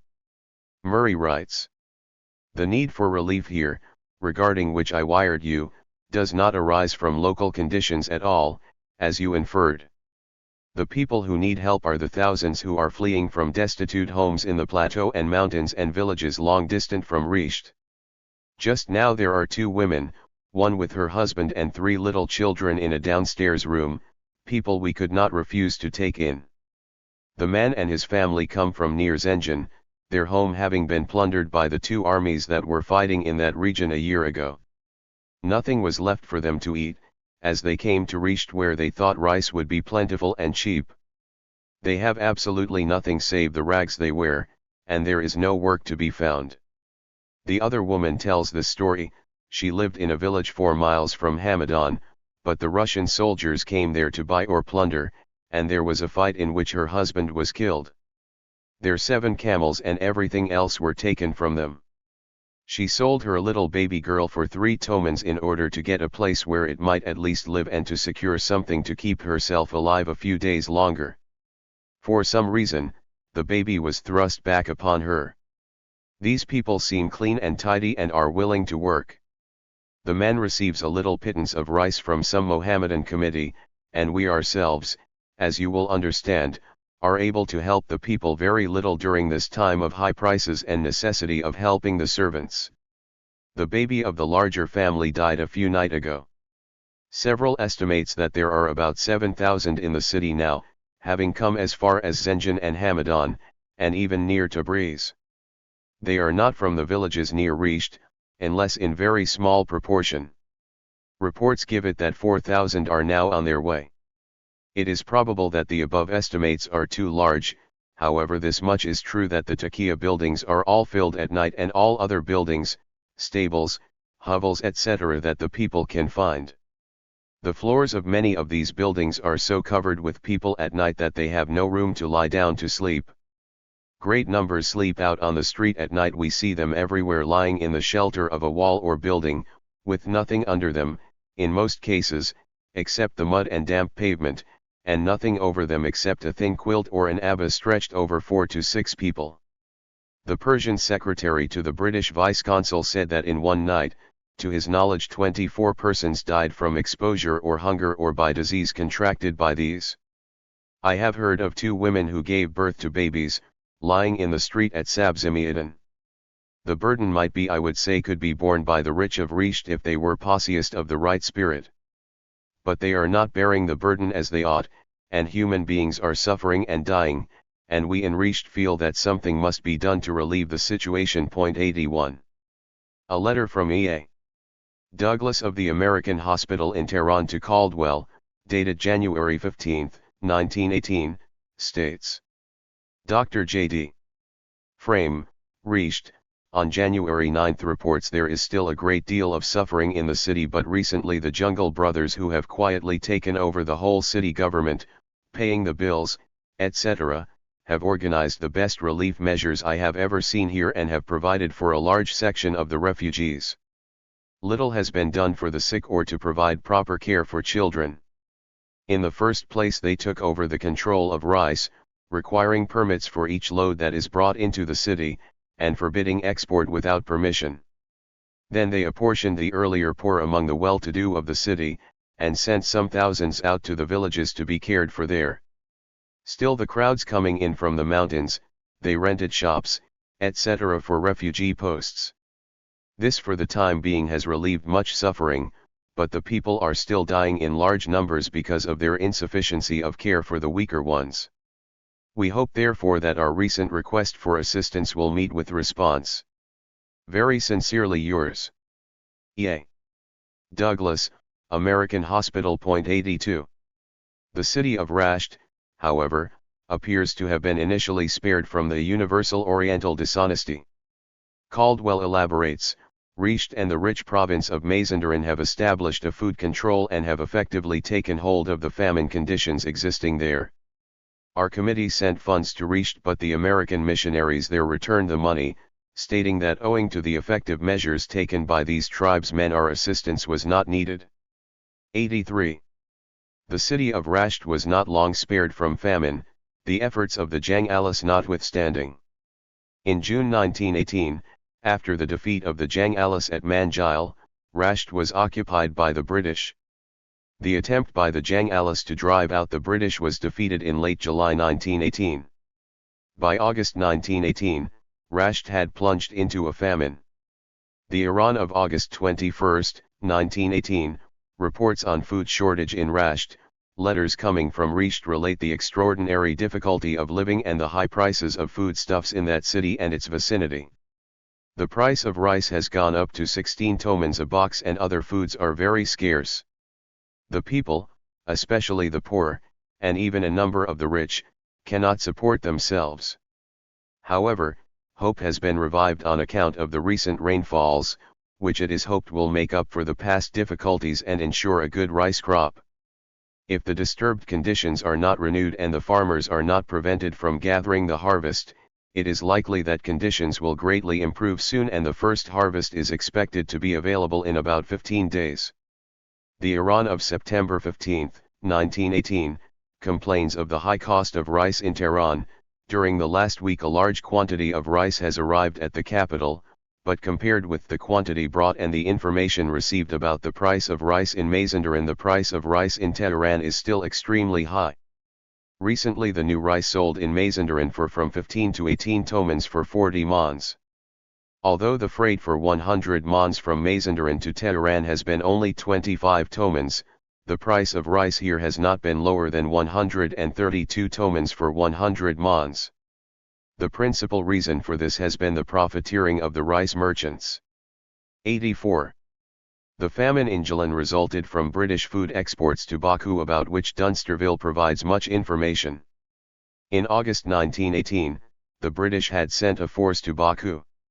In a letter dated August 15, 1918, a British officer, Colonel Keyworth, describes the food shortage at Baku, where nothing had been imported for 2 months, and the oil workers were on the verge of starvation. 85 The blame for the state of affairs is placed on the nationalization of shipping by the Bolsheviks and the failure of state enterprise. 86 To relieve the famine at Baku, it was decided by the British that our interests will be best served by buying from all possible sources and handing over what we obtain to the local authorities, taking steps to make known what we so hand over. 87 Iran was the most obvious source of supply for Baku. In no time, the people of Gilan were being deprived of their foodstuffs, including such items as rice, watermelons, and even caviar. 88 Iran was to supply Baku with rice and grain from Gilan and Lankaran. From Baku, Dunsterville returned to Gilan on August 24, 1918, and he describes the reasons: to settle up finally with Kukik Khan, capture everything I could lay hands on in the way of reinforcements, and make arrangements for rice supply from the Gilan country. 89 Thus Gilan's rice was being diverted to Baku while Iran, including Gilan, starved. Gilan had even been drained of its honey and its caviar. 90 Dunsterville reports that the British troops had shown little appreciation of the caviar. 91 The pitiful response of the Iranian government to British food exports from Gilan was to issue a cabinet decree that supposedly prohibited the exportation of food from the Caspian regions, and demanded greater vigilance by Iranian customs agents. The matter is described by Caldwell. In a note dated September 7, 1918, the Foreign Ministry had informed the American legation about a cabinet decree prohibiting the export of food from Iran. His Persian Majesty's Foreign Office has the honor to enclose herewith a copy of the Honorable Cabinet's decision in regard to the prohibition of the exportation of all grains and other kinds of foodstuffs. You will, of course, announce its contents to the citizens of the great American government. The enclosure to Note 1623 is a letter from Vasufet Dowley, the Prime Minister, to the Ministry of Interior, dated August 27, 1918, and it contains the following: I am in receipt of your letter number 2417 inquiring about your duty in regard to the decision of the Cabinet regarding the prohibition of the exportation of foodstuffs from the coast of the Caspian Sea. In answer I inform you that you should make express recommendations and issue all necessary orders to all the Persian boundaries for the prohibition of the exportation of wheat, barley, rice, and all kinds of grain, as well as oxen and sheep. Please inform the Ministries of Foreign Affairs, Finance, and Public Works in order that all necessary measures looking to the enforcement of this order be taken. In supplying copies of these documents, Caldwell writes, I have the honor to enclose herewith, as of possible interest to the Department of Commerce and the War Trade Board, a translation of a note dated September 7, 1918, from the Persian Foreign Office, announcing the prohibition of the exportation of certain foodstuffs from Persia. 92. British purchase of foodstuffs in eastern Iran. Detailed information on British food purchases in the eastern part of Iran is provided by Major General W.E.R. Dixon, who was an Inspector General of the East Persia Cordon, and in charge of procurement of supplies. As noted in Chapter 2, Eastern Iran was occupied by the British and the Russians in the summer of 1915, and the so-called East Persia Cordon was established. With the withdrawal of Russian forces in early 1918, the British advanced to the Russian frontier after occupying Mashhad on March 11, 1918. Dixon adds, Once also Khorasan was reached, the troops were in a country where at all events food for themselves and their animals was procurable, and could be utilized not only for themselves but to be sent back on empty returning transport to the more barren regions of the cordon. And so they carried on. 93 Dixon stresses that although ammunition and medical supplies had to be brought from India, bread, meat, grain, and fodder were procurable locally, or from Khorasan. 94 At the same time as the Dunster Force was sent into western Iran, a military mission, under Major General Malison, was sent to Mashhad. 95 The avowed purpose of this force was to counter the expected Turco-German wave, organize intelligence and local resources in preparation for a larger force that was expected. Dixon adds, before there could be any question of sending into northeast Persia anything more than the small force already there, extensive preparations would be needed on the East Persian cordon to enable it to perform the functions of supplying and maintaining a large force. 96 Repeatedly Dixon states that he had to quickly obtain food supplies for a large British force that was expected to arrive in eastern Iran, and have everything ready for it. 97 He declares that it was his duty as the senior supply officer to exploit local resources to the fullest extent. 98 Jaman, the largest village in Gunabad region, located halfway between Cain and Turbet and seat of the deputy governor, was turned into a collection depot, and served as a collecting center for supplies obtainable from the district for backloading on empty returning transport to places further north. 99 At Turbet, Dixon had called on the Persian governor, who had tried to convince Dixon that all British grain purchases should be handled by him and that small contractors who were sons of hell-burnt fathers of the worst kind should be avoided. Artfully, Dixon had evaded the suggestion. 100 At Quash another depot had already been established, being one of the few fertile spots in this inhospitable region. A post has been established there both with the view of overawing the Sarhatis and collecting the supplies which the region produced. 101 After the armistice in November 1918, Dixon reports that additional British troops had arrived in Iran. Specifically, he states that after the closing of the Constantinople line of supply, the British forces in Transcaspia had been stationed in Iran, and these forces along with the local levies had to be fed from resources in eastern Iran. 102 Dixon's detailed account of the acquisition of agricultural products in Sistan and the part played by the British consul in Sistan is particularly revealing, but that Sistan was able to do so much for us we had to thank Mr. Gould, the British consul in Sistan, who worked indefatigably in encouraging production, in collecting the produce and having it transported to the line. It is no exaggeration to say that but for Mr. Gould's efforts we should have been on more than one occasion perilously near an absolute breakdown. Gould not only arranged contracts with the cultivators for their surplus produce, but also arranged to take over Persian government grain. In Persia the bulk of the land revenue is paid by agriculturists in kind, and the government often has difficulty in converting it into cash. Gould arranged to take over this revenue grain on the spot, the Persian government being paid for it in cash at Tehran, an arrangement that was of great mutual convenience to us and to the Persian government. He was continuously going round the province exploiting every possible means of augmenting the supply, while his knowledge of and influence over the trading classes enabled very satisfactory arrangements to be made for getting it into the line, with minimum of trouble to us. 103 Dixon also informs on the acquisition of foodstuffs in Khorasan, another matter of considerable importance, and one on which Mark Singh was busily engaged, was the exploitation of the resources of Khorasan. If the larger force contemplated were to come to northeast Persia, it could only be maintained by obtaining locally the bulky agricultural produce portion of the supplies it would need, and arrangements had to be made in train for this to be done. A special officer had been sent from India to carry out local purchases at Mesht, and he and Mark Singh were engaged incessantly in consultations with the Consul General and in interviews with the leading local merchants and contractors. Apart from the larger possible contingency, supplies had to be arranged locally for Malison's force and for backloading on returning convoys to the parts of the line of communications where they were not obtainable on the spot. 104. Appreciation of the Iranian currency. Large-scale British grain purchases also explain the big appreciation in the exchange value of the kron. At the outbreak of the war, 1 kron was equal 8.75 cents. By 1918, the kron had appreciated 19 cents. In a dispatch dated March 13, 1916, Caldwell reports on the rising exchange rate of the kron. I have the honor to report that the cost of the Persian toman is at present abnormally high. The Persian silver kron is of the normal value of $0.0875 and the toman therefore of the value of $0.875, but today the Imperial Bank of Persia pays 8.5 krons per dollar for draft 15 days sight on New York, which makes the value of the toman about $1.17 or more than 1/3 higher than normal.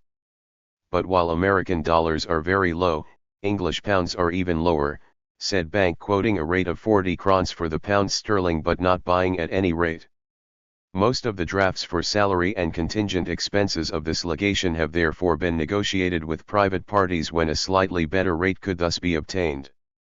Caldwell adds, the causes of this extraordinary condition is attributed to various causes, the English bank here and its branches throughout Persia claiming that the presence of something over 100,000 Russian troops in different parts of Persia has created an abnormal demand for the silver kron, which has thus grown scarce, while others claim that the said Imperial Bank of Persia have a practical monopoly in the matter of buying and selling foreign drafts and exchange, and being about to consummate a loan in pounds sterling to the Persian government, which said loan is to be repaid in Persian coin, are desirous of forcing the value of the pound as low as possible and therefore the toman as high as possible, so as to part with as small an amount of money as possible. 105 By January 1917, the kron exchange rate had risen even more.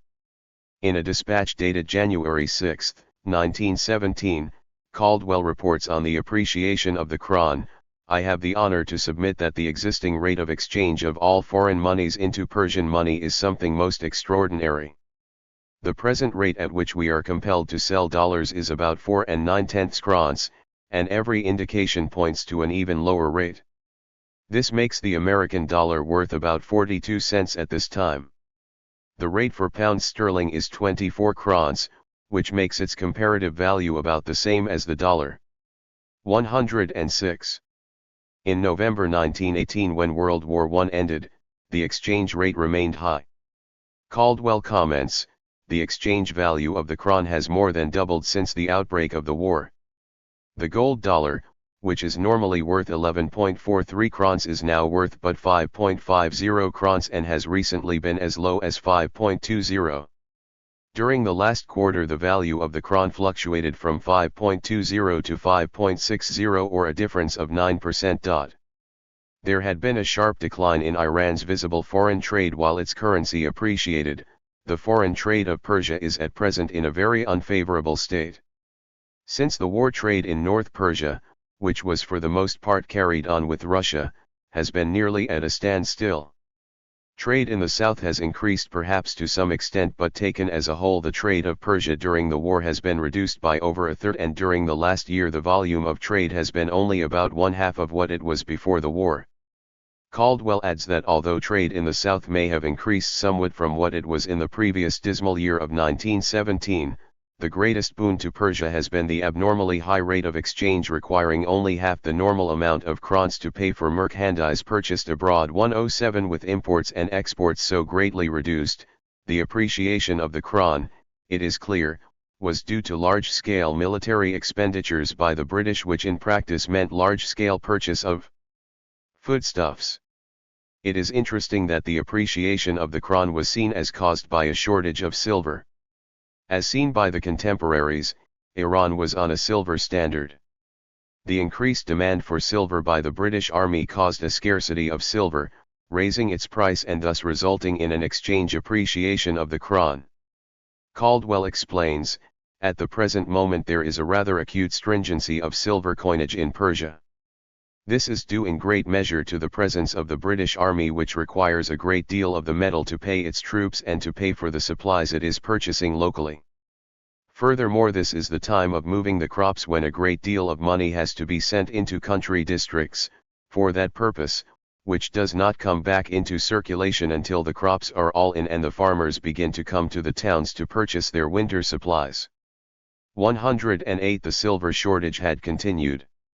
White reports, the silver metal is still scarce in spite of the fact that it is no longer being sent into the country districts to move the crops. The presence of a large British force in Persia is thought to be largely responsible for this situation. 109 Large British purchases, resulting high prices and the anticipation of even higher prices encouraged landowners to hoard grain. One such landowner had been Ahmad Shah himself.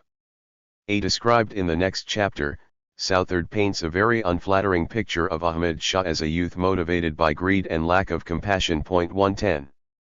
Dixon's discussion of financial matters is extremely informative and provides insight on the manner in which British purchase of foodstuffs resulted in the appreciation of the value of the Kron. 111 He states that with the appreciation of the Persian currency, Indian rupees were cheaper at the post office than at the local branch of the Imperial Bank of Persia. 112 The reason was that the bank fixed the rupee-Kron exchange rate at the average rate prevailing the previous month, while the post office rate was on the current rate. With Kron appreciating continuously, opportunities for arbitrage were created. Some ingenious individuals discovered that this provided an admirable and simple means of getting rich quick. The British had quickly put a stop to the practice. 113 By May 1918, Dunsterville reports that the supply question had been resolved. But another problem had arisen, difficulty in getting Persian money to pay for the purchases of grain and foodstuffs. The supply question was no longer acute. But another fresh trouble occurred in the shape of a money famine. The actual currency in Persia is not very extensive and our demands were now very large. 114 The problem had been solved thanks to the miracles achieved by McMurray, chief of the Imperial Bank of Persia, not to mention the continuous appreciation of the Kron. Iranian government notes on British grain purchases. The Iranian government had no doubt that the purchase of foodstuff by the British had caused famine in Iran. In a diplomatic note dated October 5, 1918, the Iranian minister in Washington, Mirza Ali Quli Khan, Nabil Dowleh, had enclosed a translation of the recent communication with the Iranian Foreign Office. Nabil Dowleh writes, I have the honor to submit for the information of your government translations of recent communications received from the Persian government, pertaining to the occupation of Persian territory by the troops of the belligerent powers, which, in violating the neutrality of Persia, has resulted in offending the public feeling, and provoking a desperate situation, of which the ravaging famine is but one aspect. In presenting the enclosed data, I beg to state that Persia looks to America to ensure her, after the war, against a recurrence of such hopeless conditions, which have afflicted the people of this ancient land. We have full confidence that the great principles of humanity and justice enunciated by your government will in the day of peace extend their blessings towards Persia, as one of the countries which has endured long years of manifold trials with patience and long suffering. One enclosure is a telegram from the Iranian Foreign Ministry to the Iranian legation in London. It contains the following: the British legation has not changed its policy and is by no means favorable. The British are introducing forces and equipments into the different parts of the East and West Persia, and pay no heed to the protests of our government. The British officials in most parts of the country are busy making advance purchases of grain. This process increases the hardships from which the Persian people are suffering, due to the acts of the belligerent countries on Persian territory. The various calamities of the people, including the famine from which large multitudes are dying daily, are due to such foreign aggression. It is obvious how people view such acts of the British. If the British occupation continues, it will again make Persia a theater of the war and provoke terrible conditions, especially in the year of the famine and drought. Another enclosure that was submitted to the State Department by Nabil Dowleh is a translation of the declaration of the Committee for Public Indignation that was put out on March 19, 1918. On March 11, 1918, the British legation had handed a note to the Iranian government in which it had informed the Iranian government that British forces were about to invade western Iran, and had demanded that the South Persia Rifles be formally recognized by the Persian government. In response, the Committee of Public Indignation, in its meeting of March 19, 1918, had put out a declaration in which the British grain purchases are blamed for the famine. It states, furthermore, by buying up and cornering the foodstuffs in Persia, the British government has subjected Persia to dire famine and scarcity. 115. Hostility to the British ran deep. The Nobahar of March 10, 1918 had reported on the complaints of the people of Qom against the officials of a British concern, the Lynch Transport Company. 41 members of the Democratic Party of Qom had written to the government in Tehran about the extortion and injustice against travelers and pilgrims committed by the latter company. In the fall of 1915, when clashes had taken place between the Russian army and the Iranian gendarmes near Qom, the government had ordered that 500 tomans be paid to the gendarmerie from the proceeds of the road tax, a concession held by the company. Lynch had raised the road toll to pay the 500 tomans but then had continued to charge a higher tax for 30 months. The complaint was that having paid 500 tomans, it had collected 50,000 tomans from travelers and pilgrims. The petitioners had demanded an investigation into the practices of the company and immediate relief. Imposition of food control. A belated response of the Iranian government to the food crisis was to impose food control. Such a measure was not only ineffective, it was positively harmful. A very interesting aspect of the affair was to shift the blame on the domestic food producers, and thus deflect blame from the British. On September 13, 1918, Caldwell telegraphs, "Food control has been established in Persia with a Belgian customs officer in charge." He also adds, "Exportation grain, cattle, sheep etc. from Persia is prohibited." 116. It turns out that food control was confined solely to Tehran province. Caldwell reports, "I have the honor to transmit here with a copy, in translation, of a note from the Foreign Office under the date of the 23rd instant, enclosing the regulations published by M. Molador, the food controller, in regard to the purchase and movement of grain in Tehran province." 117. The announcement is signed by Lambert Molador, food controller and superintendent of the Royal Holdings, and is dated October 6, 1918, contains the following regulations. In furtherance of the decision of the Cabinet of Ministers on the 14th of Zihajab 1336 numbered 1127 and published in the paper Iran, the food controller established the following articles. 1. The government appropriates all the wheat raised in the province of Tehran to the use of the capital, except the amount used for planting and the yearly supply of the farmers and proprietors. 2. Transportation of wheat from Tehran and its environs is strictly prohibited. 3. Buying and selling of wheat in the way of merchandising is not allowed. 4. Only the government can buy wheat.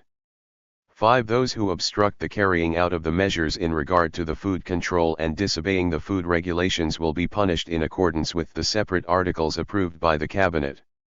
Details of the regulations are given, the most important of which includes the following, as has been set forth in the former announcement: if any attempt be made to export wheat and barley from the province of Tehran, the wheat and barley, if belonging to the province of Tehran, will be confiscated.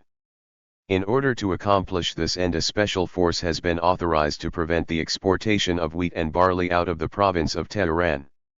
Transportation of wheat and barley inside the province, for sowing for example, will be unrestricted. People who own houses and who have bought wheat and barley in the neighborhood of Tehran before the publishing of this announcement are given the chance to bring to Tehran that which they have bought before October 14, 1918. In case they do not bring in their wheat before this time, they will no more have the permission to bring it, and it will be bought by the government. But proprietors can bring to Tehran wheat and barley enough for their yearly use if, according to the usual rule, they get permission beforehand from the food department and take their wheat and barley to their own houses after they have passed the control of the said department. Those people who desire to get their wheat and barley from outside the province of Tehran will be free to do so, provided they have their barname signed by the finance officer of the place from which the barley and wheat is bought, in order to show that the goods have been bought outside the province, and as a rule, the owners must get passes from the department of the food controller before they bring their wheat or barley to Tehran. The announcement adds, the wheat and barley used for speculation or trade will be taken by the government. Grain owners had 2 months from the date of the notice to inform the government of the amount and location of grain held. After this time has expired, the government officials will forcibly take enough grain from the owners to supply the public needs. It also states, if those people who have hidden their grain before the publication of this announcement come personally to the food department and inform the officers in charge of food about their grain, they will not be interfered with. Their grain will be treated in accordance with the provisions of this announcement. That is, it will be forcibly purchased at government prices. It concludes with a threat: all those who attempt to oppose the measures taken by the government officials in commandeering the grain stores of any place, will be considered as people who refuse obedience to the rules of the government and take measures against the facilitation of public food, and therefore will be punished in accordance with the 4th article of the decision of the Cabinet dated September 21, 1918 and numbered 1127. The final threat is directed at landowners, in addition to the fact that all those people who directly oppose the acts of the government will be punished, and the government will pursue grain proprietors and local supervisors who encourage opposition. These regulations did not and could not deal with the real shortage of food. It appears that the primary intent of the regulation was to portray the famine as caused by hoarding and speculation by landowners and merchants. One of the landowners who had gained an unenviable reputation as a heartless and greedy youth was Ahmad Shah.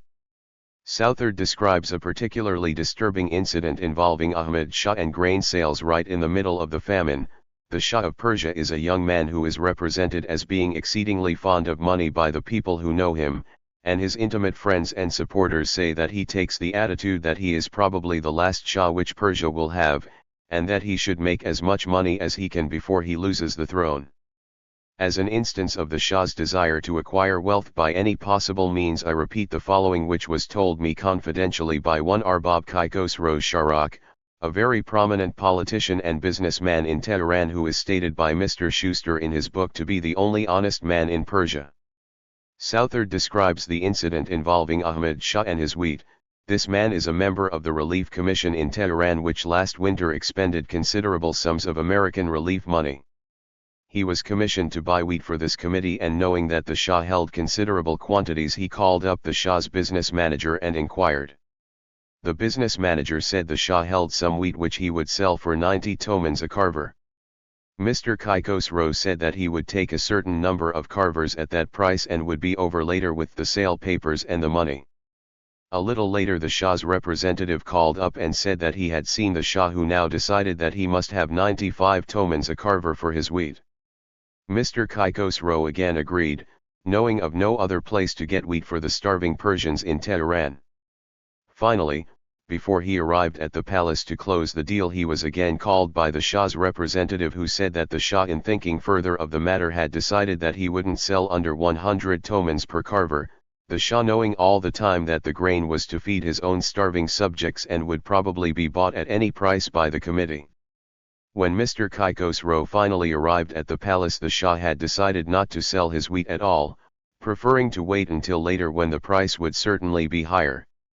118. The subject is also mentioned in the memoirs of Amidi Nouri, who writes, Tehran was being burned by a strange famine, and the people were terrified. Crops around Tehran were poor that year and the bakeries hardly functioned. Wheat was costing 200 tomans a carver, and it was well known that Ahmad Shah had stored his wheat and was selling it at 200 tomans a carver. He was nicknamed Ahmad the Merchant. 119. American relief effort in Iran. In a dispatch of May 21, 1918, Caldwell informs on the relief work being carried out in central Iran. I have the honor to submit the following facts, figures, and data on the famine relief work now being carried on throughout central Persia and administered by a committee known as the Persian Relief Committee, made up of local American missionaries and prominent Persians, of which committee the undersigned has the honor to be chairman. The entire funds received for the relief work in this part of Persia have been sent from America, and up to the present have amounted to $435,000, and more will no doubt be received later. Considerably more than half of this has been spent in Tehran, where more than 30,000 people are being fed each week. Similar work is being carried on under the auspices of American missionaries at Mesht, Hamadan, Kermanshah, Kashvan, Risht and Sultanabad. At the first two named places the relief work is quite extensive, something like 9,000 persons being fed daily. Caldwell adds, our committee here has adopted the name of Persian Relief Committee. Tehran has been divided into 9 centers of distribution, from whence money, rice, and foodstuffs are given out on tickets, the holders of which have been previously carefully investigated as to their neediness.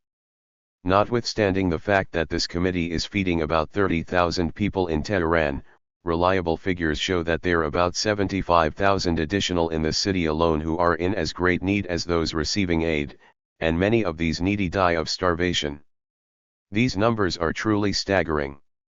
30,000 were being fed, and an additional 75,000 were in dire need. That is 1/3 of the population of Tehran was starving. Caldwell adds, however, owing to the almost universal Oriental dishonesty, our investigators report numerous impostors and frequent impositions on the committee. Caldwell compares the magnitude of the American relief effort with the token measures taken by the British.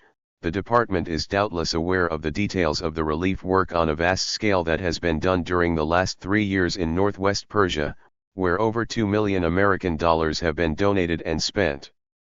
The British military authorities at Kermanshah and Hamadan are doing relief work by employing labor in the construction of roads leading toward Baghdad, and in Tehran a British association has been feeding about 1,000 people daily.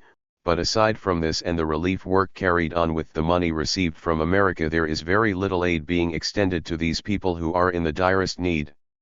So far as is known, no foreign relief work is being carried on by foreigners in the southern part of Persia, in such places as Kashan, Yazd, Kerman, Shiraz, etc., where conditions similar to those in Tehran prevail. Caldwell also adds, it might be possible to distribute American funds in those places, for while there are no Americans there are large numbers of British troops, missionaries, officials, and subjects, but it is most difficult to find local Persian inhabitants who are trustworthy and competent to carry on the work. 120. In a dispatch of September 5, 1918, Southard also describes the purpose of the famine relief work at Kermanshah. The famine and distress along the line on both sides of Kermanshah was, of course, an obstacle to the freer movement and progress of the military forces, and steps were taken to improve this condition by getting British government funds with which to feed the starving people, pay them for labor required in road building, and to construct shelters for those who had been left without. Such by the destruction credited to the Russian forces which had recently retired in the direction of the Caspian. Southard describes the cooperation of W.F. Stead and his wife in the relief work and in the construction of military roads. I understand that Mr. W.F.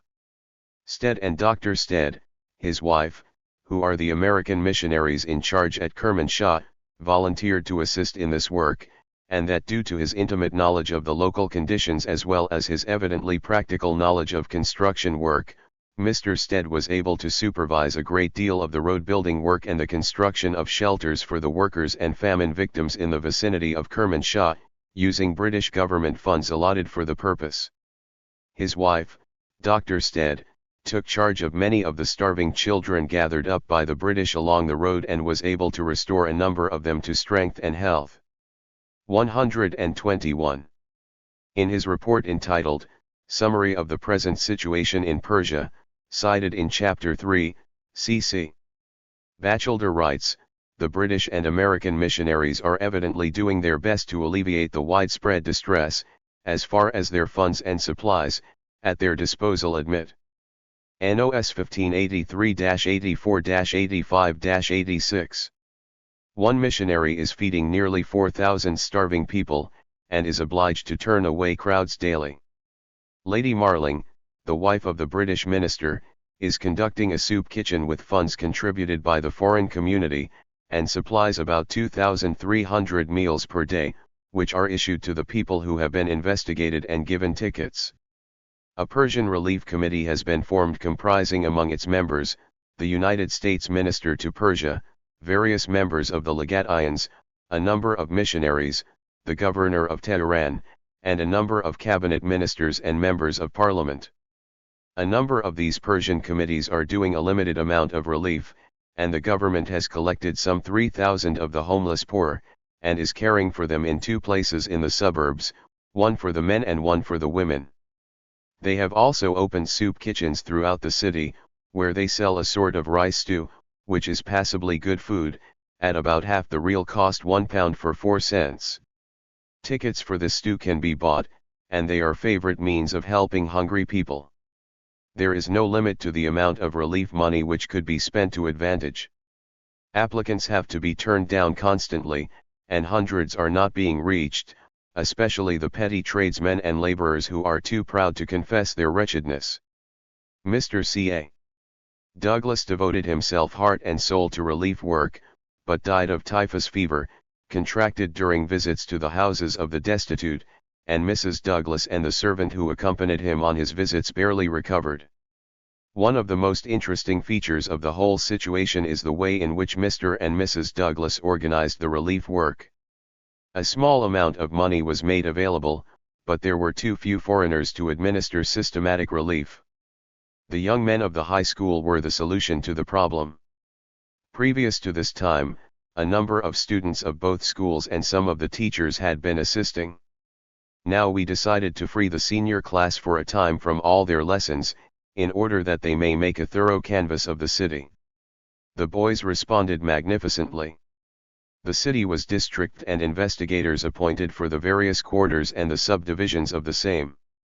The conditions they found were appalling. People had been gradually selling their household goods and living on the proceeds, and now they had nothing to sell, and literally thousands of families were absolutely destitute.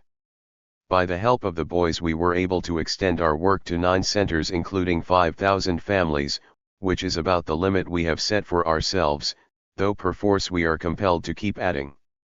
2 of our boys have visited about 500 families.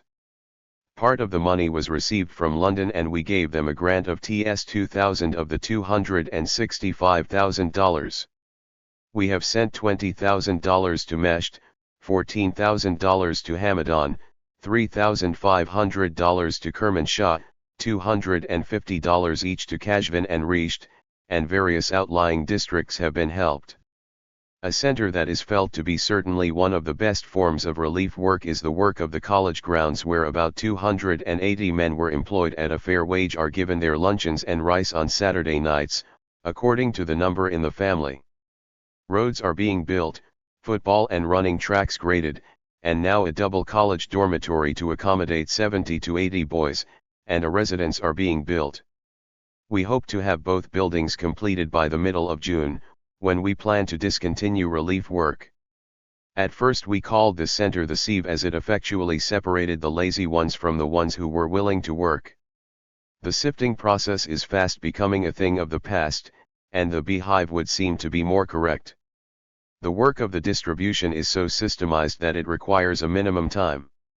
It takes place in all the centers Friday mornings, as that is school holiday. The people are given both money and rice at the rate of 250 to 280 per hour, and a record is kept. We do not feel that the education of the boys has been neglected by the omission of regular school lessons. This work is a course in sociology and social service such as could never be equaled by any mere classroom course. Then too, what system and thorough organization can effect, has been a revelation to the boys, as well as the Persians in general, and we feel that if our boys can apply, in after life, the lessons of the service and helpfulness, thoroughness and efficiency and attention to detail, i.e. applied Christianity, they will prove a mighty power in bringing the new Persia. I am enclosing a translation of an article written by one of the boys and published in the papers of Tehran, which seems to us just what the committee would want in the way of information.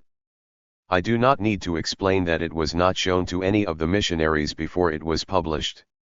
If it had been, we doubtless would have toned it down in spots. Number 1585. We entered another house. At first they abused us, and said, the government has sent many times and made census, and except the resulting dearness in the price of food, there has been no result. Now it is better that you be ashamed of yourselves before God, and cease to sprinkle salt on our open wounds. But when we explained that we were not agents of the government, but that we were sent by a committee of Americans, who were lovers of their kind, one woman, rising in the midst of them said, "Are you angels disguised as men who have come into this pit to deliver our souls? They say that the Ferengis are bad, that the Ferengis are blasphemers.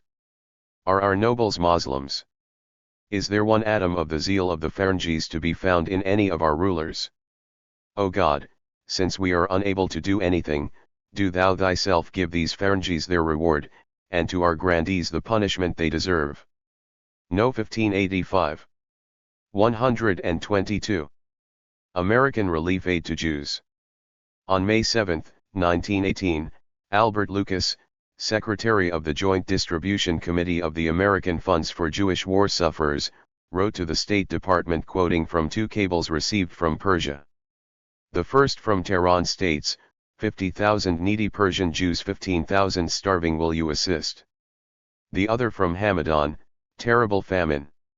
Have pity on our community. Please help 10,000 Israelites without bread.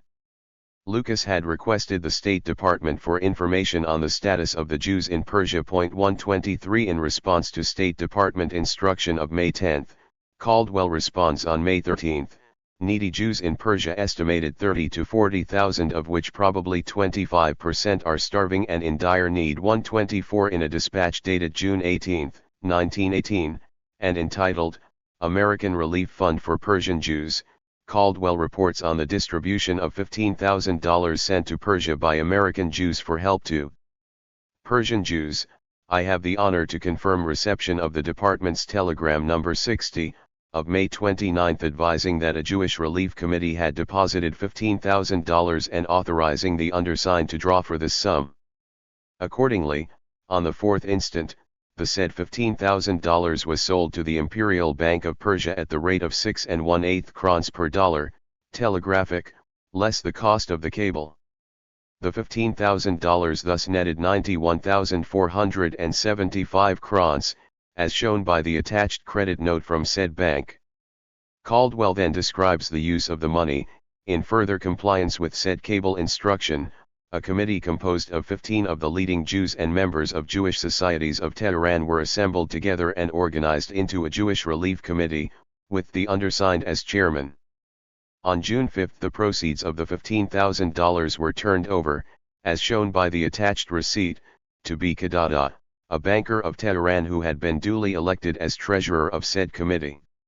Of this money 30,000 crowns was spent in Tehran and the balance sent to different localities throughout Persia where most needed. Something like 600 needy families were assisted with the 30,000 crowns spent in Tehran. 125 In a dispatch dated September 7, 1918, Caldwell reports on another transfer, this time $10,000. I have the honor to acknowledge the Department's cablegram number 74 of August 10, 1918 advising that the Joint Distribution Committee of Philadelphia had deposited with the Department $10,000 for the relief of Jewish distress in Persia and authorizing the undersigned to draw for the same. This will be done in the near future. As to the use of the initial $15,000, Caldwell adds, it is believed that this money has been wisely and economically expended and has contributed very much to relieving the very distressing conditions of last winter and spring. The local Jewish Relief Committee of Tehran, of which I am honorary chairman, desires to extend its sincere thanks and express its gratitude to the donors of both the above-mentioned funds. 126 In a dispatch dated November 25, 1918, Caldwell describes the conversion and use of the money. I beg to confirm my telegram number 29 of October 31 advising the department that the above-mentioned $10,000 had been sold to one Habiballah Isfahani who requested that the department deposit the same to the credit of his interest account in the National City Bank, New York. The proceeds, 5,650 tomans, were turned over to the local committee, composed of the most prominent Jews in Tehran, who are distributing the same as they distributed the $15,000 contributed by the same Joint Distribution Committee last spring. Caldwell concludes, the Jews of Tehran desire to express their most grateful thanks to the Department of State and to the senders of these funds for their great kindness. I may personally add that the funds were well distributed and did an immense amount of good. 127 Finally, in December 1919, the Joint Distribution Committee had deposited a final $10,000 with the State Department for transfer to Persia and for use to relieve Jewish suffering. Caldwell reports, in accordance with these advices, this deposit has this day been transferred here, by exchange at the rate of 5 crowns to the dollar, and I have this day cabled to the department to deposit this sum in the Guarantee Trust Company of New York to the credit of Yaganagan. The purchaser, Yaganagan, is a Parsi firm here, and by a private sale to them I have been able to obtain for this draft nearly $2,000 more than the Imperial Bank here would have paid. Herewith is a copy of the receipt obtained from the local Jewish Distributing Committee of Tehran, to whom this money was turned over for distribution among the poor. 128. Chapter 6. The Financial Strangulation. The financial condition of the Iranian government deteriorated rapidly after the outbreak of the war. In a dispatch dated October 7, 1914, Caldwell reports on the initial impact of the war on government finances. I have the honor to report Persian finances as in bad condition. European war stopped all income from import and export duty, and the government is reported as bankrupt. However, the soon-to-be convened Majlis may find a way out of the difficulty. One parliament was convened on December 5, 1914, but was powerless to provide relief. As noted in Chapter 2, on February 1, 1915, the Russians occupied Tabriz, while the British occupied Awaz.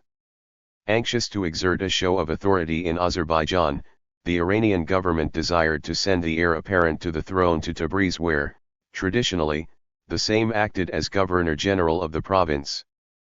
But the government lacked the necessary funds to send the crown prince. In a dispatch of April 7, 1915, Caldwell quotes the Irshad of February 7, 1915, "The people of Isfahan are ready to advance 1/3 of the revenue of coming year to the government for starting the crown prince to Azerbaijan as governor, but are not ready to advance it to the Belgian officials of the treasury." In the same dispatch, Caldwell refers to an article in the March 2, 1915, issue of the Christian Science Monitor. Citing an unnamed source in London, the paper declares, "The root difficulty with Persia is of course the great financial question. As far as the government is concerned, it is not only the difficulty of collecting taxes, but much more the difficulty of securing any justice in their expenditure when they are collected." In commenting on the article, Caldwell states, "I should add that there is some doubt as to the entire impartiality and truth of the statements too. The financial difficulties of the government were also aggravated by the fact that after the outbreak of the war, many refused to accept paper money." In a dispatch of May 19, 1915, just 2 days after the murder of the Russian consul in Isfahan, Caldwell provides a glimpse at the economic conditions as indicated by refusal to accept paper money and the acute shortage of silver, though the Majlis has passed the law asked for by the English Bank, making it misdemeanor for anyone to refuse payment of an obligation in banknotes. Such cannot be negotiated at their full value, and as gold is unobtainable and silver is very scarce, it is difficult therefore for even the Legatians to meet their expenses. 3. Proposal to sell or pawn the crown jewels. Desperate for money, the Iranian government had even contemplated the sale of the crown jewels or their use as collateral for an American loan. In a dispatch of October 7, 1914, Caldwell writes, "The Persian government possesses a vast amount of precious stones, mostly pearls, but also diamonds, rubies, sapphires, and emeralds, value estimated at $30 million, which they hope to dispose of in the United States. An income tax is also being talked, as well as a war tax on many commodities." For the matter was not immediately pursued by the Iranian government because of a moratorium agreement with Russia and Great Britain in January 1915, below described. By the fall of 1915, it had become clear that the moratorium and the associated demand for a financial commission was unlikely to rescue the Iranian government, and with the onset of successive Russian invasions, the Iranian government had again considered using the crown jewels to escape the grim financial situation and the resultant Russian-British control. On September 10, 1915, about the time of the first large-scale Russian troop landings at Enzeli, Caldwell telegraphs, "Confidential." The government of Persia hoped to obtain immediate loan $10 to $20 million. Several of the belligerent European powers reputed willing to make the loan, but the government of Persia would prefer to procure money from the United States of America. Persian government possesses jewels consisting of pearls, diamonds, emeralds, etc. Recent inventory shows the value of the same is about 35 million. Would be willing to pledge or to sell if required. Matter worth serious attention and must be handled quietly and confidentially. Government of Persia asked that the Department of State advise by cable outlook for public or private loan. 5 On September 14, 1915, the matter had been brought to the attention of the Departments of Commerce and Treasury, and on October 1, 1915, F.Q. Brown of the banking house of Redmond and Company of New York had expressed an interest. In a dispatch dated September 21, 1915, Caldwell provides additional details on the affair. On the 9th day of September 1915, a conference was held by His Majesty, the Shah, Arbab Khusro, the leader of the Persian Medjalis, or Congress, and Mustafa al-Mamalik, the Prime Minister, and a discussion was had as to raising money to meet the current expenses of the Persian government. It was thereupon agreed among the three mentioned that before accepting the proffered loans and assistance of either of the European belligerents, the matter should be quietly taken up through this legation with the American government and American financiers. I was then called upon and asked by the Prime Minister to communicate by cable with my Department of State or Government. Caldwell adds, owing to conditions and relations with certain European powers of which the Department is no doubt aware, they would very much prefer to quietly obtain this loan in America. On the jewels, Caldwell writes, the jewels spoken of consist of various kinds of precious stones, which, I understand, belonged formerly to one of the Shahs. These were recently inventoried and appraised to be worth from $50 million to $60 million. These consist mostly of pearls, but there are also diamonds, rubies, emeralds, and sapphires. All these were brought from India by the Persian government some 100 or more years ago. They have ever since been carefully stored in the royal vaults. As stated in my former dispatch, these jewels were appraised some 4 or 5 years ago by a French expert, at a value of $30 million, but inasmuch as he desired to procure a sale for them at this price, the officials are convinced that the value of these rare and ancient jewels is much in excess of that appraisement. I may say that it is suggested that the value of these jewels be determined by 2 experts, one to be appointed by and at the expense of the proposed lender, the other by and at the expense of the Persian government, but that, if, on examination of the jewels, they be not found to be enough to secure this loan, the Persian government will pay the entire cost of the examination. I have asked for a list, which must be extant, of the value, grade, weight, condition, and size of these jewels, but the Prime Minister has so far been unable to find it. Caldwell also discusses the loan matter. Of course they don't want to pledge or pawn all of these, but only enough to secure the $10 million loan, and they suggest offering $1 worth of jewels for 75 cents obtained. Personally, I doubt if the loan could be secured on such small margin, and I so suggested to the Prime Minister. However, I am of the opinion that ample security will be given in the amount of jewels pledged. I am also informed by these Persian officials that at least 3 of the European powers have offered to make this loan, but that the department can doubtless see the necessity and wisdom of Persia refusing their proffered aid at this time. It is desired that this matter be kept from the newspapers and handled very quietly. Caldwell concludes, it is also agreeable that the jewels pledged be held in safekeeping by any responsible firm in New York or elsewhere. May I ask that the matter be given immediate and serious attention if there is any likelihood of such a loan be negotiated. 10. In the end nothing came of it, and after some desultory correspondence the matter was dropped. In a letter dated January 14, 1916, E.C. Porter, commercial agent in charge of the Commerce Department's New York office, informs that a representative of Harris, Forbes and Company, a Mr. Bennett Walker, had expressed an interest in looking into the transaction. Walker informs Porter that Harris, Forbes and Company had given this subject some thought and that they were interested in pursuing the matter to some extent. Mr. Walker stated that any loan made on the basis of the security suggested would necessarily require that the security be placed in the hands of a trustee in the United States. If it is possible, therefore, for the jewels to be brought on from Persia, a loan might be placed.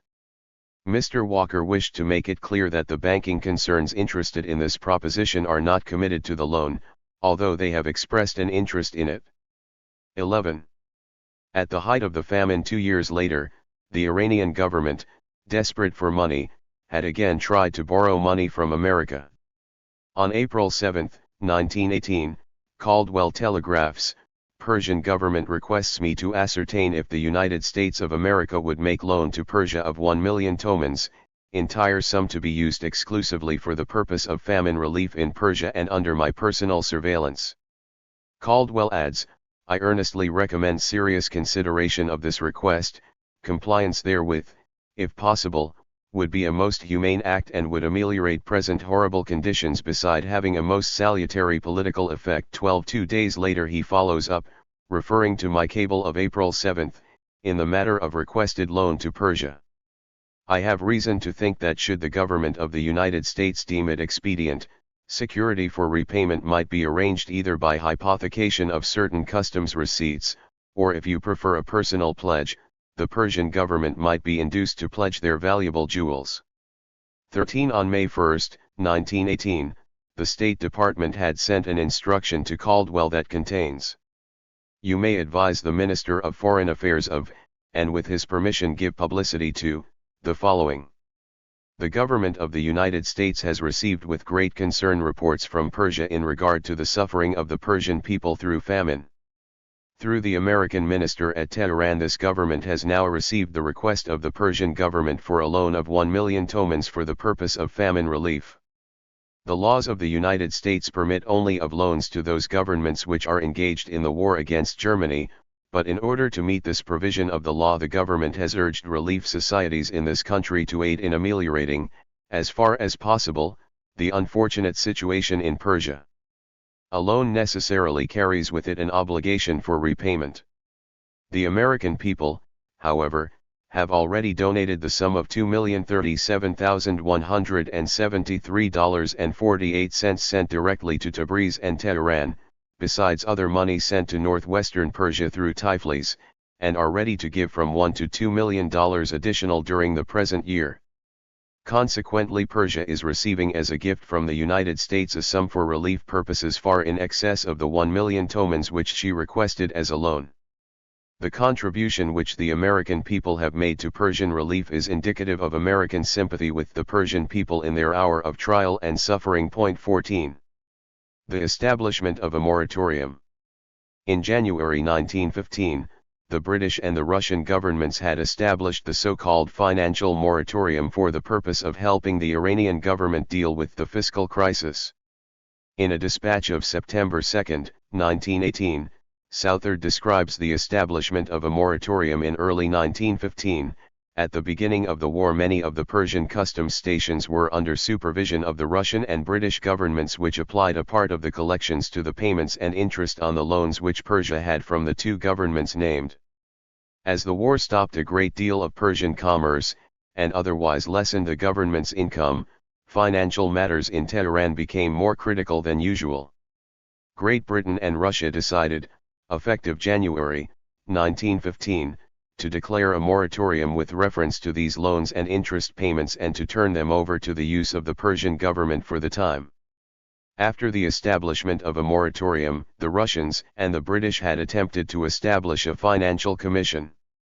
Southard elaborates, but in order to ensure that the money thus made available would be spent for actual governmental purposes and not, as in some instances would have occurred, go to the pockets of the officials responsible for its expenditure, the British and the Russian governments decided upon the appointment of a financial commission to control the expenditure of this money. 15.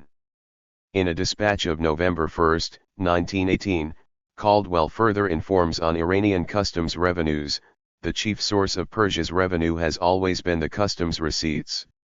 Those in the north were hypothecated for the payment of the Russian loan installments, and those in the south were similarly allocated to the payment of British government and public loans.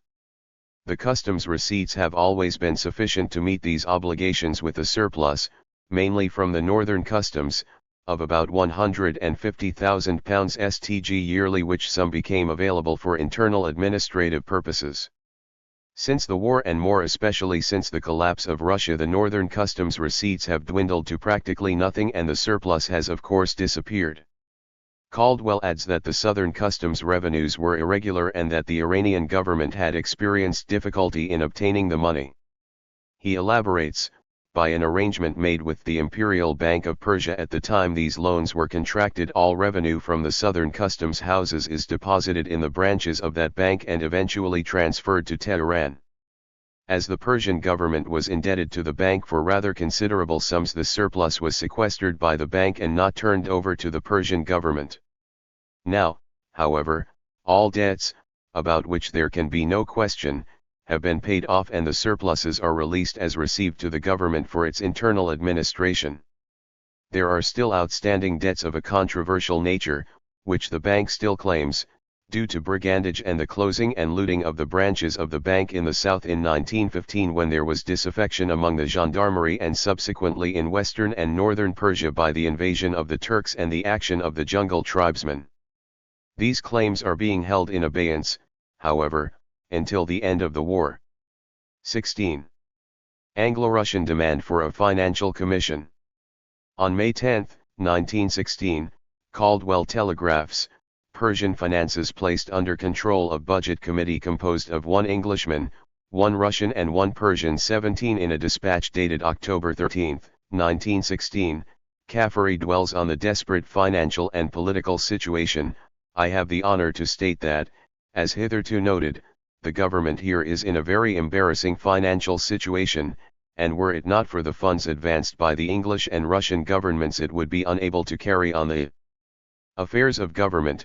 In fact, the Persian nation seems to have reached that stage when it is no longer able to maintain an efficient existence without outside aid, the chief result of this being the anarchic conditions existing in the larger part of the country. 18. In an interesting dispatch of January 6, 1917, Caldwell describes the monthly payments and ties them to the appreciation of the Kron, confidential. Various causes are assigned for this most extraordinary condition. The Persian government, being unable to meet her debts and having declared a moratorium, has succeeded in completing arrangements, with the help of the English and Russian legations, for borrowing £30,000 sterling monthly from the Imperial Bank of Persia, an English concern. It is claimed that this bank, having practically a monopoly of banking concessions in Persia, arbitrarily fixes the rates of exchange. At any rate, when negotiations for the loan were in progress, the Persian government desired to borrow tomans, while the lender insisted in lending pounds sterling, and the claim that the bank arbitrarily fixes the rate is lent color by the fact that, just before the monthly payment is made to the Persian government, the value of the English pound sterling goes down and the toman increases in exchange value. Caldwell concludes with the following: on the other hand, it is claimed by the bank that the presence of the large number of Russian troops in Persia, necessitating the spending of something like 1 million rubles per month, has made the value of the pound sterling very low, and that if the Russian forces are increased by 30 or 40,000 men, as proposed, it would not be surprising if the rate went lower and remained there until after the end of the present European conflict. A most unusual feature of the affair is that all gold, including Persian, is considerably below par, and is not current, while silver and paper money are of greater exchange value. 19. In short, with the drastic decline in external commerce because of the war, customs revenues declined considerably. To assist the Iranian government, a moratorium was imposed on the repayment of Iran's debt to Russia and Great Britain. Furthermore, as above noted, the actual sums that were collected from the southern customs were seized by the British-owned Imperial Bank of Persia. Subsequently, the British and the Russian governments agreed to provide the Iranian government with a monthly payment of £30,000.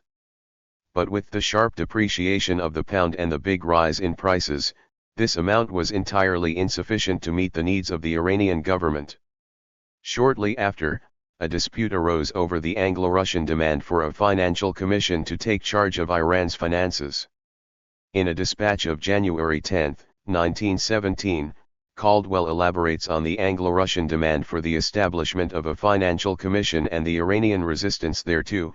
It appears that during the late cabinet of Sipasala, who was readily inclined to Russian policies, a tentative agreement was reached whereby the entire finances of the Persian government were placed in the hands of a committee of 5, composed of Mr. Hussins, an Englishman, Mr. Majd, a Russian, Mr. Haynes-Sens, a Belgian, and 2 Persians, to be designated by the Russian legation. Mr. Hussins is an employee of the local English bank, Mr. Majd of the Russian bank, and Mr. Haynes-Sens is the general administrator of Persian customs. Caldwell adds, before this measure became a law it was necessary that the same be signed by the Prime Minister, the Shah, and ratified by the Medjalis. It was signed by the Prime Minister but not by the Foreign Minister nor by the Shah, and the Medjalis has not been in session to ratify the same. To press matters, the British and the Russians had stopped payments to the Iranian government. The Russian government is again pressing the matter, much to the discomfiture of some members of the present cabinet, which has remained constantly in session for several days last past. Meanwhile the monthly loan of £30,000 to the Persian government is being held up for the last 4 months, or since the resignation of Sipasala's late cabinet. Caldwell concludes, some of the constitutional Persian statesmen fear that the placing of the control of their government's finances in the hands of an aggressive foreign power would be the extinguishing and final act marking the end of Persia's independence. 20. The Anglo-Russian note and the Iranian reply. On January 23, 1917, the British and Russian ministers in Tehran had sent a joint note to the Iranian Prime Minister, Vasuf-ed-Dowleh. Calling the note a near ultimatum, Caldwell provides a translation in a dispatch of January 29, 1917. Although 5½ months have elapsed since the conclusion of the arrangement dated the 6th of August last, between the governments of His Imperial Majesty the Shah, on the one hand, and the Legations of Great Britain and Russia, on the other hand, the Imperial Persian government has hitherto refrained from carrying out its engagements, taken by virtue of the said agreement, for extension of the powers and prerogatives of the Mixed Financial Commission. Now, the payment of the monthly subsidy of 200,000 tomans depending, as it naturally does, on the establishment of this commission, the governments of Russia and Great Britain have, as in reason bound, not been in a position to put these monthly allowances at the disposal of the Persian government, with the exception, however, of the first and second installments, the latter previously deducted from the proceeds of accumulated moratorium receipts and to be refunded to the said credit. On the other hand, the Persian government is aware that the governments of Great Britain and Russia have not failed to take in hand the reorganization of the public forces provided for in the aforesaid arrangement. Such being the case, the undersigned ministers of Great Britain and Russia have the honor to inform your Highness that if on or before the 1st of February next the Persian government does not take the necessary measures to invest the Mixed Financial Commission with the increased powers in accordance with the said agreement, their governments will, on their side, consider themselves released from the obligation of paying the monthly installments of the subsidy accrued due since the 6th of August. When the exchange of notes took place, and the payment of these monthly allowances will only take effect from the day of the formal institution of the Mixed Financial Commission on the basis of the arrangement of the 6th of August last. If, after the 1st of February 1917, the Persian government still perseveres in not taking into account the arrangement arrived at, the 2 Legations will not fail to make known to it the further designs of their government. Charles M. Marling, N. Eder. 21. In a note from Vasuf-ed-Dowleh to the British and Russian ministers, dated January 31, 1917, the Persian government had rejected the ultimatum. In a dispatch of February 3, 1917, Caldwell reports, I have the honor to append a translation of the Persian Prime and Foreign Minister's reply rejecting the proposal of the British and Russian legations and governments for the appointment of a certain mixed financial commission for Persia. Caldwell adds, it is to be noted that in the second paragraph of this reply the said minister delicately mentions that his knowledge of the former agreement is gained from the copy which was furnished me by the Imperial Russian legation. It is said no part of the original correspondence, or copies thereof, are filed in the Persian Foreign Office. 22. The reply included the following: after having noted the tenor of the said note from a copy which was furnished me by the Imperial Russian legation, and after having examined the points stated in it, which the Chancellor himself qualified as propositions to be presented for the approval of the Chamber of Deputies and the Senate.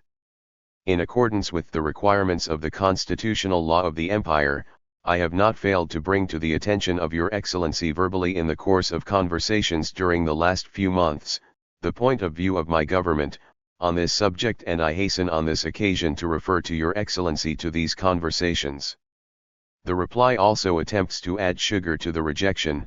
It is evident that the imperial government gives proper value to the amicable advice formulated by the two governments in regard to the amelioration of the financial administration.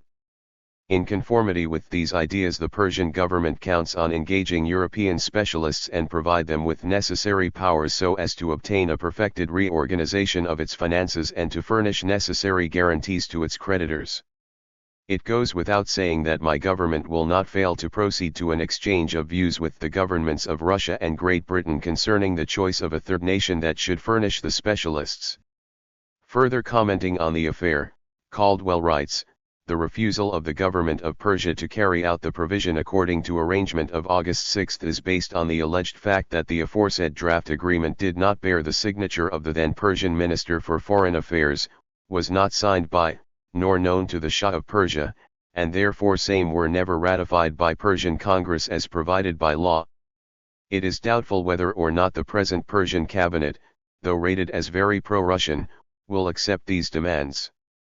There can be no doubt that the Iranian resistance to the Anglo-Russian demands was encouraged by statements coming out of Washington, in particular President Wilson's declaration of December 19, 1916. In a telegram of January 29, 1917, Caldwell adds, the Prime Minister says, the Cabinet and the people have read with greatest interest and with much pleasure the address of the President of the United States to the Senate and should like to see adopted his suggestion that all nations adopt Monroe Doctrine so that, quoting the President's message, no nation should seek to extend itself or its power over any other nation or people, but that nations little and great should be free to develop, unhindered and unafraid. End of quotation from the President's message. Many Persians believe and hope that the President had Persia in mind when uttering the sentence. 23. Memorandum by Moino el-Vozara. A matter that the Iranians felt very bitter about was the use of the pre-war exchange rate in the transactions with the Iranian government when there had been a large appreciation of the kron. At the onset of the war in August 1914, the kron-pound exchange rate was 60 krons per pound. By 1917, the kron had appreciated to about 25 krons per pound. As noted, Iran was to receive 30,000 pounds per month, and when the Iranian government sold the depreciated pounds, it obtained less than one-half the number of krons as it had previously. That is, instead of receiving nearly 200,000 tomans, it received 80,000 tomans. The Persians contended that with the appreciation of the kron and the depreciation of the pound, they should have obtained 60,000 pounds. Although technically the British were in the right, at a time when a devastating famine stalked the land and killed millions of Persians, this was a particularly vicious act on the part of the British. With hyperinflation, moreover, the purchasing power of the 80,000 tomans had been greatly diminished. Southard notes that next to the military occupation of Iran and the establishment of the South Persia Rifles, the Iranians felt most bitterly about the British attempts to gain complete financial control of the country, and the application of the pre-war exchange rate in their transactions with the Iranian government. 24. In reporting the Anglo-Russian note in his dispatch of January 29, 1917, Caldwell adds, In order to make the matter clearer, I apprehend here with some notes or comments sent me by an employee of the Persian Foreign Office, and while I do not desire to express any opinion upon all of the matters of which he speaks, nor to be understood as endorsing and vouching for every charge and statement that he makes, I may add, that in my opinion Moinal Vizier is in every way reliable and trustworthy and one of the very best and most patriotic Persians. He is the son of Prince Ali Sultana, who has been Prime Minister, Foreign Minister, and has held several other cabinet portfolios here, and Moino El Vizier's brother is the present Persian Minister to England. These comments are, of course, entirely confidential. 25. On the agreement of August 6, 1916, Moino El Vizier writes, this so-called arrangement or agreement, to which the Saipai Salah alone, who was put into office solely by Russian pressure, was a party, has been repudiated by the Persian government and nation. It was arrived at clandestinely, without the knowledge of the Shah and in defiance of the sacred constitutional laws. The Foreign Office, moreover, did not serve as the channel of communication. It cannot be binding on the Persian government, much less on the Persian nation, whose independence and sovereignty are hereby suppressed. On the so-called Financial Commission, he writes, the extension of the powers of this mixed financial commission is tantamount to granting dictatorial powers, extending to practically every branch of administration, to a body of incompetent individuals whose two influential members are Russian and British. Persia is far from being bankrupt and has never refused to meet her obligations. Her present temporary financial troubles are due in a large measure to foreign interference and intrigues and to the far-reaching effects of the European war. Why should she be trampled down as perhaps no country has ever been, and such a pernicious and distasteful measure imposed upon her by threats and ultimatums? And now, again, Russia and Great Britain, taking advantage of the abnormal and irregular state of things created by this war, are resorting to financial pressure and making use of their military force to browbeat us into submitting to terms which nothing justifies and which are directly derogatory to our most sacred rights and to our existence as an independent country. They pretend, on the other hand, to stand up for the rights of smaller states and weaker nations and for the principles of nationalities. They seem, nevertheless, to be in a great hurry to settle the Persian question between themselves before the peace conference gives us an opportunity to raise our voice in the defense of our interests with the help and support of the President of the generous American nation. On the threat of withholding further payments, Moino El Vizier writes, it may mean the cutting off of supplies, and the withholding of the moratorium funds. This drastic step would, however, be likewise tainted with illegality, the moratorium arrangement being a distinct transaction, unconnected with the agreement of the 6th of August and arrived at long before any discussion of the Mixed Financial Commission or the extension of its powers took place. It may well be to explain that the moratorium was unavoidably requested by the Persian government owing to the serious falling off of its customs and other receipts which the European war and the spreading of hostilities to Persian territory, in violation of our neutrality and in spite of our repeated protests, had unfortunately brought about. The memorandum also reveals an important way of depriving the Iranian government of its revenue. Under the moratorium agreement, the entire sum collected from the southern and northern customs by Great Britain and Russia, respectively, was to be turned over to the Persian government. To deprive the Iranian government of its money, the two countries had resorted to exchange rate chicanery. The memorandum explains, instead, however, of getting thereby a sufficient portion of our revenues released in tomans, as was naturally to be expected, the two banks arbitrarily decided to pay us in pounds sterling. Simultaneously the rate of exchange fell so low that we are now getting only 80,000 tomans instead of 200,000 tomans per month. Moreover, with hyperinflation and the vast increase in the price level during the war, the purchasing power of the monthly customs receipts had dwindled to practically nothing. Finally, as to the establishment of the South Persia Rifles and the suggested expansion of the Cossacks, it is observed, the reorganization of these public forces means the partitioning of Persia and handing over all military power in the north to the Russians, and in the south to the British 26. In a dispatch dated February 26, 1917, Caldwell comments on foreign intrigue.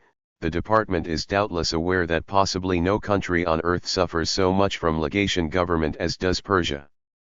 It is doubtful if a single prime minister has been appointed in Persia during my stay at this post except at the request and earnest demand of some legation. Even governors of provinces are almost universally appointed through legations. Caldwell identifies the main culprits.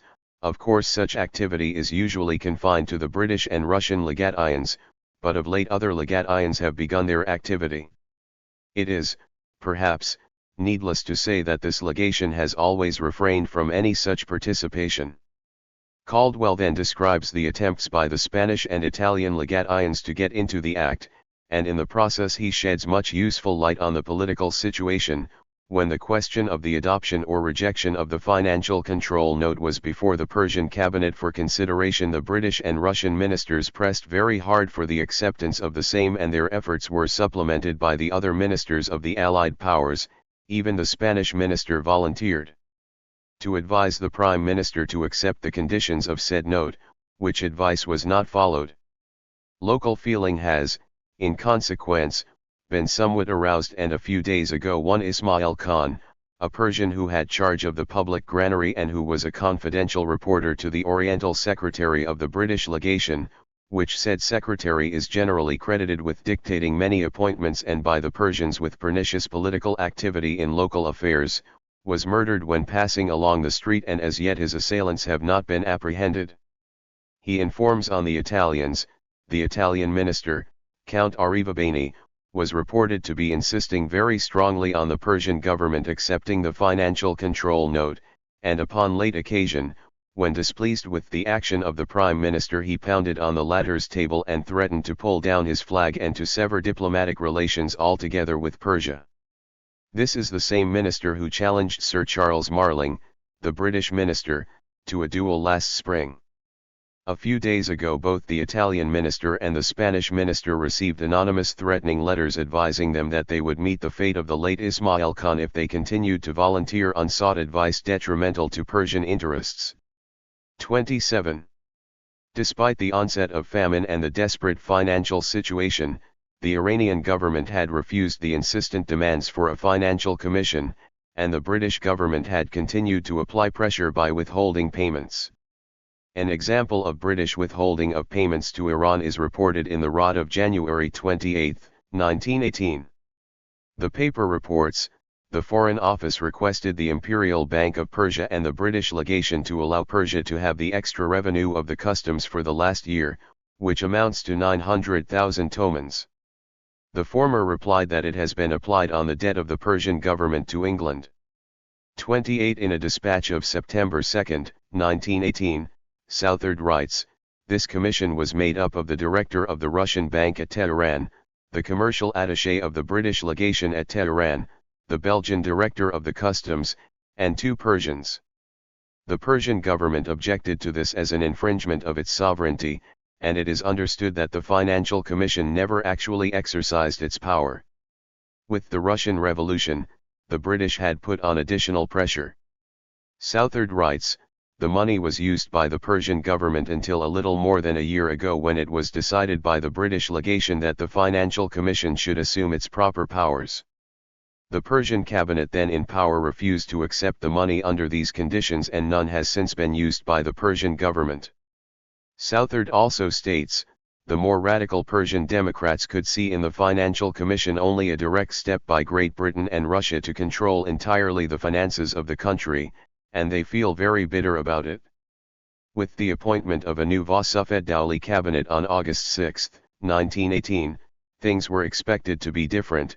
The present Vasufed-Dowli cabinet may, it is thought, accept the control of the Financial Commission and use the money which, according to my information, has been accumulating in the banks at Tehran to the credit of the Persian government. 29. In his dispatch of November 1, 1918, Caldwell writes, before the collapse of Russia the Russian and British governments advanced about £30,000 a month to the Persian government.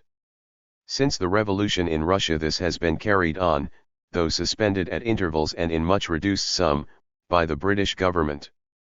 30. With the appointment of the second Vasufet-Dowley cabinet in August 1918, to support and maintain the cabinet, the British had begun paying a monthly sum of 350,000 tomans. Caldwell reports, there are certain amount of advances being made, now nearly monthly, by the British government to enable the Persian government to meet its current administrative needs.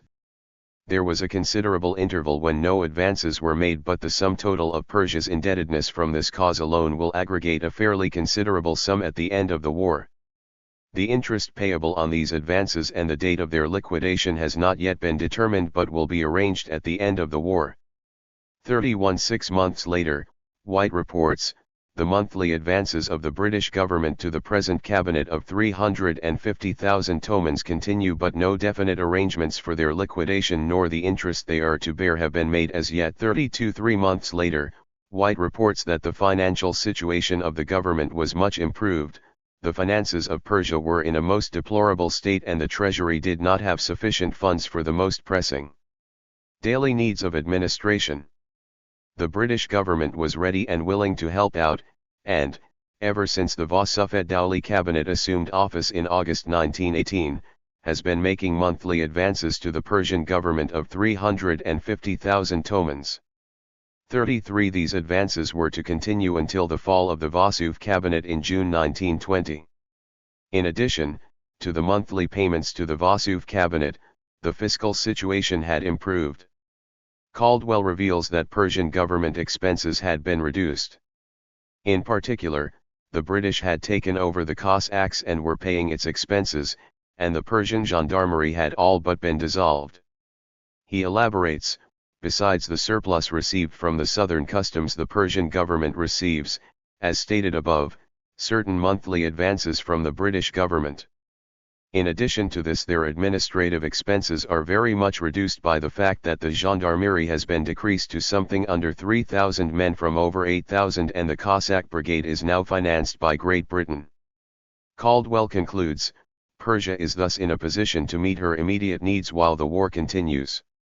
After the war her position will hardly be so favorable. Caldwell adds, the authority of the Shah has been destroyed and nothing has been set up in its place. 34. British government ownership and control of the Anglo-Persian Oil Company. On May 28, 1901, the concession to produce and transport petroleum in Iran, with the exception of the provinces adjacent to Russia, was granted to a British subject, William Knox D'Arcy. Oil was discovered in southwest Iran in 1908, and the Anglo-Persian Oil Company was established in 1909 and acquired the concession. Crude oil production began in 1911, and the company established a refinery on the island of Abadan at the mouth of the Shatt al-Arab. In a dispatch of October 7, 1912, the American consul in Baghdad writes, I have the honor to report that the Anglo-Persian refinery at Abadan, Persian Arabistan, has now started operations. 35. Soon after, the British government had obtained a controlling interest in APOC. In a report dated June 26, 1914, and entitled British Contract with the Anglo-Persian Oil Company for the Supply of Oil to the Admiralty, the American Vice and Deputy Consul General in London writes, I have the honor to report that the British government has recently entered into a contract with the Anglo-Persian Oil Company for the supply of oil to the Admiralty as it may be required, and as the company may be able to produce it. It adds, the contract, which has just been approved by a very large majority in the House of Commons, involves the expenditure of some $10,706.300. The First Lord of the Admiralty, in explaining the contract, stated that $9,737,866 would be invested in shares of the company, and $968,433 in debentures, the capital investment to be allocated in installments, $486,650 to be devoted immediately to taking up sufficient shares to give the government its qualification for voting and appointing 2 ex officio directors. It concludes, the property of the Anglo-Persian Oil Company was until recently wholly within Persian territory, but it appears that in the recent readjustment of boundary lines a portion of it is now under Turkish jurisdiction. 36 Southard refers to the connection between the British government and APAC, and it must be made clear that the two were one and the same. APAC was an arm of the British government which owned 2/3 of the company shares. As part of its continued expansion, APAC had on December 2, 1919, put out a new prospectus, and had invited subscriptions to its newly issued preference shares. In supplying the State Department a copy of the prospectus, American Consul Robert Skinner states, "This prospectus states officially that the company was incorporated in 1909 for the purpose of acquiring a concession granted by the Shah of Persia, giving the exclusive right to search for, carry away and sell petroleum, natural gas, asphalt, and ozakirite throughout the Persian Empire for a period of 60 years from May 28, 1901." Skinner concludes with the following: "It is further stated in the prospectus that the British government in the year 1914 subscribed at par for 2 million ordinary shares of £1 each, 1,000 preference shares of £1 each and £199,000 debenture stock, thereby securing a controlling interest in the company. Thus it will be noted that the Anglo-Persian Oil Company Limited, is for all practical purposes the British government." 37. On December 3, 1919, the British Chancellor of the Exchequer had announced in Parliament the British government's desire to purchase 3 million additional shares in order to maintain its control of APAC. His statement is reported by Skinner, "Mr. Chamberlain, His Majesty's government at present hold 2 million £1 shares in the Anglo-Persian Company, out of 3 million ordinary shares, and have agreed to subscribe in the same proportion to the total ordinary share capital for a further 3 million ordinary shares of £1 each, on which £1 per share will be immediately paid up. It has been arranged that the remaining 19s per share on 2 million shares will be paid shortly. The calls on the remaining 1 million shares will not be made for some years.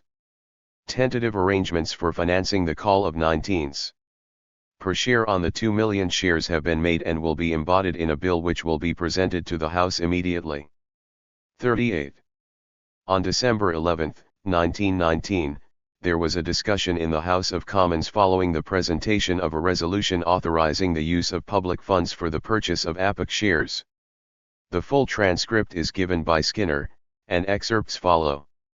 Remarks by the Financial Secretary to the Treasury, Mr. Baldwin, included the following: "This bill to be brought in on the resolution is an amendment of the Anglo-Persian Oil Company, Act of 1914, and Hon. Members who are familiar with that act will remember the circumstances in which it was passed. It was at a time when the Persian oil field was being developed, and simultaneously with that the use of oil was rapidly passing from the experimental stage. The Admiralty were very anxious that, if possible, one of the potentially great oil fields of the world should not be only worked by British capital, but be actually controlled by the government, holding sufficient capital in that business to give it deciding voice in the policy. Under those circumstances a sum of £2,200,000 was taken from the old sinking fund. We know two things which we did not know for certain then. We know this is a great oil field and we know that the oil fuel has come to stay. The Anglo-Persian Company has been successful beyond, I should imagine, the hopes of its most ardent admirers in the old days.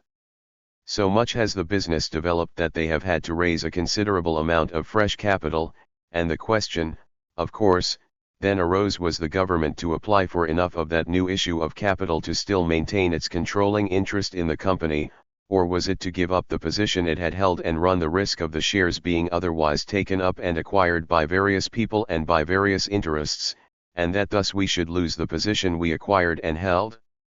Apart from that, although I should never be one to advocate the investment of public money in a company for the sake of gain and only on the ground of policy, yet I would remind the House that there is every prospect of this Anglo-Persian investment being an extremely remunerative one. Hon. Members may ask what is the urgency of getting this bill through. I am very sorry it has had to be done in a hurry, but we gave notice to the House in answer to a question by the Hon. Member for Newcastle East on the 3rd of this month of the government's intention in this matter, and the application for the government portion of the shares has to be sent in at once. The prospectus came out about 10 days ago, I think, and I was particularly anxious not to make formal application until, at any rate, we saw that the policy which we proposed received the assent of Parliament. Remarks by Sir F. Banbury included the following: "It is quite true that years and years ago the late Lord Beaconsfield did take shares in the Suez Canal Company, and that policy was resisted by the then Liberal government, and especially by Mr. Gladstone, but that resistance was wrong, that in the first place the acquisition of those shares was commercially a very successful operation, and secondly, it led to the control of a great country on our road to India." Even more revealing remarks were made by Sir J.D. Rees: "I remember what happened in 1914 very well. The question then was the supply of fuel for the Navy, a great imperial question.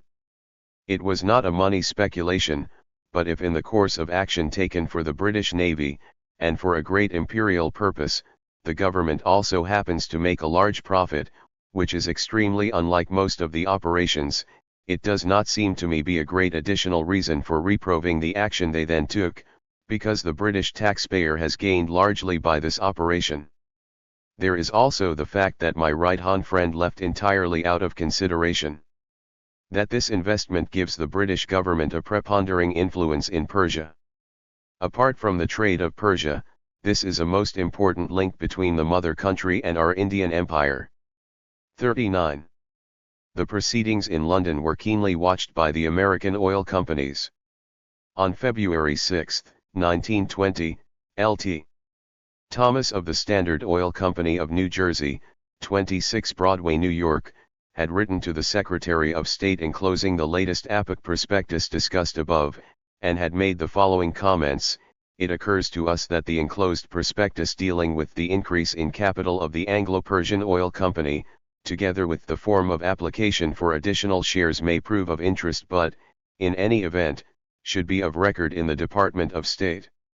The writer then adds in the next paragraph, "The British government, itself, holds a majority of the shares together with the voting power in the Anglo-Persian Oil Company, which company has a concession with the exclusive petroleum rights for the entire Empire of Persia with the exception of the provinces bordering on the southern shores of the Caspian Sea.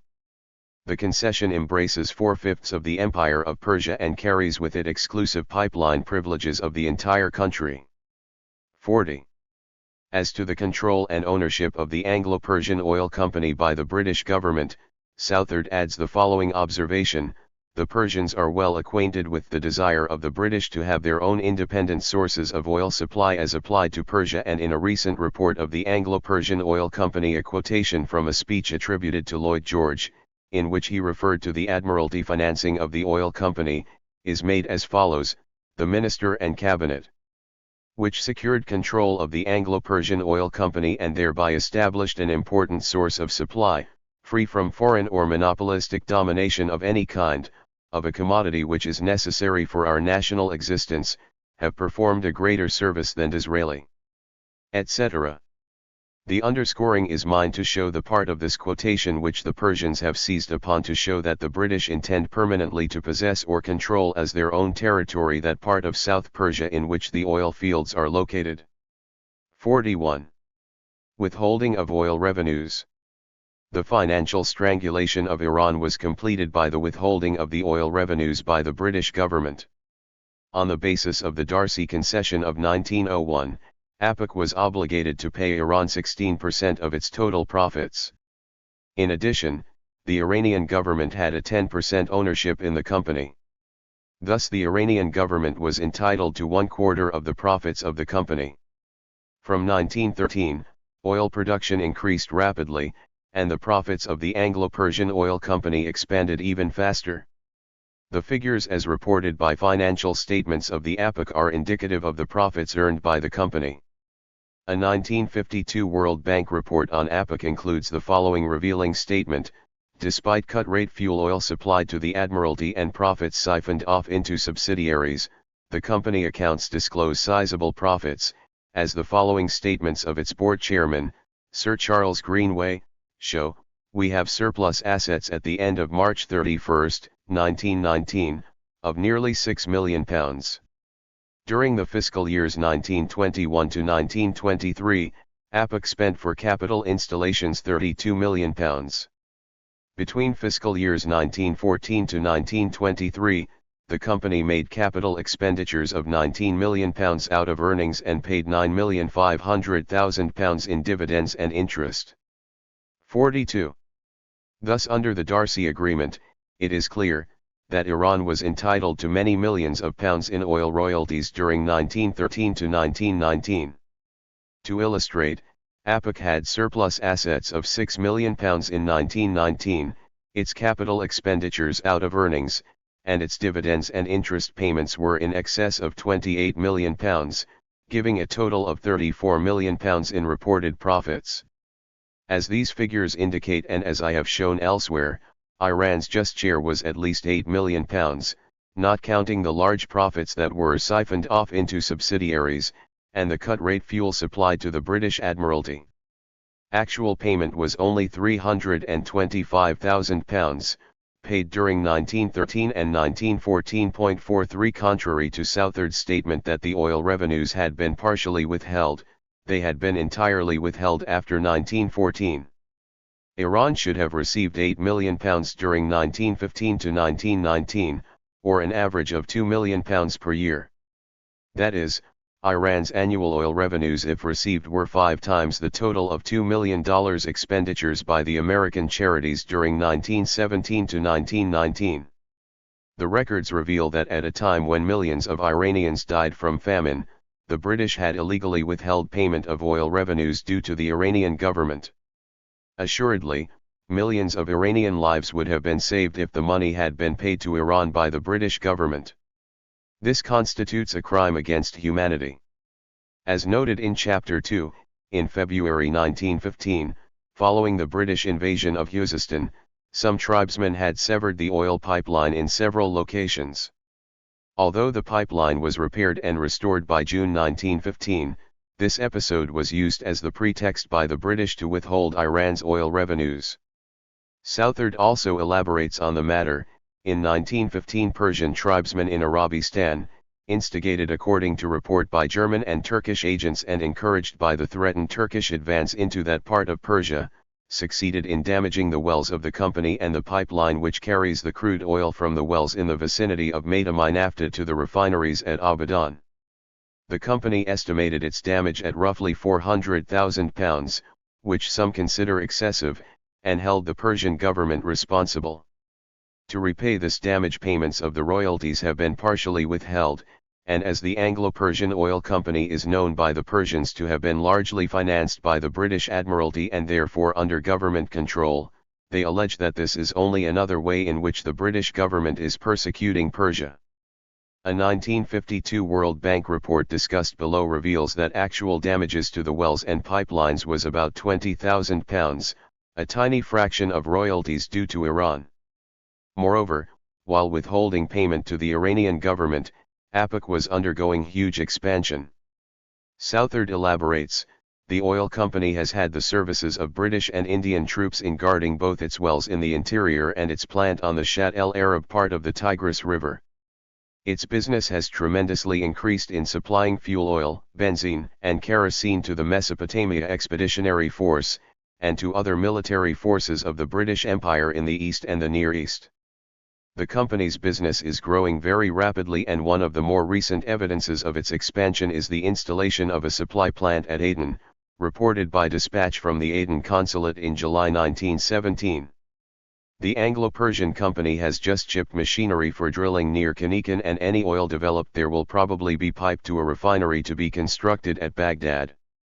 In connection with the possible royalties to accrue to the Persian government during the next few years, it may be mentioned that the recently completed double pipeline from Majd Nafta fields to the Abadan refineries is expected to have a capacity of 3 million tons of crude oil per year.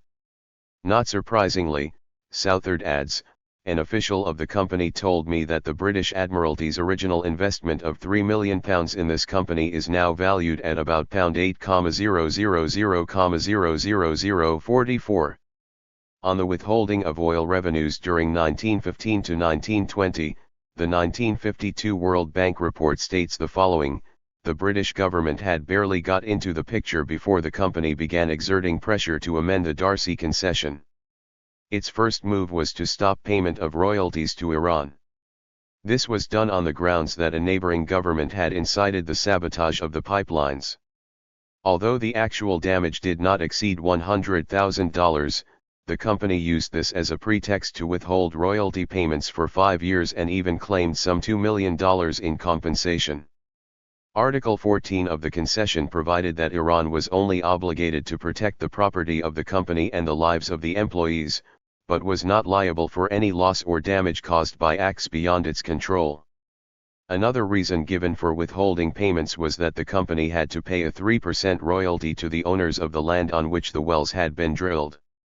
Article 3 of the concession provided that the concessionaire was to compensate landowners for private lands taken for this purpose. 45. Deprived of money, the Iranian government was helpless in the face of the most devastating famine in the history of the country. It could exercise no authority. Southard elaborates, it is evident to most observers that Persia is at present a country without a real or effective government. The power of the Shah and the cabinet is apparently not felt outside of Tehran, so far as practical results are concerned, and the country largely governs itself without the help of the central government. The various provincial governors sent out from Tehran are able by their own prestige as men of wealth and education and the indifference of the people to political affairs, to maintain a governmental organization sufficient to collect taxes, the principal part of these being in grain which the people in many cases through force of habit bring into the government granaries. The professional governing class at Tehran takes a keen interest in Persian and international politics, but their government having neither an army nor credit is unable to exercise any real power in any matter which conflicts with the policies of the stronger European powers whose political interests in Persia are important. 46. Chapter 7. Blaming the Russians and the Iranians. From the very beginning the British had conducted a campaign designed to conceal their role in the famine and their own large-scale purchases of grain and foodstuff. Discussing the famine and its causes, Dunsterville compares the Iranian famine with those in India, claiming that when there was famine in India the British took effective measures to aid the famine victims. In contrast, in Iran, he claims, neither the government nor private entities did anything to relieve the suffering. 1 Dunsterville gives the following causes of the famine. First, the harvest of 1917 due to war and drought was bad. Secondly, Russian and Turkish troops had seized considerable amount of grain and other foodstuff during their occupation of Iran. Thirdly, there was hoarding by landowners and grain dealers. The rapid increase in grain prices produced anticipation of additional increases and the holders of grain stocks refused to place them on the market, waiting for still better prices, regardless of the fact that every fractional rise in price meant a large increase in the death rate among the very poor. To no mention of the British grain purchases, withholding of oil revenues, the financial strangulation, sequestering the means of transport, and prevention of food imports in the supposed causes of the famine. A sampling of Persian press reports on Russian depredation. The Rod of October 24, 1915, reports on the situation in Azerbaijan. It states that the Russians were buying all the available grain in places such as Salmas and were hoarding or transporting it to Russia. Price of wheat in Tabriz had increased to as much as 25 tomans per carver, and large crowds gathered in front of the bakeries, many going away empty-handed. The quality of the available bread was so bad as to be practically inedible. In Enzeli, also under Russian occupation, prices were increasing daily and ordinary people were in great difficulty. Following the Russian victories in Iran in the fall of 1915 and spring of 1916, and the occupation of the northern half of the country by Russia, hostile newspaper reports had ceased. It re-emerged after the Russian Revolution in the spring of 1917. The Iran of May 21, 1917, contains the following report on extortion by Russian troops. Information has lately been received from different places telling of the bad treatment accorded to people by the Russian soldiers. Yesterday's telegrams from Kashvin and Qum assert that they mistreat the shopkeepers. This, happening at the time when Russia is becoming free and people are expecting good conduct from her citizens, brings great sorrow. There is a telegram from Risht, from a number of Artybil merchants, complaining of the Russian soldiers, who, with the help of some natives, go to different houses and tell the owner that the premises must be turned over for use of the army. The owner, being helpless, pays them a sum of money to pass by his house, and then the soldiers proceed to the house of his neighbor to treat him in the same manner. Some people have made this a source of living, while, in reality, the Russian soldiers are occupying the Galdaulat, which has more houses than are necessary for their use. We request the government to remedy the state of affairs. A direct report received at this office states that some time ago 52 policemen were arrested by the Russian army at Bijar and taken to Ganje. 3. The Iran of May 31, 1917, writes, "For some time past complaints have been received from the villages around Tehran regarding the depredations of the Russian military men, who are taking away the camels, mules, donkeys, and other livestock of the villagers. This matter has caused great uneasiness to the people, for they are left without any means of bringing their grain, fruit, and produce to market. It is to be hoped that these wrongs will be stopped immediately, and it seems that the government is taking the necessary steps in the matter." In the same issue of the newspaper, a telegram from Qum contains the following: "For more than a year and a half, we, the unfortunate people of Qum, have been under the oppression of the Russian army. In order to avoid bringing trouble to our government, we have borne this oppression but have now reached the limit of our endurance. We have a drought this year and our crops are not good, and the locusts are destroying the little we have. The Russian soldiers forcibly take the provisions they need, giving only very small sum of money in return. The owners of the farms and gardens are whipped and the crops and fruits taken away. In the name of God we ask your help." Signed by the merchants and priests, for all the inhabitants of Qum. The paper adds, "The Persian government is taking up with the Russian government the matter of the depredations committed in Persia by the Russian army for." The Nobahar of July 26, 1917 reports that the Russian army was pillaging the towns and villages of the country, and the paper feared that the extent of the plunder would only increase. In its issue of August 18, 1917, the newspaper Iran states, "Again there is news from Kurdistan telling of the losses caused by the Russian army in all parts of that province. The people are again complaining and requesting assistance from the government."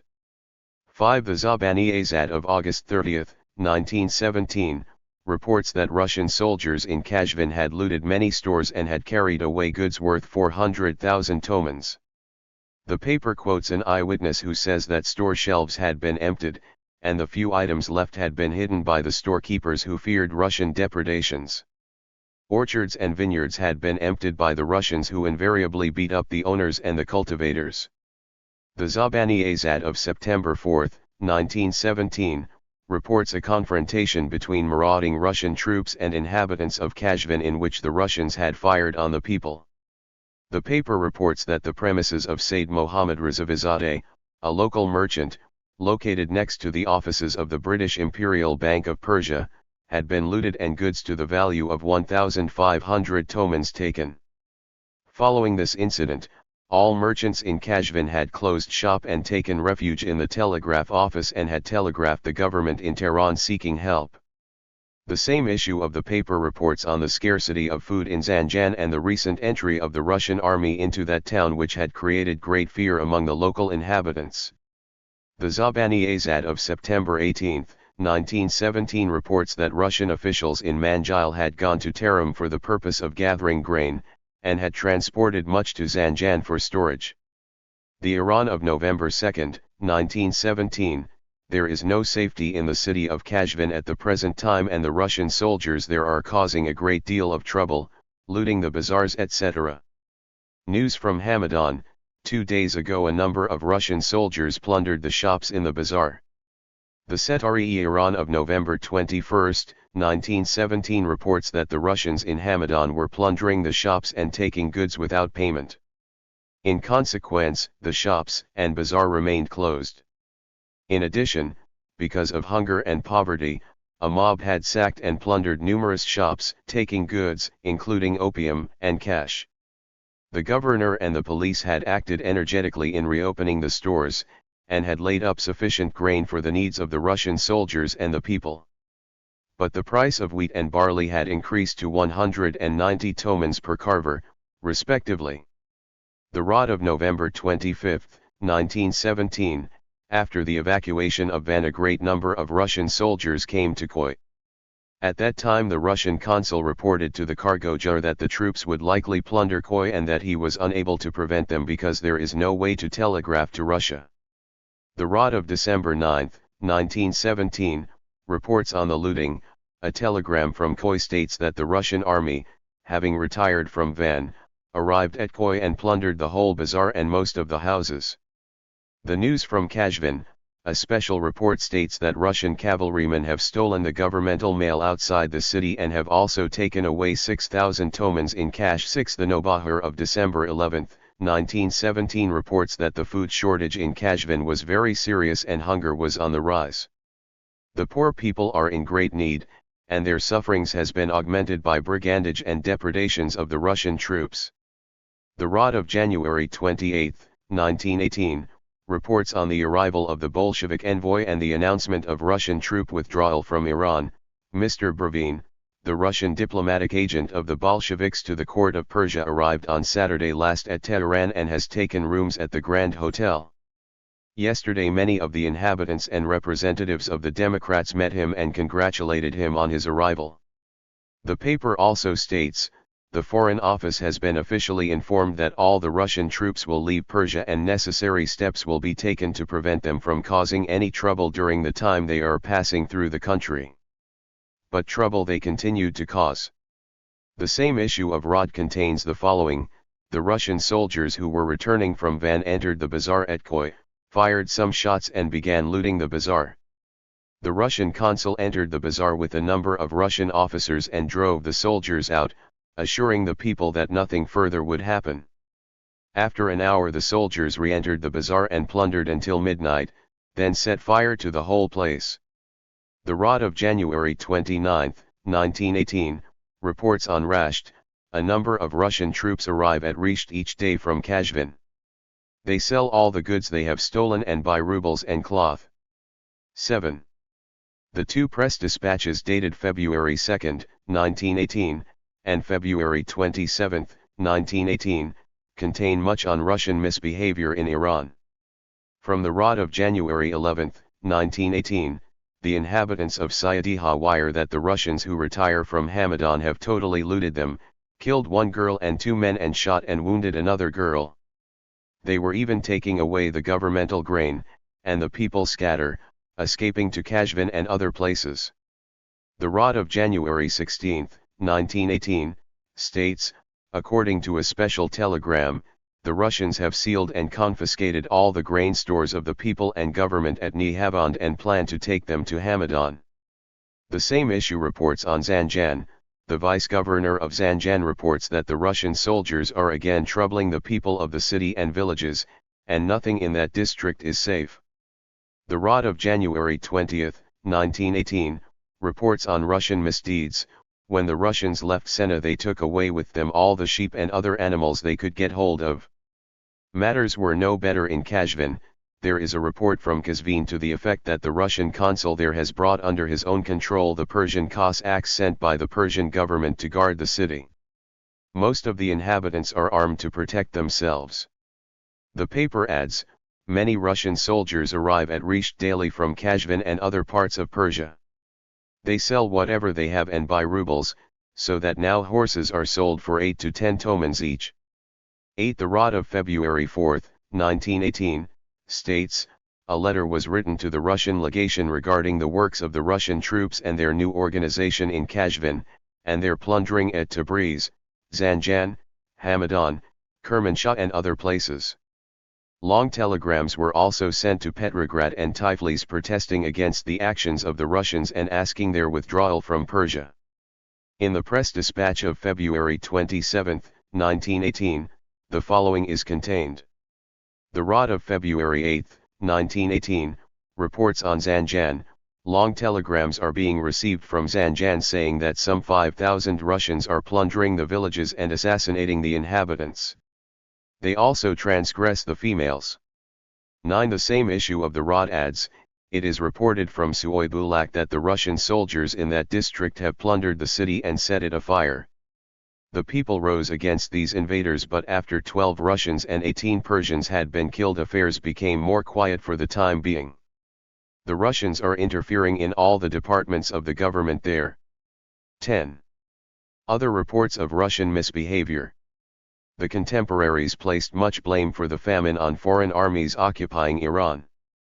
In a report dated October 17, 1916, Khafri blames the Russians and the Turks for the serious food situation and wheat shortage. In ordinary years the government receives a large percentage of its taxes in wheat, but this year very few taxes of any kind have been collected.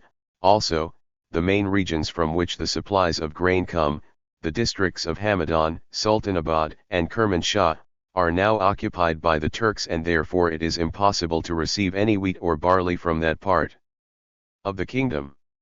He also adds, the Russian and Turkish armies have also required a considerable quantity of provisions and have therefore been an additional cause of the depletion of the grain market. Nature had also contributed its share. In addition to these causes, the wheat in the immediate vicinity of Tehran was considerably damaged by locusts and the yield has been very small. In conclusion, the result of all this has been little bread and exorbitant prices. 11. An example of Turkish and Russian depredation was the successive looting of the town of Dalatabad by the two armies.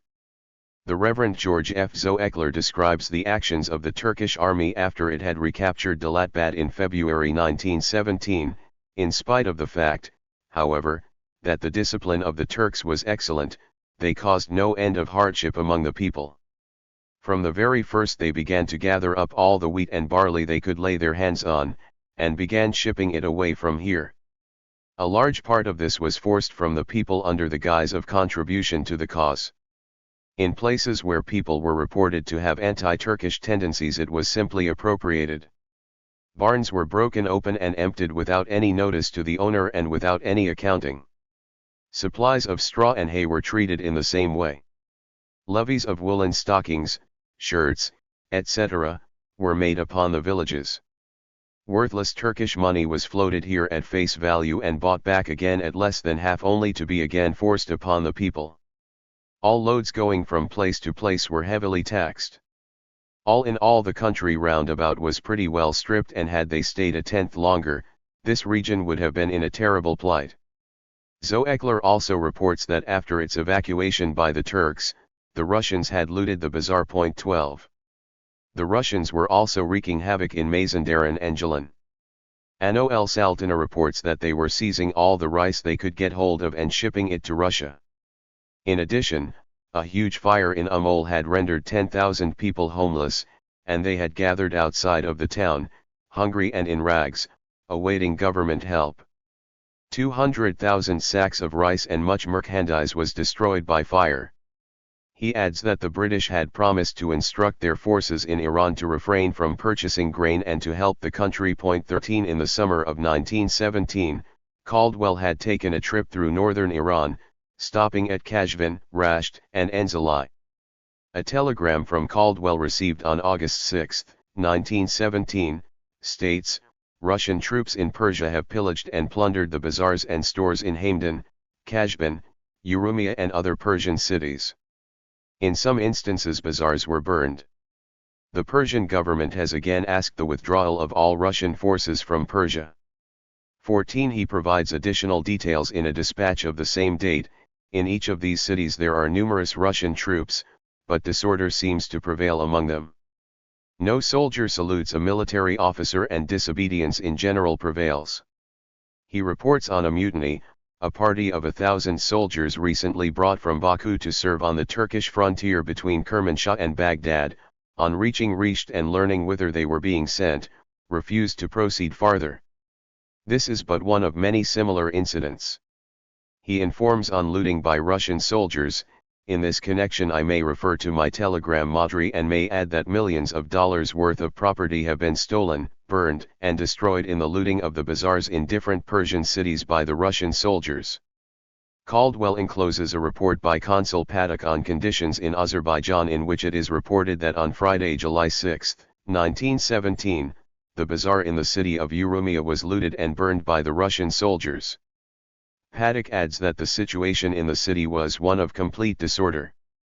Paddock concludes, "The Cossack troops have been sent to the front from here, to Sujabulak here, and the remaining Russian soldiers, while showing no signs of such serious indiscipline as existed at Urumia, appear rather a disorganized lot." 15. Describing the extent of the famine in the fall of 1917, Caldwell declares, "The presence of large numbers of foreign troops in Persia is said to be responsible in part at least for the state of affairs." 16. In an entry in his diary dated, Monday, November 19, 1917, Mohammad Volokhan Sapaksalar Tonkaboni, former Prime Minister, writes, "The Russian army, or what remains of it, is busy plundering and destroying. There is total lack of discipline and the officers have lost control.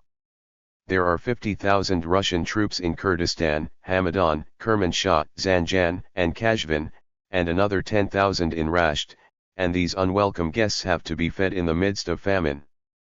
17. In a dispatch dated January 15, 1918, entitled Famine Conditions, Caldwell writes, "There is a great deal of suffering throughout the whole country, as is shown by the accompanying extracts from letters. The presence of lawless Russian troops who plundered and confiscated at will all grain and food supplies in Kermanshah, Hamadan, Sultanabad, Risht, Kashvan, Mesht, the cities and villages of Azerbaijan and the surrounding country, has been responsible for the hoarding by the producers of the small quantities of grain harvested last season, thus making the prices enormous." 18. In his report dated January 9, 1918, Paddock also stresses the role of the Russians in this tragedy. "Wheat and barley commandeered and that consumed by the Russian military forces have also had a large influence on prices by reducing the available supply and, as remarked by Dr. Shed of the Urumia district, military methods have frightened holders into hiding their stocks of grain. The military recently went so far as to seal most of the grain stores, even government stocks, in the Maraga district to the south, and the important grain district of Hashtari to the southeast of Tabriz. It was believed that this was preliminary to shipping much of the needed wheat from this impoverished country to Russia, as more was sequestered than the army here could have consumed, and the representations made to the Russian consul general here by his colleagues, including myself, and by the Persian authorities, of course, but he admitted that he was powerless to intervene in Russian military matters as now conducted. As a matter of fact, however, it is known that little if any has been exported, and it is probable that with the withdrawal of the Russian forces from this province this wheat will be liberated for local consumption, and that other grain will find its way to town. For some time the Russian military organization has shipped comparatively large numbers of cattle from this region, destined for the use of the army on the Caucasus frontier. This has perhaps been a benefit to the peasant community, who are not accustomed to eating meat, for it has economized the grain these cattle would otherwise have eaten, and has paid the peasants in ready money more than they would have received in ordinary times. It is a fact, nevertheless, that the country is suffering through lack of a really sufficient existing quantity of grain. 19. The Russians had inflicted a great deal of damage in Hamadan and vicinity. In an entry in the early spring in 1918, Ano El Saltana writes, "Darvish Ali Hamdani and his brother, together with their families, have come to Willamette in rags and starving. He was a reputable merchant who every year brought goods and bought hides in return. Now he is destitute. He says the Russians plundered their village and took all he had." 20. In his report on the famine in West Iran, Francis White also blames the Russians. "There seems to be no question but that the Russians behaved in a most contemptible manner in all places occupied by them in Persia. Every village between Kasrai-Shirin and Kashvan bears grim testimony to their conduct. They are reported to have looted and plundered everything obtainable. Rather than take the trouble to go into the country and on the surrounding hills to collect firewood, the Russian soldiers pulled down the beams and rafters and other woodwork of the houses and burned them, so that the road is lined with demolished, and in many cases, abandoned villages as though a scourge had passed over them. The people have been robbed of all they possessed, and this, coupled with the drought last year, has left them in a starving, famished condition. 21 On the Russian occupation of Iran, Southard expresses a similar opinion. The Russians, of all the invading forces, seem to have done the Persians the most harm. Along the Baghdad-Caspian line may still be seen many abandoned villages and demolished houses resulting from the Russian occupation. There is very little firewood in the country, and the Russian troops are said to have taken for firewood the roofing, window and door frames, and other wooden parts of the huts of the Persian peasants. In doing this, the house was, of course, made uninhabitable, and as some of the destruction occurred in winter, the peasants thus deprived of shelter had a very hard time of it, and many died. The Russians are also said to have taken all of the food to be found, to have killed domestic animals kept for breeding purposes, to have eaten up the small stocks of seed grain in the winter of 1916-17, and in general to have been largely responsible in this way for the serious famine which occurred in that part of Persia last winter.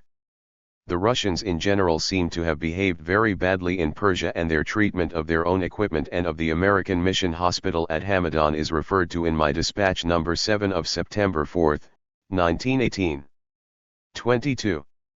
On December 23, 1917, the Iranian Foreign Ministry had sent a protest note to the Russian legation, and a copy had been given to Caldwell.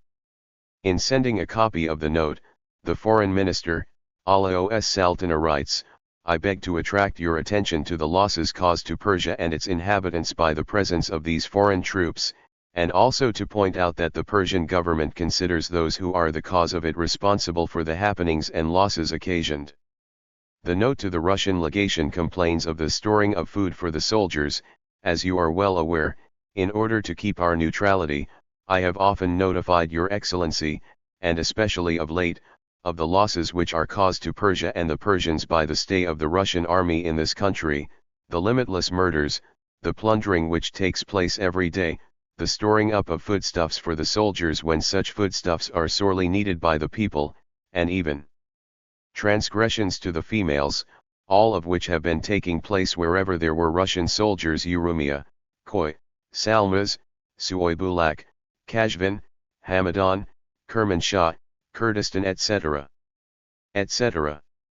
It ends, "I especially mentioned in my letter of Shavel 9th last that some fear exists that the people will rise against this oppression by the Russians, and my government be not able to stand against the feelings of the people. Information has now been received to the effect that the inhabitants of Astara are armed to protect themselves. Although the Persian government can stop personal interference by these people, it is quite sure that unless the Russian legation or those in charge of the Russian military affairs take more effective steps to stop the transgressions of the soldiers and army, events will be brought about which will be beyond the power of my government to stop. For this reason I again request you urgently to cooperate with me to put an end to these happenings and secure orders for the return of the Russian army from Persia, or the Persian government does not consider itself responsible for any bad result by the inspiration of the people, and, as has often been brought to your notice since the beginning of the war, the trespassers are responsible for all material and essential losses to Persia and the Persian people." 23. Another note to the Russian legation from the Iranian government contains the following: "Although famine rages in all parts of Persia, the Bolsheviki are demanding to requisition foodstuffs from Persia, and are threatening that in case of refusal to comply with their demands they will enter upon violent activities." 24. Campaign to blame the Russians.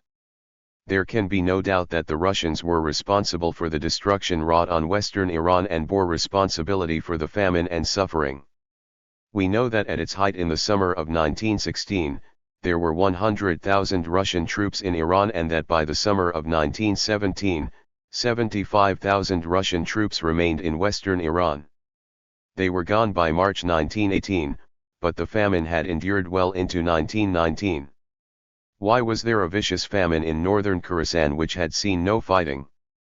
Why was there a famine in South Iran which had been under British occupation since 1915-16? We know that the harvest of 1918 was one of the largest on record. Why had the famine endured until the harvest of 1919? Why had Geelong plunged into a famine in the summer of 1918, that is after it was occupied by the British? Why did the famine persist in the region of Iran that bordered Mesopotamia, which was under British rule and where there was ample grain? And similarly, why was there a famine in the southeastern region of Iran which was under British military occupation and adjacent to British India where there was ample grain? Clearly, the Russians were not the sole culprits. From the beginning, the British had conducted a campaign to blame the Russians and to exonerate themselves. For instance, a report filed by the American consul in Baghdad is illustrative. In a dispatch dated June 11, 1918, Consul Oscar Heiser writes, "I have the honor to enclose herewith copy of a report made by a person who has just returned to Baghdad from the neighboring Persian provinces." Although not mentioned, it is clear that Heiser's friend was a British official. The report entitled "The Situation in Persia" is given in full. A friend who recently returned from Kermanshah, Persia, reported the following situation prevailing since several months in those districts. Owing to the consecutive Turkish and Russian occupation last year, no agricultural operations were carried through. On one side the ill treatment by the invaders who used to force on the public their depreciated paper currency, and on the other side the lack of supplies, created in Kermanshah a situation unprecedented for a long time in its history. Soldiers and even officers inspired such a degree of terror, that often shops containing foodstuffs were closed as soon as these came in sight. Starvation reached such a degree that every day several dead were picked up in the streets not only in Kermanshah, but in all of the towns of the district. The trade was also very bad as goods could only be imported overland through Amara and Pushtika, incurring very heavy and unusual expenses. The British penetration brought important improvement in the situation of the suffering population. In the first place, large numbers of poor persons were called by the British Labour Corps to work in the building of roads and other military works. They were liberally paid and food was freely supplied to them. By this means, roads between Khan Akan and Kermanshah, which were absolutely impassable owing to mountainous country, were brought into good condition with motor cars of every size circulating easily.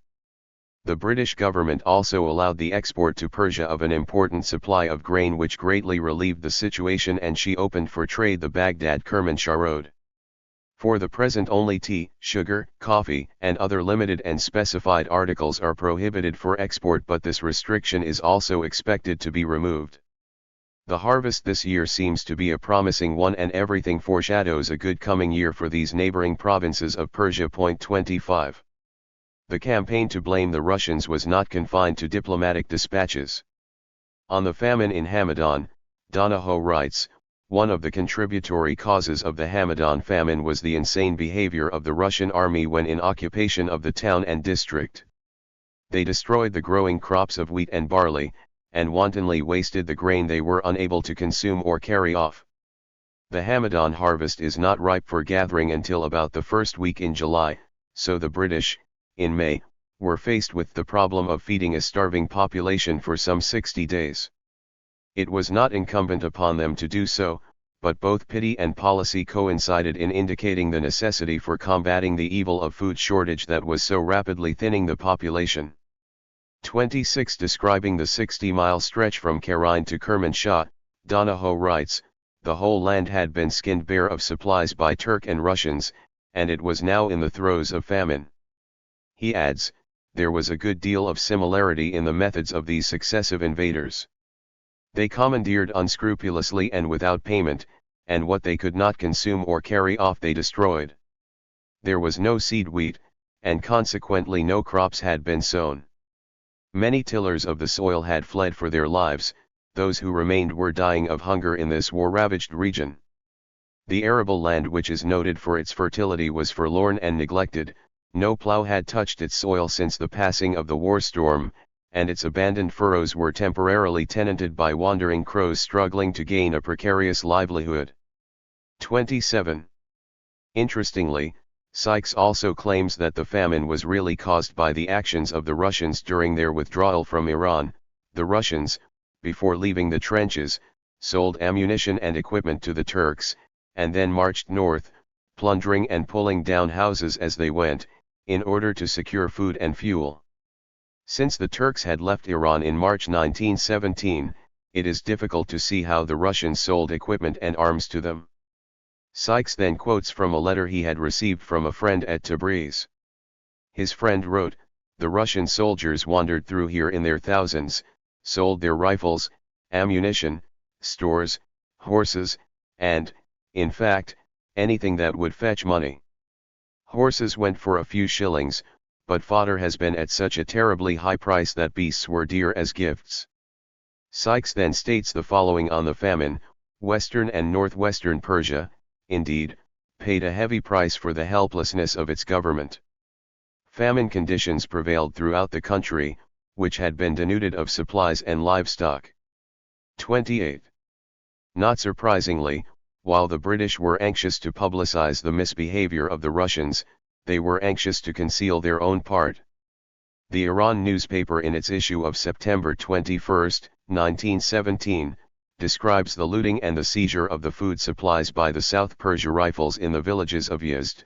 It is reported from Yazd that a few days ago the force of the South Persia Rifles surrounded the village of Dihaya, bombarded and looted it and took 3 persons as prisoners. The 400 families of the village are now in great need of bread. 29. The behavior of the British Army in Abayde in Fars had been no better. On August 28, 1918, the Iran reports, letters which have recently been received from the south relate that 1,500 Indian cavalrymen have arrived at Abayde and will apparently remain there. It is stated that they have confiscated much property in the neighboring villages and districts. 30. Campaign to blame the Iranian Democrats. In the British scheme of things, next to the Russians, the Iranian Democrats and landowners were most responsible for the famine. The extreme hostility of the British to Iranian Democrats can be seen from this outburst by Donahoe. The Democrats laid claim to represent the intelligentsia of northeastern Persia. Their profession of political faith was, broadly, Persia for the Persians, the abolition of all foreign meddling in Persian affairs, and the ending of the Russian and British spheres of influence. But it was against the British that their virulent hatred and political conspiracies were chiefly directed. The great majority of the Democrats, as I found them, put pool before patriotism, and for them a Turkish lira, or a 20-mark piece, had an irresistible attraction. 31. In April 1918, Donahoe had spoken to the governor of Karind, who had expressed sorrow for the death of so many villagers from starvation, but in the opinion of the Englishman, he himself had done nothing to lessen the ravages of famine in his district, and was content to see the wretched inhabitants die, without moving a finger to help them. His attitude was typical of officialdom throughout this starving land. The governor was a landowner, and probably, like others of his class whom I came across later in Kermanshah and Hamadan, had plenty of grain hidden away waiting for the day when the British Commissariat, in order to feed starving Persians, would come and buy it at inflated prices, thus enriching a gang of hoarding, avaricious rascals. As elsewhere during my wanderings through Iran, I was painfully impressed by the appalling callousness and indifference exhibited by the ordinary Persians towards the sufferings of his own people. He would not lift a hand to help a dying man, and dead, would leave him to the tender mercies of the dogs and vultures rather than trouble to give him burial. 32. Donahoe would even have us believe that the famine was a democratic conspiracy. Some of the people, who did not share the noble view of the Democrats that the poor should starve rather than that cornered wheat should be released, went to the telegraph office with the intention of informing the weak and incapable Tehran government of the true state of affairs. He claims, but the Democrats would have none of that. It might upset their carefully laid schemes for enrichment at the expense of the flesh and blood of their fellows. It was reported that there was plenty of wheat stored in private houses, and it was urged that severe measures should be taken against the hoarders. By a ruse de guerre, the grain owners were induced to disgorge some of their hoarded stocks. Telegrams purposely written en clair which passed between Baghdad and Hamadan made it appear that large supplies of wheat were being forwarded from Mesopotamia, whereupon the local Hamadan hoarders rushed into the market and sold readily at daily diminishing rates, until something like normal prices were reached once more. And so the bottom fell out of the wheat ring. 33. At Hamadan, the headquarters of Dunsterville, the situation was very delicate. After being chased out of Rasht by the Jangalis in early 1918, Dunsterville had established himself at Hamadan, where he was in the midst of a more or less hostile population of about 70,000, one-fourth of whom were Turks or of Turkish origin and sympathies, the remaining being Persian, with a small sprinkling of Jews and Armenians. Hamadan was at once the foyer of Turkish espionage and of Persian intrigue.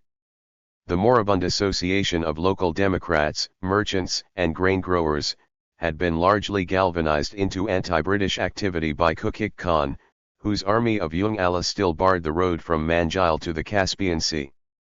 The Hamadan Democrats were pure patriots, who talked glibly in the local tea houses of the blessing of political freedom, cursed the British as mischievous, evil-minded interlopers, and called upon Allah to bless their deliberations and rid them of the British oppressor.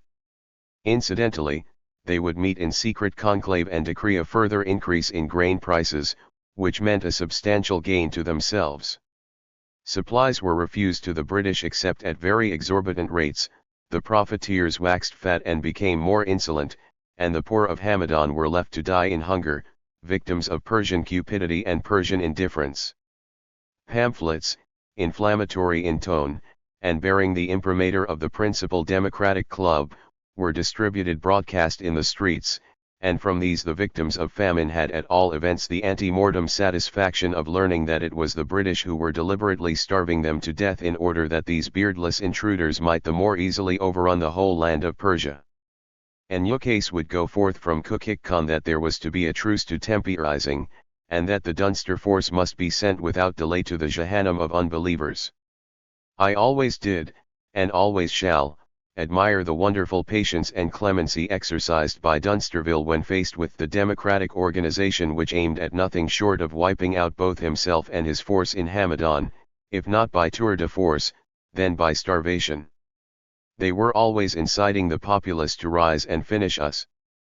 But hungry men have little stomach for bloodletting, and although those in Hamadan found it difficult enough to exist owing to the food shortage, they were in no hurry to abridge their unhappy days by flinging themselves on British bayonets. The Hun or the Turk would have ended this intolerable situation long ago by decorating Hamadan lampposts with the dangling bodies of the local Democrats, but Dunsterville was forbidden to embark upon any strong measures. 34. British-style famine relief consisted of setting up road gangs, laborers who were employed by the British to build roads, and in exchange, a laborer was paid 4 crowns per day. At first 3,000 persons were employed.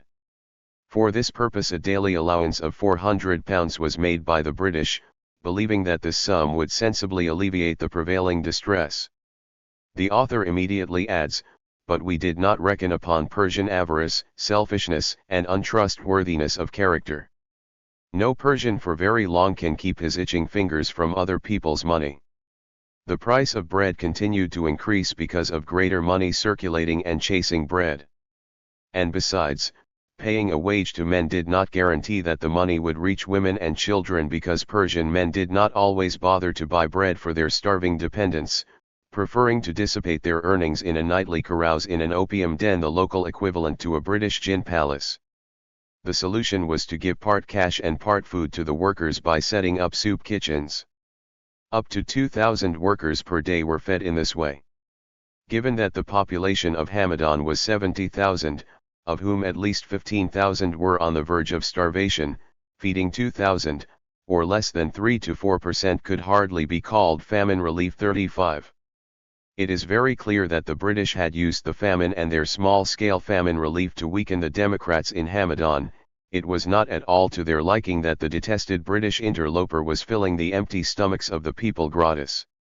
In such circumstances they could not be expected to revolt and join hands with the Democrats, and besides, if this free distribution of food was not stopped, it would be a bad day for the wheat trust and inflated grain prices.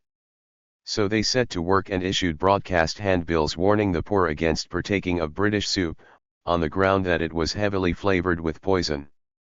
It was part of another deep-laid plot, they said, to kill off all the Hamadani whom the ravages of famine had so far overlooked.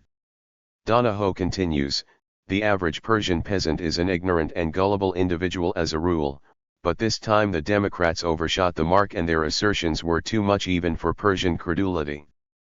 The hungry people came and ate. The second and succeeding days they came in thousands. Barricades and armed soldiers were required to prevent their storming the distribution centers and carrying off all the available supply. And, to the dismay and horror of all good Democrats, not a single one died from poisoning. This was the death blow to the prestige of the Democratic movement. It lost its grip on the people.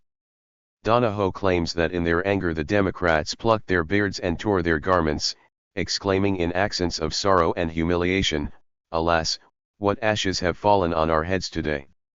The author describes the alleged Democratic response, but they rallied in their last ditch, and made an 11th-hour attempt to avert the consequences of the moral defeat which had overtaken them.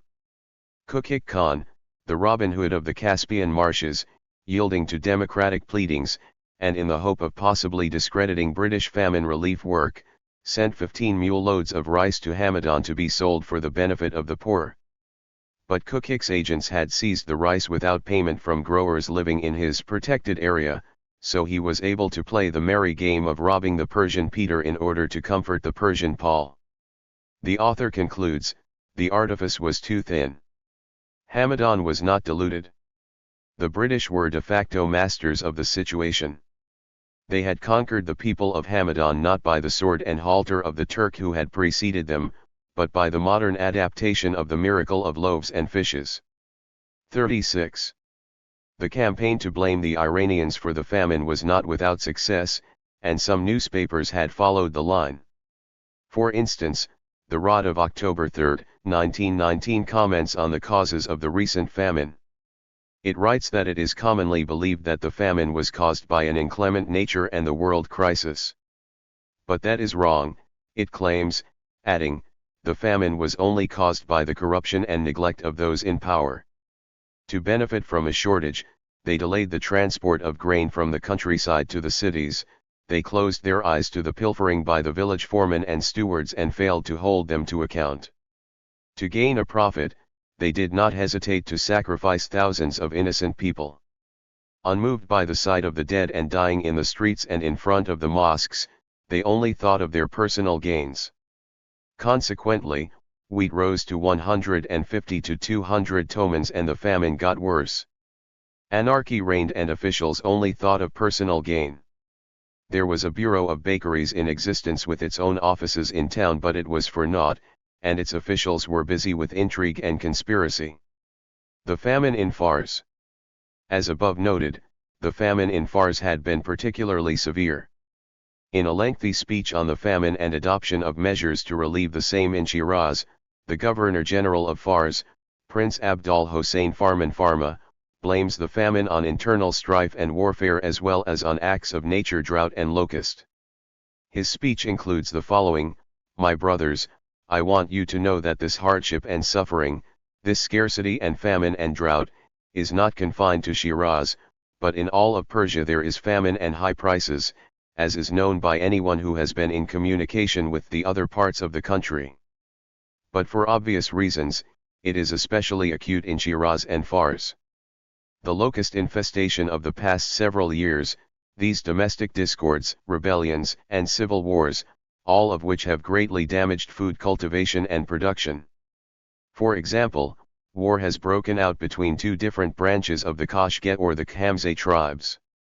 One seizes the other's oxen, while the other seizes the property of his foe.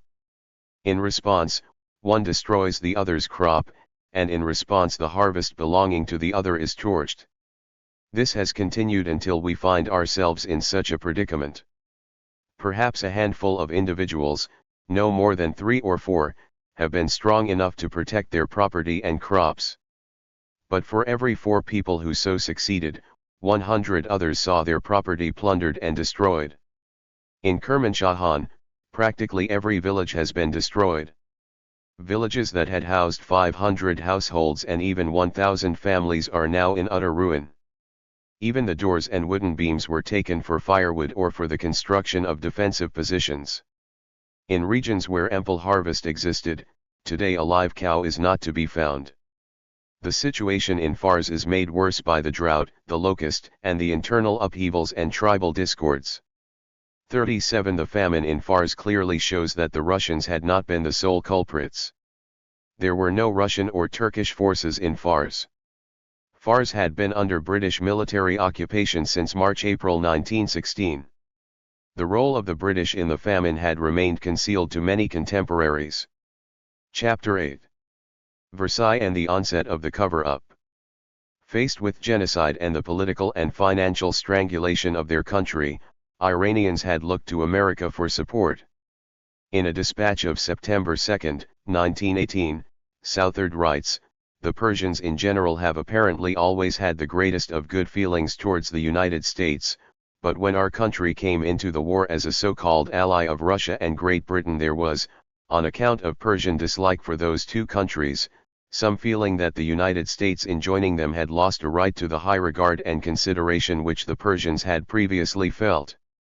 This tendency was, of course, seized upon by enemy propagandists, and in a subtle and secret way a feeling was developed among some of the more radical Persian Democrats that was akin to real ill will.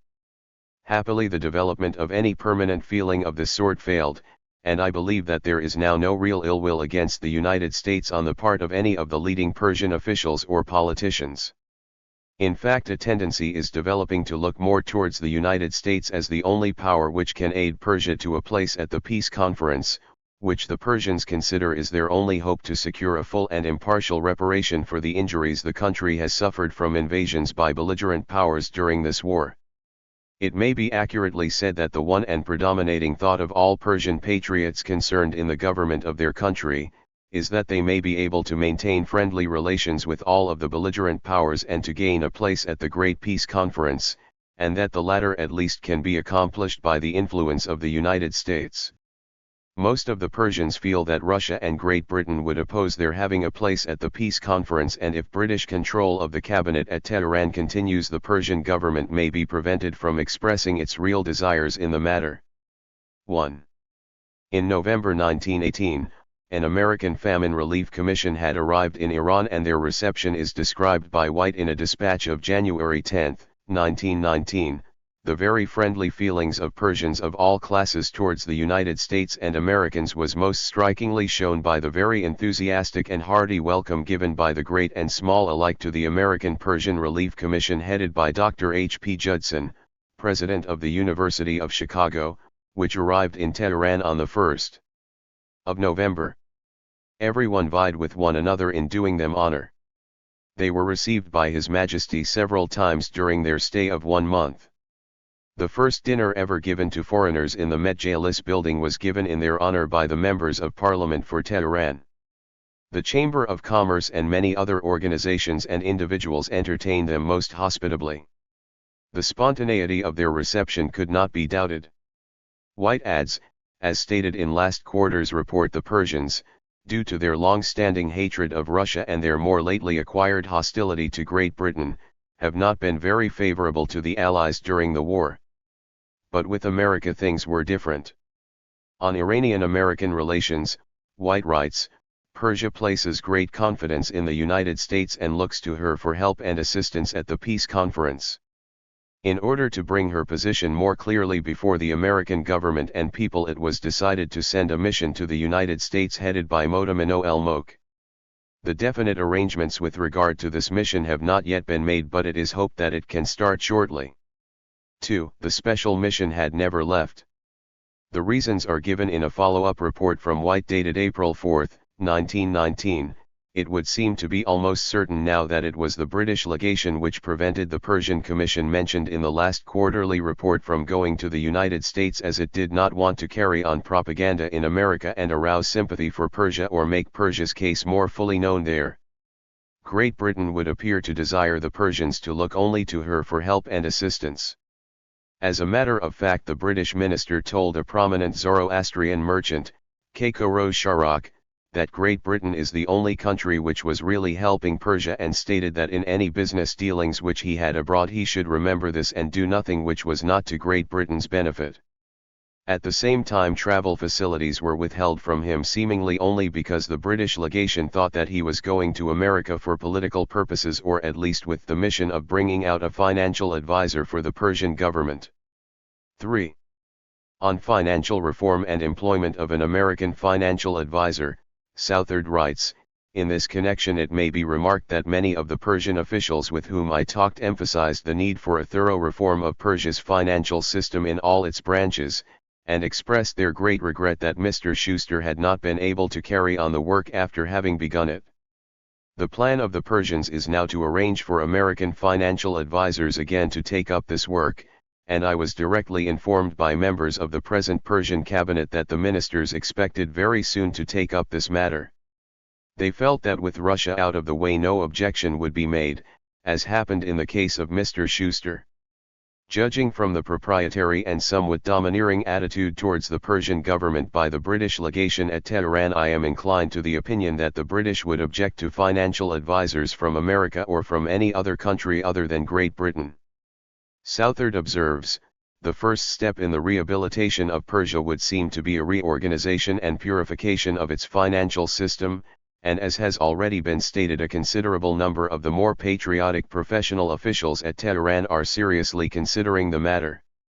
On Schuster, he adds, Mr. Schuster, the American financial advisor who was in Persia, is well and favorably remembered and has left with many Persians a very high regard for American ability.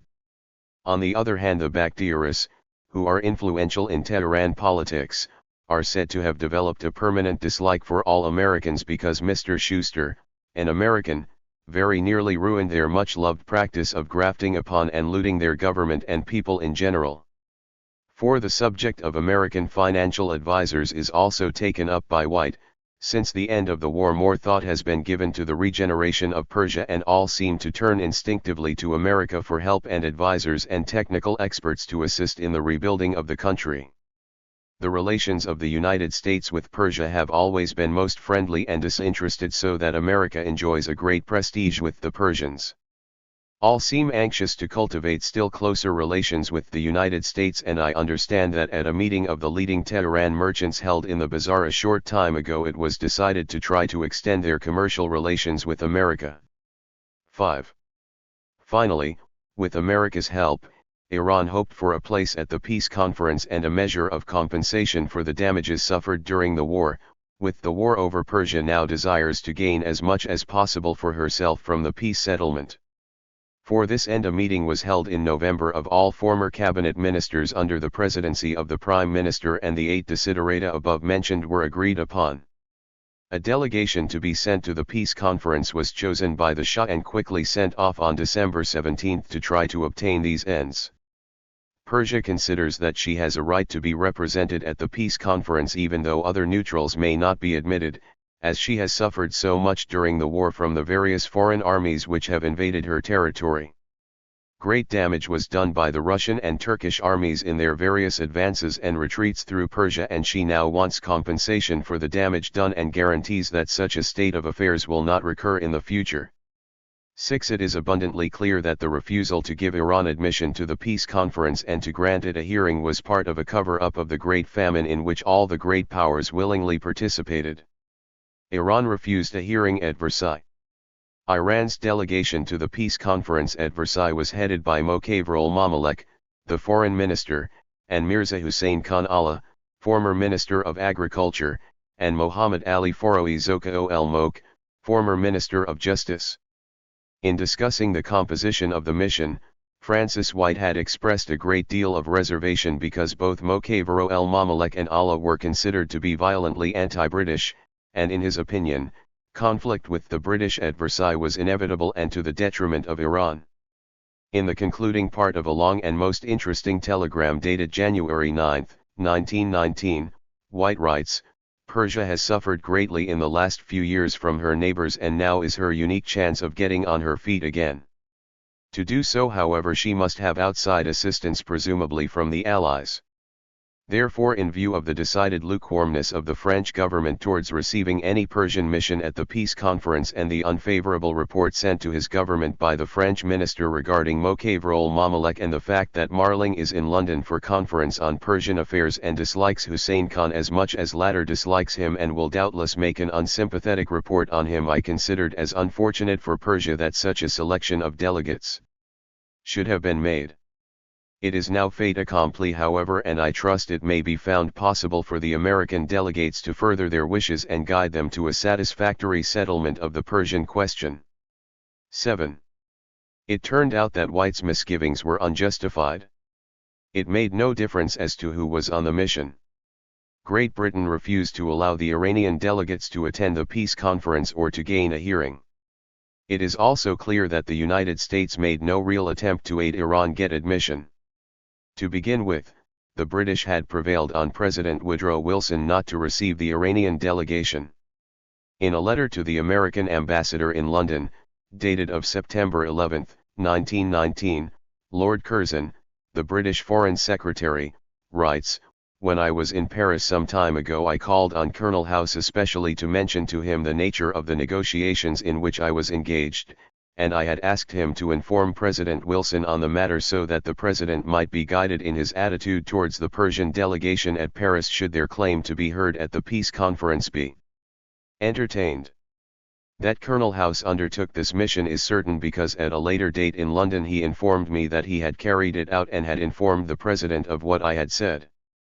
8. Soon after the conclusion of the peace conference, the U.S. Secretary of State Lansing had claimed that he had tried to get Iranians a hearing, but was prevented by the British.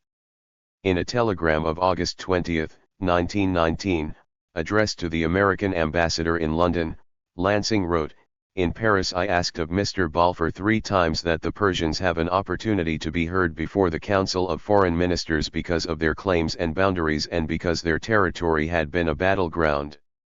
Mr. Balfour was rather abrupt in refusing to permit them to have a hearing." 9. Having been refused a hearing at Versailles, in March 1919, the Iranian delegation to the peace conference had put out a 14-page document signed by Mokavrol Mamalek bearing the title Claims of Persia before the Conference of the Preliminaries of Peace at Paris. A copy of the document is supplied by White and his comments are included in a long and most interesting dispatch. 10. In supplying a copy of the document to the State Department, White states, "The copy of Persia's claims enclosed herewith is, so far as I know, the first and only one to arrive in Persia. The present cabinet had not seen the claims until I showed this copy to some of its members and they, as well as members of former cabinets of opposing political parties, seemed certainly surprised that such immoderate claims had been made by the Persian mission in Paris. It is abundantly clear that a purpose of this ridiculous document was to compromise and jeopardize the real and justified claims of Iran. By mixing a heavy dose of mendacity and falsification with the demands and grievances of Iran, the intention was to discredit Iran and weaken her case. And it succeeded admirably. Iran got nothing out of the peace conference. In addition, the document aims at exonerating the British. Great Britain is hardly mentioned in the document. I have discussed elsewhere at length the political and military claims made in the document. 11 Suffice it to say that the document gives a completely distorted and inaccurate account of the military events in Iran during World War I. In its version of the military events, the British invasions of Iran are not even mentioned. Nor is there any mention of the South Persia Rifles. The principal political demand in the document is the annulment of the Anglo-Russian Convention of 1907 that had divided Iran into spheres of influence and a neutral zone. However, with the Russian Revolution and the demise of Tsarist Russia, the August 1907 Anglo-Russian Convention as well as the March 1915 secret agreement between Russia and Great Britain redividing Iran, had been de facto annulled and rendered moot. Having occupied all of Iran, including the previously neutral zone where the oil fields were located, as well as the former Russian zone, Great Britain had no intention of resuscitating the 1907 convention and thereby allowing Russia back into Iran, and evacuating the oil fields. The entire demand about the cancellation of the 1907 convention was really a red herring. Little wonder that Great Britain had so readily accepted the annulment of the 1907 convention.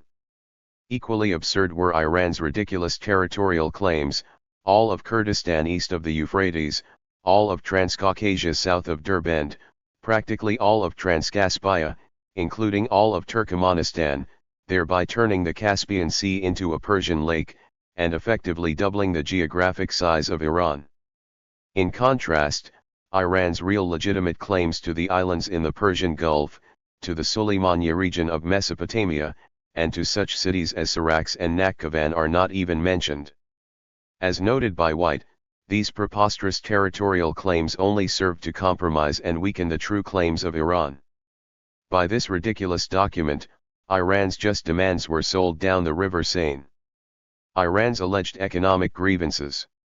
The distortions and outright falsehoods contained in Iran's Versailles document extend to the statement of Iran's economic grievances and claims. On Iran's trade and commercial grievances, the document contains the following: the customs convention concluded between Russia and Persia in 1901 has been conceived with the double object of suppressing the export of Persian-made commodities and barring Persia from the commerce of other countries. It adds, Persian industry has thereby declined more and the Russians have succeeded in their policy of Persia's economic isolation to such an extent that they would not even permit the transit of goods through the Caucasus. The latest customs tariff was so prejudicial to foreign trade in Persia that Great Britain could not consent to its application to British goods. She, therefore, in concert with the Persian government, established a new tariff which rectified the situation from the British point of view. Now, however, the Persian government, in conformity with the principles of Mr. Wilson, desiring the open door and the equality of treatment for all nations in Persia, is anxious to revise its customs tariff and to conclude treaties of commerce with foreign countries based on Persia's economic freedom.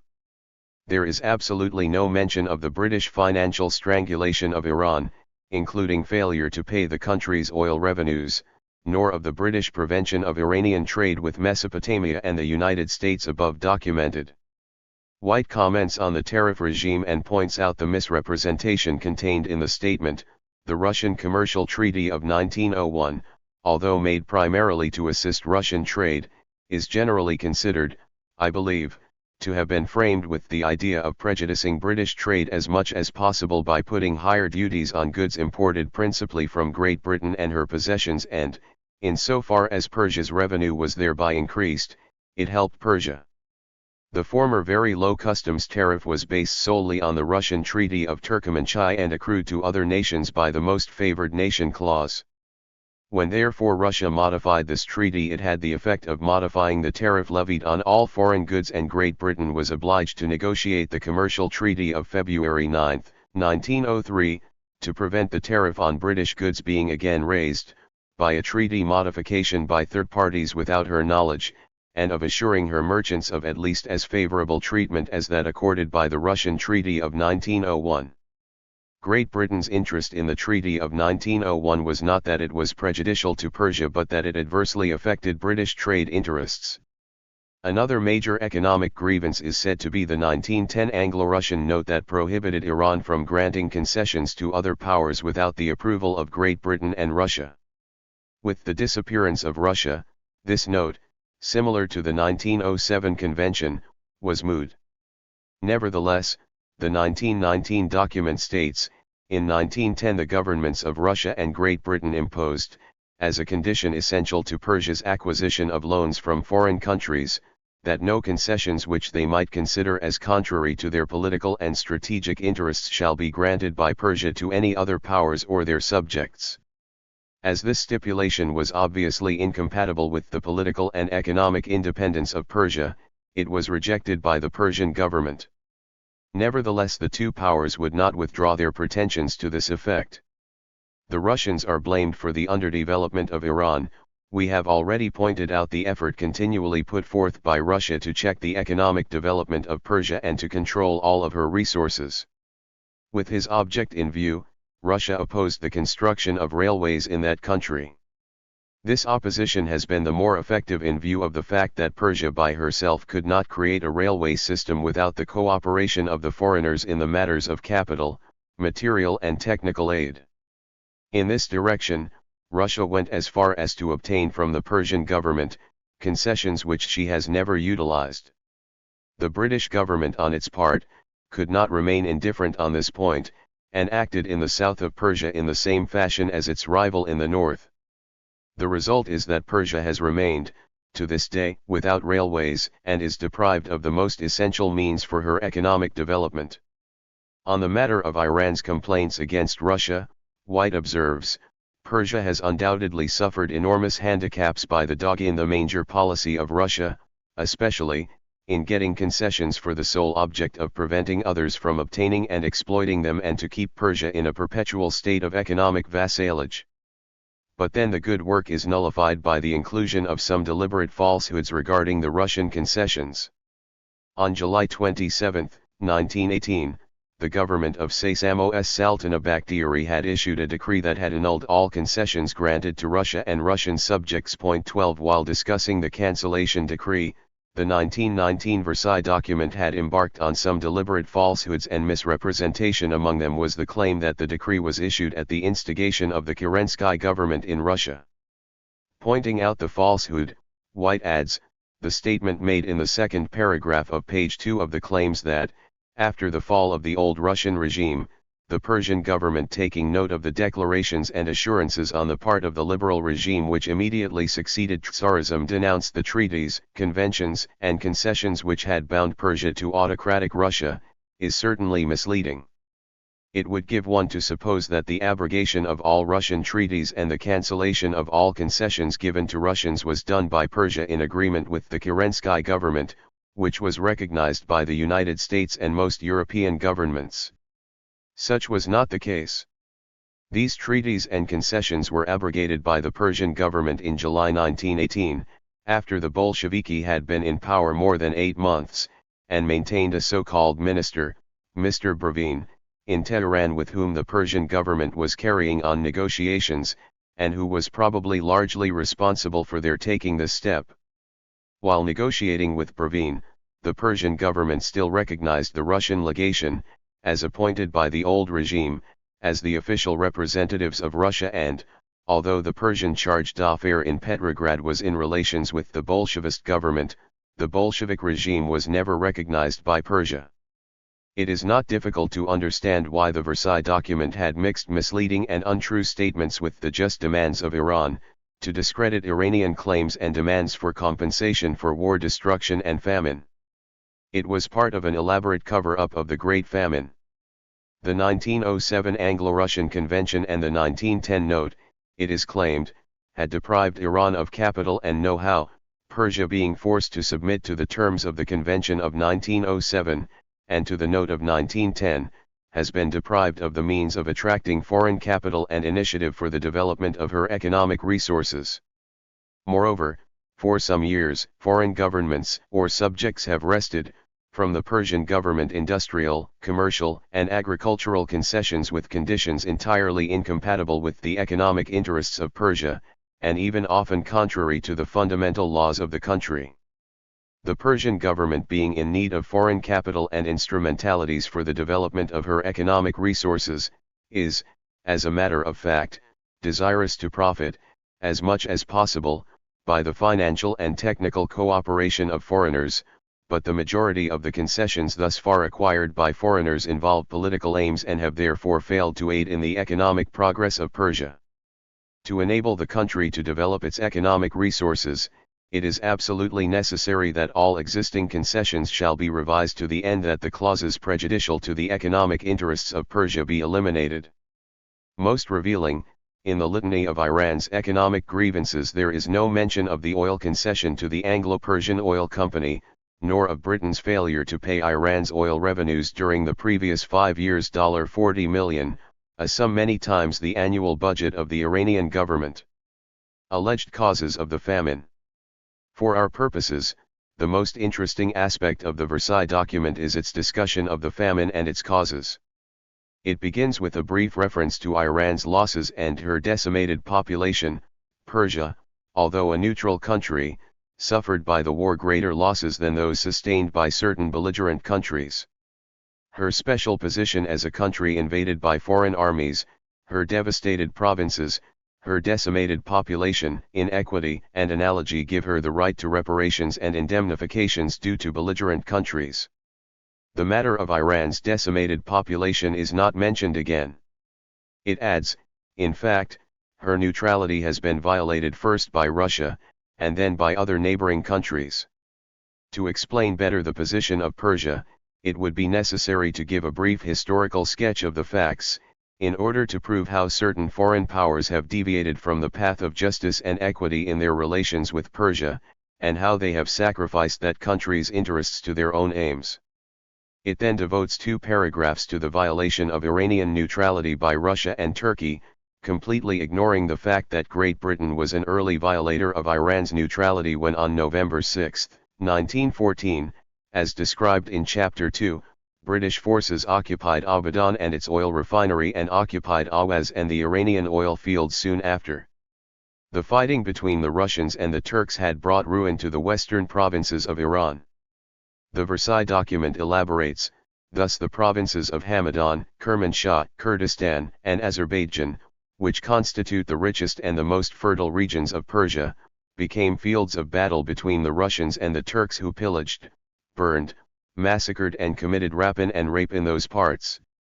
Cities and villages were bombarded, forests were destroyed to facilitate military operations and to furnish firewood, thousands of women and children driven from their homes sought shelter in the fields and mountains where they died of cold and hunger.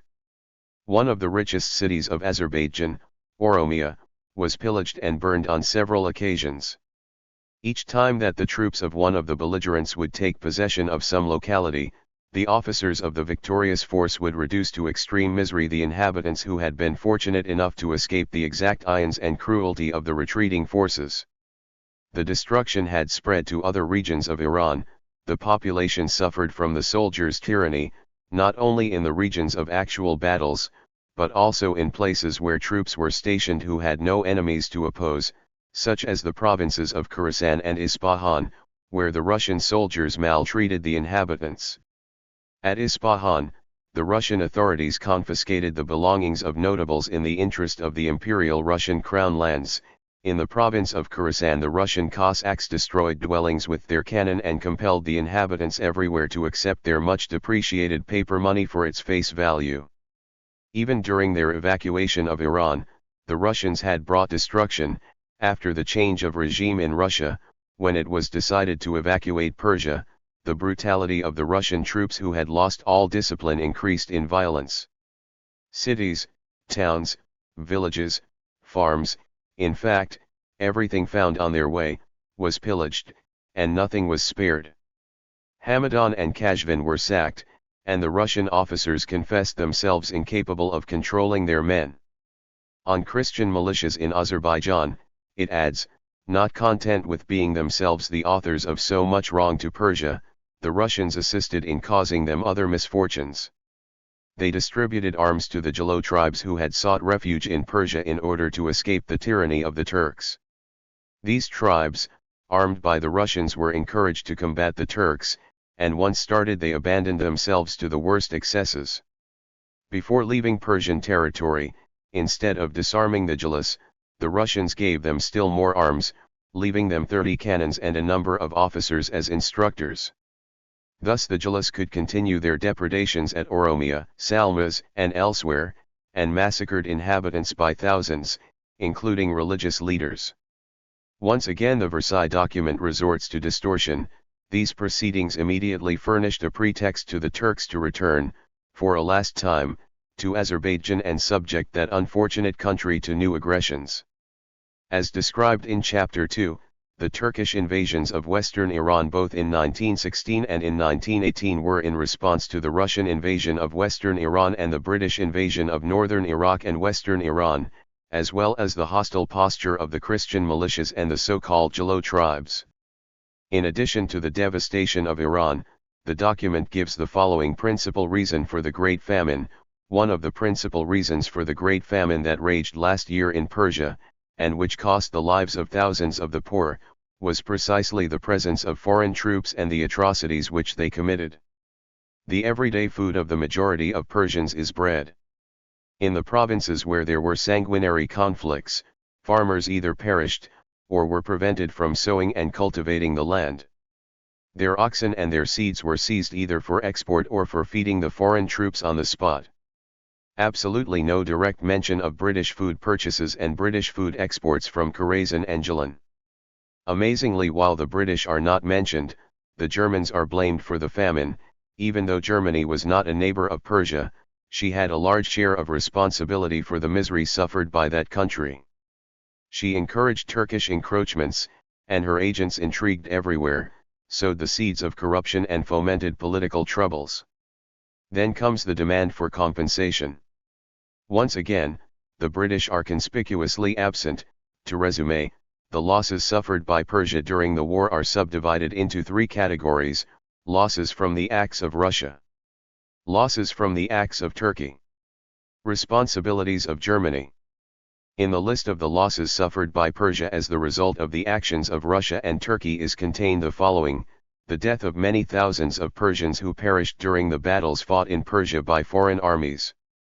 Another reason for compensation from Russia and Turkey: the requisitioning of foodstuffs, the seizure and destruction of great quantities of cereals and cattle, serving, respectively, as food to the population and for agricultural work, have caused the ruin of the peasants and hindered the tilling of the fields.